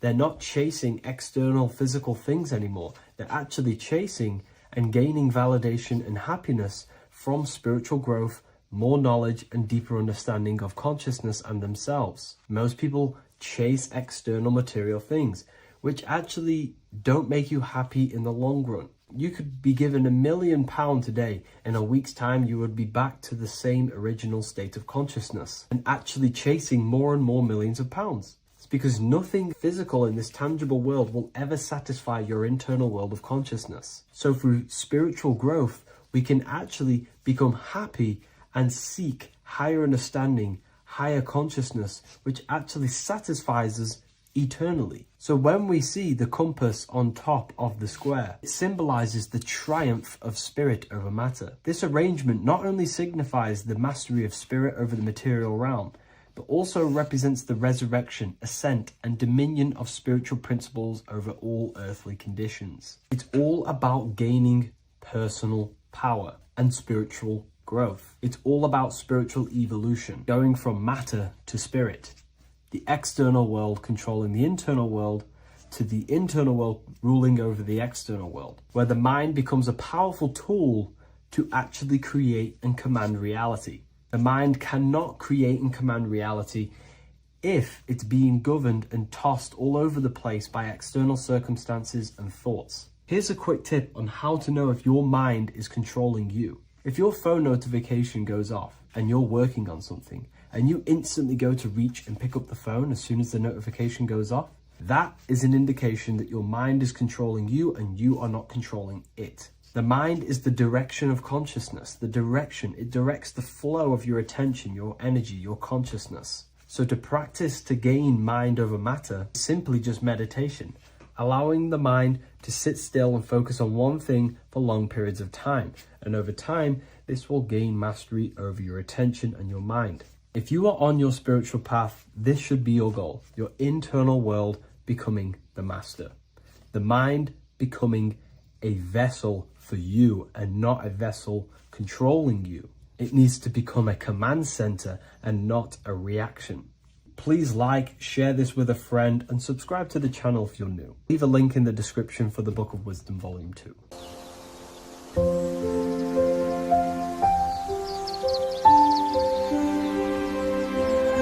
bookofwisdom.com. Visit today.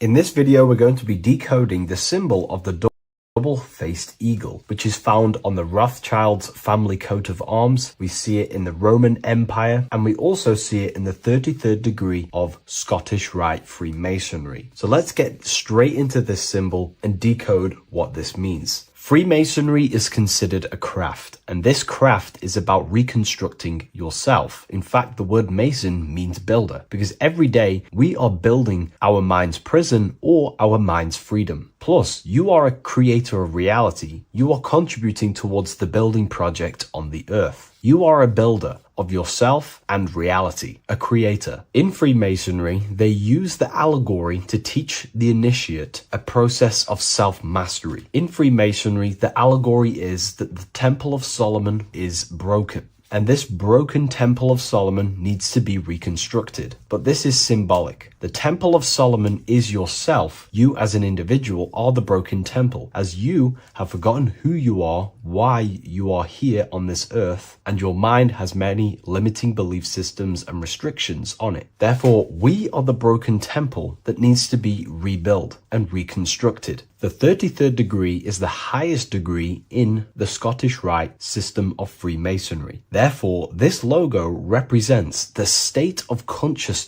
the 33rd degree Mason is operating at. It is symbolic of their level of mind, their level of self-mastery, their level of awareness. This symbol is a very powerful symbol that you can use to also find your personal power. Now, of course, this is my interpretation based off my years of studying symbolism and connecting the dots. If you feel like I miss anything, please leave a comment in the comment section to maybe add to my points. The first of all thing that I see in this symbol that reveals a great power of mind is the eagle. The eagle itself is a bird, and a bird can go on the ground and in the sky. In a symbolic sense, this represents the body and the spirit, the ability to transform from this earth body and then also access astral projection and the spirit. The bird sees things from a higher perspective while it's flying in the sky. If you're only in the physical body, your perception of reality is limited to the ground. We do not see much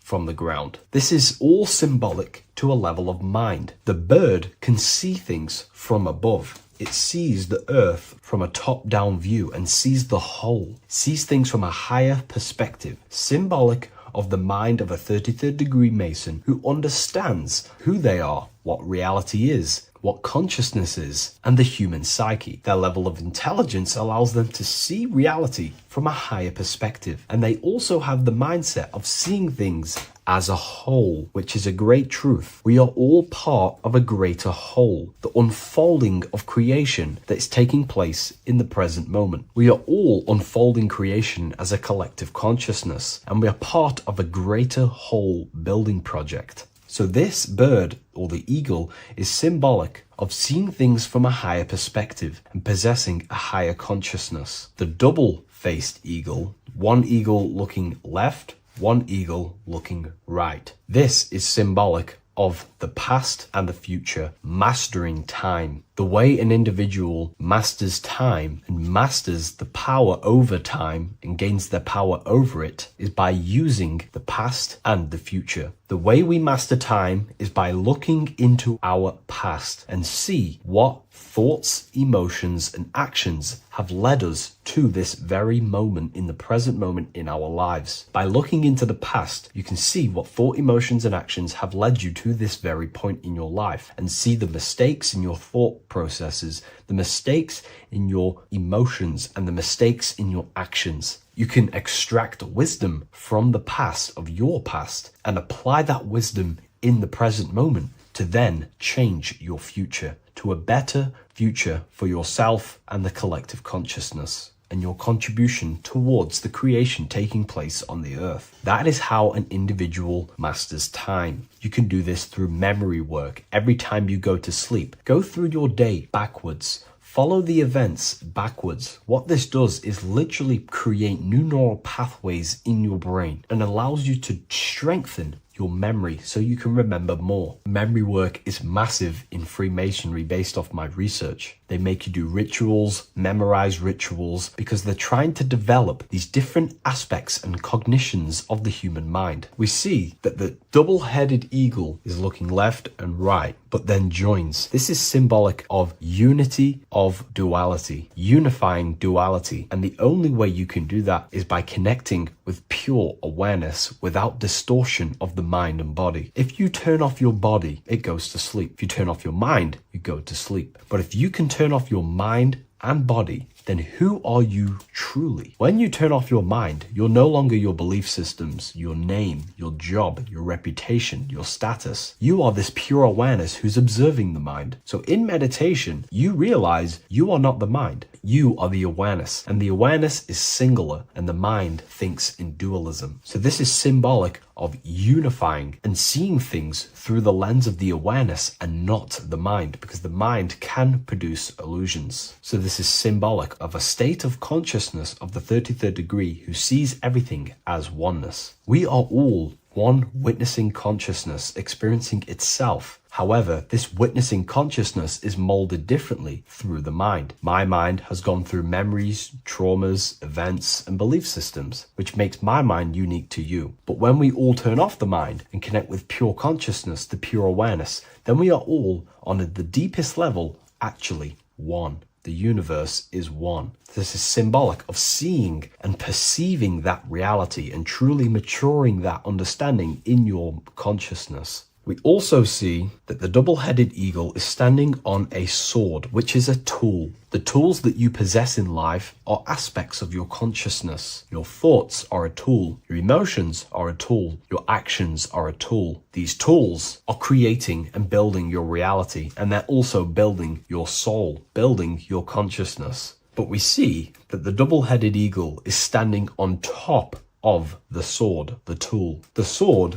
is a powerful tool. So this is symbolic of power on the surface level. But if you go deeper and decode the symbol, it reveals something way more powerful. The sword carves through things. It's also a very murderous tool. If you hold a sword towards someone or something, you hold power over it. It is a symbol of power. And that power that you possess is, in fact, the mind. The mind is the powerhouse of control over reality. The mind is the most radiant force in the universe, as all things respond to the mind. The emotions, the body, and physical reality itself responds to the mind. The mind holds power. Matter is a physical manifestation of mind. The reason why the sword is the mind is because it's associated with the air element. When you swing a sword, you're moving this through the air. And if you've read the Book of Wisdom Volume 2, you understand that each element is corresponding to a different body of consciousness. Air is associated with the mind, the mental body of consciousness. Water is associated with the emotional body of consciousness. Earth is associated with the physical body of consciousness. Fire is associated with the spiritual willpower body of consciousness. Therefore, what we're looking at is the intellect. We're looking at gaining control over the intellect, the mind, thought, banishing all negative thought power from the mind. Think of it like this. You are tapped into a live stream of consciousness, and this live stream is flowing into you in the present moment. Your mind directs this creational force, this flow of consciousness and power. You can use that mind to think about negative things, anxiety, depression, or you can use that power that's flowing into you for the positive only. The universe does not create what you want. It creates what you are. What you put in is what you get out. Your reality is a reflection of your mind. So it's about using this tool for the good. For example, no negativity even has any space in my consciousness. There is no negative thought that pulls me down. And if there is, I banish it instantly and remove it. So this is about gaining power over the mind and using the mind as a tool to carve your reality with the sword. This is your power. This is your sword. Below we see a banner that says Ordo ab Chaos. Most people see this and understand it as order out of chaos. And yes, it is linked to, obviously, molding society, manipulation. However, on an internal understanding of order out of chaos, it's something much more powerful to the individual. Most people see order out of chaos and see the manipulation that takes place on human consciousness, which is very true. The ruling powers create chaos or a problem in society, then they produce an order and a solution to mold society towards their agenda. That's order out of chaos. However, to the individual, this represents something much more powerful that you can take advantage of. Ordo ab chao, order out of chaos. This is understanding that reality comes from chaos and physical creation is the order of that chaos. The mental plane is chaos. It's just simply pure thoughts, random thoughts. But the physical world is the order out of that chaos, the darkness coming into light. To you, for example, when you first start your journey of self-mastery and spiritual awakening, you are in chaos. My mind was in chaos. My mind had many limiting belief systems. My mind used to think random thoughts unconsciously. I used to take random actions, unknowingly create my reality, and produce chaos. That chaos needs to be ordered. So when there is chaos in ourselves, with different aspects of our minds and subconscious, we need to produce an order so that we can gain power over the mind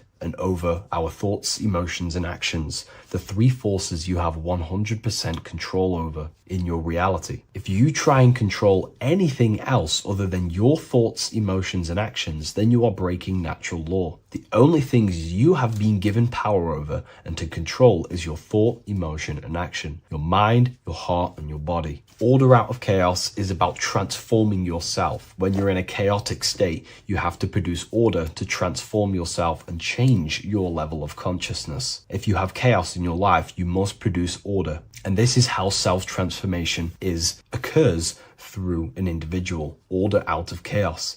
Now, yes, it is also linked to human manipulation, as this applies to everything as above, so below. Above, we see a triangle with the number 33 and light emanating around it. This triangle is highly symbolic of the element of fire. The upright triangle is fire. The downright facing triangle, the opposite to this triangle, is associated with the element of water. The reason why this is an upright facing triangle with the number 33 in it is because fire is associated with dissolving. If I place this pencil in fire, it will burn this material into its raw form. Fire is about removing the illusions in our mind to gain power over it. It's about dissolving all the illusions in ourself, the false belief systems, the negative subconscious programs and thought patterns. This is about destroying them and producing order out of them. It's about removing the veils of consciousness so you can figure out who you truly are. If I burn this down, it will reveal its raw essence. It's the same with consciousness. If you want to figure out who you truly are beyond your mind, emotions, body, then you have to remove the veils of consciousness. You have to dissolve the mind by meditation and stillness. You have to dissolve the nervous system by keeping very, very still. And you will connect with pure awareness and can connect with lucid dreams and out-of-body experiences. It's like finding a needle in a haystack. If you want to find a needle in a haystack, you don't go looking through the haystack to find the needle. You burn the haystack and the needle reveals itself. That's how you truly connect with who you truly are. And this is why it's associated with the number 33 also, because the number 33 is the symbol of rebirth. Jesus dies at 33 and ascends to heaven. The human mind is fully developed at the age 33. Ice melts into water at 33 degrees. It's symbolic of transforming states from death to rebirth, rebirthing the self. And this is how you rebirth yourself, by figuring out who you truly are. Because when you actually figure out and have an out-of-body experience, or you figure out who you truly are, you go through a mental rebirth. Everything you thought once was true has been completely burnt away, and now you are reborn into a new mind and a new perception of self and reality. So it's about being reborn again. At the 33rd degree, you are reborn again by the understandings and experiences that you've had with yourself. And the crown is a symbol of mastery. People in position of power wear crowns. It is a symbol of power over something. This whole symbol reveals your own personal power, the level of power that the 33rd degree Mason has over themselves, not over other people, but themselves. But of course, once you gain your personal power, you understand how the mind works. You can use that against people. It's how you use the knowledge that determines whether you are bad or all good. Again, if you think I've missed anything, leave a comment in the comment section. Please like, comment, and share if you love this content. I'll see you in the next one, and if you wish to get your hands on this book, I'll leave an Amazon link in the description.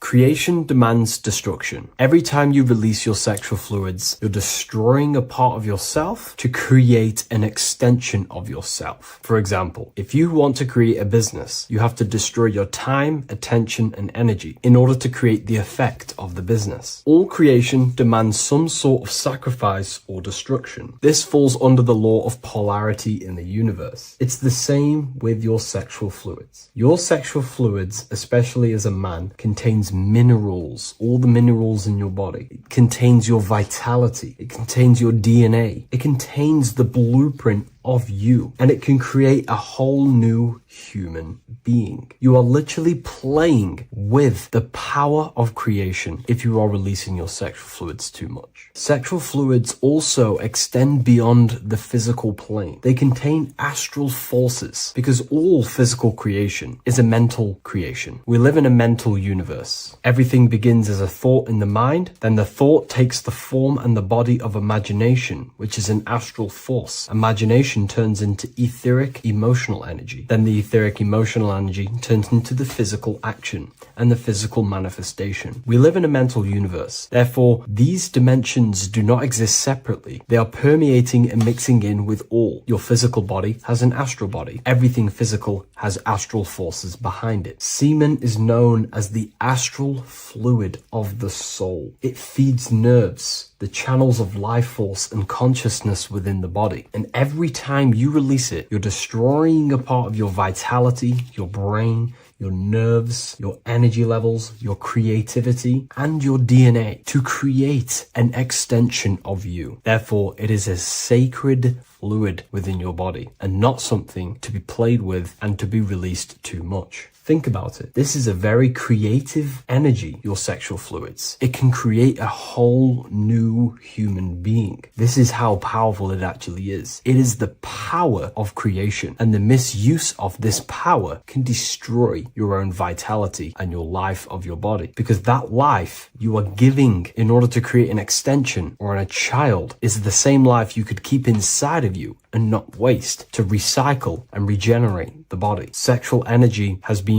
for thousands of years associated with regenerating the body, longevity of life, and maintaining youth. Not only that, every time you release your sexual energy, it floods the brain with dopamine. Dopamine is the brain's reward system, created within the middle of the brain. It releases every time you've achieved something. However, sex or an orgasm is the most powerful feeling you can feel. It's the most amazing, intense feeling and release of dopamine you can possibly feel as a human. Therefore, if you flood your brain with this high amount of dopamine every single day, you are getting the epitome of human feelings every single day. Therefore, you will become numb to everything else in reality. You won't be able to enjoy the small things in life. And I know this firsthand because I experienced this myself. As soon as I stopped, this is when I started to enjoy the little things in life, seeing family, and I actually gained more energy, more ideas. We'll get into this a bit later. It is a creative energy. It creates a whole new human being. Therefore, if we maintain this energy, we can maintain our creative power within us, because that's what we are. We are all creative beings, moving energy from higher dimensions of consciousness, the mind, into lower dimensions of consciousness, the physical world. You hold the power to create. You are not in a world. The world is working through you. You do not possess a life. Life is working through you. You are not in a universe. You are the universe. It's moving through you. There is no past, present, and future. The present moment is you. When we release every single day or frequently throughout the week, like I said, we're triggering the brain's reward system, dopamine, which makes you feel as if you have already achieved something. And if your brain is telling you you have already achieved something by overusing your sexual fluids, then you will not have the motivation to achieve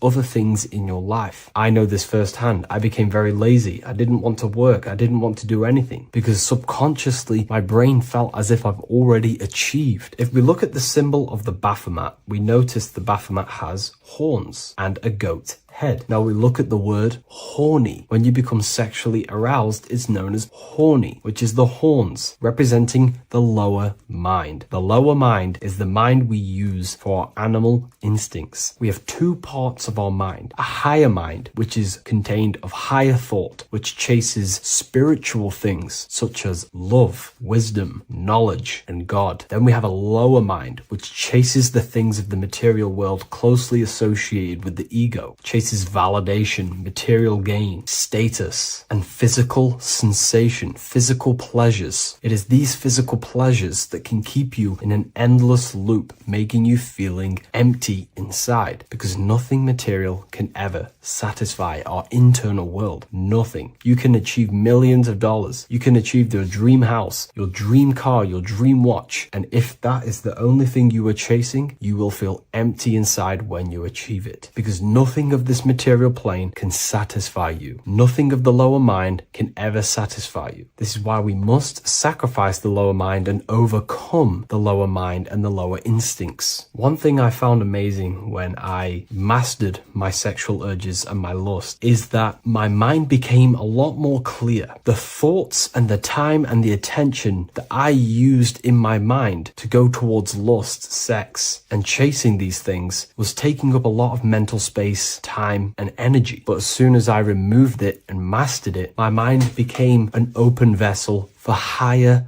thoughts to be received from the higher mind. The mind is like a radio antenna. Whatever we attune it with, that's what we receive. If we're constantly thinking about lust and low-level pleasures, we're going to just receive low-level thoughts. But once we remove all of the lower mind and we conquer our physical body and physical urges, our mind becomes an open channel for divine thoughts and spiritual thoughts. This is what most people call today as downloads. You receive wisdom from your higher self. Not only do you receive more wisdom, you just receive more power to create. The male and the female come together to create a child. That's how you were created. Now, the law of correspondence teaches as above, so below. It refers to everything in the universe. Therefore, in order for you to create a reality, to give birth to something, you have to bring together the masculine and the feminine. Your masculine forces are willpower and actions. Your feminine forces are emotions and imagination. When you combine the willpower, action, emotions, and imagination and combine them together, you can give birth to reality. But it's important to only give birth to things that are spiritual, that are good,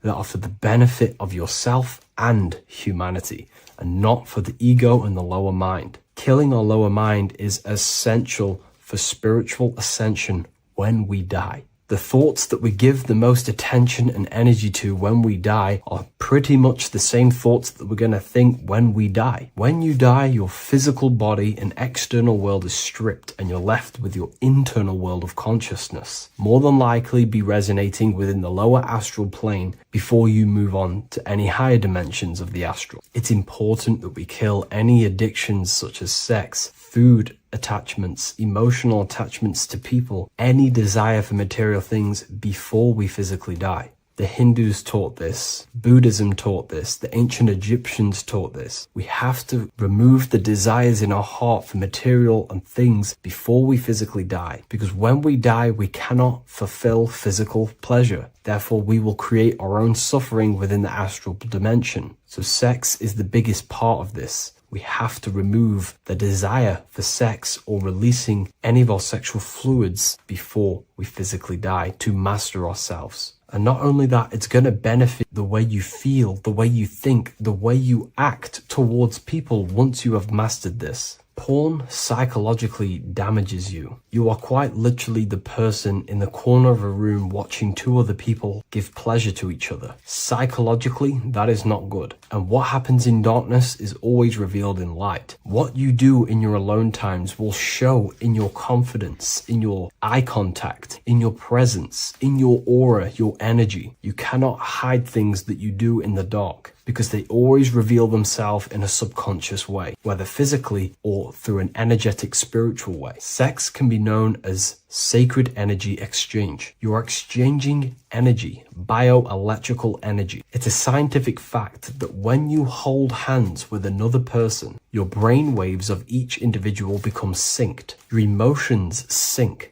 And you exchange electromagnetic energy because you are an electromagnetic being. When you have sex with someone, you are literally exchanging emotional energy. Your aura is not just an electromagnetic field. It is literally a manifestation of your internal consciousness. Your consciousness contains your thoughts, your beliefs, your traumas, your emotional state. And this manifests externally through the vortex of your heart into an energy presence around your body. This is why you can feel sad when someone else is sad next to you, because their energy is merging with yours. When you have sex with someone, you are quite literally exchanging consciousness, beliefs, traumas, emotions, feelings, vibrations, and your consciousness merges with their consciousness. So be careful with just having casual sex. Now, I'm not here trying to say never release, never have sex with your partner. I'm not saying that. I'm saying take caution with these things. Take my teachings with a pinch of salt. If it benefits you, that's great. I'm not here to tell you how to live. I'm simply giving you my research and the things that have helped me in my life on my esoteric research, awakening, or spiritual path. I don't like calling it a spiritual path, because it's not spiritual. It's simply just life, the knowledge of consciousness and the self. So I hope this video helps. If you'd love to read this book, I'll leave a link in the description. This book I wrote myself called The Book of Wisdom, Volume 2.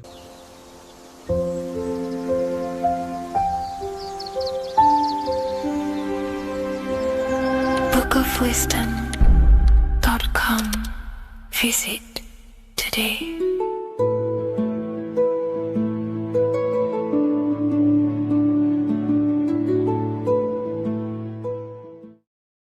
Hello and welcome to another video, people.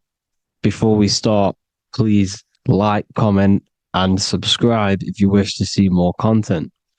Today we're going to be talking about the mental universe and how everything is mental. This is the #1 law on the Kybalion. If you've never read that book, it's called The Kybalion. A very good book. It's the first law because this is the most important thing you need to understand. Is how everything exists within the mind. Behind every single one of these eyes is the same consciousness expressed in different bodies. The mind is what gives perception to what you're experiencing. Behind every single one of these eyes is the exact same consciousness, but the brain that they inhabit is giving them a different perception, a different being, a different body. Now, this is the difference between humans and animals. Humans possess a advanced consciousness, an advanced mind that gives us the ability to be aware of ourselves mentally, physically, and spiritually. We can reflect on ourselves. When a dog looks in the mirror or an animal looks in the mirror, it doesn't know what it's looking at. It doesn't realize it has a consciousness. It can't reflect on itself. It can't say, I want to improve in this area. It doesn't have that consciousness. We have a divine consciousness. Take away the N for divine, and you get with a D, put it with a D, you get divide, because we have a divided two-way consciousness. An animal only has one. However, it's still the same mind. We're all mind. We're all mental. We all exist within the mental plane. Look at this person walking. The body, the brain is sending electrical signals through the 12 cranial nerves, which the 12 disciples that spread the gospel of Jesus, right? You have 12 cranial nerves in your brain. There are 12 disciples which spread the gospel of Jesus. Jesus represents the mind, the intelligence, the invisible intelligence that we all are, the same intelligence, the same exact consciousness, which then sends a command into the brain.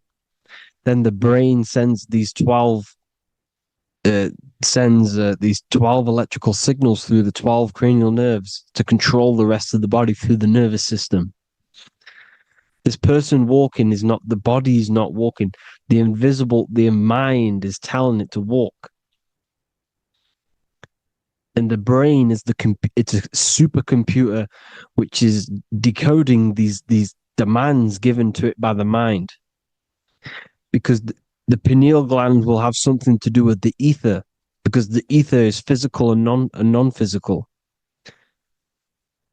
The mind is sending the commands through the ether to the pineal gland, which is then getting broken down into electrical codes within the brain and sent throughout the nervous system to control the body.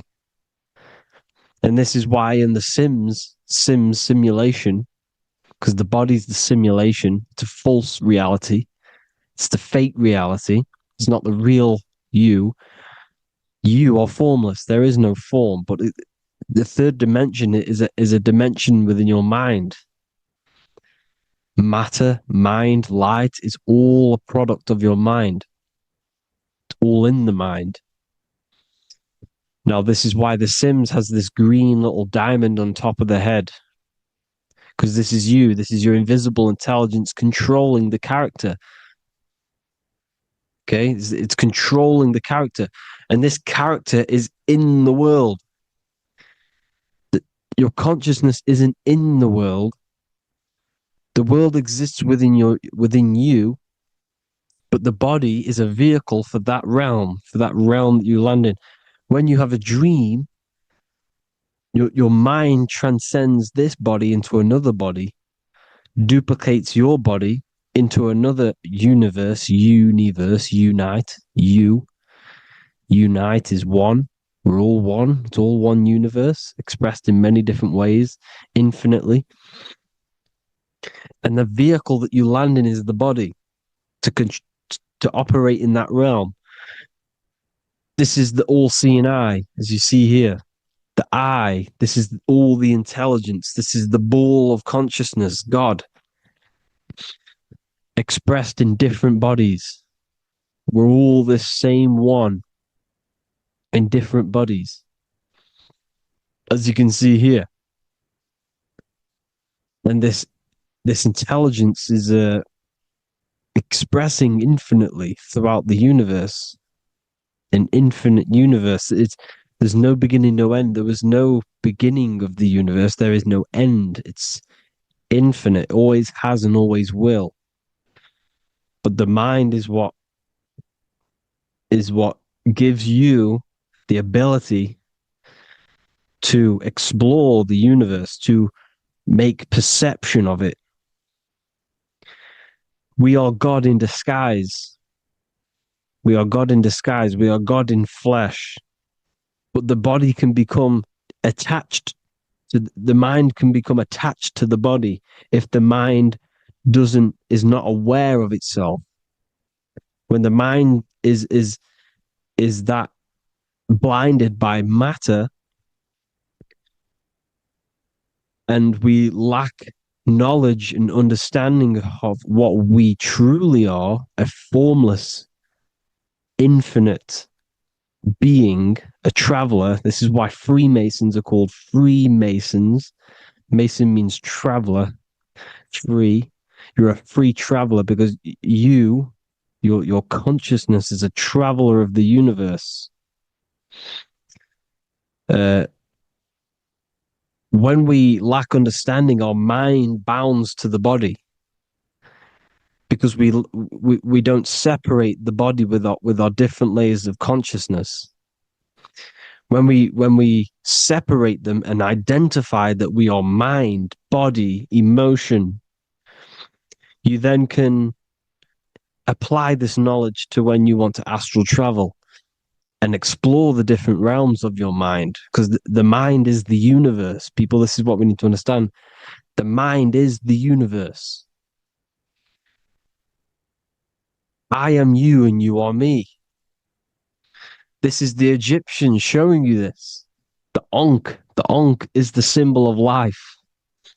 This is the one ball of consciousness, mind, giving it the Ankh life to all the different life forms. The cows, the birds, the snakes, and the big Ankh given to the humans, because the humans are the most intelligent. We have the most advanced consciousness. We have the most advanced consciousness.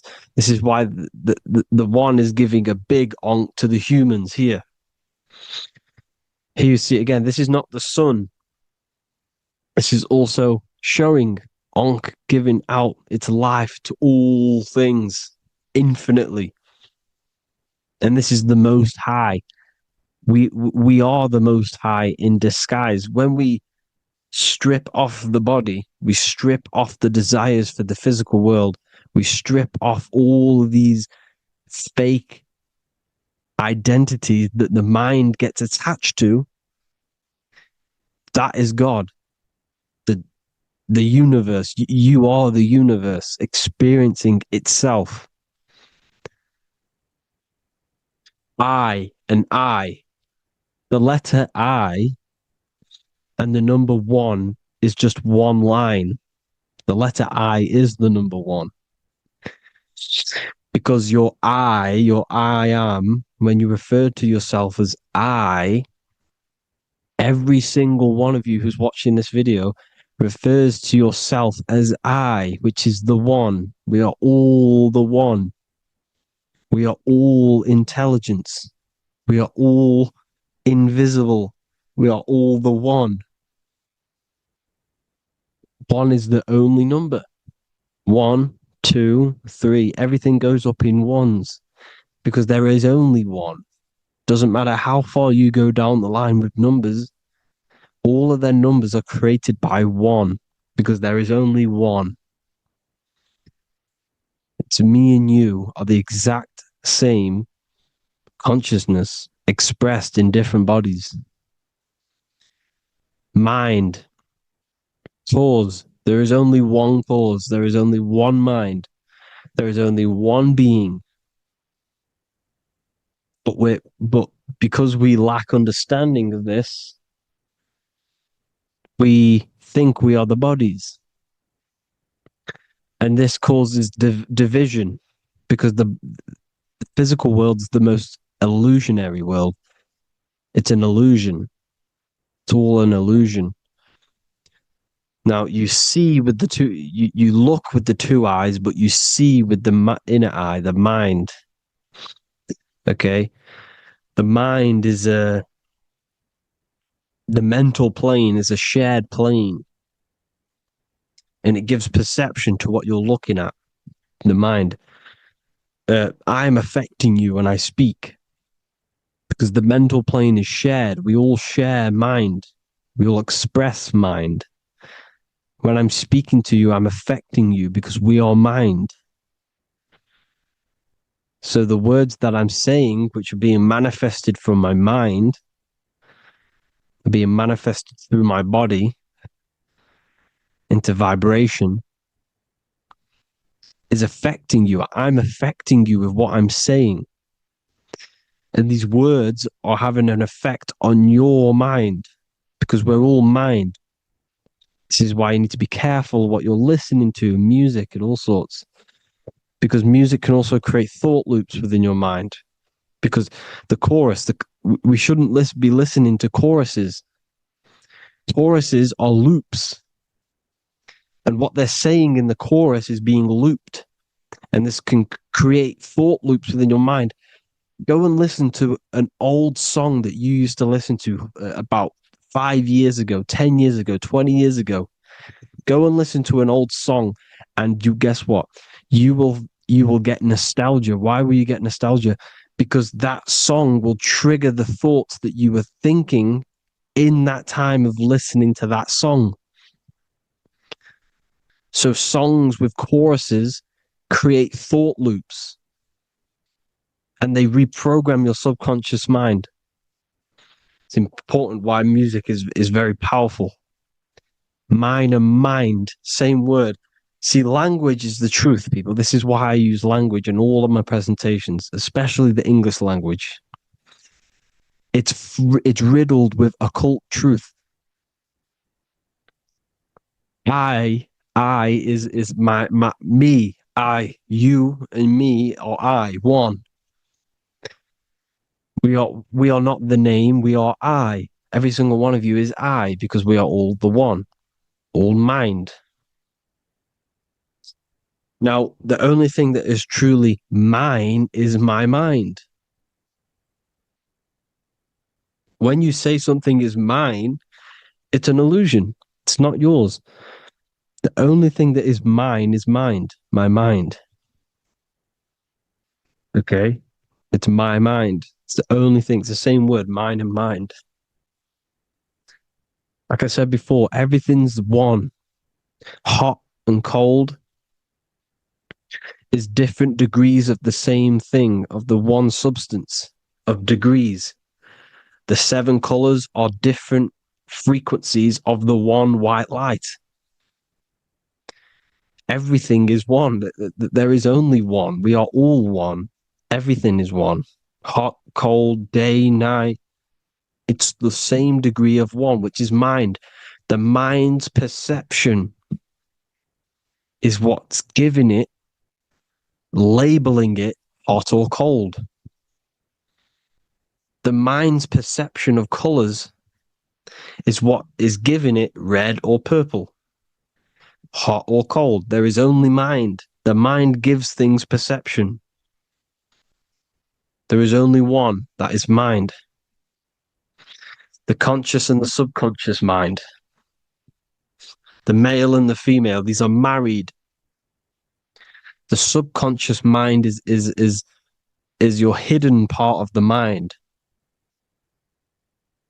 Okay, it's hidden. You can access it through different meditations and Reiki teachings, and dreams or manifestations of your subconscious. This is how you know mind and matter are one, because your mind creates matter in dreams. Your subconscious manifests everything in a dream, in the astral realms. The conscious is what you're conscious of, what you're consciously thinking of.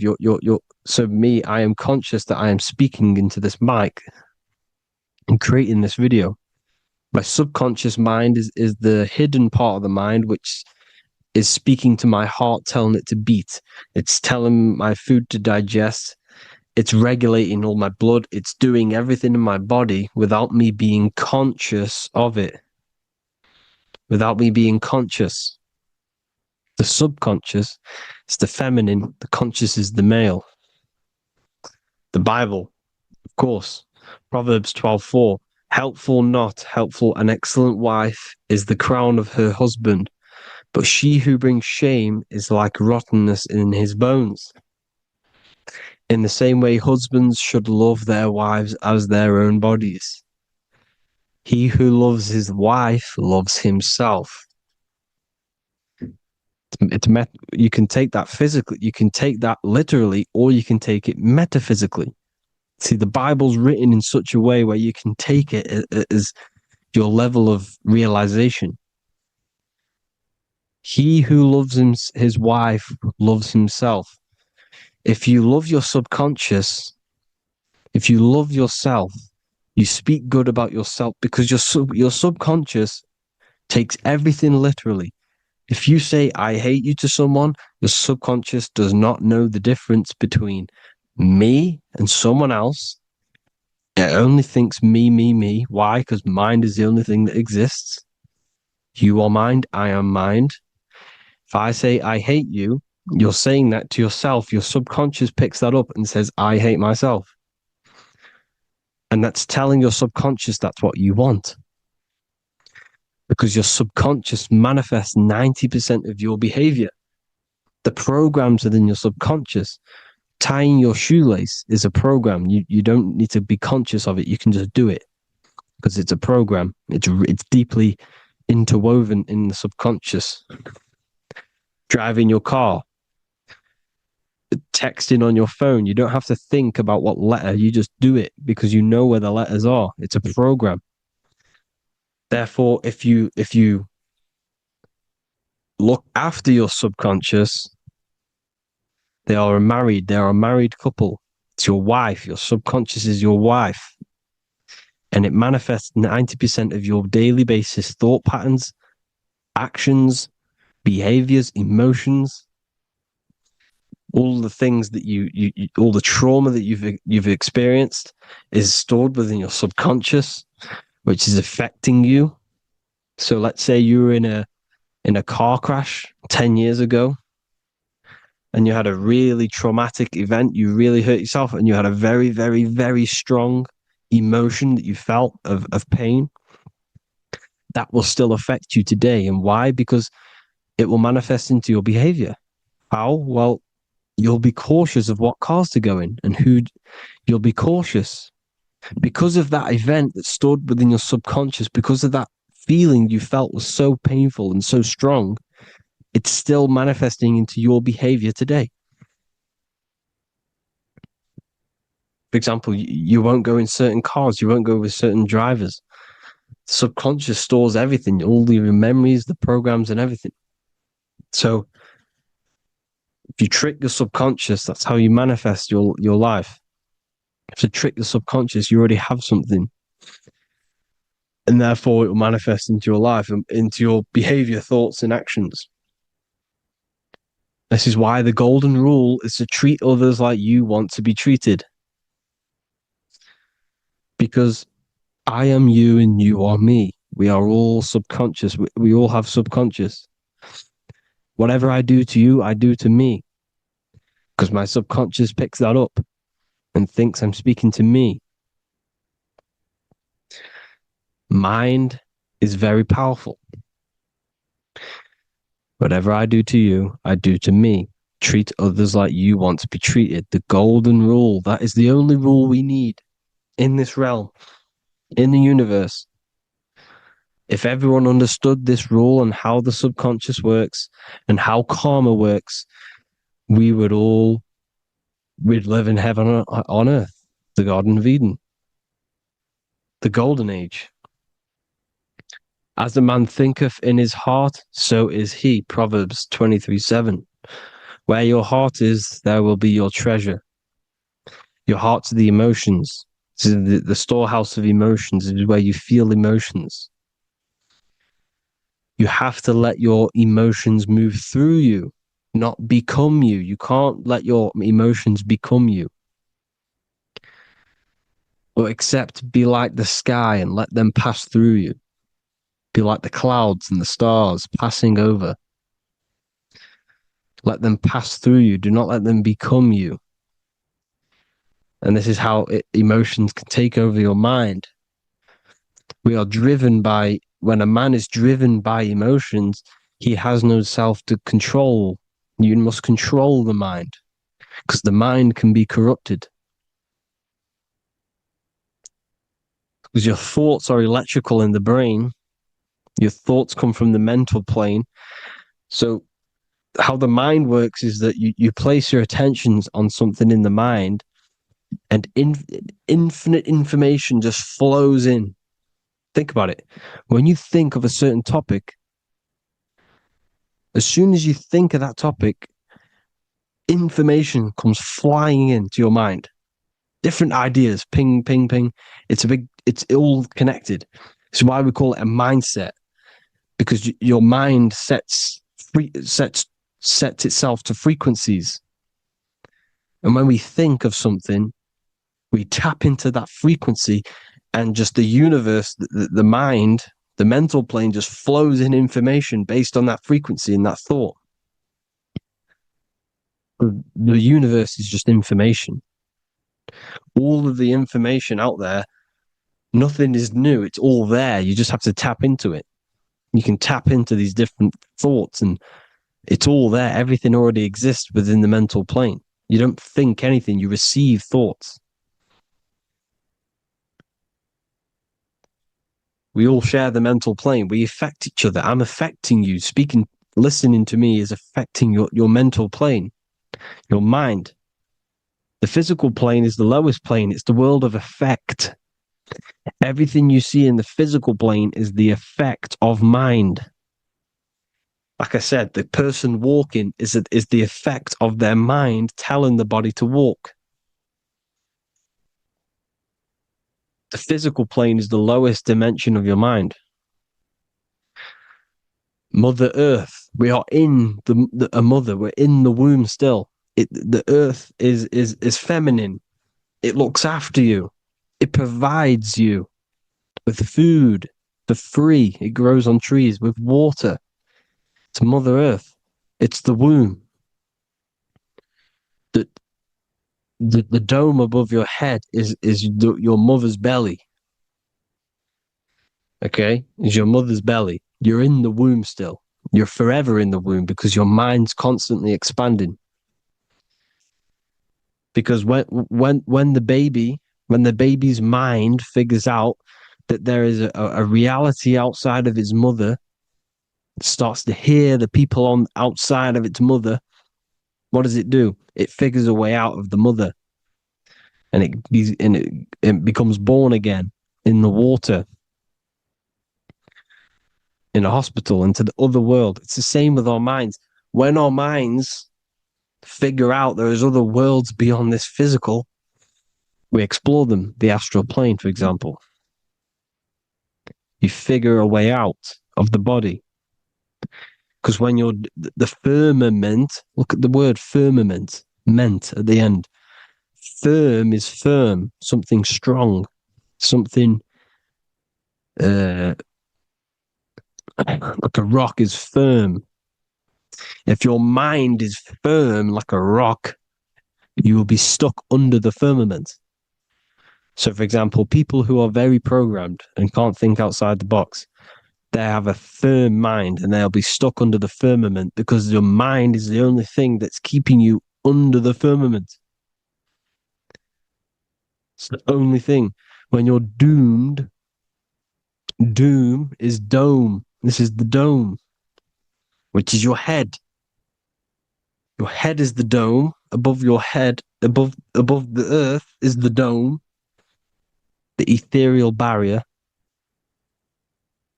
But that's just an external manifestation of your head.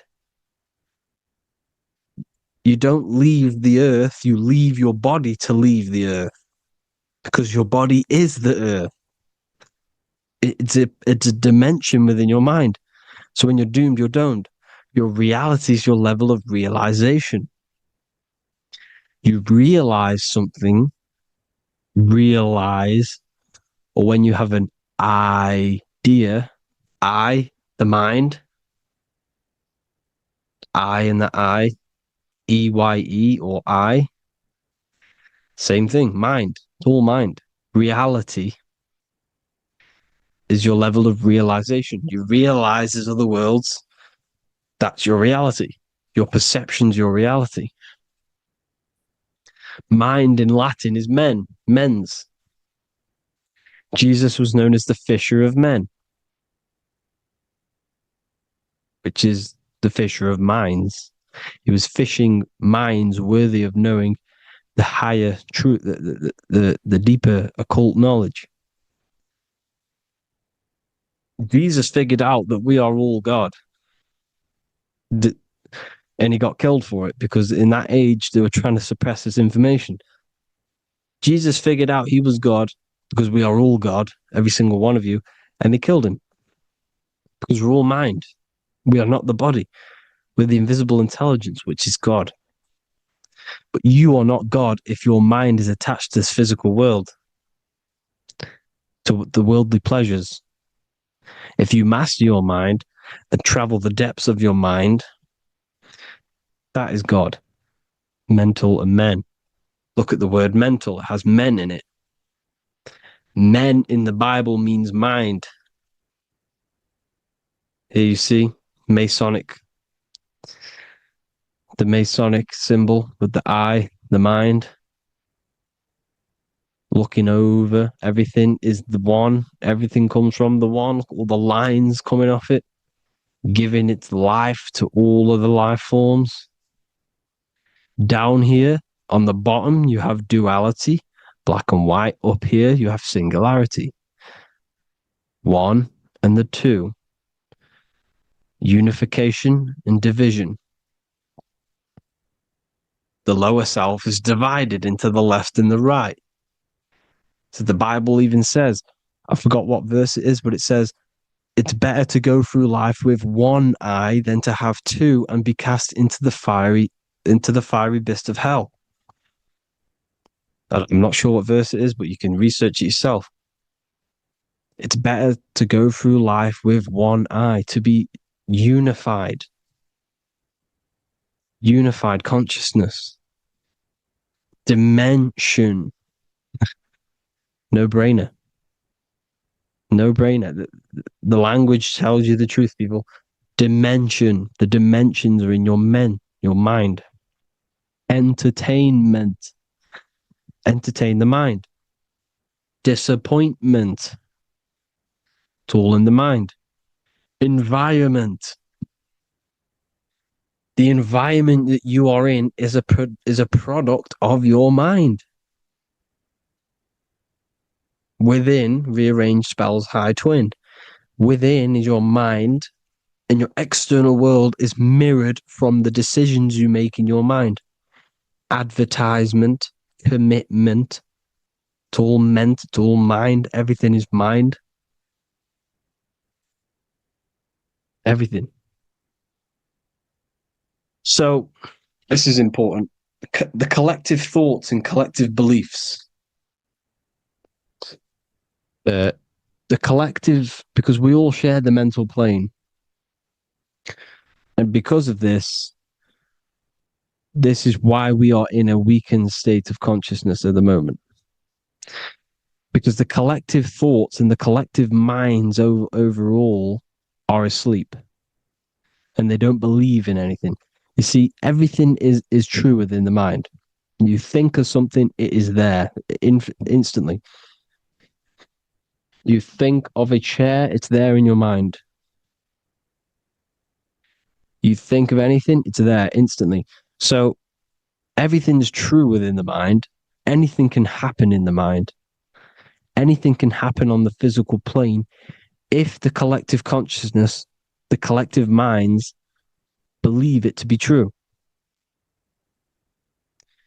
This is why back in the days, in the ancient days, you look at all the old world stuff, you see all this crazy technology, and it's because as a collective, as humanity back then, they believed that they had much more open minds. Therefore, the things manifested in the physical world were a lot more out of the box, so to say, compared to today. For example, magic is not as powerful today because the masses don't believe in it. It's still powerful, don't get me wrong, but if the masses believed, or if everyone knew magic could be real, because it is, anything's real in the mind, it would be a lot more powerful. You see? So and what they're trying to do is create a hive mind worldwide. They're trying to make one religion, an external God.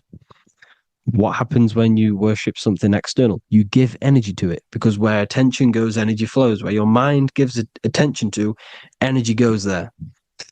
And when we all believe in external gods and give our worship and our power to these external things, we all give energy to it, which will manifest as a demon in the astral planes. It's a hive mind. They're trying to make a hive mind to summon our energy. Trying to summon our energy. And it through mind, through collective thoughts. The hive mind. They want one religion, one government, one currency, one belief system. And that will create a hive mind. which will limit our consciousness, which will limit what we can do in the physical world. Because if everyone doesn't believe in certain things, it cannot happen because it's all in mind. Mind is so powerful. I am you and you are me. I hope you all enjoyed this video, people. If you haven't already, join the Wisdom Academy. The Wisdom Academy, we have many occult lectures just like this one. Also, we have just launched Mindwave Hub. If you want genuine frequencies, genuine binaural beats, because the ones on YouTube, the ones on Spotify, Apple Music, they're all tuned to A440 hertz, which shuts down the right hemisphere of the brain. If you want to gain access to your true consciousness, your mind, you need to balance the two hemispheres and balance the chakras. You can do that externally by listening to binaural beats. If you want true frequencies, true binaural beats to hemisync the chakras, hemisync the brain, to gain access to the different dimensions of your mind, well, you can gain access anyway, but it's going to help you if you're trying to learn this. Join Mindwave Hub. The link will be in the description. Listen to the binaural beats, meditate to them, listen to when you go to sleep. They'll massively benefit you. Thank you all, people. Hope you had an amazing, lesson. Hope you learned a lot. And please subscribe. God bless you all.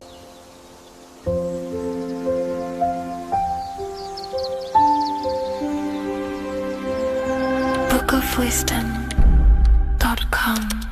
Visit today.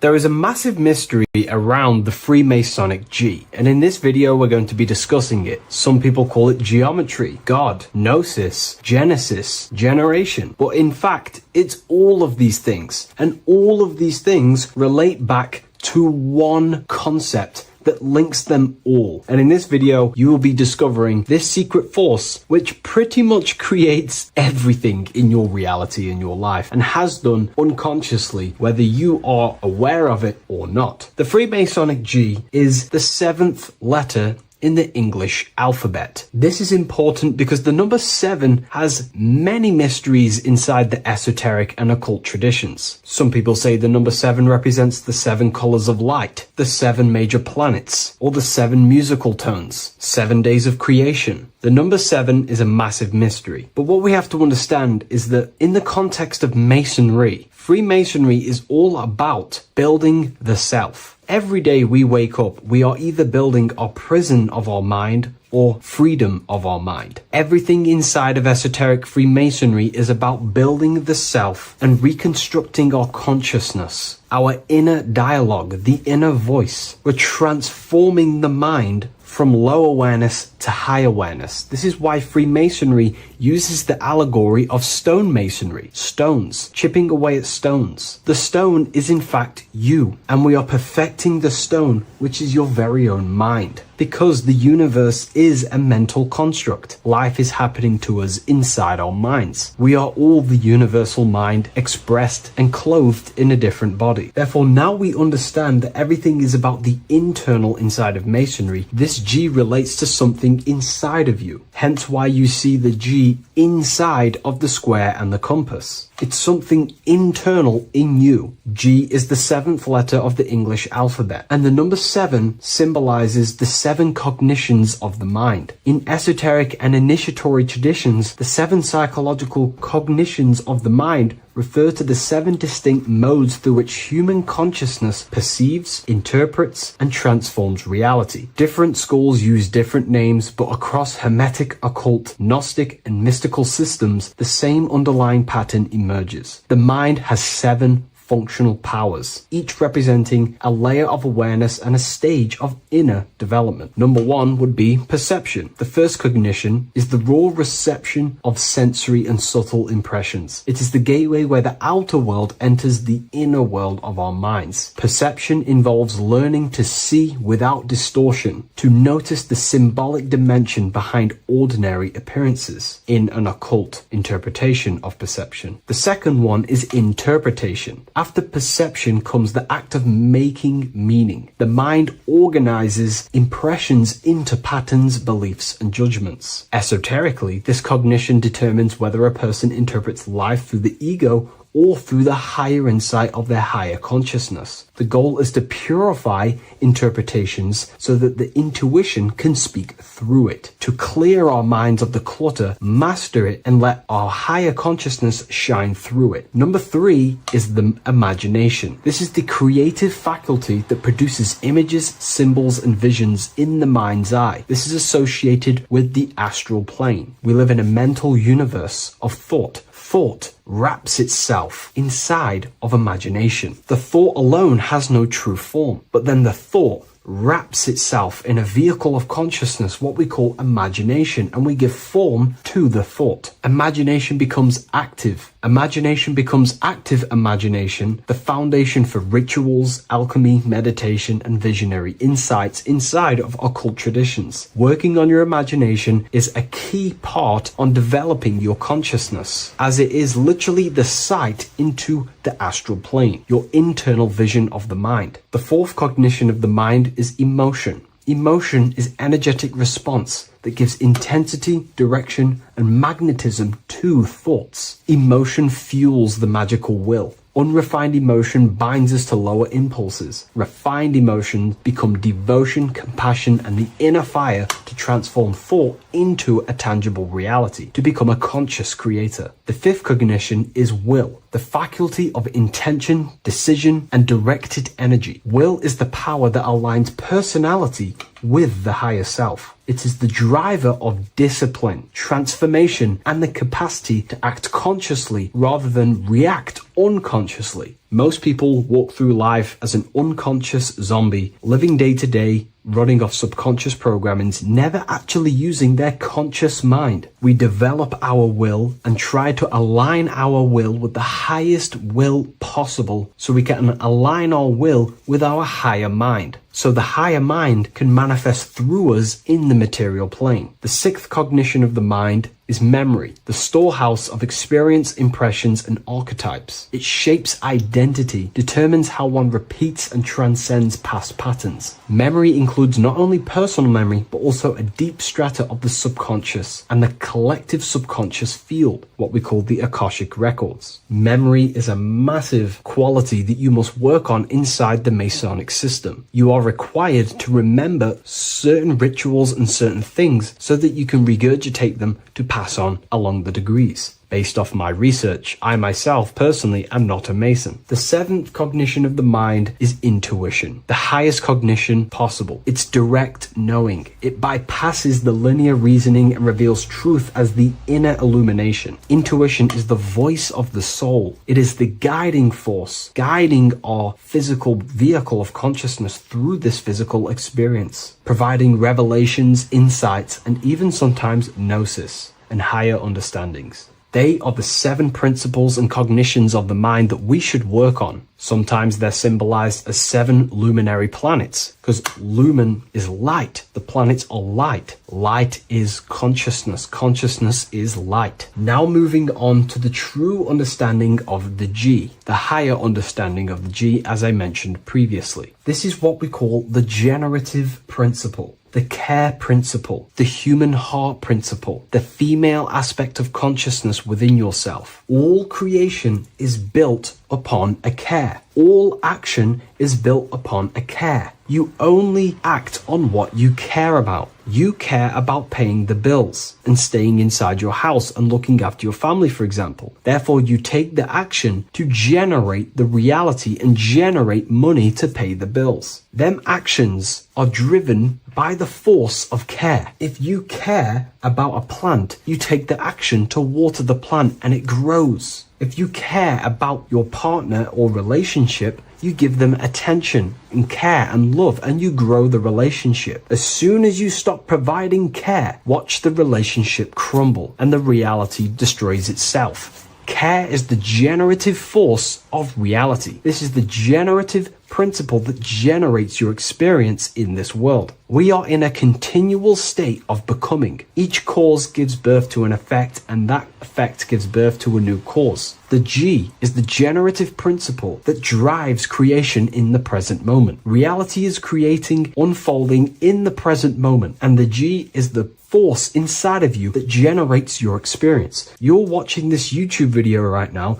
because you have a care in your heart for the information I have provided in the past, and you have a care about watching this video. As soon as you don't care, you take action to do something else with your time that you actually care about. The G is the generative force of the heart. It is the love energy. You only take action on what you love or care about. The whole world is built upon this principle. This is why we say money makes the world go round, because the whole world has a G or a care for money, and it's making everyone wake up in the morning, take actions, and make the world go round. It is the G, the care for that principle or money object to generate that reality. It is the force that drives you, hence why the G is sometimes surrounding with light rays, because it represents a force, emanation, something that is invisible but driving the physical body. The G is the internal force that focuses thought into an action. We can think many thoughts, but the thoughts you don't care about, you don't take action on. But the thought you care about, that you have a G for, intensifies that thought, focuses and directs it into an action to generate that experience and reality. The whole world is built upon this principle. The sun is a perfect example of the generative principle. The sun gives all of its life, light, never asking for anything back, making everything grow and generate on the earth. Everything in your life is built upon this principle, and gaining control over your care gives you control over your actions and your reality and what you generate. Once you see this, it is truly beautiful that the world is actually built upon love. This is why they say love is the force of God. It is. Truly. This is the reason why God begins with a G. It's about Genesis. Genesis means creation. G, generation. Anything that generates and creates is all to do with a care or a love energy. But don't get me wrong, people can love sick and twisted things, and they act upon them sick and twisted things. This is why purification of ourself is important by understanding this principle, as it is a very powerful principle to understand. This is the reason why the word gift begins with a G. You're giving something. I care, I'm going to give you something, a gift. Or guidance. This is what guides you into becoming something, what you love. This is why also gnosis begins with a G. Gnosis is not actually knowledge. Gnosis is knowledge obtained, attained by direct experience or through direct experience. For example, you're not believing you're watching this video right now. You know you're watching this. Know, gnosis, same phonetic sound. It's about knowing. Gnosis is about gaining knowledge of the self. Self-knowledge through direct experience. Instead of believing in God, I seek to know God through direct experience, by altered states of consciousness, transcendent meditations, understanding human anatomy, understanding the laws that govern my mind, understanding creation. That is direct gnosis, knowing that God exists instead of believing he exists. By going within the self, questioning the self, and gaining a deeper relationship with the inner observer, you start to gain gnosis, self-knowledge through direct experience. And in order to gain gnosis, you have to care, because Gnosis requires action. It requires you to meditate and go within yourself. It requires you to study yourself. It requires you to go within yourself. And in order to do that, you have to care. If you don't care about knowing yourself, you won't take the action to generate the Gnosis. If we take a look at this piece of Freemasonic artwork, we can see a whole lot going on here. But if we focus down here with the temple with the letter G on, and when you walk through the temple, there is a pathway leading up a hill towards the light. The light reveals things. If something is in darkness, you can't see it, but the light reveals something. It's symbolizing truth, the light of Gnosis, knowingness. And in order to walk this path, you have to go through the temple, which means entering in yourself. This is symbolic of the path. The Masonic path is about the self, reconstructing and learning about the self. In order to walk up that hill, it takes a lot of effort. It's not easy walking up a hill. You're going to be tired. It's not easy. It's horrible. Who likes walking up a hill? I know I don't, but people like hiking and stuff. I understand that, but it's symbolizing this is hard work, working on yourself, because the labor of working on your mind is the hardest labor you will ever do. It's called the great work, or the Masonic work. And in order to climb that mountain,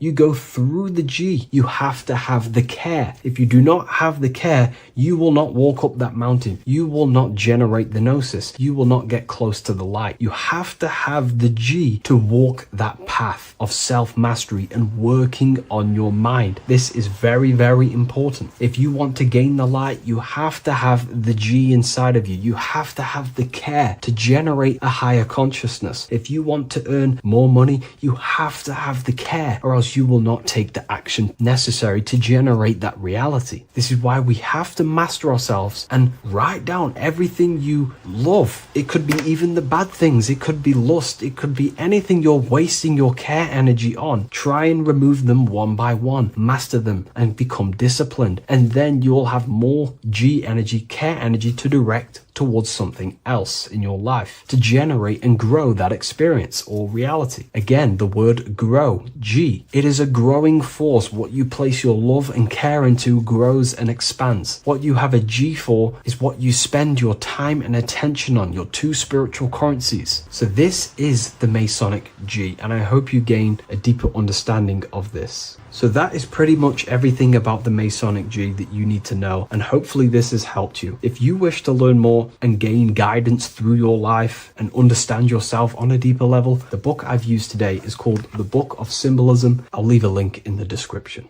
There is a secret meaning behind the number 666. 666 is 3 sixes. The number 3 in occult and esoteric numerology represents the 3 aspects of human consciousness.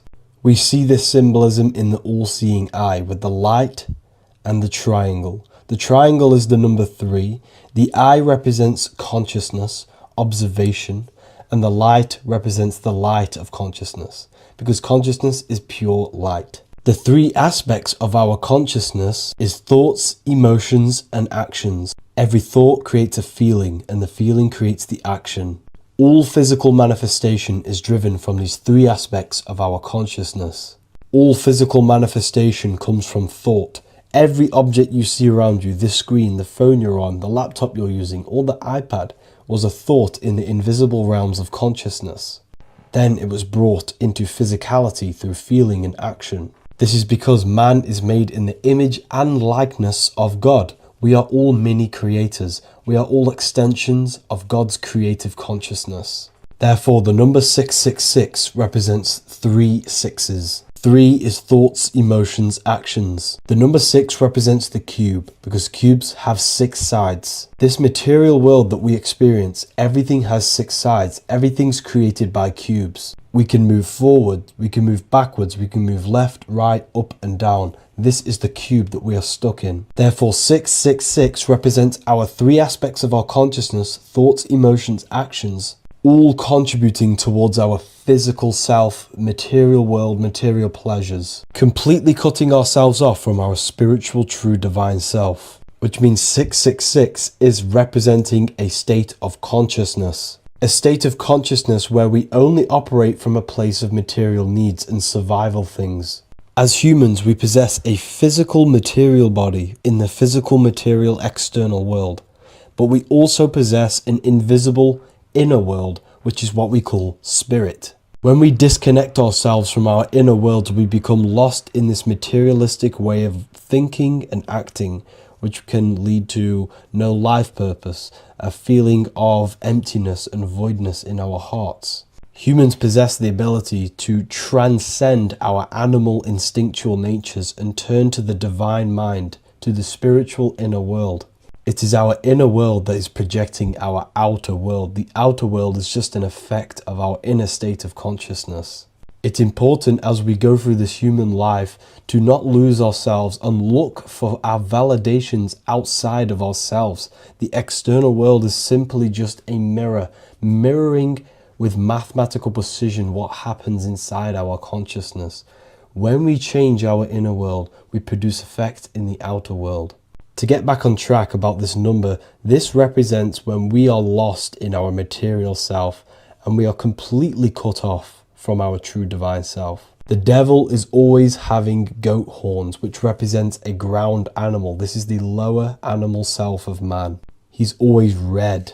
The frequency of red is the lowest vibrational color, and it also represents the root chakra. This is all to do with survival mode and our physical needs and physical self. Red represents chaotic and intense emotions like hatred and anger. This is why the devil is always red, because it represents anger and an uncontrolled state of emotion and consciousness. You see, we've been taught in the church and all through religion indoctrinations that the devil is an external deity which influences humans. And in fact, this is nothing but a metaphorical story. The devil is a character which represents an aspect of the human mind, the lower aspect of the human mind, a facet of our own consciousness and psyche. The voice that we have in our head that tells us to do these negative things is not an external deity pushing us to do something bad. This is an aspect of our own mind. Jesus and Satan are just two characters which represent the two voices that we have in our own consciousness. In fact, the word devil was never present in the early Gospels. Instead, what was mentioned was a spirit of evil. A term spirit of evil was not meant to denote a specific deity or being, but rather any force of negativity, whether it manifests as a destructive thought, emotion, or action. The spirit of evil represents the darker sides of our mind, the part that leads us astray and brings forth negativity in our lives. The reason why they want you to believe in a devil is because they don't want you taking responsibility for your creations. They don't want you to realize that the external world is truly a mirror of your inner state of consciousness. Instead, when something bad happens in your life, you blame it on some external devil or Satan who tempted you. Everything is your creation in your life. When you realize this, you take full control and you begin to reshape your external world by changing your inner state of consciousness.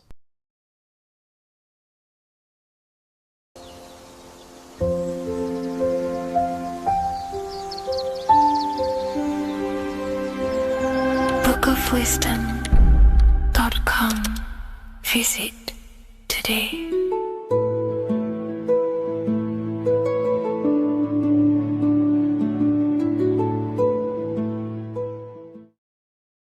In this video, we're going to be talking about the evolution of consciousness. You are born human, however, you possess consciousness, which is the awareness behind your being, the awareness behind your thoughts, the experiencer behind your five senses, the experiencer, the observer behind your thought, emotions, and senses. You are an eye, an invisible consciousness looking through a lens which is your body. Your body produces this physical world that you experience. Your brain produces this world. Your brain and body is a technological computer. However, you are an infinite, ever-expanding consciousness behind this physical body. And there is an evolution of consciousness, a cosmic journey of expansion. And this is why we see so much pyramid symbolism in the occult and esoteric world, and especially within Freemasonry. Because the pyramid represents climbing, an evolution, a raising state of consciousness, a journey. Steps symbolize a journey upwards. This is the raising and the evolution of consciousness, our inner world. The transmutation of our inner selves, of our souls and consciousness and our minds. So when we see this pyramid, we're seeing a evolution, a way up to source consciousness. And the eye in the pyramid represents your source consciousness. It represents illumination. It represents divine guidance through this evolution of consciousness. This is why we see the ladder.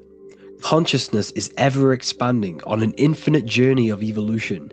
Each individual is a part of this cosmic process, contributing towards the ongoing expansion of both mind and awareness. As we evolve, we collectively explore deeper levels of existence, expanding the boundaries of thought and consciousness. The mind has the ability to expand infinitely into new realms of thought, into new dimensions of mind. The mind cannot be filled up. It is not a physical substance. The body can be filled up because it is a physical thing, but you cannot fill the mind. Therefore, the mind is constantly expanding, ever expanding into new fields of thought. So what we see in Freemasonry, the ladder, is again a journey, an elevation of consciousness. When we are born with an infant consciousness, and as we gain older, we gain an adult consciousness. Our inner world, our inner mind, and our emotional intellect changes and evolves. We are significantly different from when we were very young as an infant. It's because our consciousness evolutes, it changes, it alters like water. So, just like this evolution of your own consciousness as growing up, there is consciousness of beings existing in cycles beyond our own. And their consciousness is unimaginably different from ours. They operate on a higher level of understanding and knowing, experiencing reality in ways that transcend our current comprehension. Our minds right now cannot comprehend the highest states of consciousness. There are entities, there are beings beyond our own, existing in higher dimensions of consciousness that we cannot comprehend because they have expanded. They are on a further way up the ladder of consciousness. However, we are all on the same journey. None of us can take the same journey.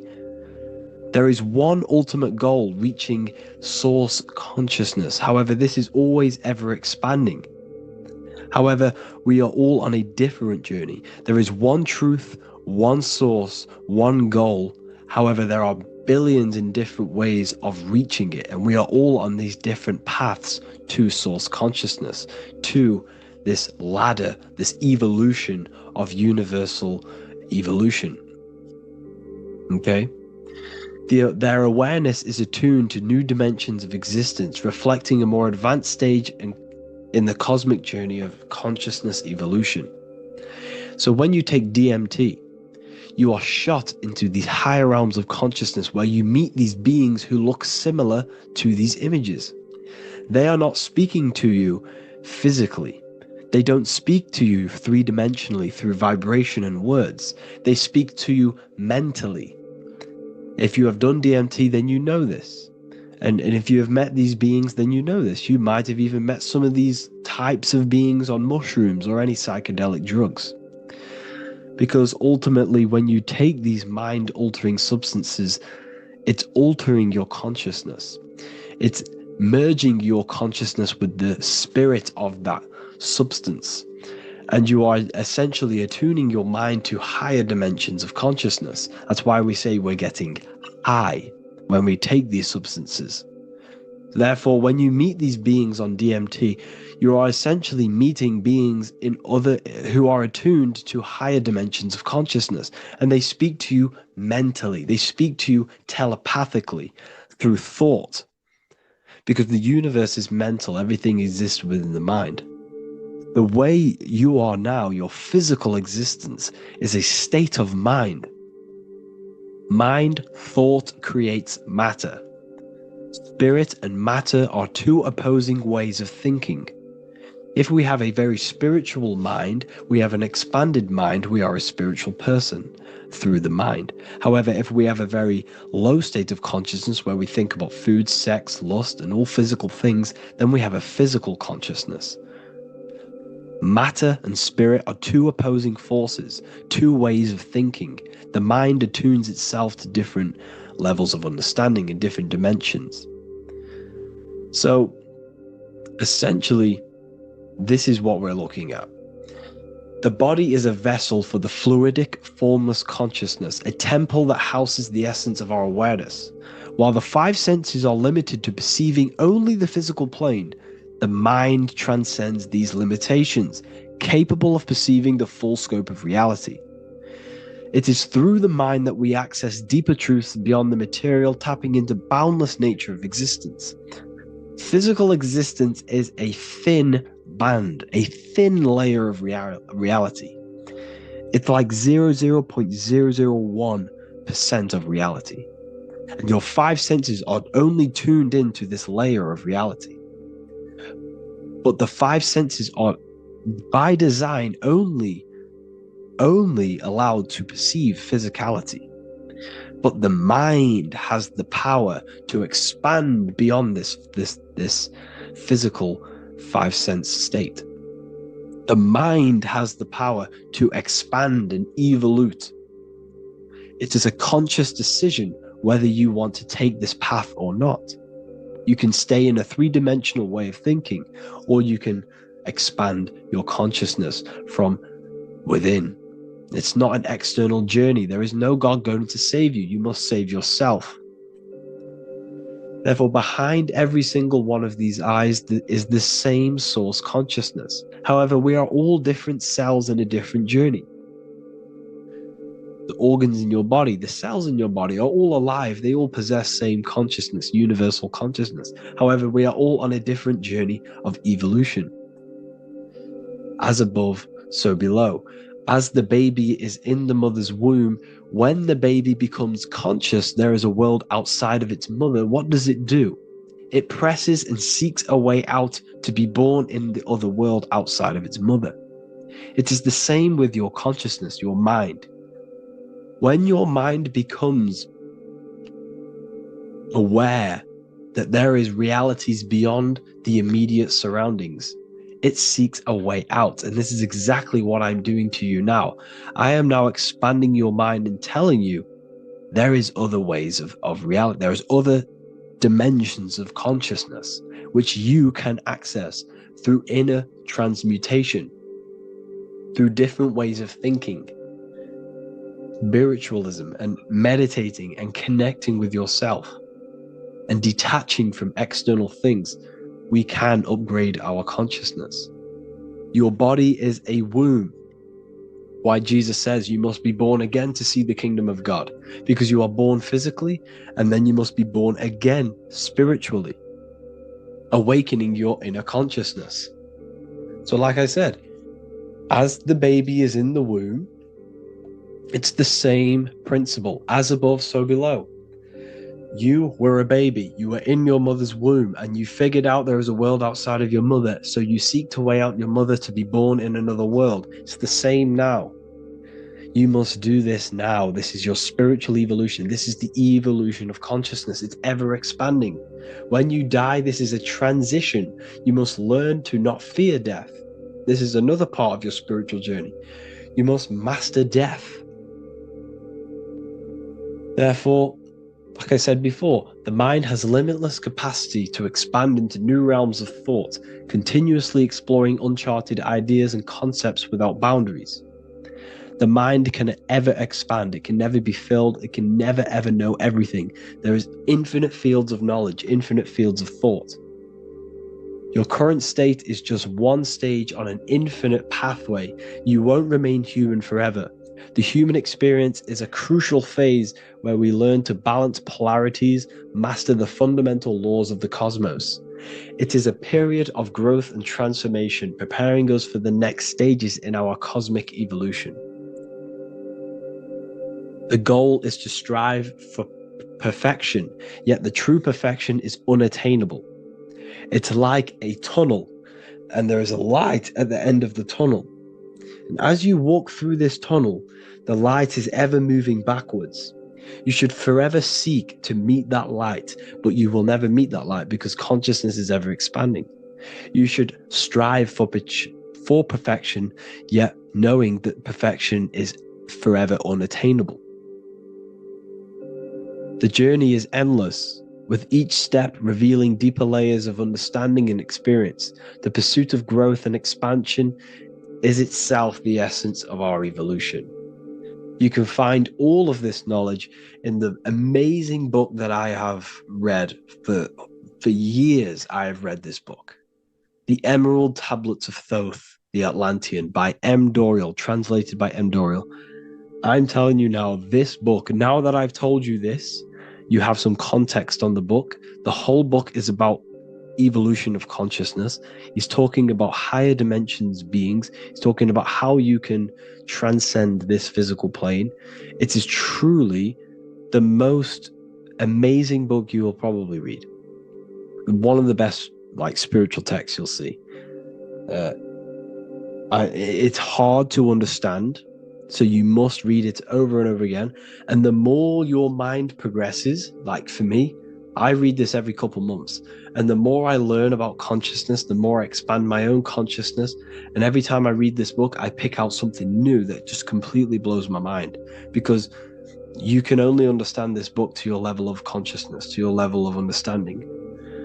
So now that I've told you all this information, go and read this book and it will absolutely blow your mind.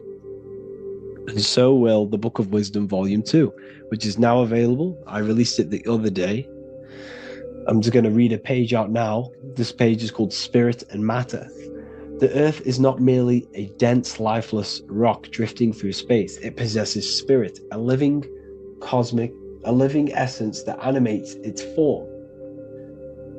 But what do we mean by spirit? Spirit in esoteric terms refers to the energy, the life force, animating the principles infused in matter. So essentially, what this page is talking about is how everything has spirit, consciousness within it. You are the middle, you are spirit and matter. You have the ability to expand your mind to the God self and raise above our animal instinct, our material self, and know the divine and expand. Animals cannot do this.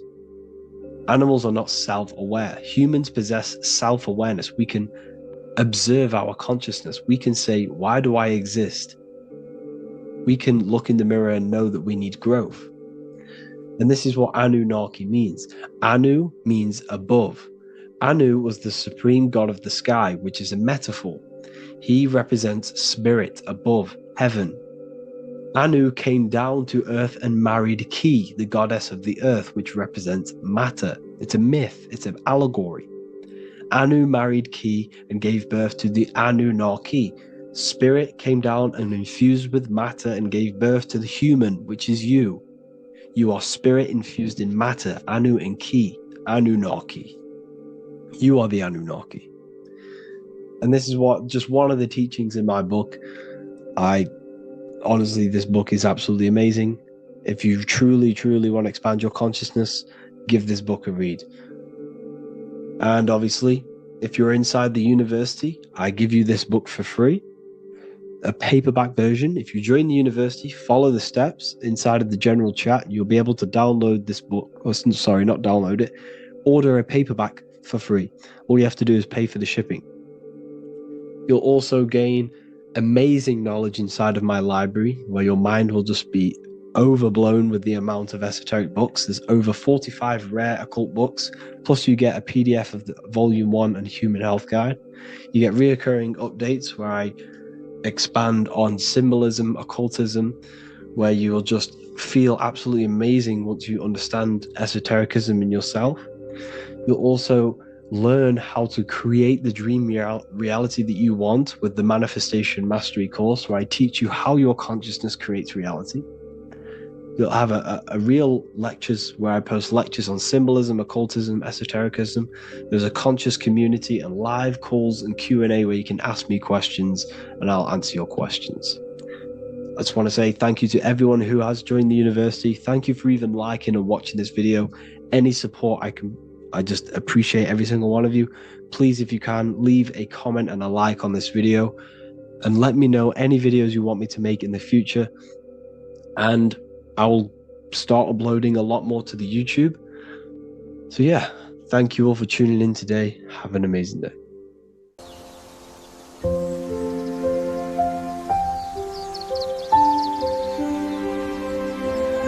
bookofwisdom.com. Visit today.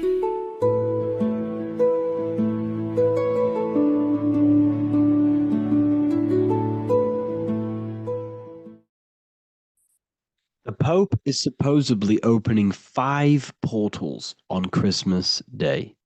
Now, I know this video is a bit late, but I'm going to be commenting on what I think this symbolism and this ritual truly means and what they are trying to do to society with this symbolic ritual.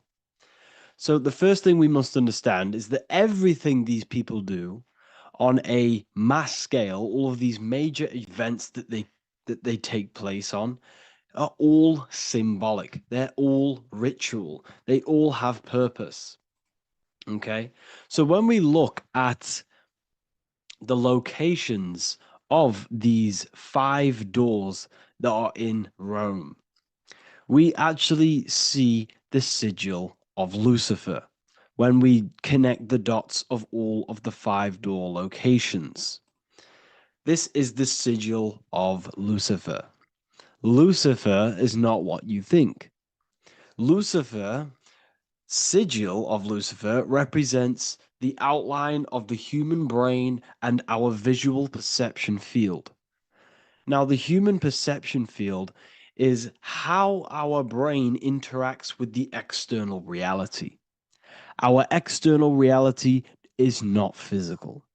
The only thing that exists outside of you is pure energy, formless, vibrational energy and light. Your brain is an energy decelerator. Your brain decelerates this light, this energy, into a material reality or perception that you can interact with. You don't look into the external world. The energy, the light, enters the eye retinas, goes through the optic nerve, and travels to the back of the brain called the visual cortex. And the visual cortex is what shapes your visual screen. Now, if you are seeing the screen, this means that you are not the body, you are not the brain, you are the perception observing the screen that you are seeing. You are the eye behind that, you are the person behind that. So, what this is actually symbolizing is perception. This is a symbol of perception, of perceiving the material plane, of how spirit interacts with matter. Now, what's Lucifer? Now, the word Lucifer means the light bearer. He's known as the light bearer. The word Lucifer originates in Latin. Luci means light, and fer means to bring. It's the light bringer. The eyes, the visual perception of the light bringer to your reality.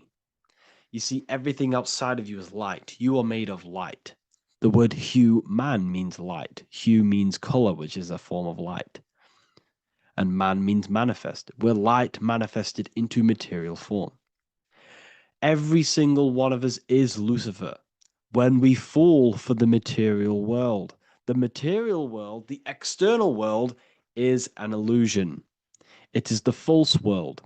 It can elude you. It can make you fall in love with the material things, material pleasures, lust, money, fame. These things make you fall. This is the fall of Lucifer. This is the mythological story. This is the symbolism behind Lucifer. It's you. Are you falling for material pleasure because you are a divine spiritual being from the higher planes, not from this plane? Now, if you let your divine being fall for this material plane and fall for the evil that can take place in this plane, then you are Lucifer. It represents the false light, the false reality. This symbol, the sigil of Lucifer, It symbolizes the interplay between light, consciousness, and the perceptual experience of the physical reality. The external world is truly internal. What we visually perceive is essentially light waves carrying information, which then gets processed by our brain, the central computer of our nervous system. Okay? So, how many doors are open? 5 doors. So 5 is the number of perception as well. 5 fingers on each hand, 5 points on the human body, 5 toes on each foot. We have 5 senses. 1, 2, 3, and 4, they're spiritual numbers. 6, 7, 8, and 9, they're material numbers. 5's the gateway. 5 is the middle bridge of how our spiritual self interacts with the physical self, how spirit interacts with matter. So this ritual is symbolic of perception. This is maybe bringing in a new perception. A new event will happen after this, a new perception of the world. Or personally, I think this ritual was to obviously shape the collective consciousness, because your reality is an externalization of your inner consciousness. It's simply just a mirror. Your material life, your material world outside of you is simply a mirror reflecting with mathematical and geometric precision of your internal consciousness. Your consciousness is creating and causing the effect called reality, physical reality. Your life is a result of every thought you thought in the past. Therefore, with that being said, everyone who perceives this ritual of, the Pope's opening 5 spiritual portals, who's letting in demonic energy into the world, they're going to let demonic energies and demonic spirits all in the world. Well, what if I told you the only portal they're opening is a portal in your own mind for negativity? By you believing in negative forces coming into the world and going to possess everyone, that's opening up your own mind. The collective spiritual community has been brainwashed in thinking there's going to be demonic energy. Therefore, what will happen? There will be demonic energy. Not because the Pope opened up a portal to the demonic energy, it's because everyone opened up their own minds to the demonic energy. Therefore, we as a collective consciousness shape the external world on a macrocosm scale. For example, the microcosm is your personal life. Your personal life. You have created it through consciousness. Your belief system is just externalized in your world. But on a collective scale, we all believe in money, for example. And because we all believe in money, and we believe that this piece of paper holds value in our minds, okay, in the mental plane, this has an effect on the physical plane by shaping the physical plane by being ruled by this belief as on a macrocosm scale. Yes, I know that money doesn't exist. It's just a belief in my mind. But that doesn't have an effect because the collective consciousness believes that money has effect, has power. When it doesn't, it's just a piece of paper with a belief behind it. If the collective consciousness stopped believing in money, then the collective consciousness would have broke the spell and we would have no longer had a material plane ruled by money. You see, our beliefs is ruling and shaping our physical plane. This physical world outside of you is truly just an effect of the mind, an effect of our consciousness, our inner world. So I believe this ritual was done to change our perception, to make us think the Pope is bringing this spiritual energy and negative forces into the world. And it's just simply us creating the negativity in the world by believing in this, by thinking this. Remember, they have the power to send messages into millions of people's minds through media. And then messages are then believed, and that belief is shaping our world.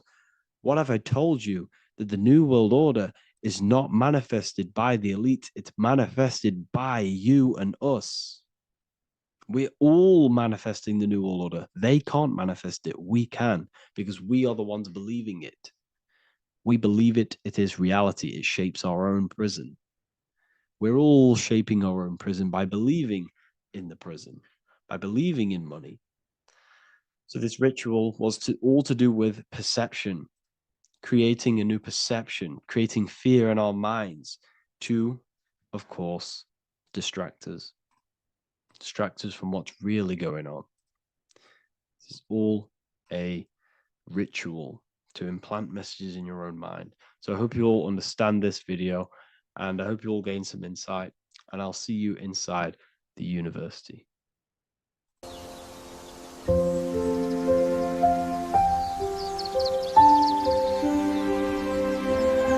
bookofwisdom.com. Visit today.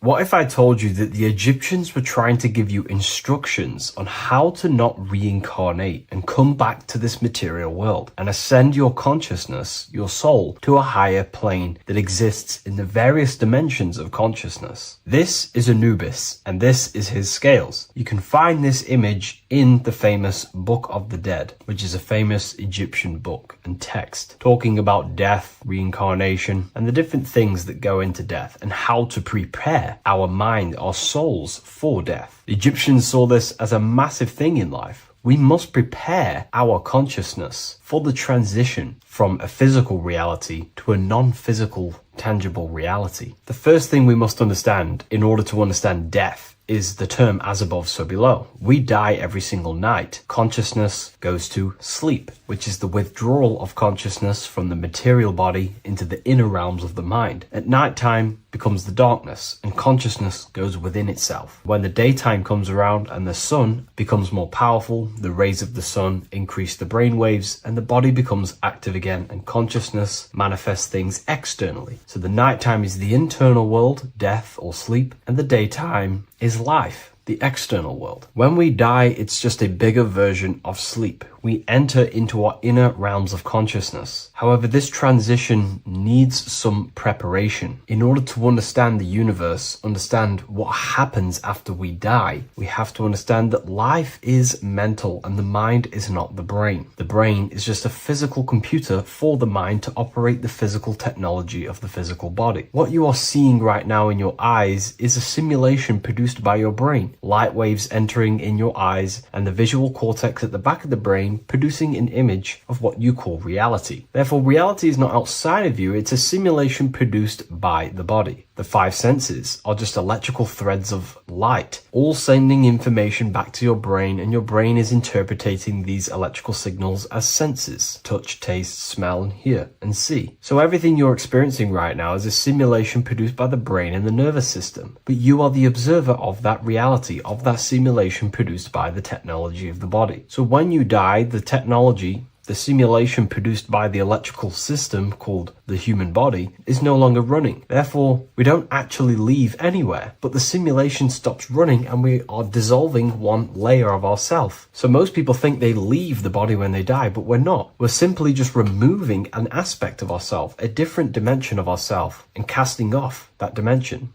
removing a veil or a layer. And we're seeing what is behind that layer. And what behind the layer of the physical reality is simply the world of imagination, the astral plane. At the moment of physical death, consciousness withdraws from the physical brain, yet the awareness does not cease. For a short period, the individual may experience a condition of peaceful unconsciousness, similar to deep sleep. Then, once the individual becomes conscious again after death, once the physical body, the etheric body, has fully been split up and consciousness is now operating in the astral plane, this is what the ancients called Karma Loka. Arthur E. Powell mentions this. C.W. Ledbetter mentions this place as well. Karma Loka is a place in the astral plane. The astral plane is the realm of imagination. It is where the forces of the mind manifest desires as imagination. All of your desires, your desired realities, the screen that you have in your mind, that screen you manifest a visualization on, exists in the dimension of the astral plane. It is a realm made of thoughts. It is an object made of thoughts. If you think of a chair, for example, and imagine that chair in your mind's eye, that screen you are seeing in your mind's eye is a thought animated. That thought is an animated desire, and that exists in the realm of the astral plane, a realm of subtle thought forms. Therefore, the physical world has an exact copy of this world, however, in the astral plane. Just like how if you remember the house that you grew up in as a child, if you could sit down right now, wherever you are, and you can imagine, walk around that house in your mind. You can imagine the layout of the street of the house. So in our minds, we have our own layout and map of our house, but then now connect all of the collective consciousness's minds and memories of places on the earth, come together to create a collective astral plane, a world made of thought forms, but it's an exact copy of the material world. To go into a bit more detail, this would exist on the lower astral plane. On the lower astral plane, there is an exact copy of the earth, made of everyone's memories, imaginations, and things along them lines. Karma Loka is where the word karma comes from. This is the region of desire and emotion and imagination. This place is not a place of reward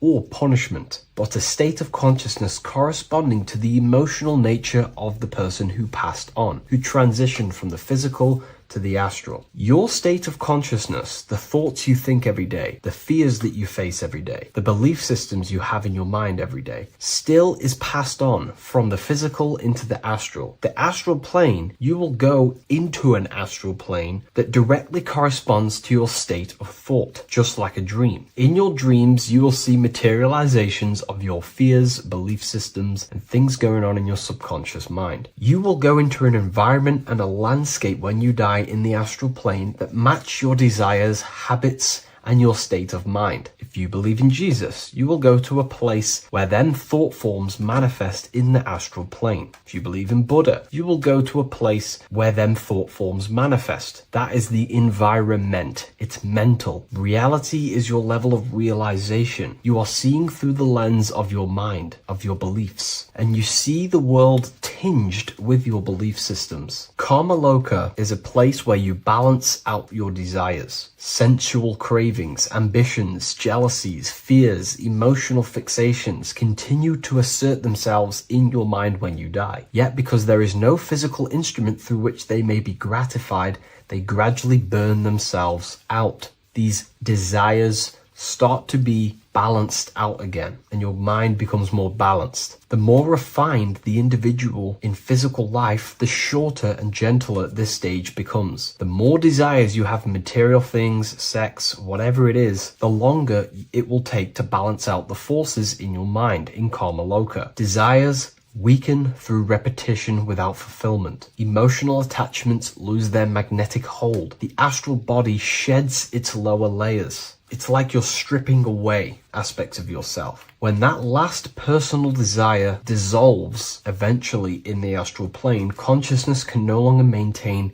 cohesion in the astral vehicle. The astral body disintegrates naturally and awareness withdraws into the mental body. The mental body is what the Christians call heaven. The mental plane is heaven, the realm of creative thought forms, the realm of pure mind, pure thought. The mental plane, also called the Devachanic plane, is a realm of blissful, creative, and luminous consciousness. The Devachanic plane is not an illusion, but subjective yet intensely real world, constructed by the individual's highest thoughts, ideas, loves, and aspirations. How does this link in with Anubis? Anubis is trying to give you instructions on how to prepare for life after death in this image. If we take a look at Anubis in this image, we have to understand this is symbolism. This is metaphorical. Anubis is known as the god of the underworld. He symbolizes the transition from awake to death. He's not a real God that you will meet when you die, but he represents the process of death, transitioning consciousness from physical to astral. He's giving you instructions in the Book of the Dead to make your heart as light as a feather, as this is a scale. So he represents death. Your heart needs to be as light and balanced as a feather. The heart is the emotional vehicle of consciousness, as I just explained that emotions are subjective to the astral plane or karma loka. We do not want a heavy heart before we die.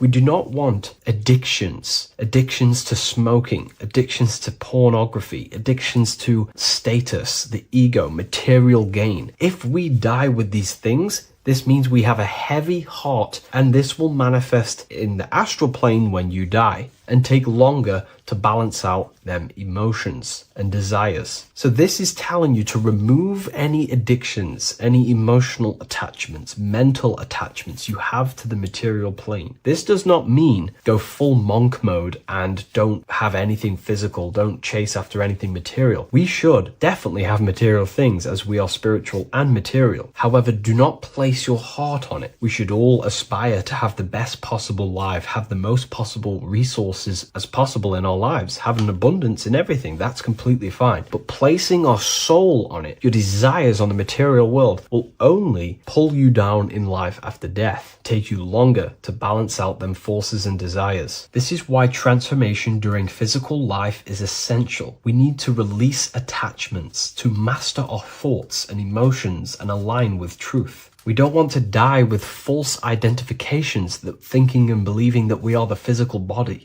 We need to balance out our heart. Yes, have material things. Yes, chase the best possible life for ourselves, but also have connection with the divine and practice detaching from the material world, maybe even fasting from any addictions that you have, the phone and things along them lines. When this is achieved, when you are fully balanced and have no more addictions and attachments to your mind and consciousness, the scales are balanced. The soul becomes free and rises beyond the lower planes of existence when you die. It transcends the physical body and more than likely enters the mental body. We can't take anything physical after this life. The only thing we can take is spiritual things such as wisdom, understanding, and connection. We can only take internal things. So we have to master our internal world before we pass on to a world where we cannot fulfill our physical desires. Now, this is kind of what heaven and hell is. There is a hell realm in the astral plane. If you desire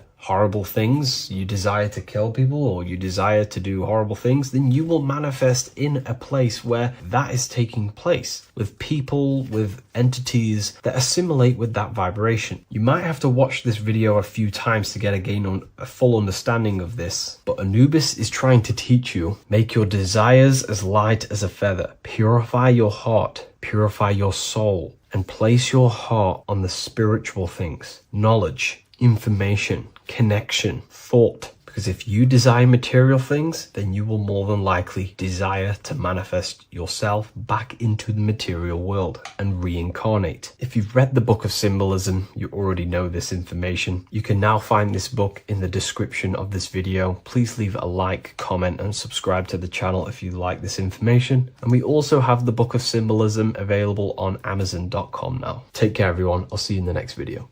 Welcome to Revival of Wisdom. What is good, people? Is Revival of Wisdom. We're back with another video. Today we're going to be talking about the importance of Saturn and the occult. Let's jump straight into this. So Saturn is the god of the earth, right? It's the time of God, change, destruction, physical matter. He creates and destroys, because the energy of Saturn is the key to crystallization.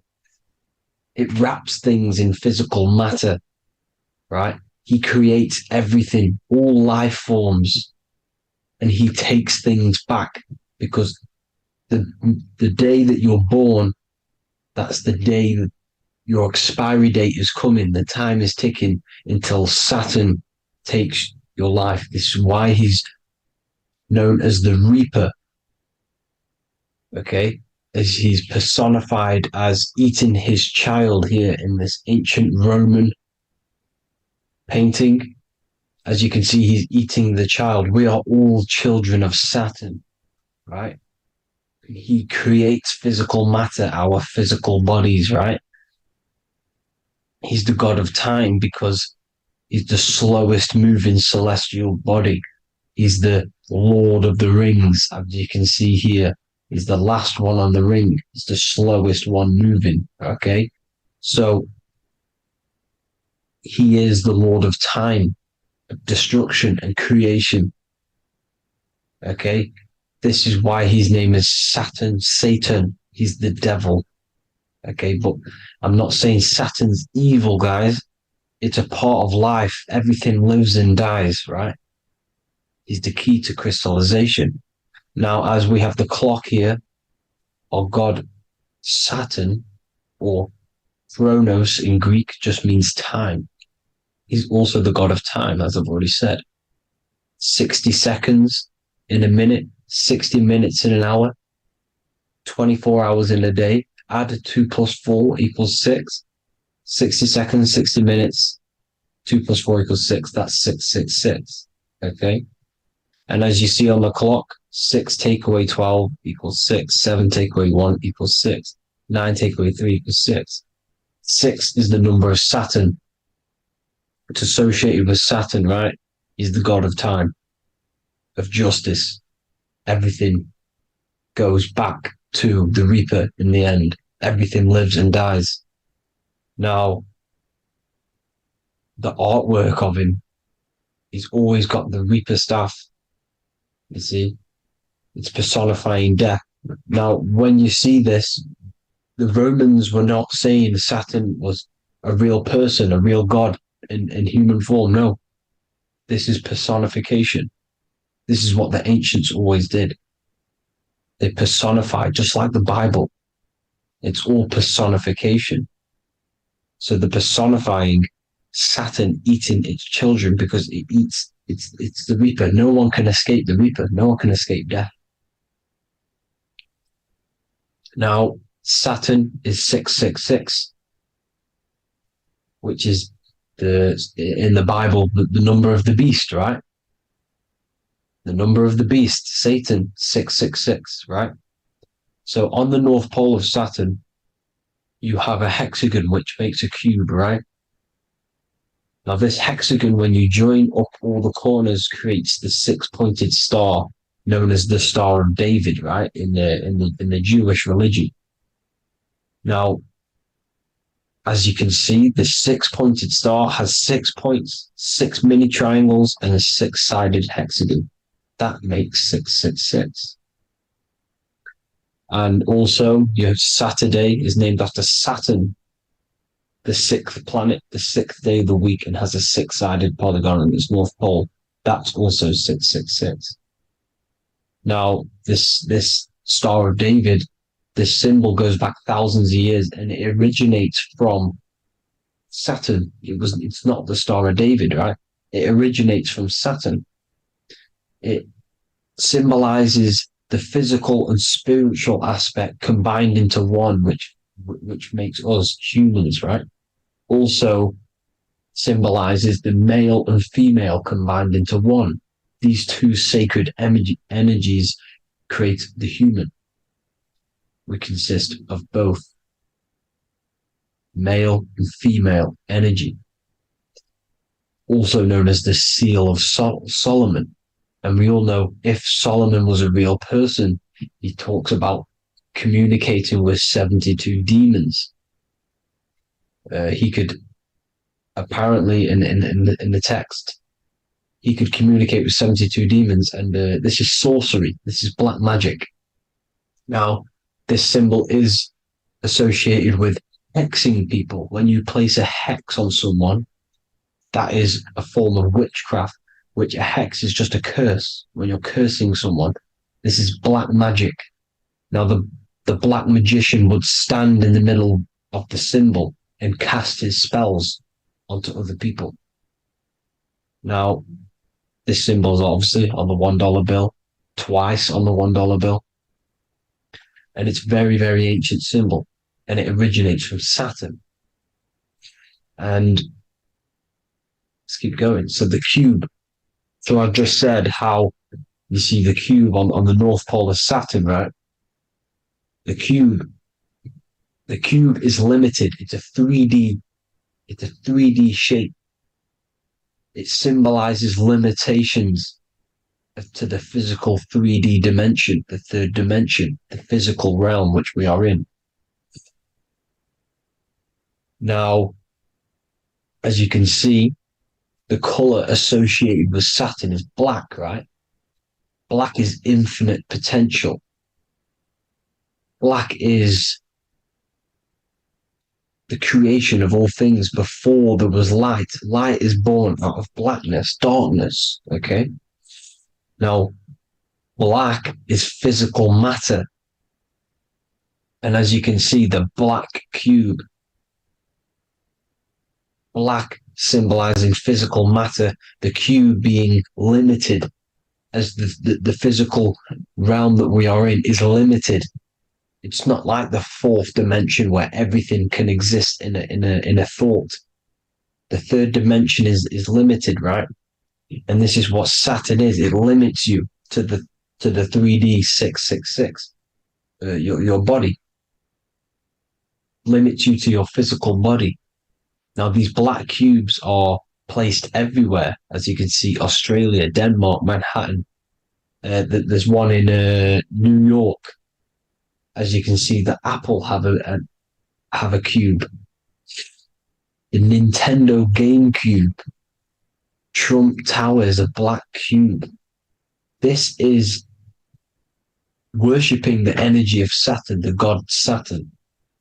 Okay, it's not a god; it's a celestial energy.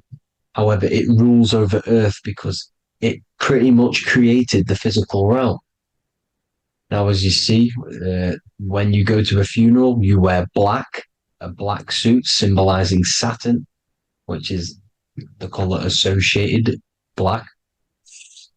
And as you see in Mecca, they walk around the black cube in rings. As you can see here, they're stood around in rings, like the Saturn, the rings of Saturn. The Mercedes symbol.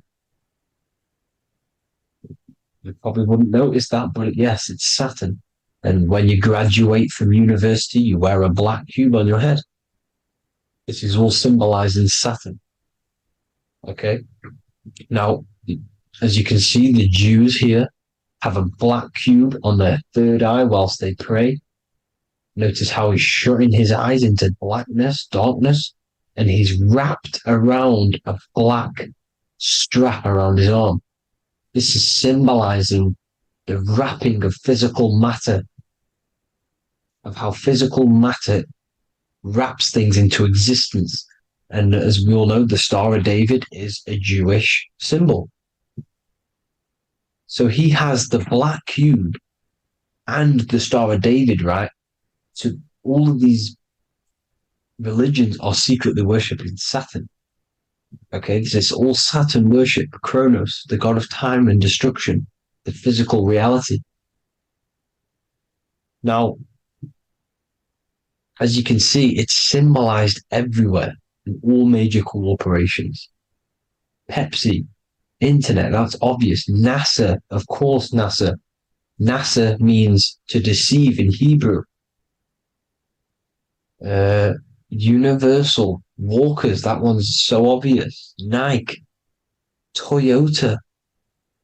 So many different ways they symbolize it. You either see the rings of Saturn or the black cube, as I just showed you here, the Nintendo and the Mercedes, right? It's absolutely everywhere. Now, they also use 666 to symbolize it, as I've just broken it down to you. 666, the World Economic Forum. We all know how they're trying to enslave us into this new world agenda. Google Chrome, CERN, Disney, Coca-Cola, Cadbury's, all of these have 666. Now, every UPS barcode has 666. And even www. Is Hebrew for 666, as you can see here. Monster. It's the same Hebrew letter. It means 666. Drake, 6 God. That's his God, Saturn. Why? Because they love physical realm. They love the physical dimension, the third dimension.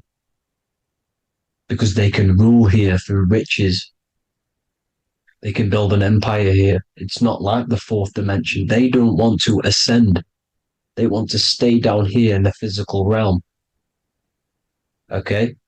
Now, this is why they're cloning. They can move their consciousness into other clones to live forever. This technology exists. This is why they love the third dimension. As you can see, all of these sellouts here, Drake, Leonardo DiCaprio, all of these people doing 666 because this is their God. This is their God. They love the physical realm. They sold their souls for wealth and fame in this physical realm. So why would they leave? You see? Now, this isn't all just evil, okay?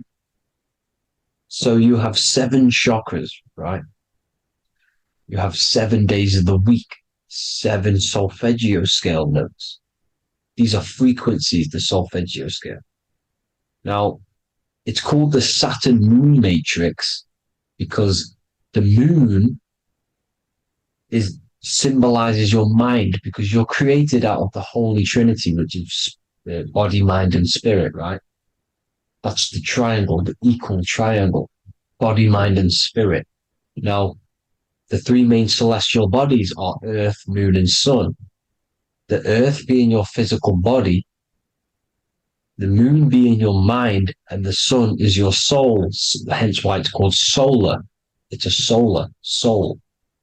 Now, these symbols are alchemical symbols. So when you're doing alchemy, you use these symbols to obviously symbolize what we're talking about.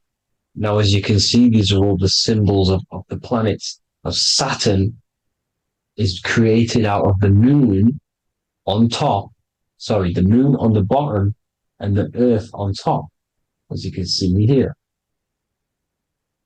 You see? And this creates the number 5. Now, with the moon being your mind and the earth being your physical body, this is mind over matter, because the earth is your body's matter. This is matter over mind. You don't want to be matter over mind. This is low states of consciousness. You want to be mind over matter. You see, to manipulate matter, to create your own reality. Now, obviously, we all know Saturn is associated with the lowest chakra, which is the root chakra. This is to deal with your animal instincts. When you're down here, you identify as the physical body. You don't know anything spiritual. You're pure physical. You have a pure physical mind. You don't believe in anything spiritual. This is survival mode, consumption. They want you trapped down here, which is matter over mind. They don't want you to create your own reality, which is mind over matter. You see? Now, that's what Jupiter is. Saturn is the moon on the bottom and the earth on top. But Jupiter is the moon on top with the earth on the bottom. That's mind over matter, you see? So these chakras are an ascension process from spiritual, from matter, physical matter to spiritual. This is the ascension. This is the stairway to heaven. This is Jacob's ladder. You see? Now, the number 5, which is obviously associated with Saturn as well, which create the symbol for Saturn, created the number 5. You have 5 senses, 5 elements, 5 physical elements. As we all know, Saturn crystallizes everything into physical matter out of the 4 elements. 5 fingers and toes, 5 points of man. Okay, the number 5 is the number of justice. Saturn holds things back. He restrains things from you, makes you learn the lesson. Now, 666 is not all evil. 666 is the atomic structure of the carbon atom. 6 protons, 6 electrons, 6 neutrons, right? We are carbon-based life forms. All life forms are based on the bonding properties of the element carbon. Because Saturn crystallizes everything into physical matter. Now, the Masons symbolize this with the checkered boards. They have the black square, which is obviously matter, as I just said, the black cube, and spirit is the white square, because white is eternal light. White and light, you see. Black is physical matter. Now, this is what we are. The point of our soul is to transmute from matter to spirit, but these are interchangeable. This is the constant cycle between spirit and matter, spirit and matter. High vibrational matter turns into spirit. Low vibrational spirit turns into physical matter. You see?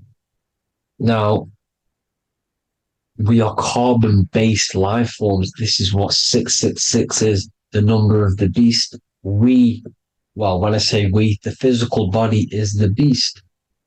It's the animal. It's the carbon suit to operate in this physical dimension, in this physical realm. See? It's the vehicle used to operate in this physical realm. But your mind isn't from this physical realm, you see? The brain is the physical manifestation of the soul. Okay? So, as you can see here, the spine is an extension of the brain. Everything goes back to the brain. This is literally what your physical body is. You see, this is the nervous system, and everything reports back to the brain, and everything's controlled from this control center. And this spinal column, at the top of the spinal column, is your third eye, which is known as the pineal gland. And this is the seat of consciousness. It's the center of consciousness. That is your true self, pure consciousness. This body is just a physical body. This body is mortal. This body runs out, but your consciousness lives forever. They don't want you knowing this. This is why they keep you down here in your lower chakra. They want you to believe everything is just physical. They don't want you to believe in the spiritual side of reality. Because this way they can manipulate you, right? They want you matter over mind because they know your mind creates reality. They know your mind is the root cause of reality. You manifest your own reality from the inside out. So this is why they control your perception of reality. They control your information in order to manifest their new world order. You, who are ignorant to knowledge and wisdom, you who are ignorant are manifesting their agenda because you accept their information and their perception of this reality. Now, this is why they tell you the globe model, the heliocentric model, to trap you into physical matter. Now, if you understood about this true form of this realm, you'd understand that there's a spiritual side behind everything. The spiritual side, something has to exist. The root cause of reality is higher planes of existence. It happens in the mind before it happens on the physical plane. You see? They don't want you knowing this. They want you matter over mind, which is the symbol for Saturn. Moon over Earth. The Holy Trinity.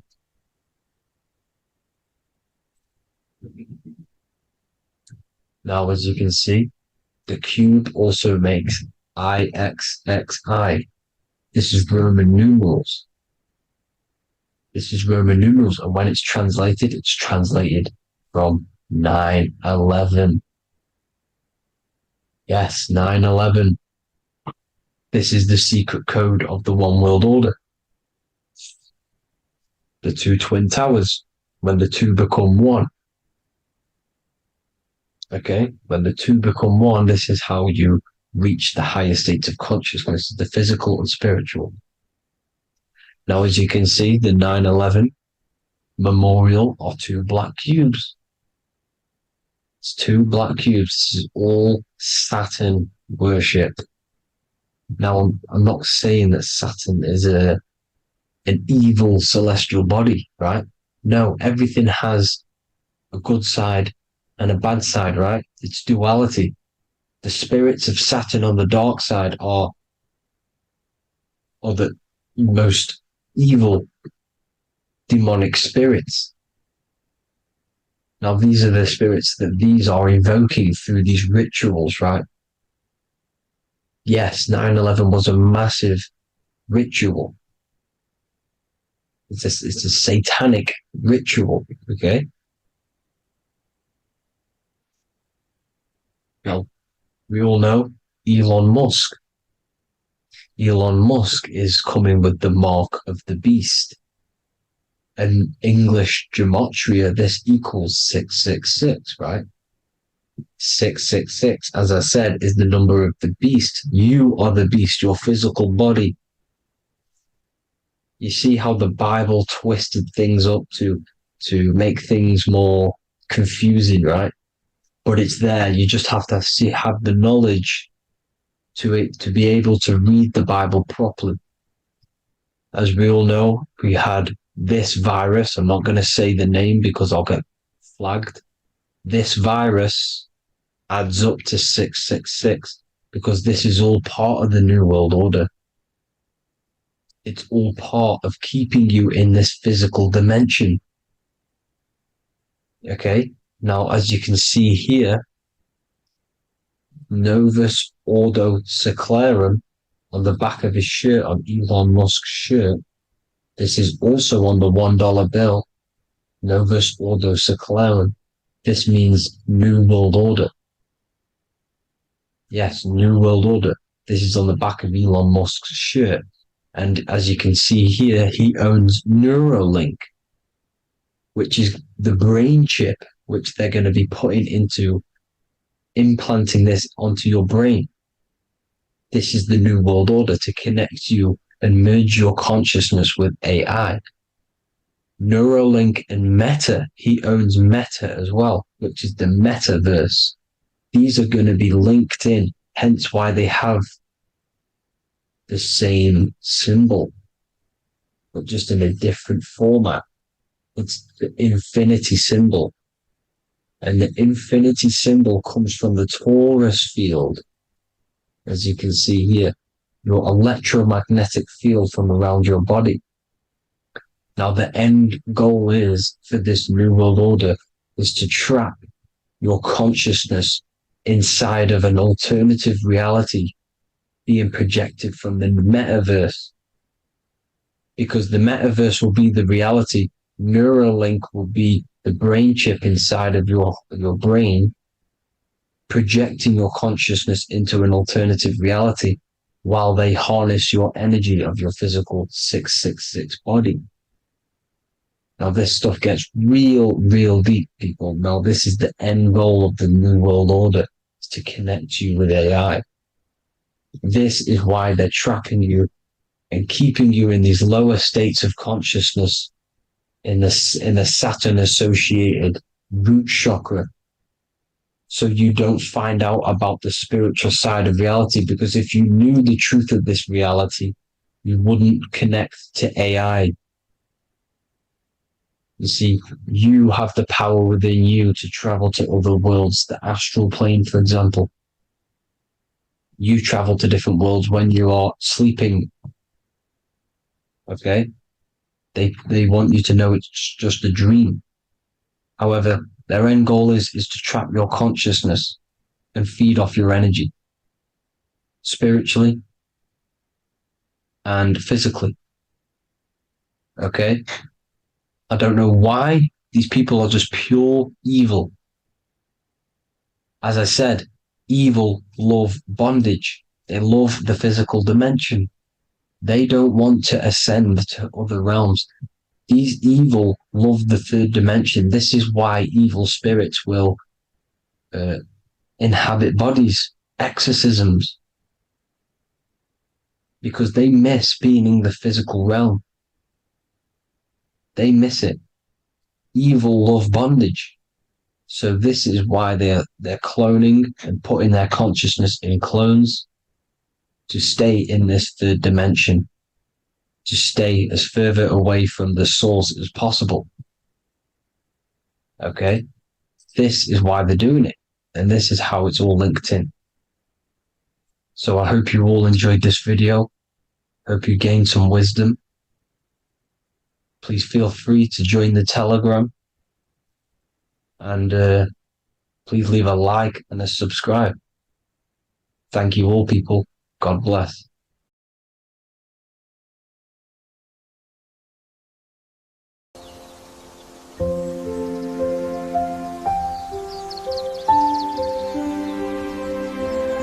bookofwisdom.com. Visit today.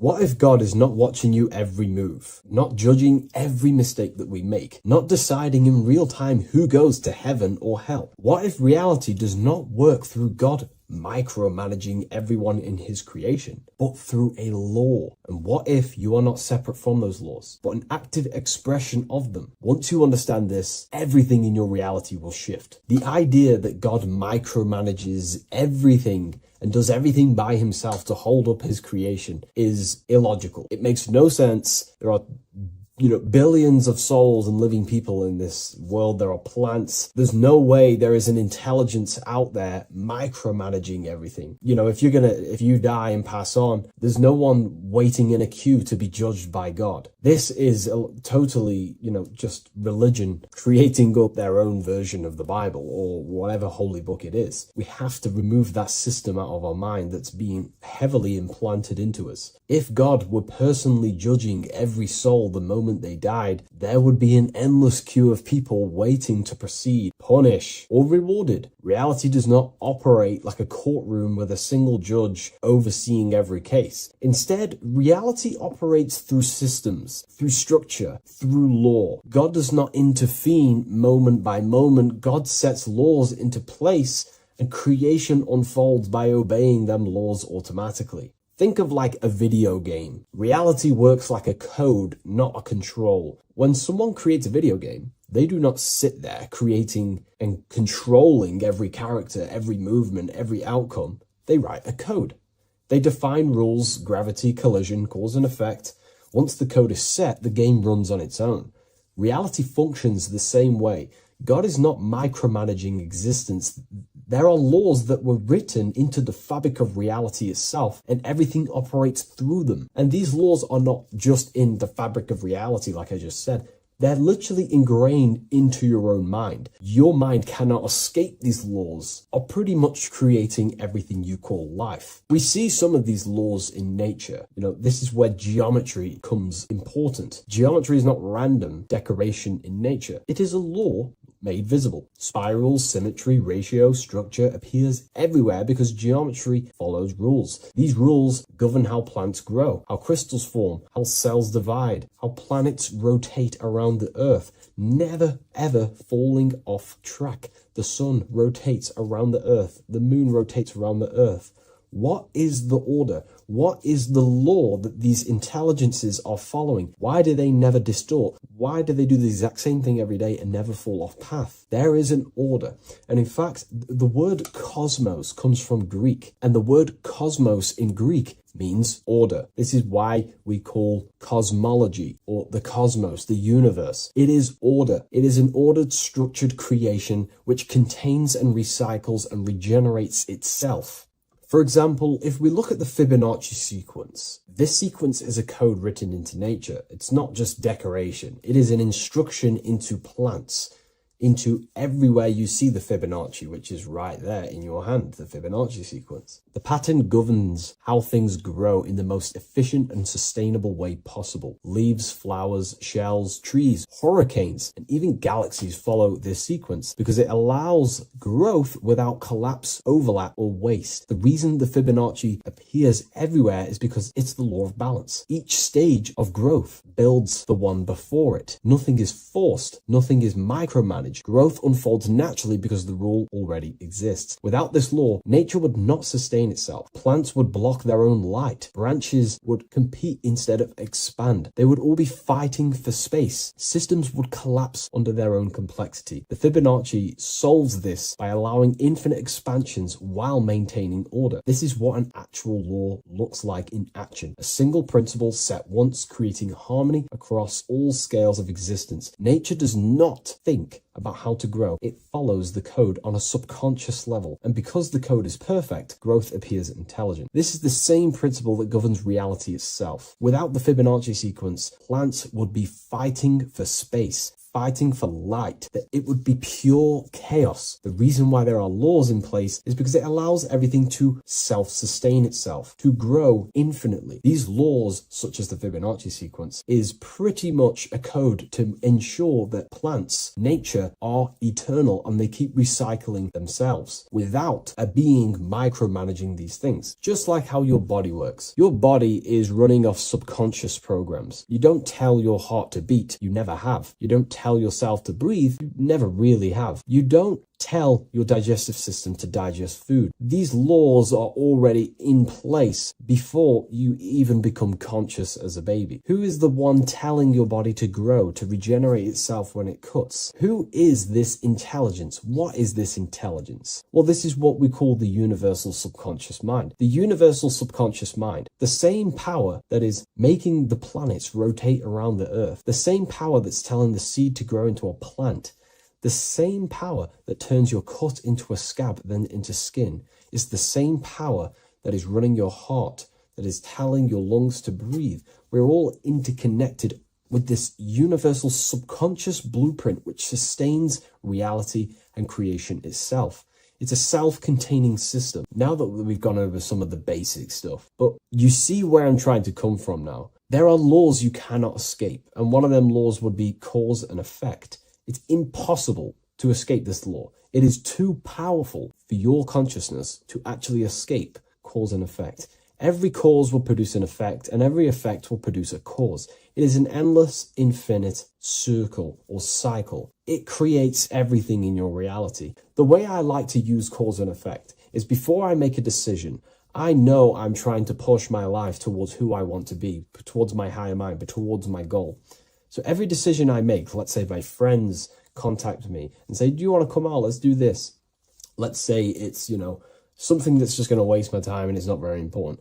Of course, it's good to have time with friends, but let's say it wasn't important, for example. Before I make any decision in life, I say, well, what is this cause going to affect? Is that effect that this cause I'm about to decide on going to push me towards who I want to be, where I want to go in life, or what I want to achieve? Is it pushing me towards who I want to be? If it's not, I will not take that action. I will not produce that cause. I only take actions that I know are going to make positive effects. Now, of course, there are things we can't control, but we can minimize these things. I only take causes, which is just an action, if I know the effect is going to benefit me. I know sitting here, making videos will help me produce value for the world and for yourself and to help people awaken to these things. I know this is the cause, this is going to benefit humanity and help people awaken even more, because that's all I want to do. I want to help people, provide value, to change people's lives. Another law that you can't escape is obviously time. You can't escape these laws. They are eternal principles that were set into place by some sort of intelligence. We live inside them. We express them. We are shaped by them. But you are not separate from creation, standing outside the system. You are geometry. Geometry is right there in your hand. That's the Fibonacci sequence. You are the law made conscious. You are thought crystallizing into experience. Every object, every person in your reality is pretty much an externalization of your mind. The friends that you have a similar thought process to you, or they maybe have similar thoughts to you or similar things that you both like. You know, your friends are mirrors of yourself. Reality responds to you because you are part of the same structure that governs everything else. Thought becomes action and action becomes consequence. Consciousness shapes your environment. This is not punishment or reward. It's simply just reflection. It's either punishment or reward depending on how you perceive things in your belief system. Everything you experience is neutral. It's just your mind's perception on whether it's labeled good or bad, because that's what the mind likes to do. It likes to think it's in control. But in truth, if you just observed it without the mind, just with pure awareness, it's neutral. So there are mainly 8 laws that govern your reality, and I've talked about these before in a previous video on my YouTube. This is what creates the seed of life. The seed of life is 8 circles, and each circle represents a law, and these individual circles come together to create a geometric form, which is a flower. So it's symbolic of how nothingness turns into something. When geometry comes together, it creates physical matter. And the reason why they're circles is because circles represent something that is invisible, something that cannot be measured, such as a thought or a law. Anything that is considered spiritual or unseen by the human eyes is symbolized as a circle inside the occult traditions.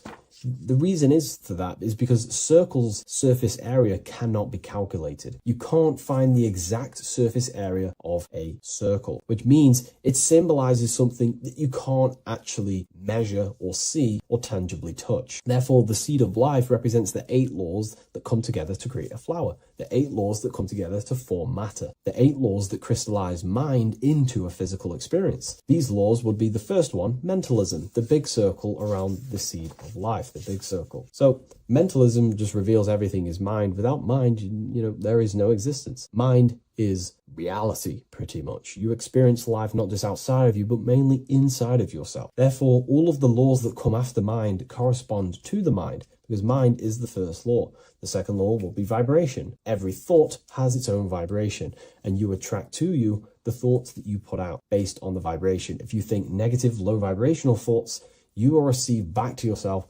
more negative thoughts. If you think positive, you will receive more thoughts. If you think about football, you will receive more thoughts based on that vibration that you put out into the mental field. The third law would be correspondence. Everything corresponds, which means everything is just a reflection of something. Your reality is an externalization and a reflection of your mind. The things that you possess, the things that you've achieved, all comes from the internal mind. Everything corresponds to everything. As above, so below. Your reality is just an externalization of the thought loop that you live in every day, because thoughts work in cycles. 90% of the thoughts we thought yesterday, we will think again today. It's the thought loop that manifests our reality. To change our reality, we have to change our thought loop. And once we change the internal, this will be mirrored in the external, which is the law of correspondence. Fourth law would be gender. Everything is masculine and feminine, conscious and subconscious. These two work together to create your reality. You have masculine and feminine forces of consciousness. Masculine forces of consciousness would be physical actions, willpower, thinking. Feminine forces of consciousness would be intuition and imagination and emotion. These are all aspects of the mind, the first law. The next law would be cause and effect. Very simple. We went over that earlier. Every cause produces an effect, and every effect will produce a new cause. It's an endless cycle. The next law would be rhythm. Rhythm is everything is in cycles, like I just said, day and night, winter, summer. The universe works in cycles.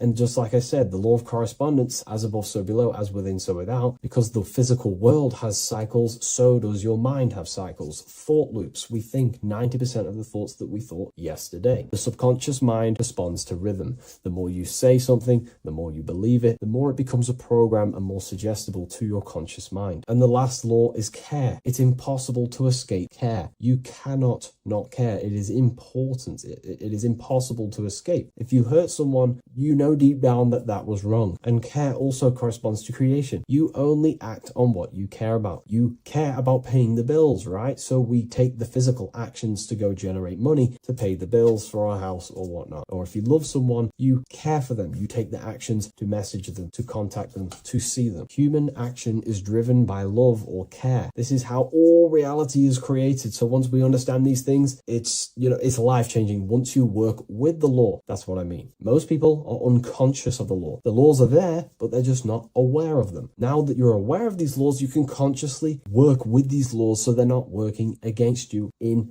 so you can actually make these things and work them in your favor. So let's go into heaven and hell, because there's a massive debate. Now that you understand that you are the laws, you are crystallizing reality, not just in the physical, but in the spiritual dimension, in the astral plane. It's the exact same laws. The law of correspondence reveals, as above, so below. Your reality is a reflection of your mind. Everything is a reflection of you. That doesn't mean that other people don't exist. I mean, the way you view other people is through the lens of your mind. You perceive what you have in your mind, your beliefs, your traumas, your memories. This is where heaven and hell are misunderstood. No one is sent anywhere by force. There is no external authority dragging souls into destinations. Consciousness determines the environment that you are in. Environment, it's mental. As above, so below. When the body dies, consciousness withdraws from the physical technology of the body. The simulation of the physical world is no longer being ran by your brain. I mean, your consciousness will go into the astral plane, which is the realm that just sits above the physical plane, which is the realm of imagination and desire. The environment that you go to in the astral plane directly corresponds to your state of thought and your emotion and your desires. If you desire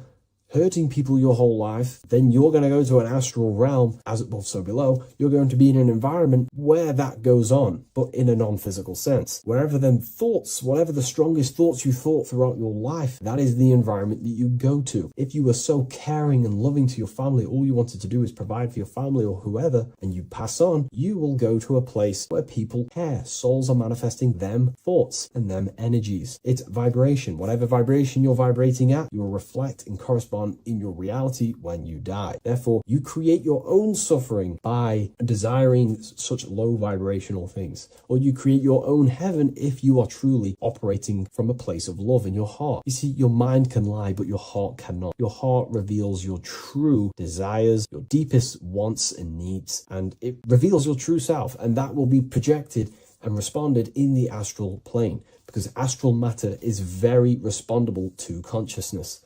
The physical plane is not really. It takes a longer time for things to be manifested in the physical plane. But in the astral plane, whatever you think, whatever you desire, it instantly corresponds to your reality there. So God does not micromanage everything. The law does not judge, it simply reflects. The universe is made of laws. The Emerald Tablets of Thoth even mentions this. He says, the search for the laws that governs man's life are an eternal mystery. Man is always forever searching for the laws that govern his existence. This understanding now changes everything in your reality. It removes fear-based control, it removes blind obedience, and it returns responsibility to where it belongs, to you, your consciousness, yourself. You are not being watched, you are not being mirrored. Reality is not punishing you, it is responding to you. Once you understand that God works through law, not micromanagement, you stop waiting to be saved, judged, or condemned. You realize something far more powerful. You are not separate from creation. You are participating in it.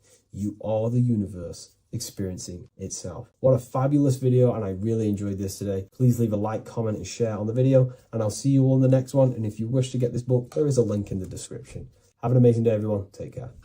Welcome back, everyone, to another video. Today we're going to cover everything that you need to know about the mind, starting with the two aspects of the mind, the conscious and the subconscious. The male aspect of your mind is the conscious. This is the 10% of your mind. The conscious part of your mind is only aware of everything around you, your vision, your sight, your smell, your taste, your hearing, and your current state of emotion and thought. Every thought that you consciously think about has an emotion directly attached to it. That emotion is then impressed onto the subconscious part of the mind. The subconscious part of the mind is the female aspect of your mind. It is also a whopping 90% of your mind. Subconscious mind is controlling all of the subconscious processes which happen within your body. For example, your subconscious mind is controlling your heartbeat, your digestion of food, and all of the things that you do not have to tell the body to do. It is the hidden part of our mind which is controlling all of the hidden things. The subconscious mind is like a recording supercomputer. Everything that you have experienced in your life is all recorded and stored within the subconscious mind. One of the most important things about your subconscious mind is that it stores your mental programs. Everything in the subconscious mind manifests into behavior and actions within the body. Your daily basis routine and habits are all mental programs within your subconscious mind. These mental programs are created by mainly two ways. 1. Repetition, and 2. Emotional impact. The repetition is fairly simple to understand. The more you do something, the more it impresses onto your subconscious mind and becomes a program. That program will then manifest into your behavior. However, with the emotional programs, they work a bit different. The stronger that you feel an emotion, the stronger it is impressed onto the subconscious mind. And then that emotion becomes a program. For example, you had a very traumatic moment happen when you were a young child. The emotion that you felt was so strong in that moment that it impressed into your subconscious mind so hard that you can recall that moment like it was yesterday. That traumatic event that happened to you when you were young will still manifest into your daily basis behavior even to this day. However, it manifests subconsciously. For example, if you were in a car crash, you will be wary to enter cars with certain people. All because of that traumatic emotion that you felt and impressed onto your subconscious mind. Another example of the subconscious manifesting into our behavior is posting on Instagram. Most of the time, the reason why you post is because your subconscious mind is seeking gratification. So before you actually do something, question yourself and find out the root cause of why you are doing this. Another thing that you need to understand about the subconscious mind is that it takes everything you say and hear literally. So for example, if you go and say, "You are an idiot" to someone, your subconscious mind will only pick up the word idiot. It only knows yourself. It doesn't know anyone else. You are casting a spell on yourself just by saying that to someone else. This is why the golden rule is to treat others like you'd like to be treated. Now, you can rewrite these programs which are already in your subconscious mind. However, it does take consistency. You have to change these programs which have been running for years. And by changing these programs, you change your behavior, because these programs manifest into your behavior. The best way to do this, personally, is to listen to affirmations first thing when you wake up in the morning, and do this for 10 minutes every single morning. Then at night time, you want to think and feel that you are becoming the reality that you desire. The more that you feel this reality, the more it will become a program and impress your subconscious mind. For example, you're trying to gain financial freedom. If you trick your subconscious mind into creating a program saying that you are financially free, this will manifest into your behavior. You will start doing more work. You will start looking for ways to make money.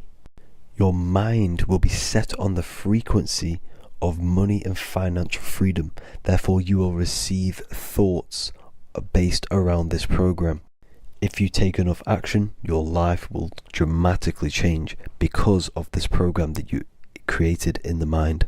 This is why we call it a mindset, because your mind is a frequency tuner which sets its frequency onto different thoughts, because thoughts are frequency. If you fill your mind with a specific frequency, you will gain thoughts and ideas based around that frequency. To create a stable mind, you need to master your emotions. You need to change your mindset. Everything that you experience is neutral. Based upon the mindset that you see it, you either give it a positive or negative charge. By understanding this deeply, you will then control your emotions. I hope you gained some wisdom and enjoyed this video. Please, if you can, leave a comment and a like, and subscribe to the channel if you like this content. Love and light to you all.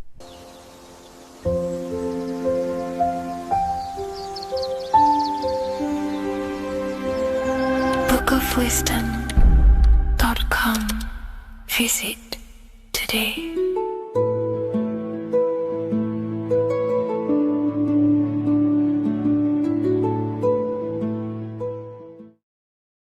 What is up, people? How are we all doing? Today, we're talking about the flat earth cosmology. So let's jump straight into this. Please drop a follow and leave a like to help the algorithm.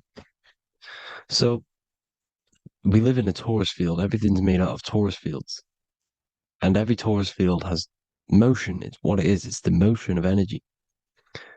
And every torus field has a center, which is the black hole. It's a womb of creation. It's counter space.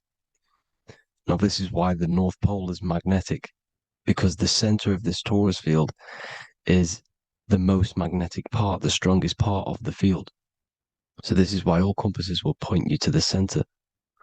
And the Earth's magnetic field is spread across the whole of the Earth. And it's spinning, as you can see here, it's like a tornado at the center. And this tornado is the force which is spinning the sun and the moon around us. You got the sun, the moon, Polaris, just like in the Masonic cosmos here. The sun, the moon, Polaris, the all-seeing eye. Now we'll get into Polaris a bit later, but the sun is the magnetic force. Sorry, is the electric force, because every field is electromagnetic. Now, the sun is electric. It's positively charged. It's gonna give you energy. It's feeding energy. The moon is more magnetic energy, which is taking your energy away from you. And this is why you become sleepy when the moon comes out. Because it's taking away your energy. So these two forces is the balance. It's the yin and yang. It's the balance. Everything in this creation is balanced. Because the torus field is the Earth is the plane of inertia, the 0 point within the field. Because physical matter is a result of two opposing forces equalized on the plane of inertia. And that is where matter crystallizes into physical results. And this physical plane is the plane of inertia, planet Earth. And at the center of this plane is the black hole, the womb of creation.